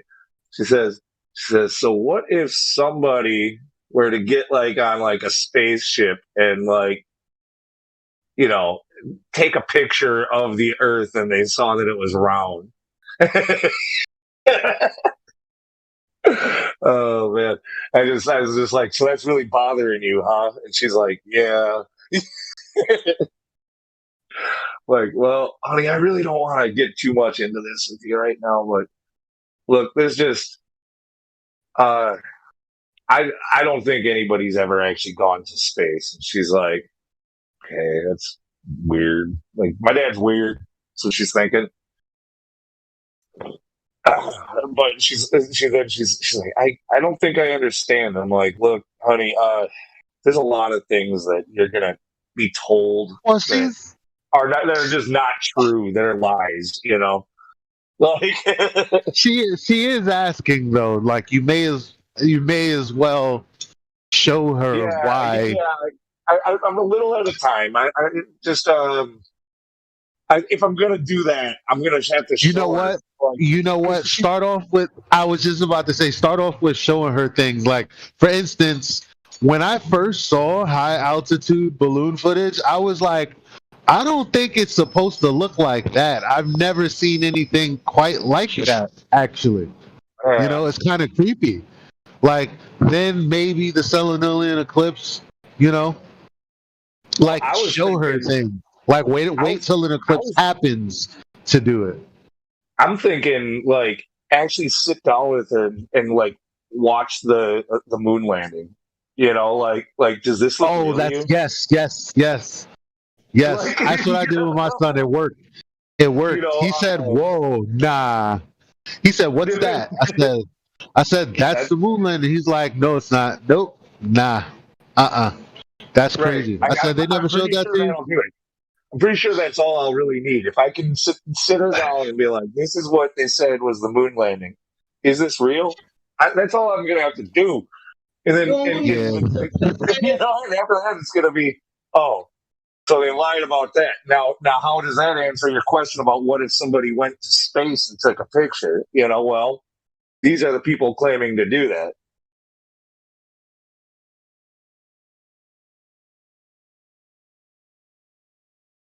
Thing is I just don't want her I don't want her going to her teacher or to the other kids in class about this shit. Like, it could only be trouble. Did you tell her that? Because I think I would. Yeah, I've told her that. Yeah. I was like, and that's the thing. Like when she first brought it up, I was like, and look, you know, this isn't something I don't think you should be talking about with your teacher or the kids at school. If you ever want to talk about it with me, ask questions, great, but you probably don't want to talk about it with them. She's like, yeah, I know. I don't want them to think you're crazy either, Daddy. No, she didn't say that part. She didn't say that.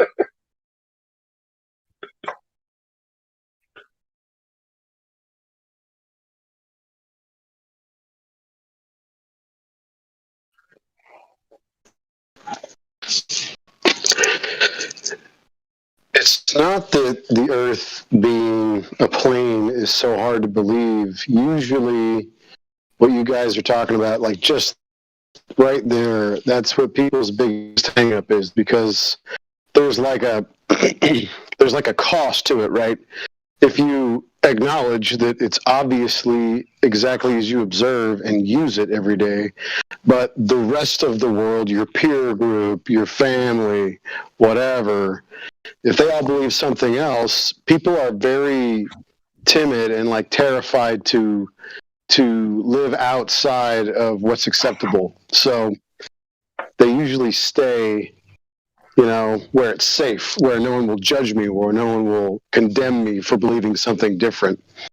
And I mean, when your kids ask you, you know, point blank, I think you should take the opportunity to be honest with them. I think instinctually, even when I was a kid, I knew somehow the story didn't make sense. So she's looking to you as her dad for like wisdom, right? And I think you should really just tell her all about it and just give her your story. I've always been pretty open with her and help. She's said some amazing things in her young years, and I've always done pretty good at, you know, like when she thinks these are weird thoughts or whatever. Like oh my God, I could go on and on some of the stuff that she said. Just at like 5 years old or maybe 6, or I think 5. Like one day she just was quiet in the back seat after a long day swimming and stuff. I thought she passed out. It's like, you fall asleep back there? And she's like, no. But she sounded real solemn, and I'm like, well, what's going on? She's like, I'm just thinking. Like, well, what are you thinking about? Sounds pretty deep for like a 6-year-old, Like, well, what are you thinking about? She's like, just kind of weird things. Like, well, what? Like what? And she's like, well, like, what's the meaning of life, and where is Jesus? like, whoa, holy crap! I'm not ready for this. Like, these are not weird things to think about. Lots of people think about these things, and always have, and there's nothing strange about that. She's like, well, do you know the answers to any of those things? And I was like, no, I don't, honey. Honestly, I don't think anybody really does. You just need to be ready for Jehovah's return. But yeah, it's more like, well, what do you think? It's kind of it. But yeah, like, no, I'm open with her, and I'll have the conversation with her, but I don't want to. You know how I don't want to try to flat smack her. I want to. You know how I might do it. How I might do it, and how I might always lead in on conversation about this with new people. It might be I would go, well, because if you say flat, it's like, just forget about it, because their mind is already captivated by what they think comes with that. So you can just say, well, it's a level plane. It's level. So then you can say, well, other people think that, okay, on a grander scale, level means something else. So ultimately it means that, equidistant from the center or whatever. But that's already getting too much into the weeds. So it's just basically, what's the proof that it's a sphere? Well, number one, people say it's when boats go over the horizon. Well, is that true? Okay, let's Google this real quick, YouTube this, calculating the distance to the horizon. They'll tell you the geometric horizon is the visible boundary between the earth and sky, and yada, yada, yada. Is that true? Ultimately, fast forward, it's not. That's where I would start. Yeah, I mean, that's pretty much kind of like where I started with, just when she asked about the hills. It wasn't hard for an 8-year-old. They get it when you say water's level. Like, they get it. That makes sense to them. She's like, oh, well, okay. Yeah, I can see where you're coming from now. It didn't take much, but I mean, she's not sold. She's a stubborn little 8-year-old. She's going to need more than that. But she's not like the zealots that we deal with, where they're nuh-uh. Like, it was just, yeah, she thought on it, and you could see. She's like, that's a pretty good answer.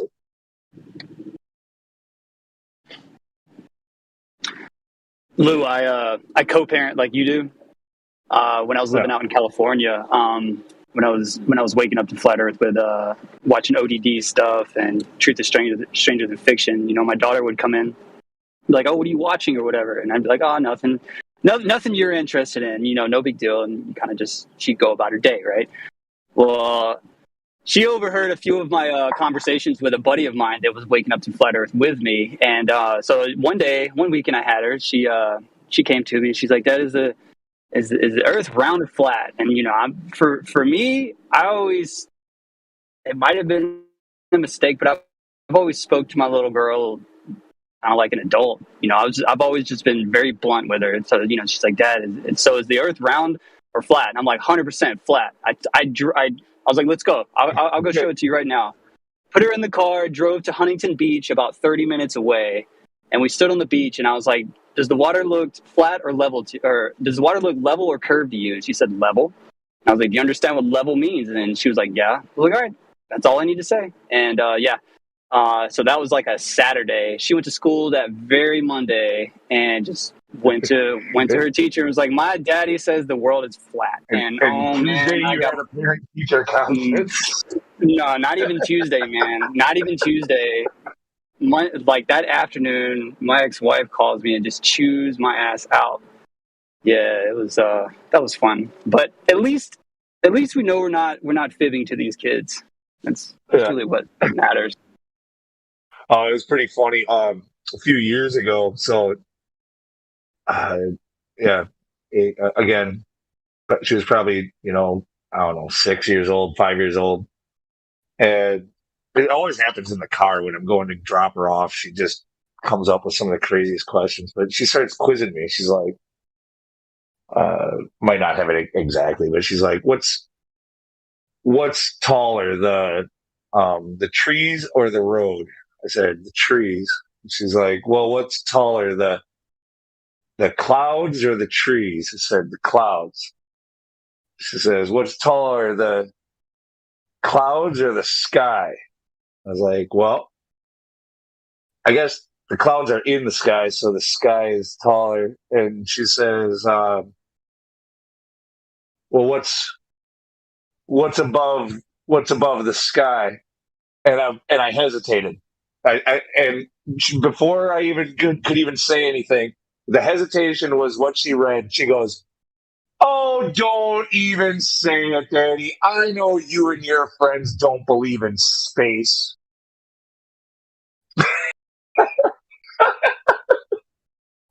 Oh, I was dying.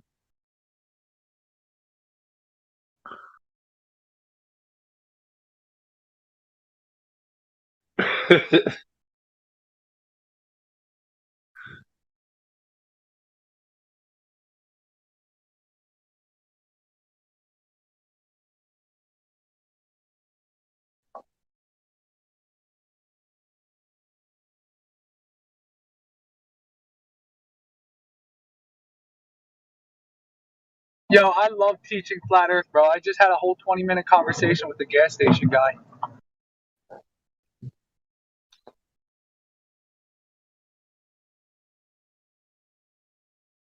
How is it that dark in Brazil? Jesus, I guess winter down there, right?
So how's today been? Did Helio's stream go down this morning? I checked in on the way into work, and right away I heard his Baller's Tears song.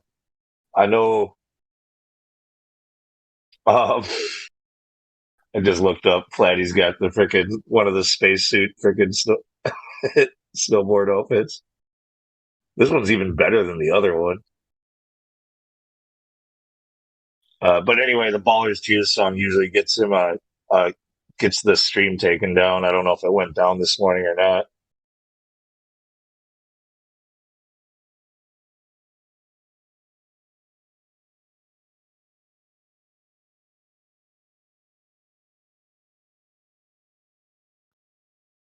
Do you rock those Adidas boots as well, Lou? What was that? You were a little. Do you rock those Adidas boots as well? Oh, no. I got the Burton step-ons. And no, I'm not rocking that. I'm not actually rocking the NASA gear. I was tempted though when I was buying. I was like, should I? Like, no. In fact, I was like tempted to not buy from that company at all because of their support of NASA and how much they push it. But like the pants were the ones that I wanted, that because I got the boa on the boots, and like they've got like there's not many models out there like good snowboard bibs that I wanted, like that fit for the boa and everything. So like I was kind of stuck with those. I like what I got, but yeah, everything in these, especially in like the boarding brands, like of any kind, snowboarding, surfing, skateboarding, they're all very like leftist, environmentalist kind of bullshit too. Like trying to push like how they're, how green their stuff is, and I don't know, whatever. Yeah. So, but it would be funny though. It would be funny though to do it the ironic way, be the flat earther that wears the NASA jumpsuit and freaking flat smacks. That would be funny, but I didn't do it. Russian cosmonauts. It's a little too over the top.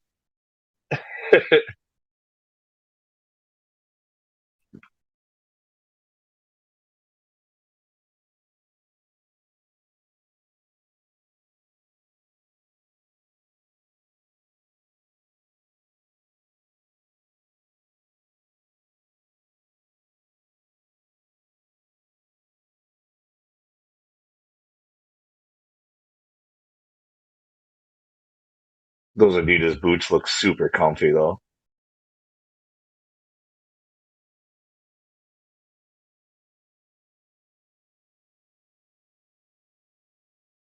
They look weird to me in the snow. They just don't. It doesn't look like a piece of snowboard kit to me. Yeah, it looks like he's out there in his street shoes for some reason. Like he didn't put his boots on yet.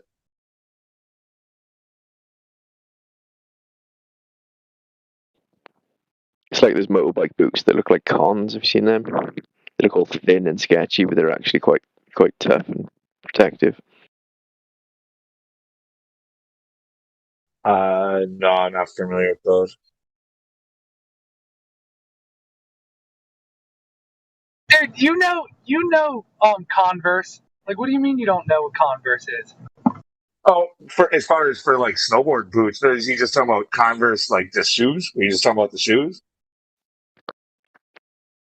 No, there's a brand that makes Converse looking motorbike boots that look thin like Chucks. Oh, gotcha. Yeah, like the Chuck Taylors.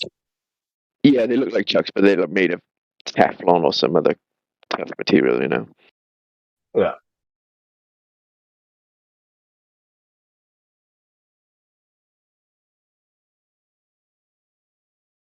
Yeah, actually, I don't know. Since you were asking, maybe you bored too or whatever. But by the way, those step-ons, the Burton step-ons, are freaking awesome. I was not sure that they would be all their crack, like worth all the price and everything, but the boots are super comfortable, nice and light, and the bindings, the way that they attach to the boot, are very responsive. Like better than strap-ons, actually. No, I've never been. I skateboard though. I've never been snowboarding.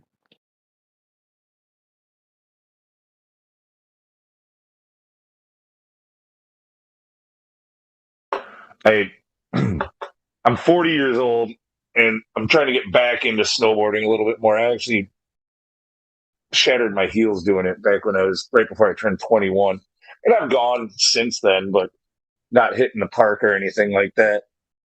And I haven't like pushed hard doing it. But I bought new gear this year, and I'm trying to get back into it. I'm also buying gear this summer for off season, like for my daughter. I want to teach her, make her my riding buddy next winter.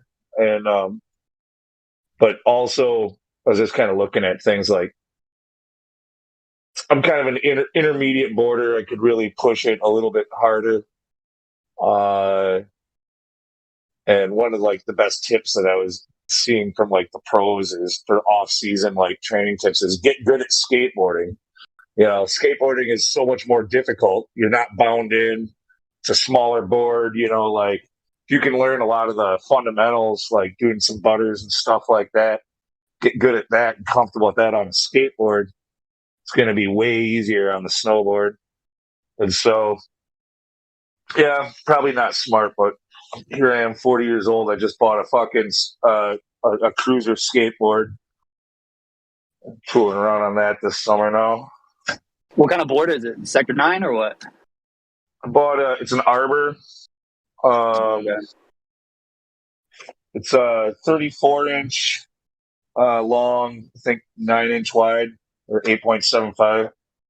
It's got, was it I forget how they rate the bearings. It's like the 7, whatever, I something 7 bearings. I think it's ABEC. It's ABEC 7. Yeah.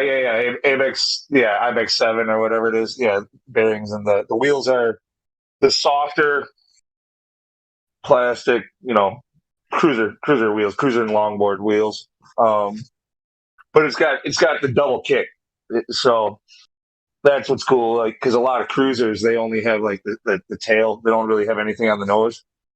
But since this is meant to be like snowboard practice, I wanted something a little bit more symmetrical, and I searched around for a while to find a cruiser with a double kick.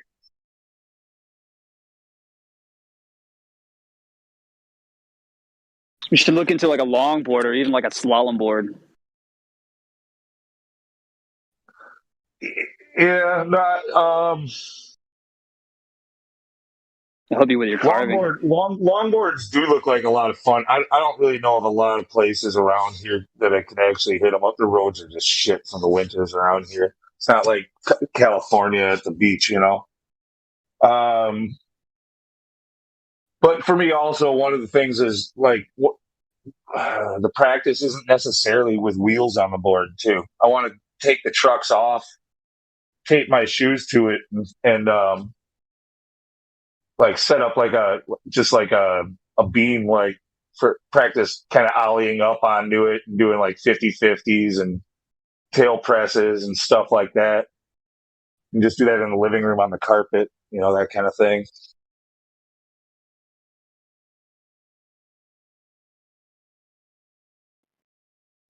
Look, if you want to get some more info about bearings, and you've got a few hours to spare, you should have a chat with Get Me Get.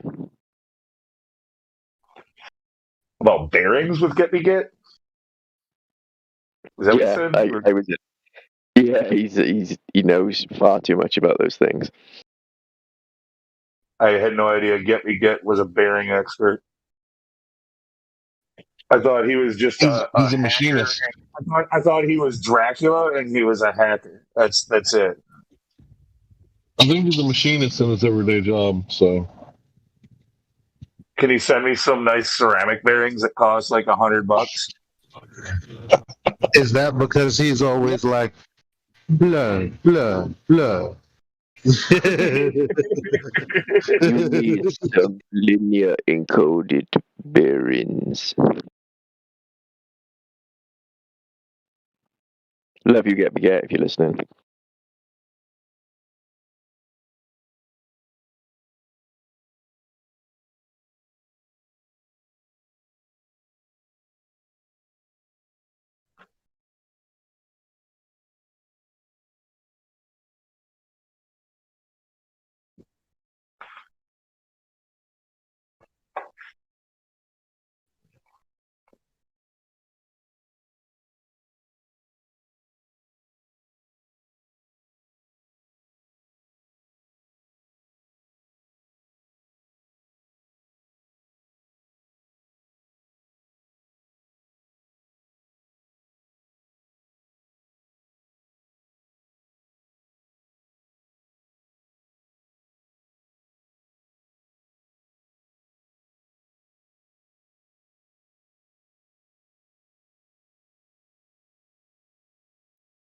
I'll tell you what, though, with that suggestion about the longboard, I do watch those downhill longboarders, those guys who go down like the mountains, like hit the switchbacks on their longboard.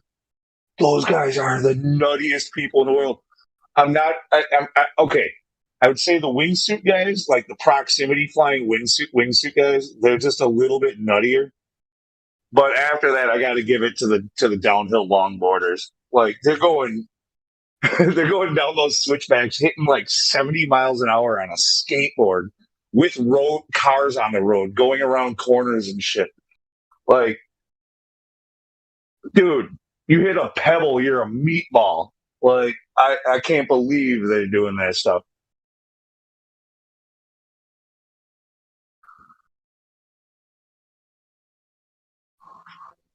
Let's see, my wheels are 61 millimeters, 78A.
Yeah, he might have had his truck set way too loose. And yeah, that sucks with no shirt on. That's gotta hurt.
Since no one's talking and we were talking about all this, I'm uploading a video of a few weeks ago when I took my daughter snowboarding for her first time snowboarding.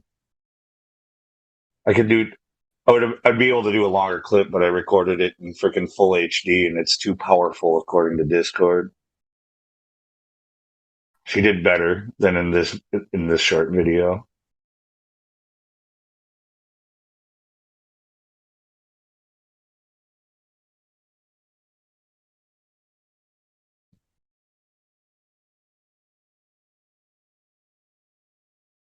How many times did you bust your ass, Logan? Be honest. How many times what?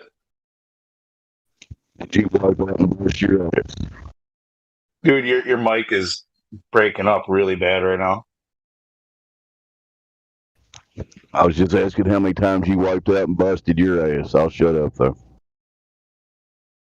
Oh, I haven't really wiped out and busted my ass since I shattered my heels, like 20 years ago. Otherwise, yeah, I mean, there's a difference between, touching down on the snow and wiping out, busting your ass. Yeah, I haven't busted my ass for 20 years. I'm not pushing it to that level anymore.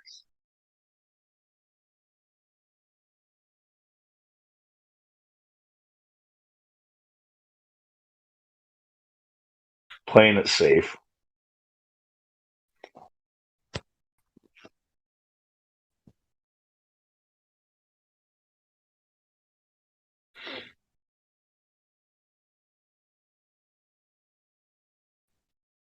Did I stumble into the 24/7 snowboard Discord or what? Dude, yeah, you absolutely did, bro. Actually, we were talking a little bit about skateboarding too. Dang it, missed it. How's your new board? I've used it a little bit. It's fun. I'm a little shaky on it. I'm not a skateboarder. I do okay pushing around, but nah, trying to do ollies or it's not happening with this thing. Not right now. Yeah, just get used to the balance aspect of it. Yeah. I took it. We got at the park across the street. They got a walking path there's a little bit of a hill there, and it kind of winds down the hill. So this makes this nice little S turn. And the path is only 3 feet wide, and I took that over the weekend with my daughter, and I made it down to the very end. There's a garbage can I got to move. I'll be able to cut that corner if I move that garbage can, but otherwise I'm running into the pavilion that's there at the bottom. But yeah, it's pretty fun leaning into it and stuff, going downhill. Yeah, you'll probably find that you have more control on your snowboard where your ankles are a lot more restricted. After having a lot more movement within the skateboard, you'll probably find a little bit more control once you're strapped into a snowboard. Yeah, that's kind of the idea is, like I said, just everything that you do on the skateboard, there's a lot of stuff that does transfer over to snowboarding, but it's just far more difficult to do on the skateboard. So I want to learn how to do it. Do they call it the same thing on a skateboard? When we call it doing butters and stuff, there's different types of butters, but kind of when shifting around so that you're switching from basically switching from regular to go and switch, by doing a nose press or whatever. So I guess on the skateboard it would be a manual, right? You would step onto the nose of the board and shift it around and then ride the other way. Yeah, stuff like that. Anytime you're riding a wheelie type movement, that's typically called a manual. Right. Well, one of them's on the tail. That's the manual, right? And then there's something else on the nose, or is that the other way? No, nose manual, nose manny, whatever you want to call it. Oh, okay. But yeah, that's, I mean, the idea of just doing that, just swinging the board around 180 degrees and riding, then you link two 180s together, you've got a 360. The idea is the same on the board. You put your weight to the front and then kind of use your rear foot to swing it around. Yeah. Yeah. Like it's just all it's all the fundamentals are the same that way, and in all those sports, right? Typically your main control with turning comes from your back foot, but led by your front foot, if that makes sense. I get you. Yep. That translates to skateboarding, snowboarding, surfing. Yep. Very similar.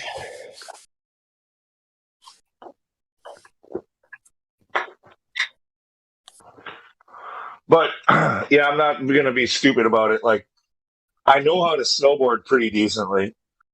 Concrete is not very forgiving, and so yeah, I've got myself. I'm glad I'm glad I bought my armored underwear. I was talking about the freaking like the tailbone and hip protectors. I'm probably going to end up using those actually more for skateboarding than I am for snowboarding. That and a helmet, and some wrist guards, because dude, falling at 220 pounds, and 40 years old onto the concrete does not sound like fun. Like I don't need to miss work because I decided to start skateboarding at 40. Yeah. So, yeah. You realize one of those one of the numbers in that equation is controllable, Lou. Which one? the 220 that you're rounding down to. Yeah, you're saying if I can drop 20, because like literally, the lowest I really probably should be with my body type is probably 200. Like honestly, if I'm below 200, it's going to be wrong.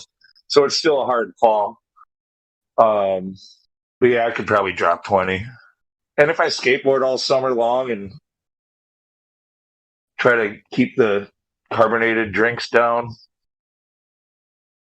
Oh yeah, if you're drinking soda, just eliminating that from your diet would probably drop quite a bit, fairly quickly. Well, actually. I did that in fall. I dropped 25 pounds in like a few weeks by quitting all carbonated drinks and drinking a lot of water. Like, but then it leveled off, and then I gained like a little bit of it back.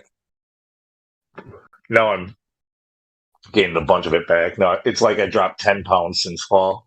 Well, that's still something. Yep. It's good. At least you know you can do it. Doesn't take a whole lot of effort. Just eliminating certain dietary things sometimes. It's better than packing on 25 over like 3 months like my coworker did. My first day back to work, he didn't even get out of his truck. I just saw his chunky ass neck and face, and I was like, "Did you pack on 25 pounds this winter?" He was like 30. I'm like, wow. That makes for a great first day of fat jokes for sure. Yeah. That's like I took a trip out west. Me and two of my buddies went out to Yellowstone and the Tetons and did some fly fishing and hiking and camping.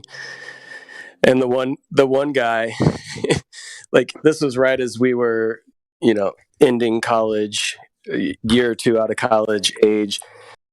And after he got out of school, he just freaking threw on 40 pounds like it was nobody's business. And we go on this trip. And this whole entire trip was me and another buddy just ripping on this dude's weight. Yeah. Sounds kind of mean, but it was motivation for him to actually reel that shit in. No, I mean, some people handle it better than others. Like, it sounds like your friend and my friend here both like can roll with it. They'll take the fat jokes. Yeah. Oh yeah. Yeah. I mean, we've been the three of us have been friends since like 3rd grade, so it's not like, yeah, we know how to banter back and forth. Well, it was scary because he was always the fat one, and I started to catch up to him, and like we were getting to the point where it's like, it's not fair, you know, you guys can't call me the fat one anymore. You're fat too. And but now I dropped 10, and he put on 25 or 30 over the winter, so he's the fat one again. It's good motivation, right? To not be one in the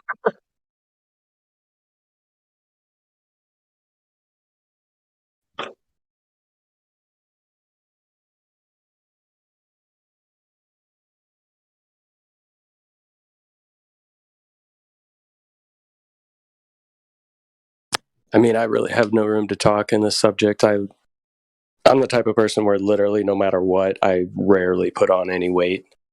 So that's going to change for you eventually. I mean, shit, you're actually a little older than me, though, aren't you? Like a year or two. Yeah, I mean, I did have a point in time. So, like, after I got married, I think there was a time there where all the stress was piling up, and then the stress of organizing the wedding, getting it all done, and then after that, my wife and I both just kind of went into this relaxed mode, which might have been a little bit too relaxed.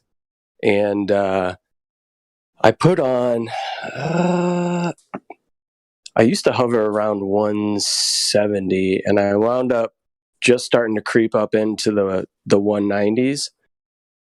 But for somebody that's hung around 170 at 6 foot. Yeah, packing on a quick 20 pounds it's a lot in a short period of time. You feel it. Yeah.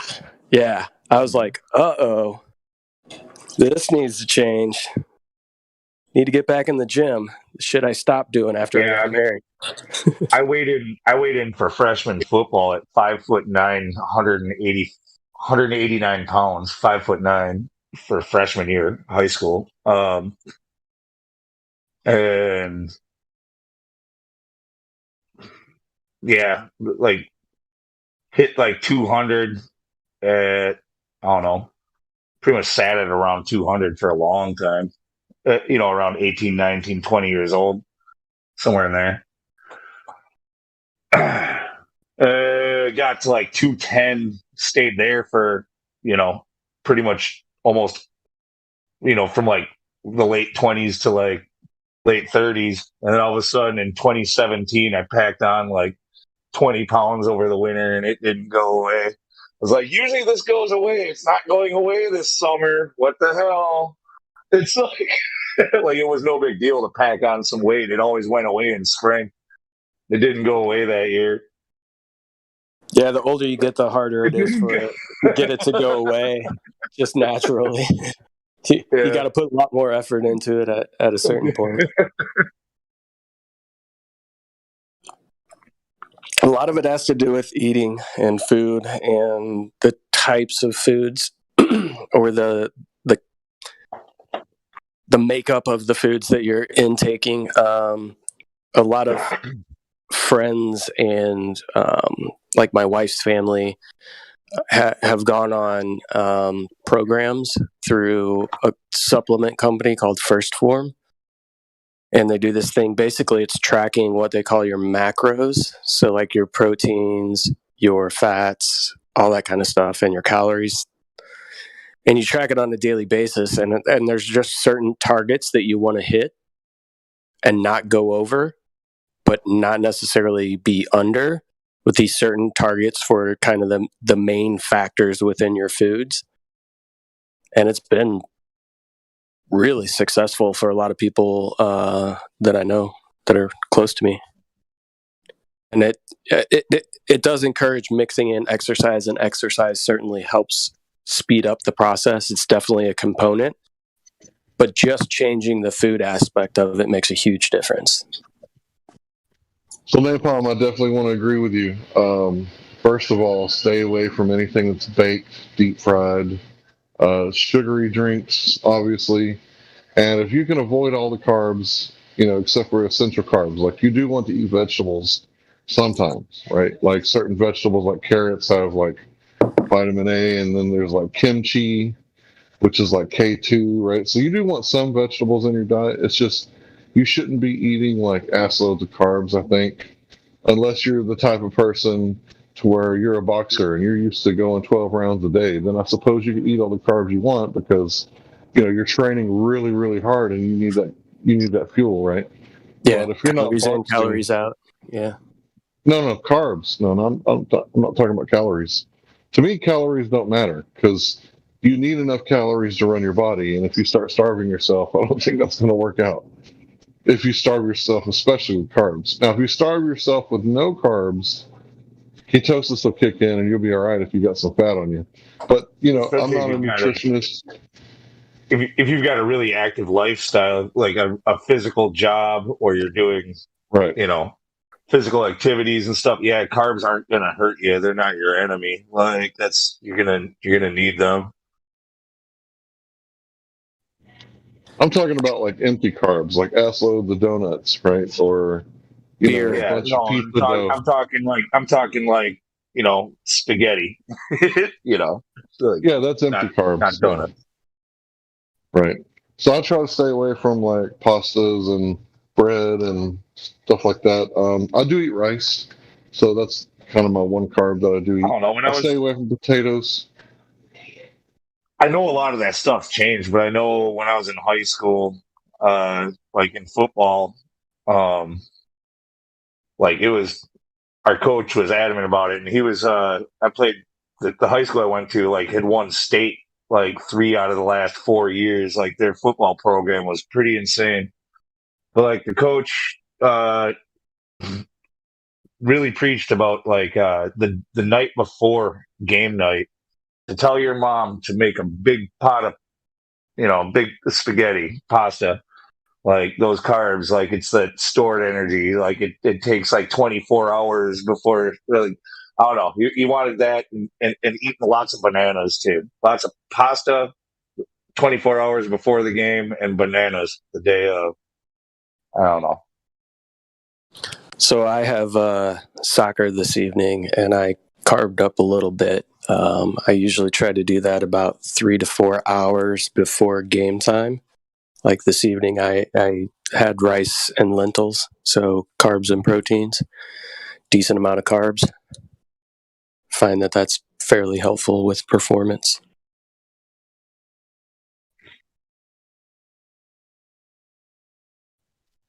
Yeah, but soccer's like basketball. You're usually running like most of the game, right? No, I'm a goalie. Oh, never mind. But it's a different kind of activity for me. It's not like I don't get a workout. And on my Wednesday night league, I do actually run quite a bit. It's 5-on-5, so I come up as kind of a fifth attacker quite often. So I'm running up and back more so than I would in like 11v11. But yeah, as a goalie, it's a lot of drop to the ground, get up quick, drop to the ground, get up quick, stuff like that.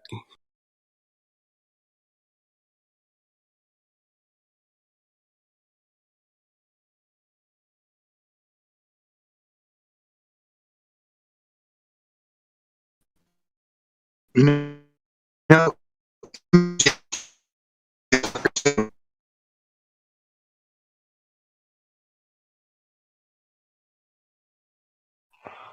Somebody was just roboting pretty hard. So, has anybody noticed Elon Musk's tweets lately? Elon Musk tweets? I didn't know. Yeah, he's been popping up in the headlines with his Twitter quite a bit lately. You know what I heard the other day? All right, so Russia threatened to leave an American astronaut on the ISS, where they're just going to leave him there. But Elon Musk to the rescue. He says, if they do leave you there, we will come and get you. So Elon Musk to the rescue again. I just think that's hilarious. Like, fucking, it's so Dr. Evil, Austin Powers bullshit. We're going to leave your astronauts in space. Your move, Biden.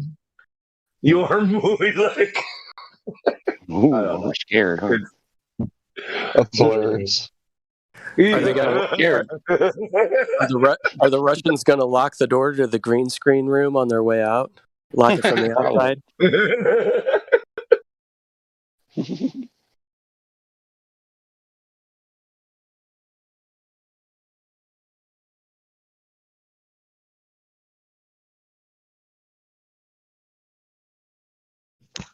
If they leave just one guy there, who's going to do all the science?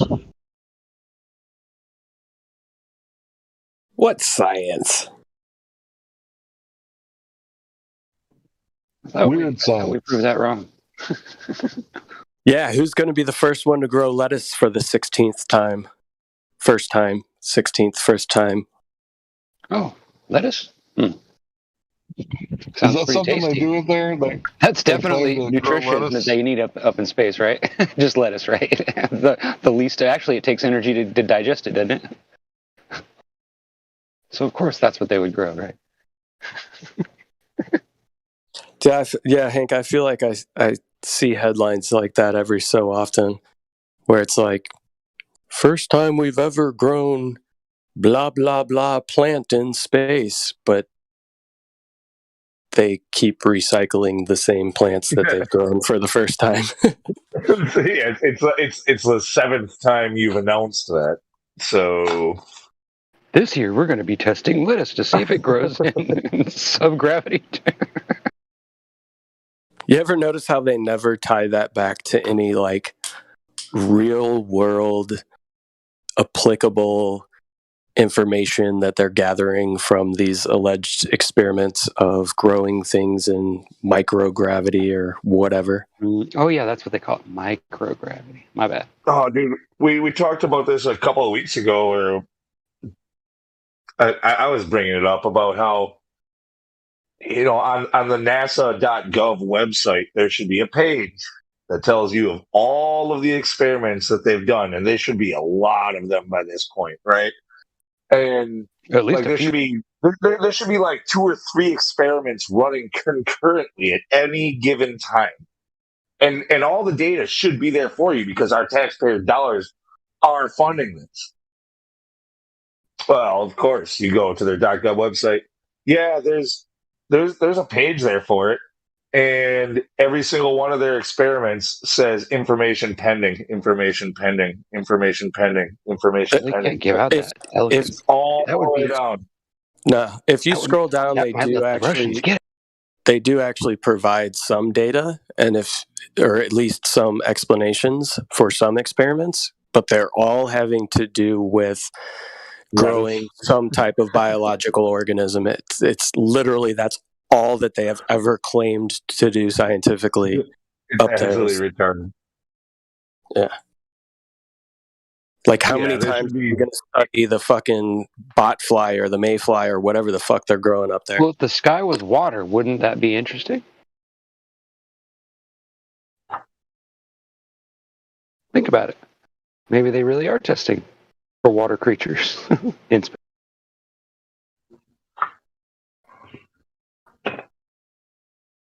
Well, space is Because it doesn't exist, right? It's water, right? Or there's something up there. So that would explain why they're always testing stuff like that.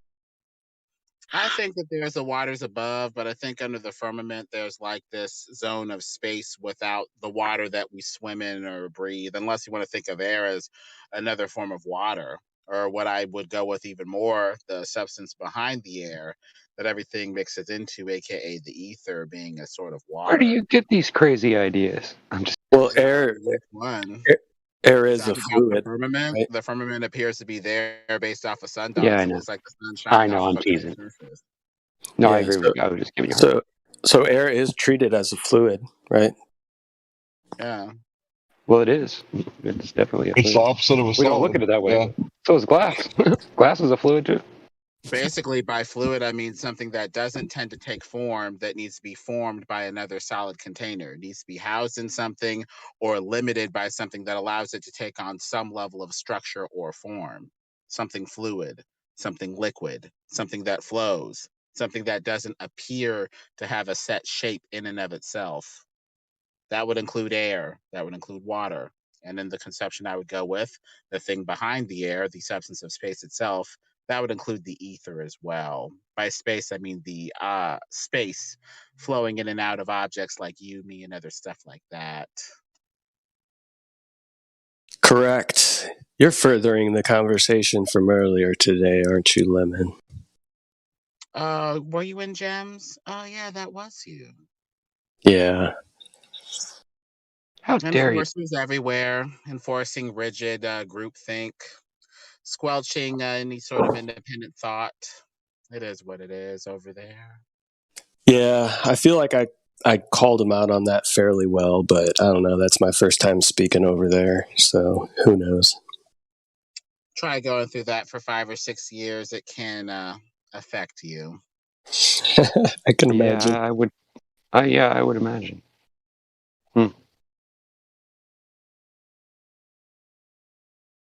Yeah, there was a lot of self-projecting going on over there, for sure. I feel like there was a decent conversation going on, and then some people rolled in. Yeah, some people rolled in to be the, "You all are idiots, don't know what you're talking about. Scientists smarter than you have figured everything out. Why even have any sort of inquiry into anything that goes outside the mainstream? Where is your PhD?" Well, science is a method, and science as an institution, the Mandela college building where you do the experiments with the people there, the funding, the administration. That, like any human institution, can be corrupt. But if you talk about the method of systematic inquiry, asking questions, formulating a hypothesis, not formulating a hypothesis, or whatever, anybody can do that, even a layperson. Correct. The modern definition of science.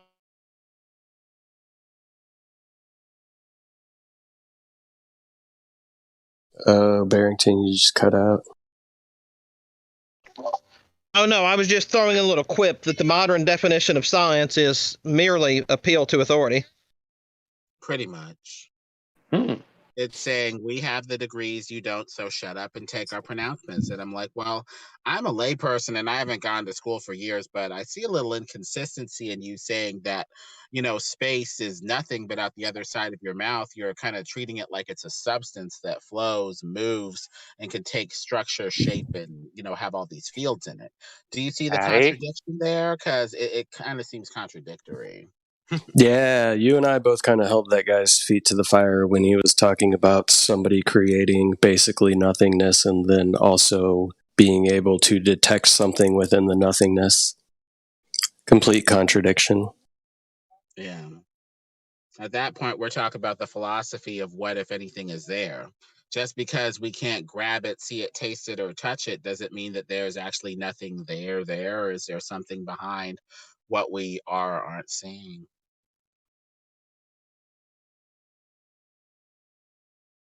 I think that's kind of what they did with gravity. They reasoned back to what they thought was a probable cause, but they kind of came from a different framework. They said that this force of gravity, whether we see it or not, has to pull matter from the void nothingness, and make it take shape. But if the void isn't nothing, or rather the substance of space is something more like an ether as opposed to a void nothing, even that formulation can change. Now space is full of forces, full of properties or whatever, and full of potential to influence the experiment, other than this, weird esoteric gravity pulled to the center of a ball force. Yes, I agree completely.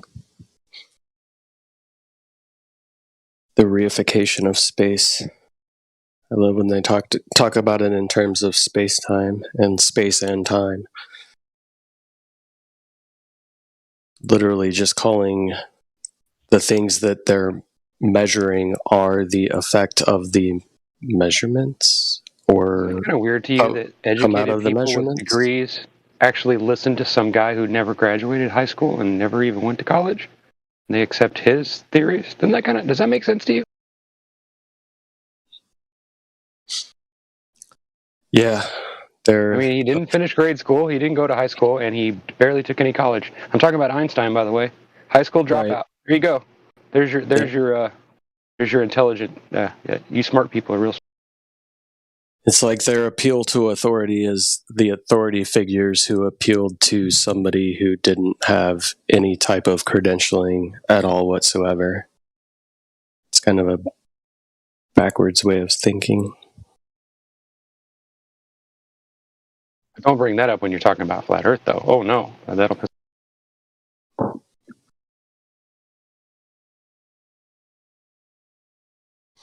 In my opinion, it all boils down to people's fundamental misunderstanding of the nature of light.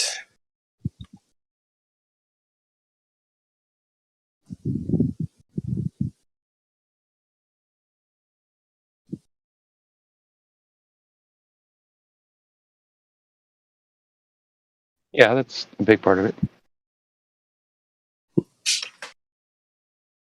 It's where the ideas of quantum come up. I mean, basically the basis for all of what quantum talks about had to do with the double slit experiment and their incorrect interpretation. But I don't have a PhD from MIT or the LBC. OMG. Bro, you don't need to. I keep trying to tell people that, like, education is free. Like, everybody puts out all these courses for free. And yeah, you can take all these courses and they're still going to consider you an idiot. But it's free. Like, if you want to get out there and educate yourself, like, the colleges are literally putting it out there for free, and always brag about fixing my own cars. Well, one thing, they're Japanese cars, and I got big banana hands, so it's pretty amazing that I can fix my own cars. But yeah, it's because of YouTube. And when I tell people I go to the University of YouTube, they laugh, but how much do you pay for a mechanic when you pay for a mechanic? Like the arm, the leg, maybe 2 front teeth, right? I don't pay none of that shit. I just, scrape up my knuckles and bitch and complain and sweat and bleed until I get the job done.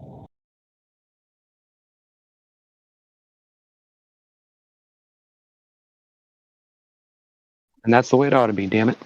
That's the way it ought to be. Yeah, I'm the same way, Hank. I was just kind of being facetious about my lack of PhD.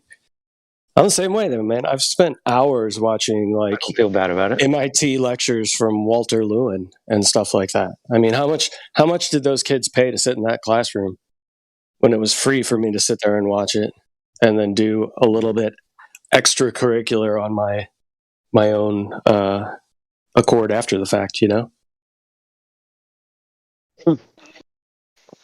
Hey, I hope you guys don't mind me interjecting one more thing, but I'm paying attention to the twins, so I'm not sure if I'm following along exactly at this point, but I recently had to have a root canal. And because I spent about probably a grand total of about 50 hours on YouTube, I ended up with the right practitioner that using a technology that actually flushes out the tooth and eliminates any chance of reinfection, et cetera, and I watched hours of them actually doing the procedure, not this practitioner, but the people who make the equipment, and so by the time I actually had to have it done, I knew the terminology, I knew exactly everything I needed to know. Obviously, I couldn't do it. I've not gone to dental school and then learned how to be a endodontist. But long story short is it's amazing what you can learn on YouTube, even though the Globies like to tell us that you can't. Well, that's the whole trick, isn't it?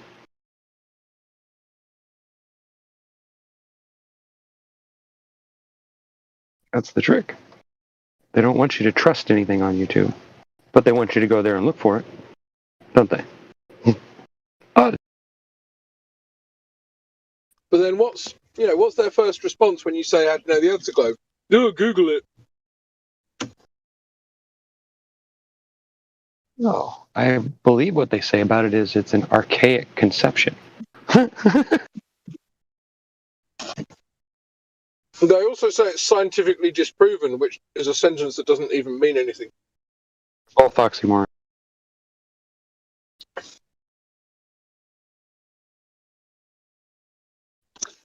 I don't think archaic even comes close to explaining it, but no.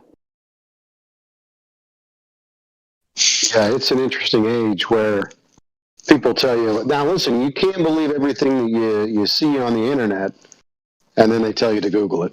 That's hilarious.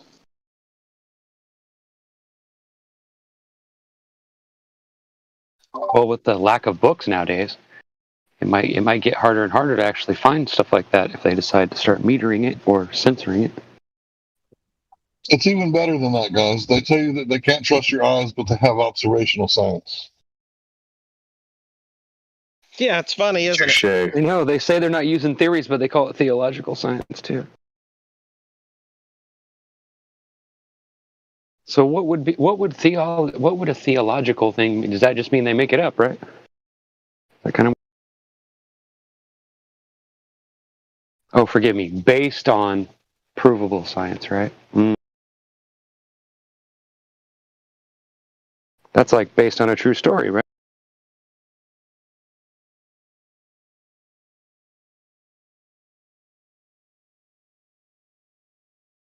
Or made with real cheese, or made with real milk chocolate. Somehow I just know I'm going to get screwed when I buy stuff like that.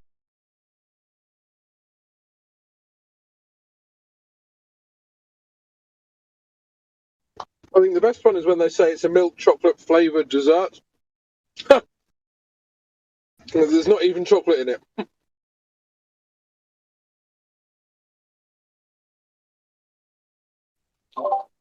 Yeah, don't get me started on food flavorings. You'll have me ranting all night on off-topic stuff. Oh, flavorings? Oh, yeah. Oh, yeah, beaver's butts and all that. Yeah, yeah. You know what? Yep, there you go. You just triggered me there. You know what? That's my favorite one is which would you rather have, natural vanilla flavor or artificial vanilla flavor? Yeah, natural. You know, yeah, you say it natural, but the natural comes from a beaver's rear end, while the artificial comes from clove. So I think I'd take the artificial. Well, it used to be. I'm not sure that it's still done that way, but I heard a rumor that they don't do it anymore. But you know how it is. They don't want that to be revealed.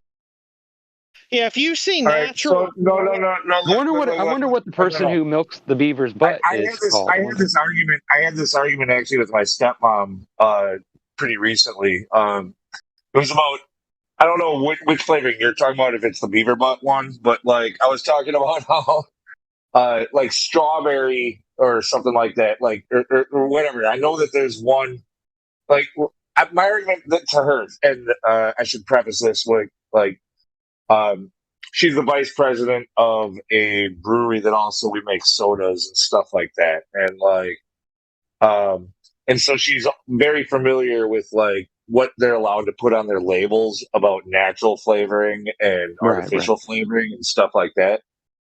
And I kind of made this argument that you're making, and she corrected me. She said, "No, that's not true. Like there's, it's either going to say, like they can't use beaver butt and call it natural strawberry flavoring. You know what I mean?" Right. Although a beaver's butt is natural, it's not necessarily natural to put it in your mouth. They can say it's all natural flavoring, but they wouldn't be able to say strawberry next to it. Or they could say, you know what I mean? So, right, yeah, those little trick words that they use are mean. But they... Okay, so vanilla flavoring is called vanillin with an N at the end of it. So if you see natural vanillin, that's beaver rear end extract. That would probably be legal because you're telling people exactly what it is. It's not vanilla, it's vanillin. Yeah, if you see artificial vanillin, that means that artificial means that it come from clove and then it was filtered through sawdust. Okay. So that's why they call it artificial, because it was filtered through sawdust. But yeah, it's really tricky about how they use the words. You have to make sure that you're reading that very carefully, basically. But but there are laws there. They're not allowed to say all natural strawberry flavoring and have it come from an insect. You know, they're not allowed to say like they have to do one or the other. They can't take both. So that's called. So what they do is if it comes from an insect, say, and it's just strawberry, they call it other natural flavors. Right. Something that's one way to do it anyway. Yeah, and then also if it's less than 1% of the overall makeup of it, as long as it isn't one of the in the U.S. it's 8 allergens. I think in the U.K. or in the EU and the U.K. I think it's 12.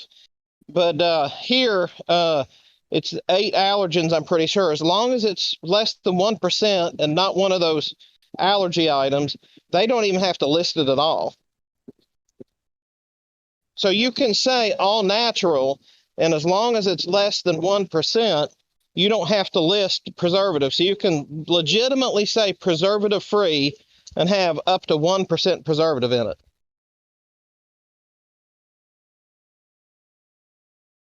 As crazy as that sounds. Yeah. I only stepped in just because often a lot of people, maybe it's not even what you said, but oftentimes I know people take it because I did. Where like, you know, yeah. Okay. No, that's what it's about. It's a conversation. So can't have. Would you two stop being so damn nice to each other? Hey, fuck you, rookie. That's funny. Yeah, I 10 years ago, 2012, is when I developed some life-threatening allergies, and so I had to quickly get a Master's of Science in food bullshitology and learn how to dissect all of this and the things that they can get away with. So, like for instance, they might say peanut free, and then at the bottom it's got almonds, and they'll say this product made in a factory that manufactured might in a facility that processes peanut. Mm-hmm. You know, and what that's telling you there is that there is peanuts in it. It's just that the peanuts are less than 1%. So they're saying 2 legal statements: one to say there's no peanuts in it, and then the second one to say manufactured in a facility that produces peanuts. Well, that's the product that has peanuts in it. Well, it's just like I don't know if I've never verified it, but I think we've all heard like the urban legends about like how hot dogs are allowed to have up to like 5% of rat meat in them, or That's something not like an that. urban legend. Like, you know, not an urban legend. It's actually true. But I don't know what the threshold is. Yeah, any threshold would seem wrong, right? Did I get the number right? Because I literally just guessed at that. Like, I don't know. Maybe it was... No, I don't know. But I heard the same thing. Check this out. Wait, real quick. I just want to be quick. So Dr. Fauci was being grilled by Rand Paul. Rand Paul. And he was saying, did you fund, the Wuhan lab? And he was like, no. So the first legal statement is no, we didn't. But if we did, we funded it correctly. And but if we did. Food Lab 101.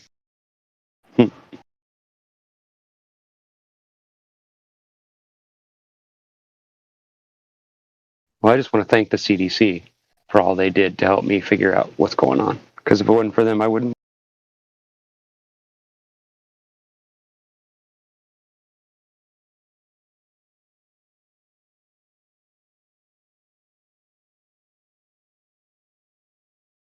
We need to stop the spread of actual information and facts. How dare us? We'll confuse people. They'll die. If they don't want to take the shot, then fire them.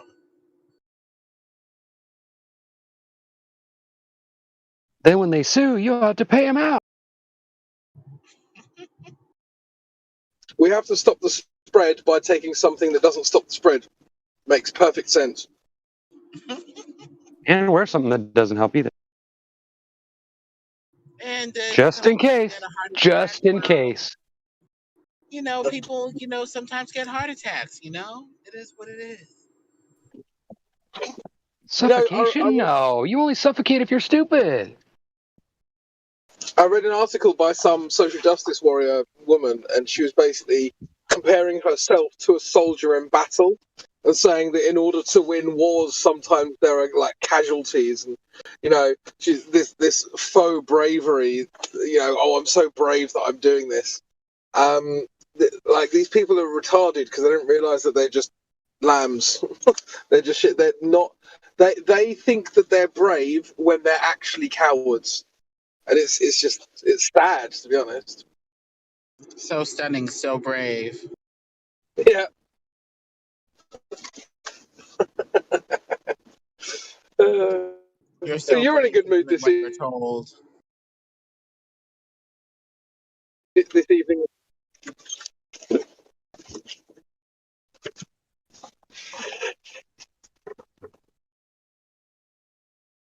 Oh my God, Larry. Look, someone's pooped in our yard. We better make a rule so they can't do that again. How dare those dirty dogs leave their pee-poo in my yard? By the way, Bob, I thought you wanted nice fertilized grass. But you don't want poop in your yard, but you want fertilizer. Okay. Fertilizer. Yep.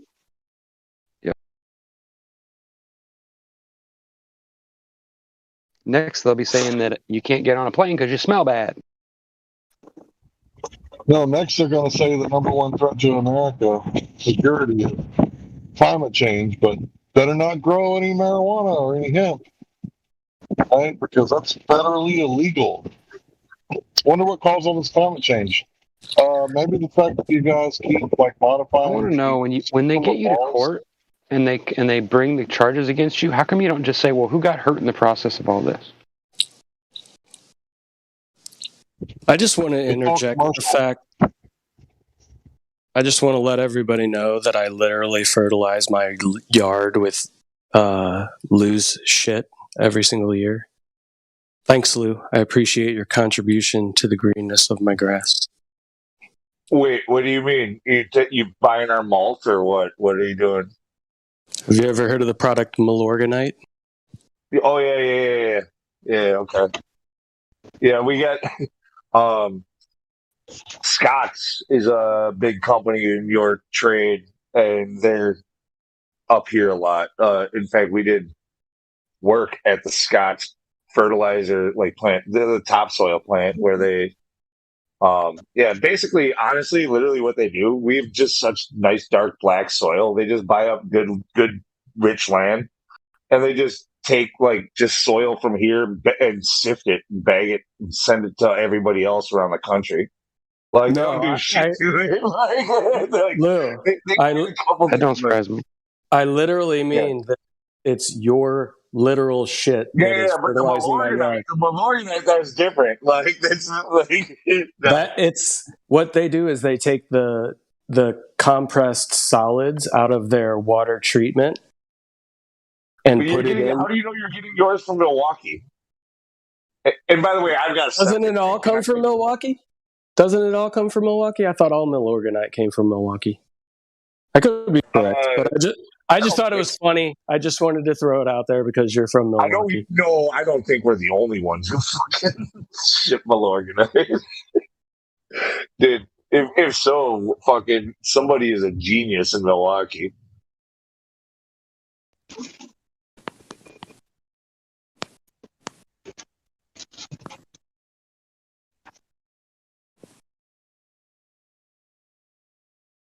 But yeah, dude, actually what's really gross is they mix that stuff into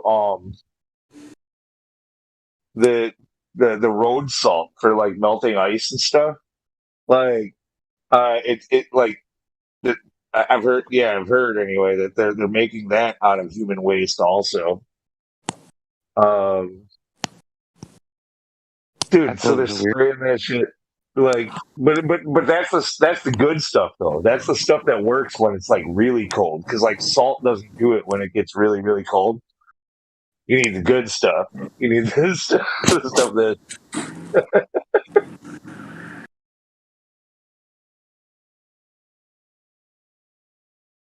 Did you say the good stuff? Yeah, it's like multiple times.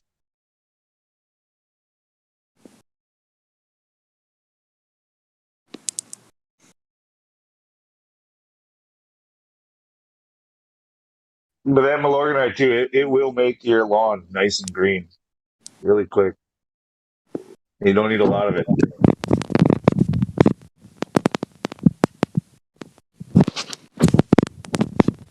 Somebody's having a problem.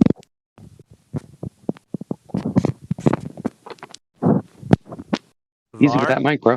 Varyug, very good. Yeah, we just got him working, but your mic's kind of messed up. Oh shit! I guess I got unmuted. I was muted. Sorry about that. Oh, you're Am I okay. hot micing?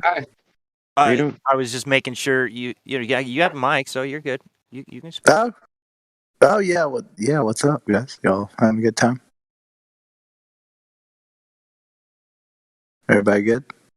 Yeah, we're good. How are you? Oh, I'm good. Yeah, happy to be here. What's the topic today? It's always flat. Always the same. Well, sometimes we stray.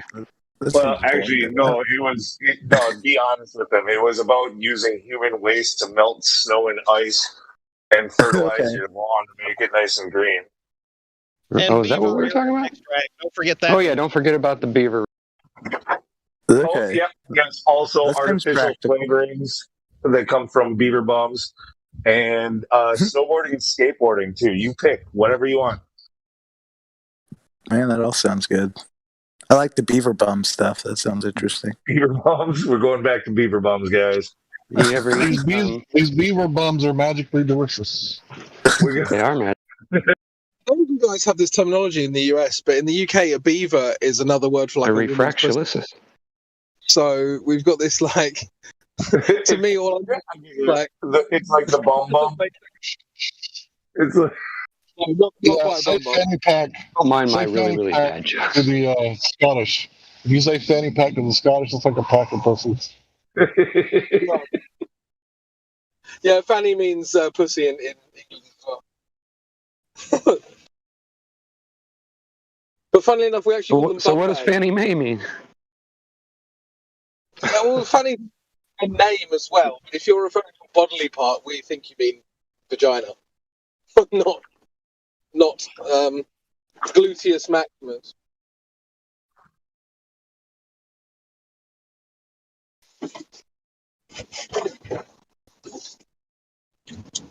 So, do you think Russia is going to leave our astronaut on the ISS?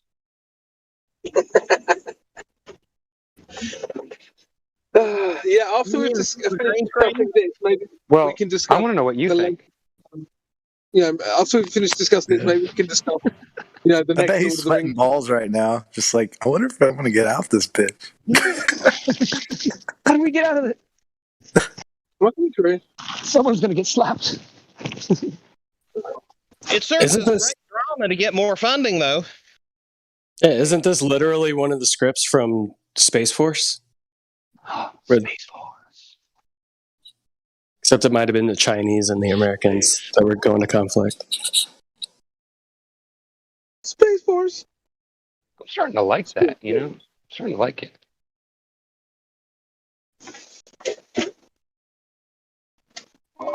What do the Maybe space just a little cadets too much. even do? What do they? What? No, I was just throwing out a question. What do the space cadets even do? I don't know. What does a cadet do? I don't know. Bro, it's like you've never seen Starship Troopers. They just get killed by giant bugs.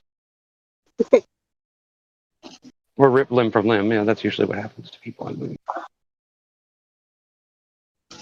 Space Force.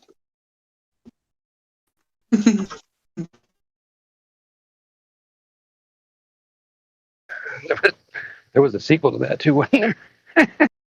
Yeah, I think so. Yeah. I wonder, was Gary Busey in that one too?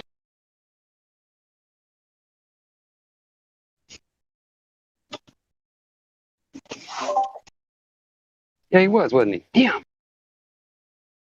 I just hope that the Space Force contracts with Winnebago to make their spaceships. Oh, ultralights. That would be perfect. Save money and time. Well, they'd probably call them ultra floats or something.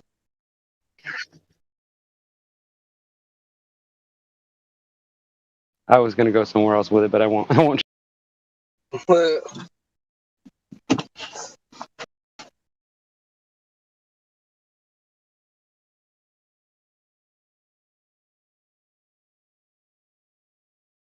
I don't know about you guys, but I'm looking forward to the day when they sell on Amazon those change my poop into coffee machines.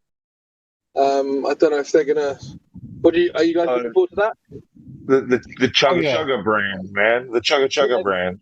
In fact, we're thinking about doing it before they do. I definitely want my poop caffeinated. Dude, like they are they're government funded. If they've got poop coffee and it's good, like that's our coffee. We can freaking make it in our restaurant. We can sell it. We can freaking capitalize on it. This is America, for God's sake. Like, we gotta fucking do this shit before they do. There's an amazing branding opportunity here because you can sell it as like a socialist ideal, call it the people's coffee, but then always just directly from the people and call it the people's coffee. See, I knew the Malorganite fucking conversation was gonna ramp back around. We got that. Exactly why you said it. Don't lie. I knew that. Hey, Crypto, since you're English, direct your attention to the live stream voice text. You may find that humorous. I would if I wasn't driving. I'll check it out later. You mean like that thing in your leg called humorous? It's got a picture. It's got a picture of a bunch of people with like goggles on and lab coats and pencils, looking like scientists, and it says, "Scientists discover tea tastes best when dumped out and replaced with coffee." Yeah, I can't even deny that. Yeah, fair enough. Hey, would you guys also look at the voice text for me? I just put a picture in there, and that's a picture I just took to the east of the moon, and it looks like these rays are kind of all pointing, what do you say? It's like they're coming to a vortex to the east instead of the west where the sun is setting.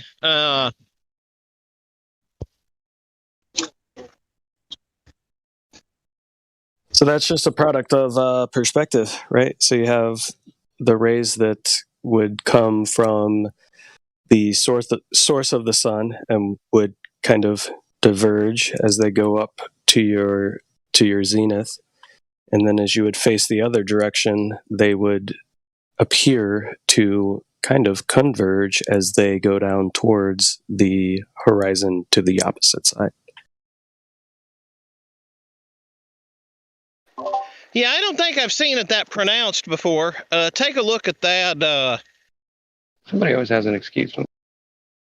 Yeah, I don't think I've ever seen it that pronounced before. It's almost like where the moon is, it's darker than the rest of the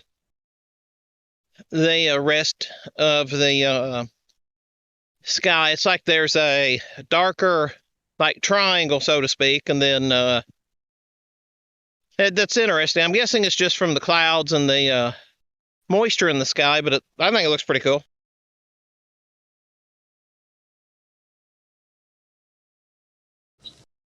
Yeah, definitely.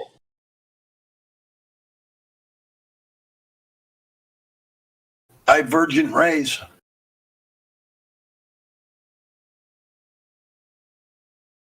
least that's what they look like to me.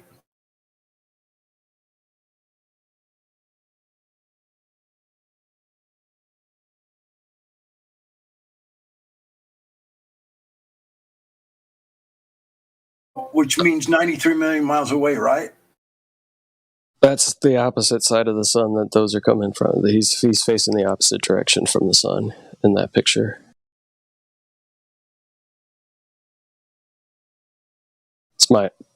That was my understanding of his explanation. I don't see that make, but whatever. I think that's looking at the sun. Why are the rays divergent going to a point? They're all aiming to a center point. Since would be just the opposite if it was behind you.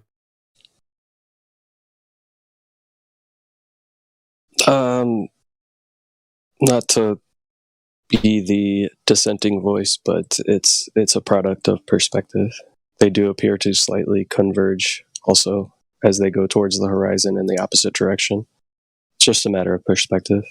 The same way that the railroad tracks would appear to converge as they go further away from you.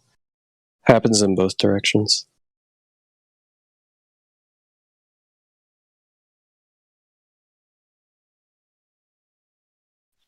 Yeah, but it's interesting. You see, like where the moon is there's like the one dark triangle. So that's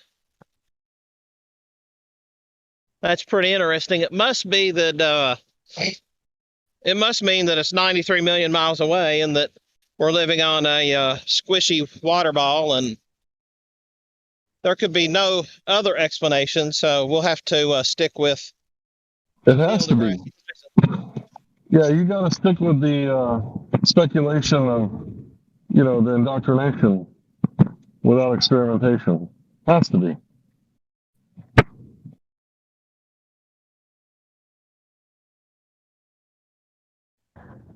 Nobody likes measurements. We like calculation.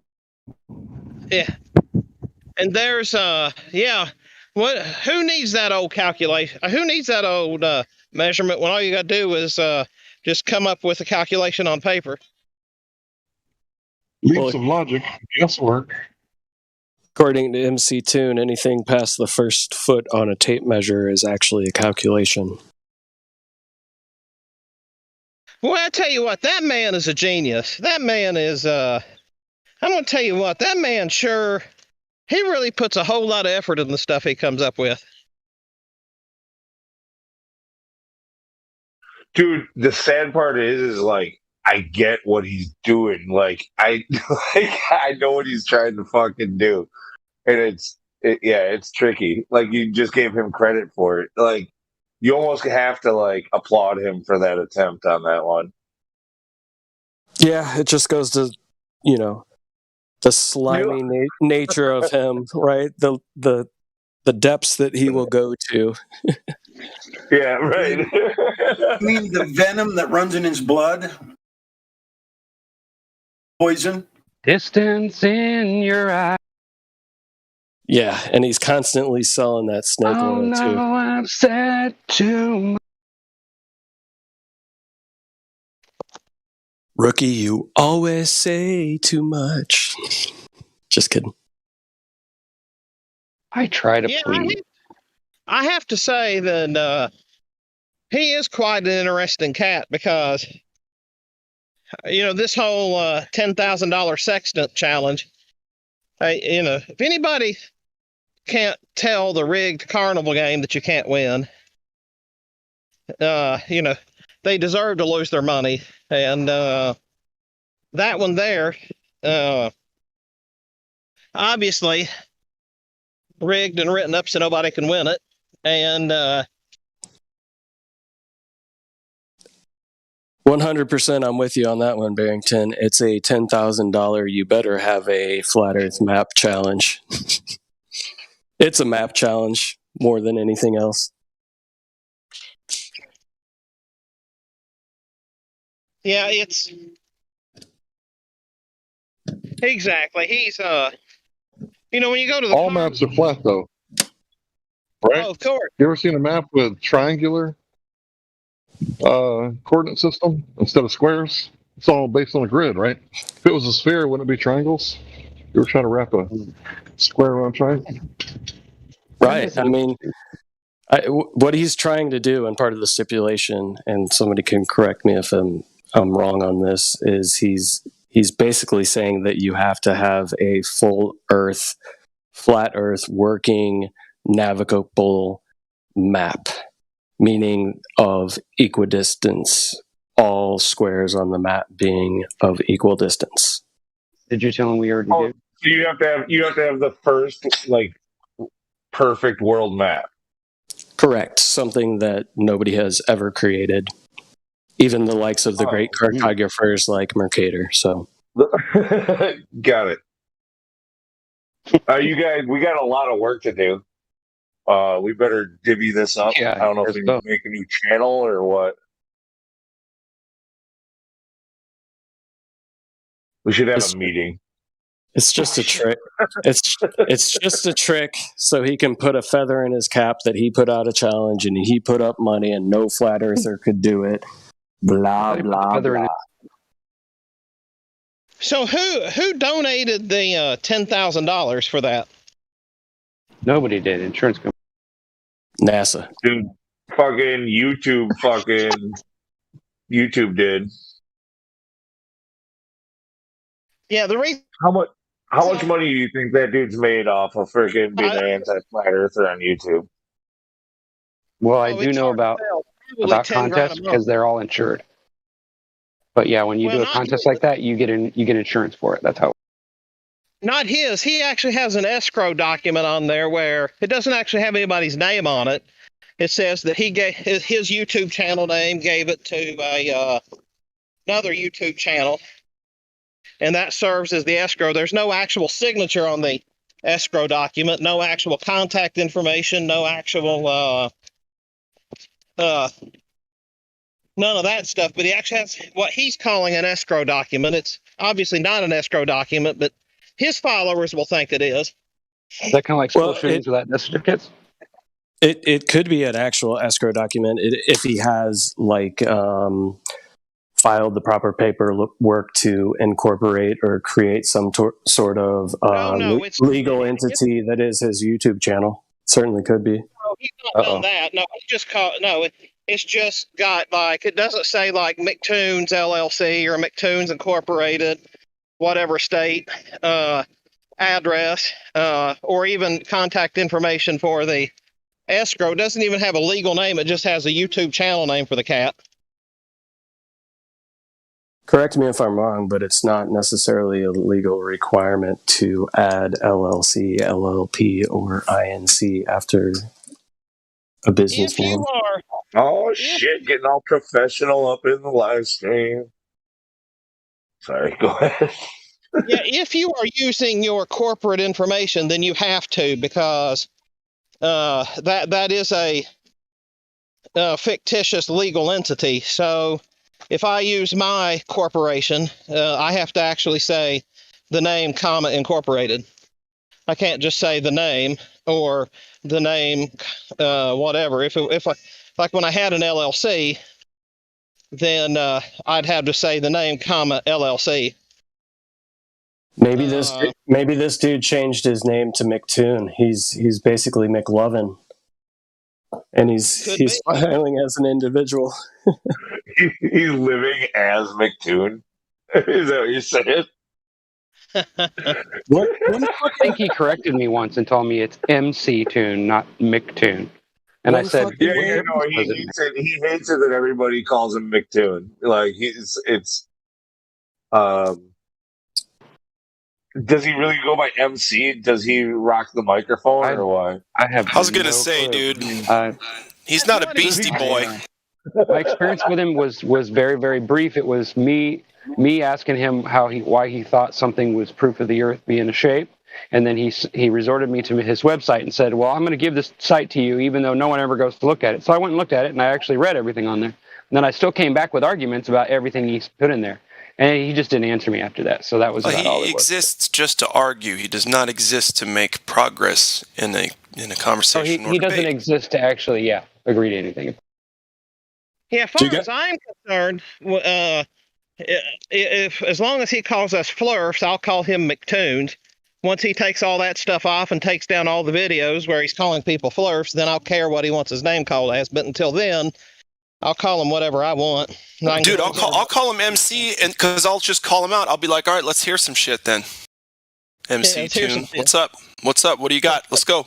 Are you kidding? Well, no. Then you just call him MCTOON. He just hit him with a beat and see what he can do with it. No right? shit, right? Well, MC is not Master of Ceremonies. It stands for man-child, is really what it stands for. Oh, makes more sense. That makes perfect sense. Yeah. Well then.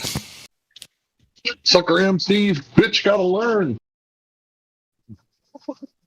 I mean, shit, I don't rhyme or rap or anything, but I'm more of an MC than he is. Woof. Yeah. Anyway. Y'all remember that song, Cha Cha Cha? The one in the commercials? I can never forget a song the like that. Commercials? Or the cat food commercials? Cha Cha Cha? No, I don't know about the commercial, but I'm trying to remember who's Old Dirty Bastard, Cha Cha Cha. Oh, is it? Oh, Yeah. okay, yeah. I think I remember some of that. So you're going to make me find it. Go on. I'm pretty sure anybody with the music bot control ability is more of an MC than MC Tune. Good point. Yeah. And we got some terrible people. Well, I don't know. Does he know how to use it? Wasn't he in here the other day? Didn't he actually show his face in here the other day? Yeah. I swear I saw him in somewhere. I swear I did. I haven't smelled Abject Loser for a couple days, at least, so he hasn't been here. Oh, maybe it was just they were playing something from somewhere else. That's what it was. No, yeah, it was Kai and Witsit versus Carissa and McToon. Yeah, and for a minute I thought it was actually. I didn't know. All I'm going to say is poor Carissa. She has. I'll give it to her. You know, she had the guts to get in there and say stuff, but wow. I'm sorry to. I don't mean to be so mean. Just watch it back. It's crazy. I love watching the light go out.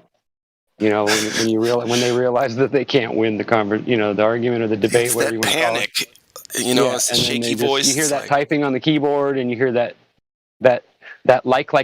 They keep saying like. Yeah, but like I said, dude, it's kind of impressive. The dedication. Yeah. I know they're professional actors, and they just start twisting, huh? Right. But they're not stammering used to over being the held word. like directly to task on shit. That's what actors are, right? You act. You don't actually do the shit. You act about it. They must be failed actors. That's how they got this job, I guess. I don't know. It's a good question. I'd like to show up in an audition for something like that, right? And just destroy it, right? Well, I mean, they'd know, but, you know, it'd be so much fun. Try to see how long I could go as a Glober. Making fun. An anti-flat earther. I'd have to go in there one day. faking that. I don't remember who it was in. I think it was Sonny or Lou or somebody. We did that one. Or no, it was, who was it? Drace or somebody. Drace was like, well, he had something he wanted to read to me, and I was like, well, how about if I just become the Glober? You should just name like and a bunch of people was like, oh my God, Rookie became a Glober? I was like, really? Am I that convincing? Oh, cool. Good. What were you saying, Lou? I was just saying, like, he can't seem to pin it down. He should just name, like, every golden mod that he can think of right now. Like, he doesn't know who he was talking to. Shut up. Never mind. It was supposed to be funny in the moment. Now Why are you always picking on me, man? No, it sounds like, yeah. You know why, Rookie? It's because you're such a good person.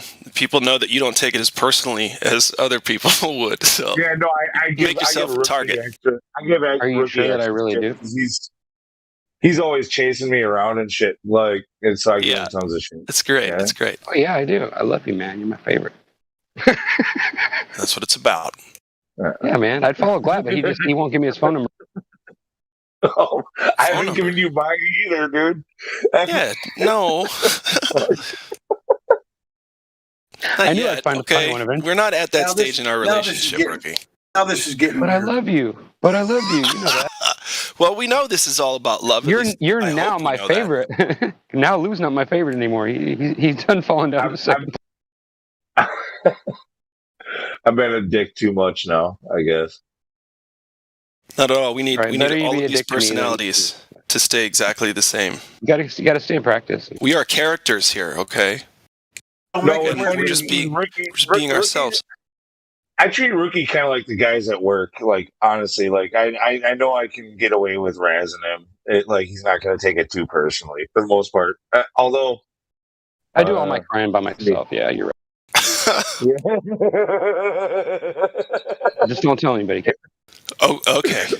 Or maybe it's just that you make it so pleasurable. I'm not sure which one it is. He does. He just takes it so well. It's like, well, okay. Here's one more. But no more after that, right? Don't tell me you like this.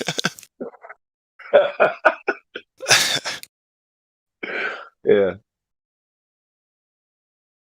Stand up for yourself, rookie, for hell's sakes. Don't change a thing. Don't listen to him.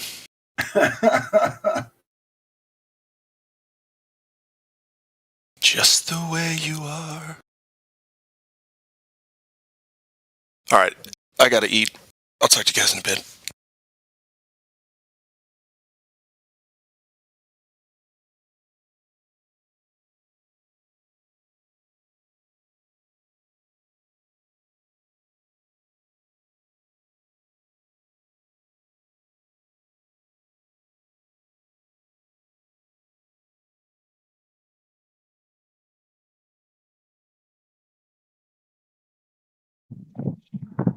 A Glover says we can't trust our eyes, but we have observational science.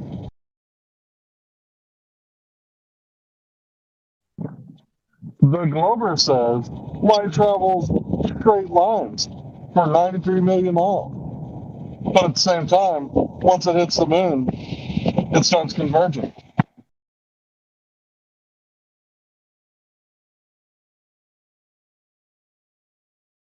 Guy at work today got a call from I don't know, a scammer or something, and he meowed at him. That was I was dying. He meowed. He started meowing at the scammer on the phone. I was laughing my ass off. Dude, I wish about scammers. I get Mexican telemarketers. Yeah. No, sometimes you get a scammer, sometimes a telemarketer. It doesn't matter. No, he started talking like a cat and meowing at the person, like right there as I was looking at him. So like we've already been doing this. Like, all right, we've got these different voices and stuff that we do, like different characters and shit for this. Like, I don't want to get too deep into it. It's really fucking psycho, but like I've been doing this Reynolds character, and he talks very harsh and like almost like an Alex Jones. But so he answers the phone every time. If I don't recognize the number, I'll typically just use the Reynolds voice. I'll be like, "Hello," and just trying to see if they kind of jump. Like. Anyway, yeah, I'll fuck with him that way and then hang up on him. But this guy, all of a sudden, he started meowing. He topped me big time. Started meowing at the guy who called him. As soon as I did that, my cat ears just went straight up in the air. Like, what? What was that?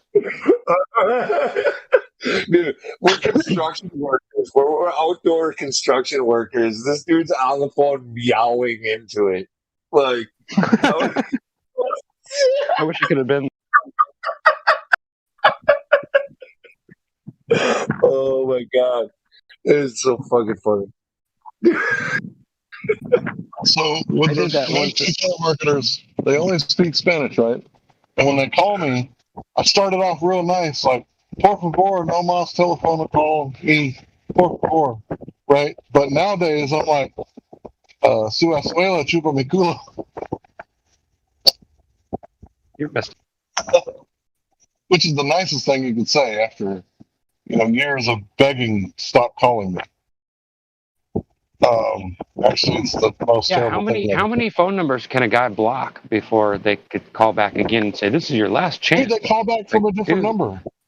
I know. They call back. They've called me from 70 or 80 different numbers, and they still keep telling me, "Oh, it's your last chance to get this warranty." I go, "I don't own a car, dude. Go away." Like, I never bought a car, so I don't know what you're talking about. My warranty is coming up. It's like, dude, what are you talking about? I swear I have 200 messages in my voicemail from them calling me from 200 different numbers. I swear.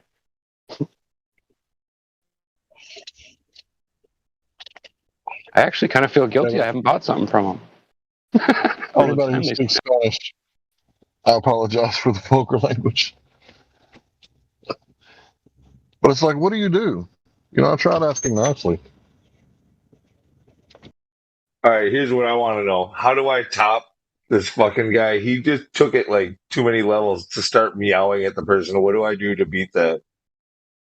Answer the phone and say, you know what? I'm glad that you called me. I would love to tell you about our Lord and Savior, Jesus Christ. Do you have a few minutes? Or you start quacking. There you go. That would be good on the job site for sure. That's a good suggestion. I will think about that. I'll try to work on something. It's got to be over the top, though. It's got to sound like like somebody's really. You can't say Firm Bank. You like it. We pack it. Amber Alert. You could say, we talking about prank calls? I mean, literally, I should probably start just trying to. I mean, I haven't even done the flat smacking card. I should just flat smack the guy in front of my coworker. Be careful. Be careful. Like, I get a call from a random number, and I just start telling him about the flat Earth. See how long I can keep him on.